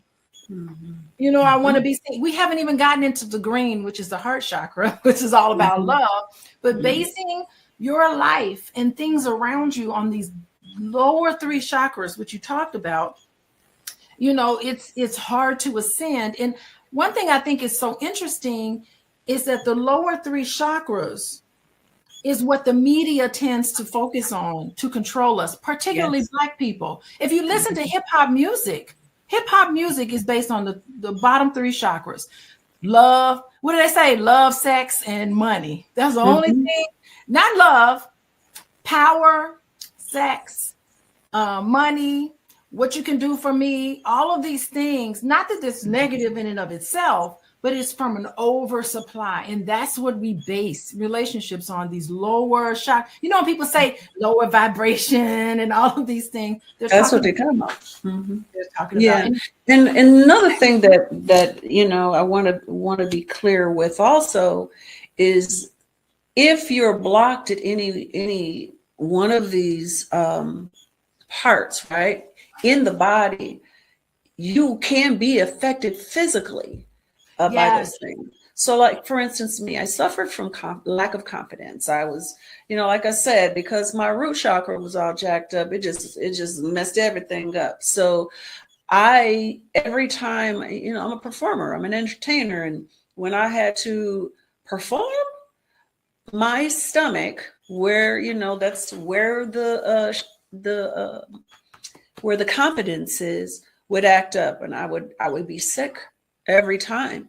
I would be sick. And so a lot of people that have a lot of blockage in that chakra have intestinal problems, and so each one of these chakras can deal with and affect the part of the body that it's near. You know, when we get to the throat, I have a quick story about that too, because that's when I really started learning about it, when that happened.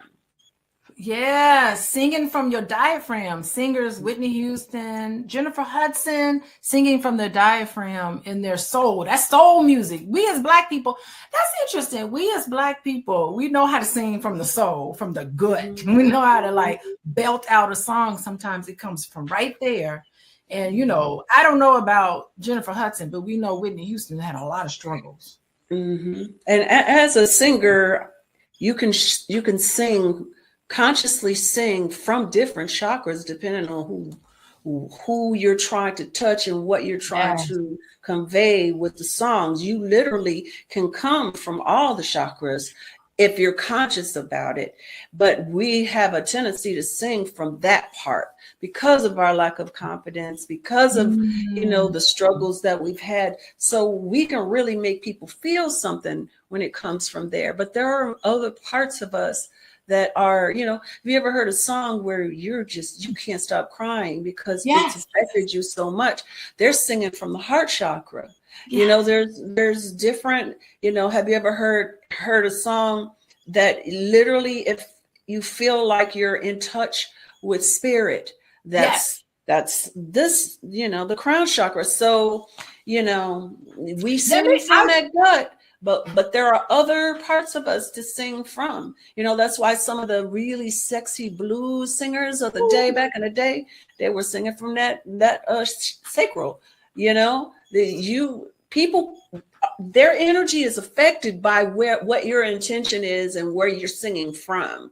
And you can make people, or not make them, but motivate them to feel a certain way based on your intentions with your delivery. That is really, so I have to tell you, my husband loves your song from Mo Better Blues. He puts it up. He has a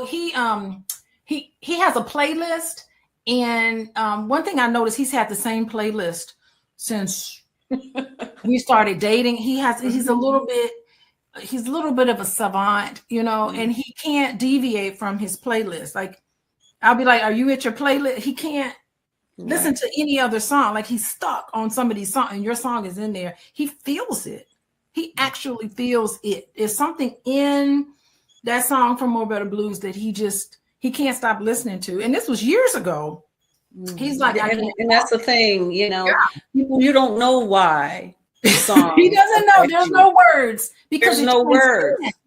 Because it transcends. It's the energy that's behind it. It's the intention that's behind it. That's why it's so dangerous. Because you know what I'm saying? It's so dangerous because if the intention isn't right, and unfortunately, there are people that are very aware of all of this stuff who actively want to keep us in the lower survival mode parts of ourselves, that know what they're doing And their intention is to do that. That's why they don't push the singers that have a different message from the ones you were speaking of earlier, because there are plenty of them. There are plenty of rappers, plenty of hip hop artists, Yes. plenty of all kind of artists that are really, their music is just life-changing, but we Yes. don't hear that music. We just hear the music that they want us to hear to keep us in a place of fear, a place of lack, and a place of never having enough. And so, you know, okay, sure, Barbara, thank you. Barbara, once you Yeah. put your information in, people Mhm. love you. Yeah, I mean, Mhm. that is the manipulation, and it just gets so old. We get so tired of it, and this is the whole woke stuff. But it's changing, though. It is, Yeah. because we have social media, because we have independence, because we have all Yes. these options. You can find, if you go to one of the things and create an algorithm with, like, one of my favorite things to type in is empowering music. Yes. That's what I type in, and I get all this music and playlists that are all songs to empower you. And so instead of just listening to what they're putting out, I find music for whatever I need. You know, it's and we can do that with so many things. You know? So many things. Yeah, I love medicine music. I type in medicine music, girl. I find I just go off into a world. And people are like, "What is that you're listening to?" I'm like, "Stop! I'm listening to." I love listening to the Lakota Native Americans. They have beautiful music. I like listening to. There's an indigenous population in the Trinidad. I love listening to their stuff. Like, my music list is not, y'all, my music list is out there, but it's just stuff that I seek out. I determine. All of us have control over what we do. And I think what's so fascinating with the lower three chakras, even some of the food that we eat, even McDonald's, Burger King, all of those colors, they use those colors in their logos. Yeah. Because of that food. They know that the food is not the best for you. They know exactly what they're doing. They know exactly what they're doing. And that's why it's so important for us to know these things and to teach each other these things, so that we can be empowered. Because really, it truly is. I don't know how, I guess my guides or God, Jesus, Lord, somebody teaches me all the time. So I figured out very quickly that I could control what messaging I receive. You know, I don't watch TV. I just don't. I only watch specific shows that I know is something I want to learn. And when it comes to music, if I don't like it, I skip on. If it says anything at all, you know. And so the ones that I like are the ones where I get more of it. And those are all music that's going to lift me up, not bring me down. Beautiful. Lifting you up. Speaking of lifting you up, let's go to our next one, which is the green, which is the heart chakra. Isn't that something? The heart chakra is green. You would think it'd be pink, but actually I read that I was reading about this before, that the heart chakra can be pink because it's a combination of the root chakra and up top the crown chakra, which is white. And so in the middle, when you combine white and red in the middle, you get pink. And that's why pink is related to love. And what's beautiful, I think what's interesting, now that I'm thinking about it, pink and green, those are the two colors that was showcased in that movie Wicked. And boy, did those two ladies love each other. They fell in love with each other. And there must be something with those colors to create this love, this sense of love. We all know heart chakra is green, believe it or not, but it's all about compassion and forgiveness and connecting to others. Underbalanced in the heart chakra, you're having a hard time in your relationships. You feel isolated.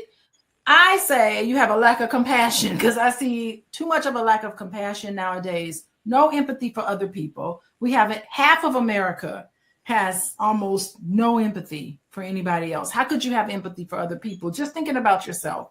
Anyway, overbalanced chakra, you can be dependent. You can become overwhelmed with your emotions. And the best way to balance this is to wear green, eat green foods, practice self-love, encourage an act of kindness, perform art, hoping that, you could do yoga poses. You could stone, a green stone on your body that can represent the gateway, which is the heart chakra.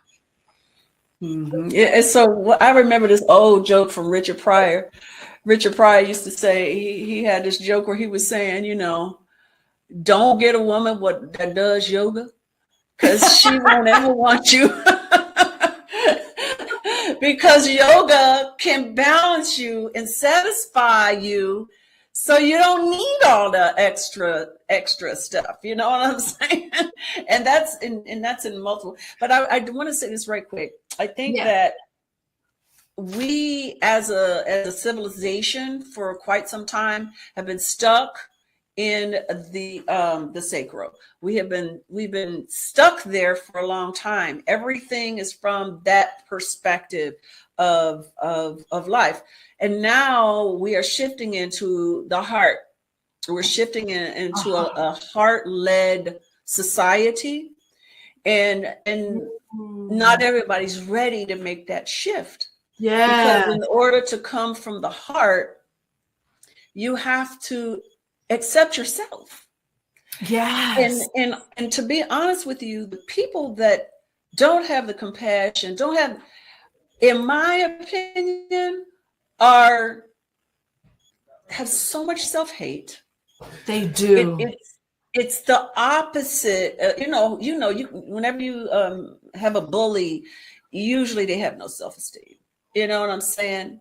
And so it's up to us that are healed enough to come from the heart to shower them with that, so they can start waking up and get out of that survival mode. That's what they're lacking in themselves, the self-love.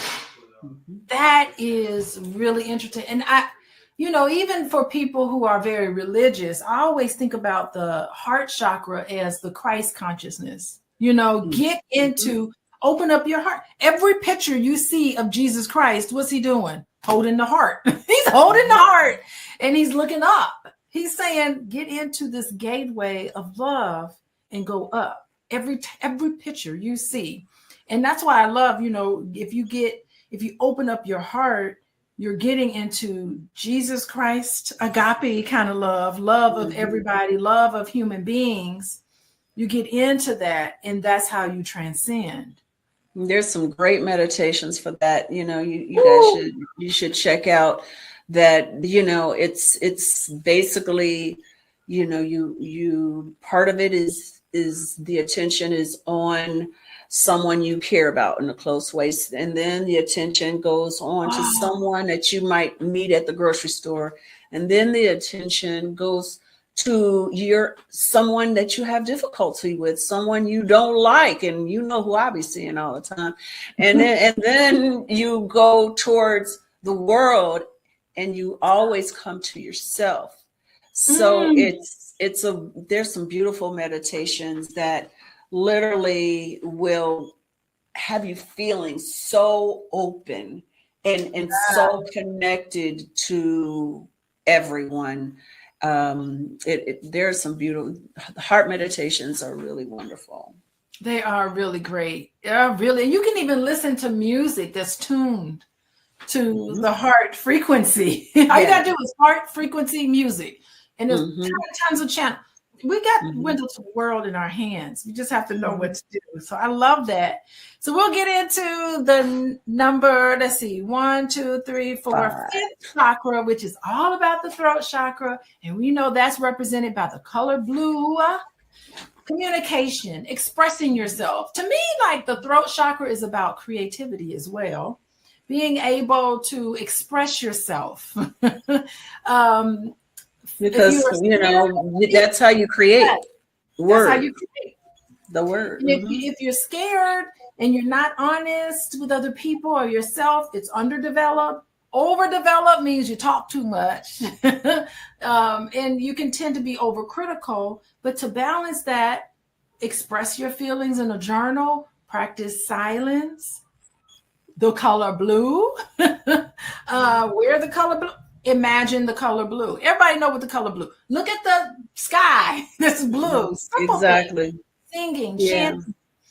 Tell us Yeah, your you can story. be Black Shiva, you can be open and have protection. You know, you can protect yourself while you're being open, you know, and it's wise to. It's wise to. I imagine the color blue always is blue, honestly, that I imagine surrounding all of me. And that goes out to the other chakras also that surround your body. I imagine a blue light protecting me.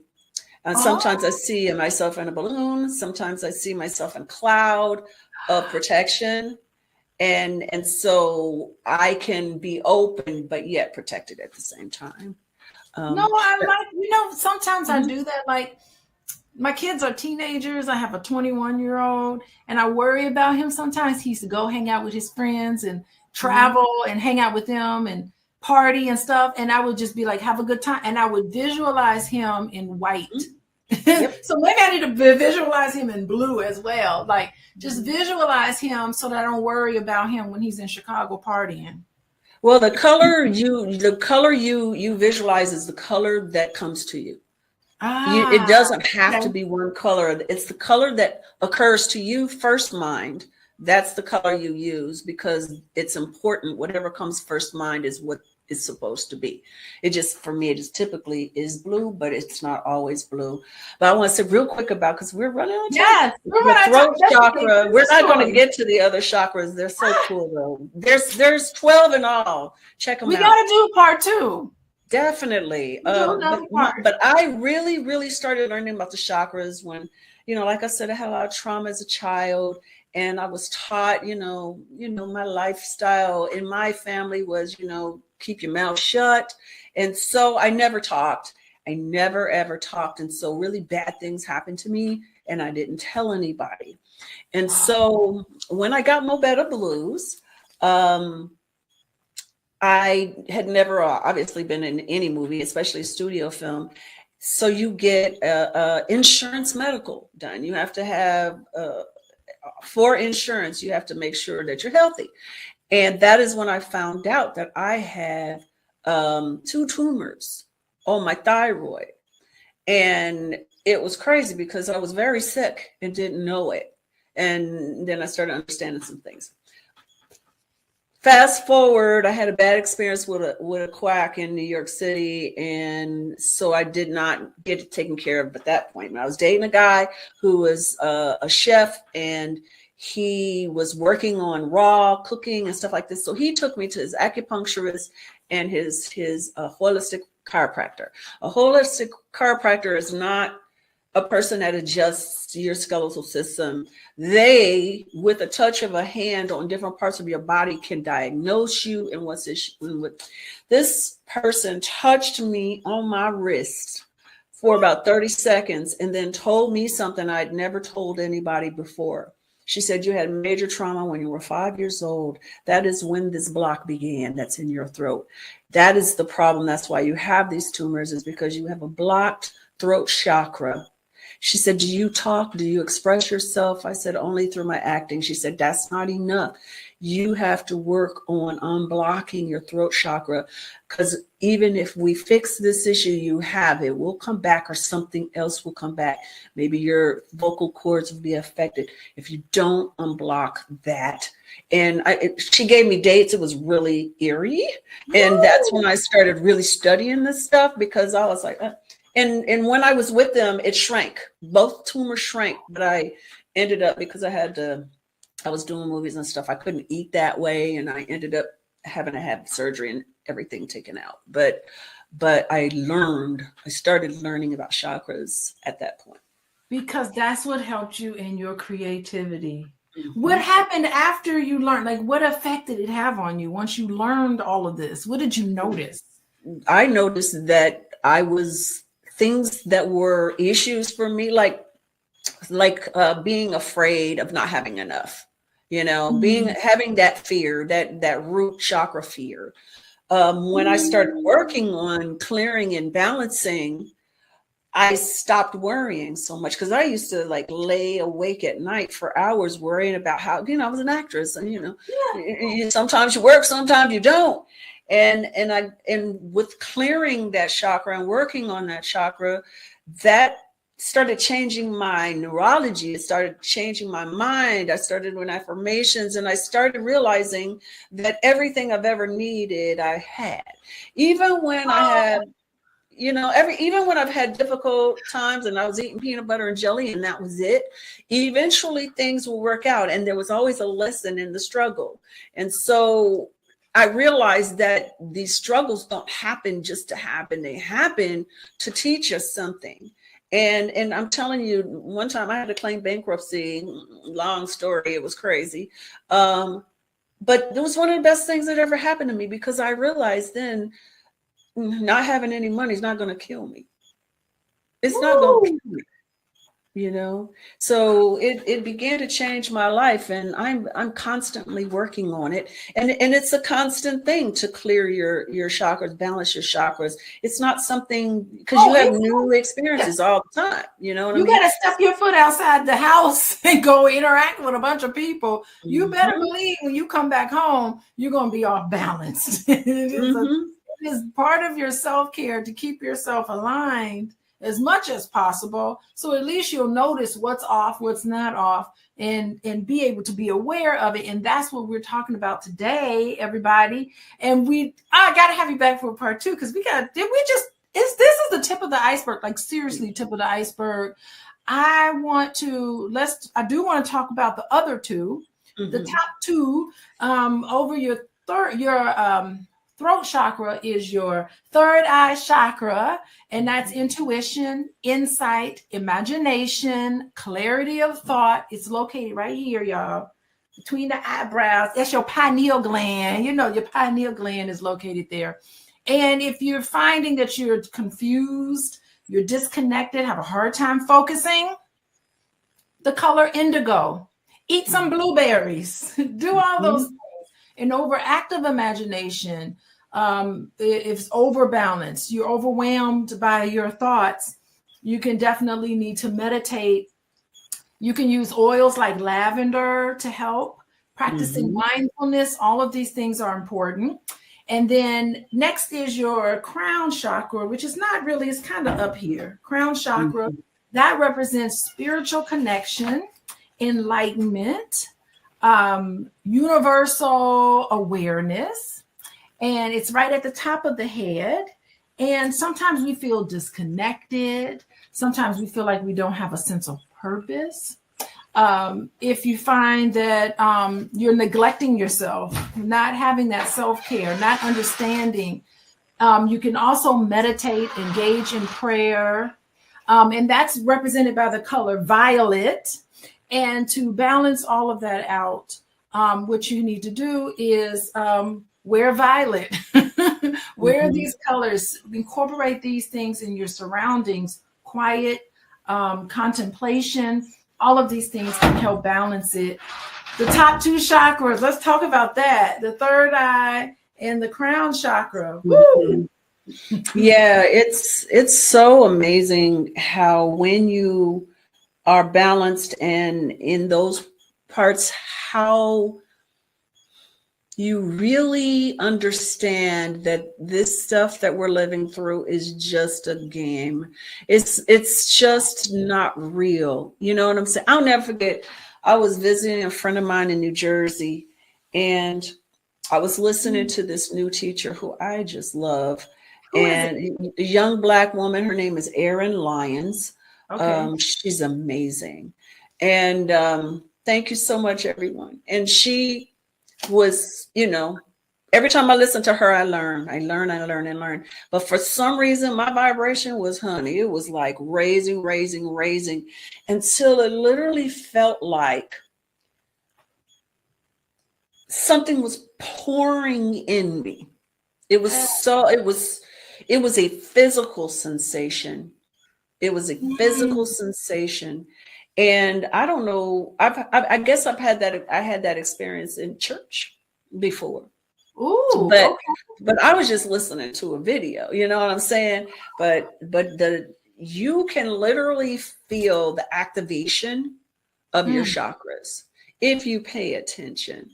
You can feel the activation, and it's an emotional thing, but it's also a physical experience if you're aware of your body and you pay attention to it. That's like walking meditations are some of my favorite. I don't know if you've ever done that before, but walking meditations are when you're walking, you're walking, you're looking, you're paying attention to where you're going, but you're hyper vigilant in paying attention to all your senses. So what are my shoes feel like under my feet? What does the road feel like under my feet? And you pay attention to how everything feels. Is the wind blowing on my arms? Is the hair blowing past my ears, et cetera, et cetera? And then you do with the visual, you do with the smell, you do with the every sense. And then you try to connect from the third eye also.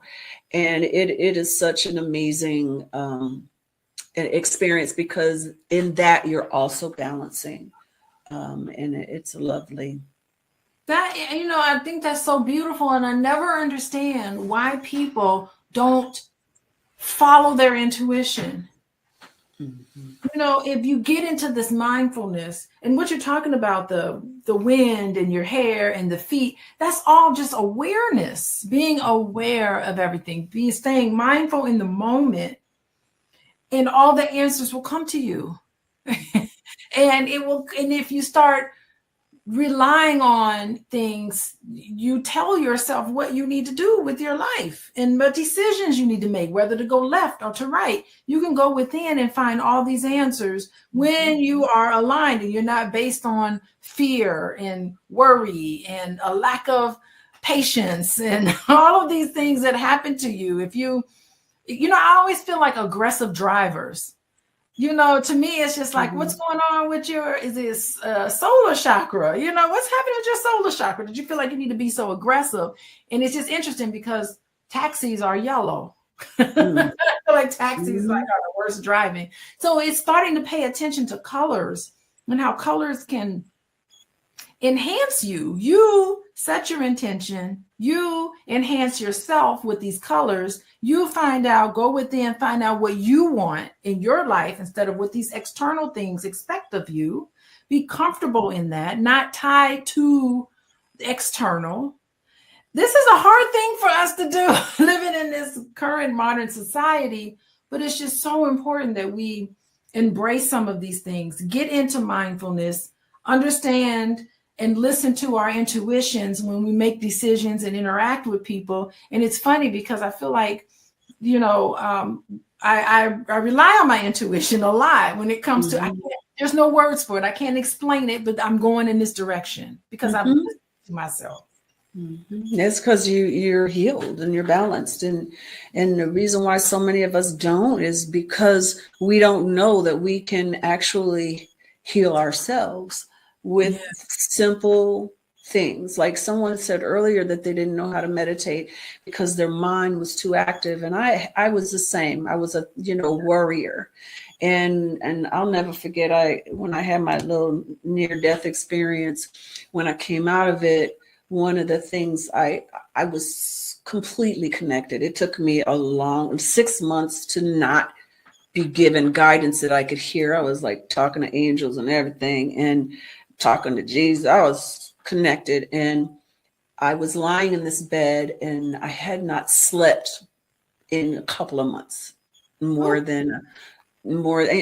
really drove me nuts. And the I don't know if it was a actual sound voice. It was more like an impression. And I heard in order to quiet your mind, you have to anchor it. You have to anchor it. And one way that we think you can anchor your mind is to focus on a sound. And there was an air conditioner in the room. They said, listen to the air conditioner.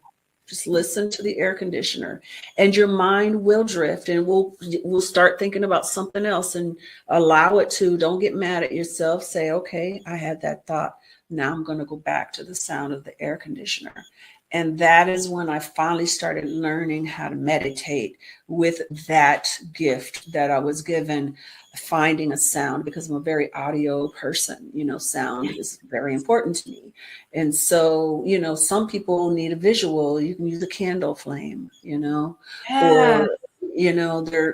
or a beautiful flower or something. And depending on how you learn best, that is what you use to focus. Your eyes don't have to be shut to meditate.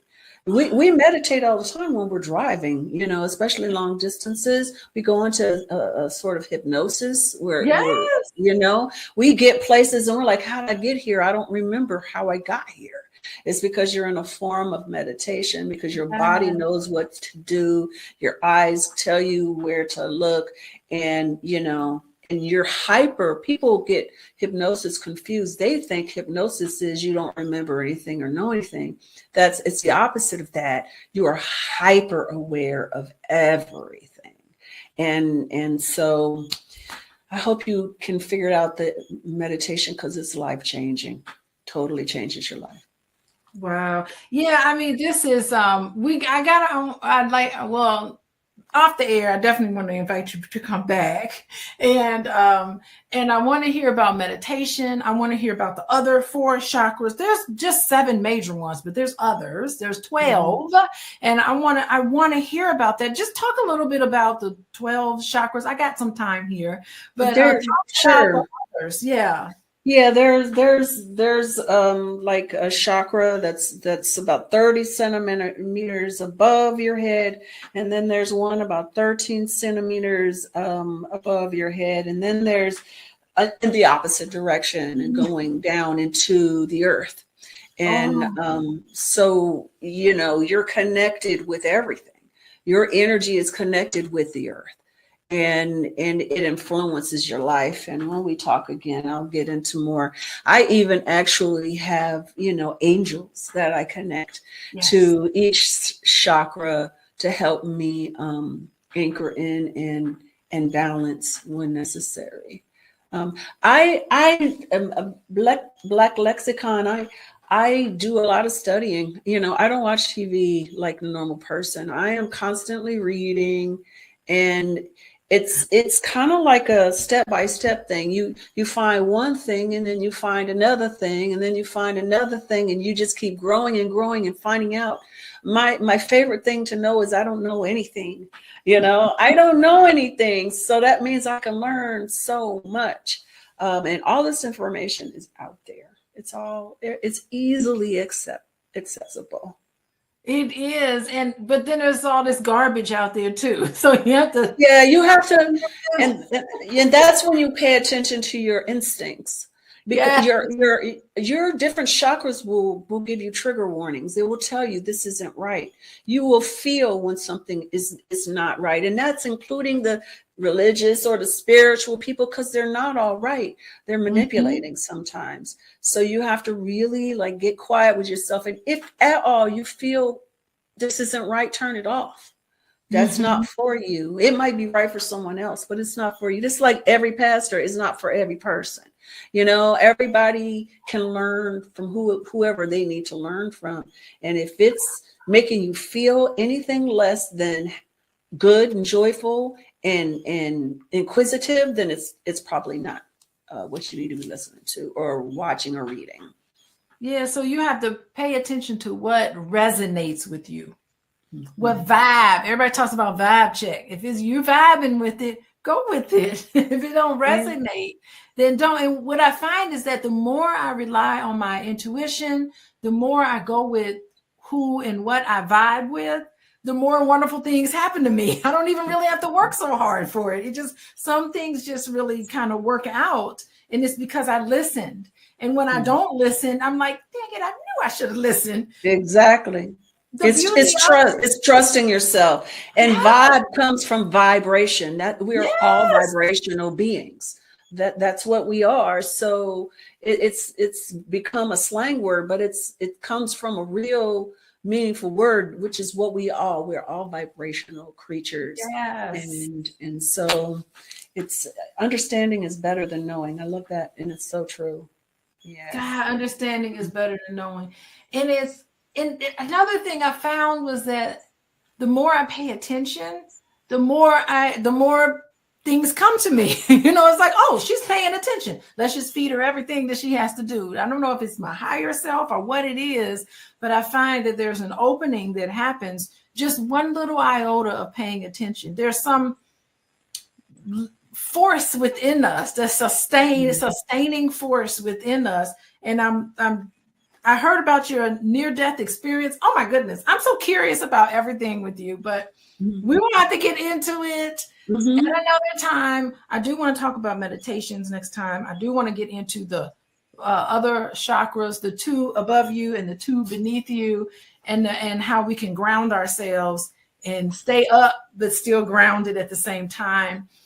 Everybody, well, thank you. I just want to thank everybody in the chat. How y'all doing in the chat? Thank you so much for joining us. I'm here with the wonderful Cinda Williams. We are talking about aligning your chakras.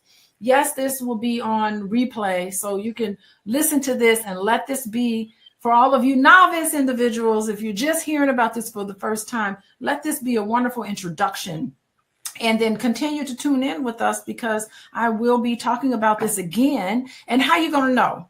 Only how you're going to know is that if you follow me on Instagram at Coaching with Dr. Alicia. Another way to know what I'm up to and what wonderful things are happening, you can text the word love to 87948. You can join our group, and then you'll get information from me. And also you'll get to know when we're going to have enough. We're going to talk about, I'm going to bring her back. Cinda, she's back for the second time. She's got to come back on. We're going to talk about this some more, because y'all, we got to get back into our science.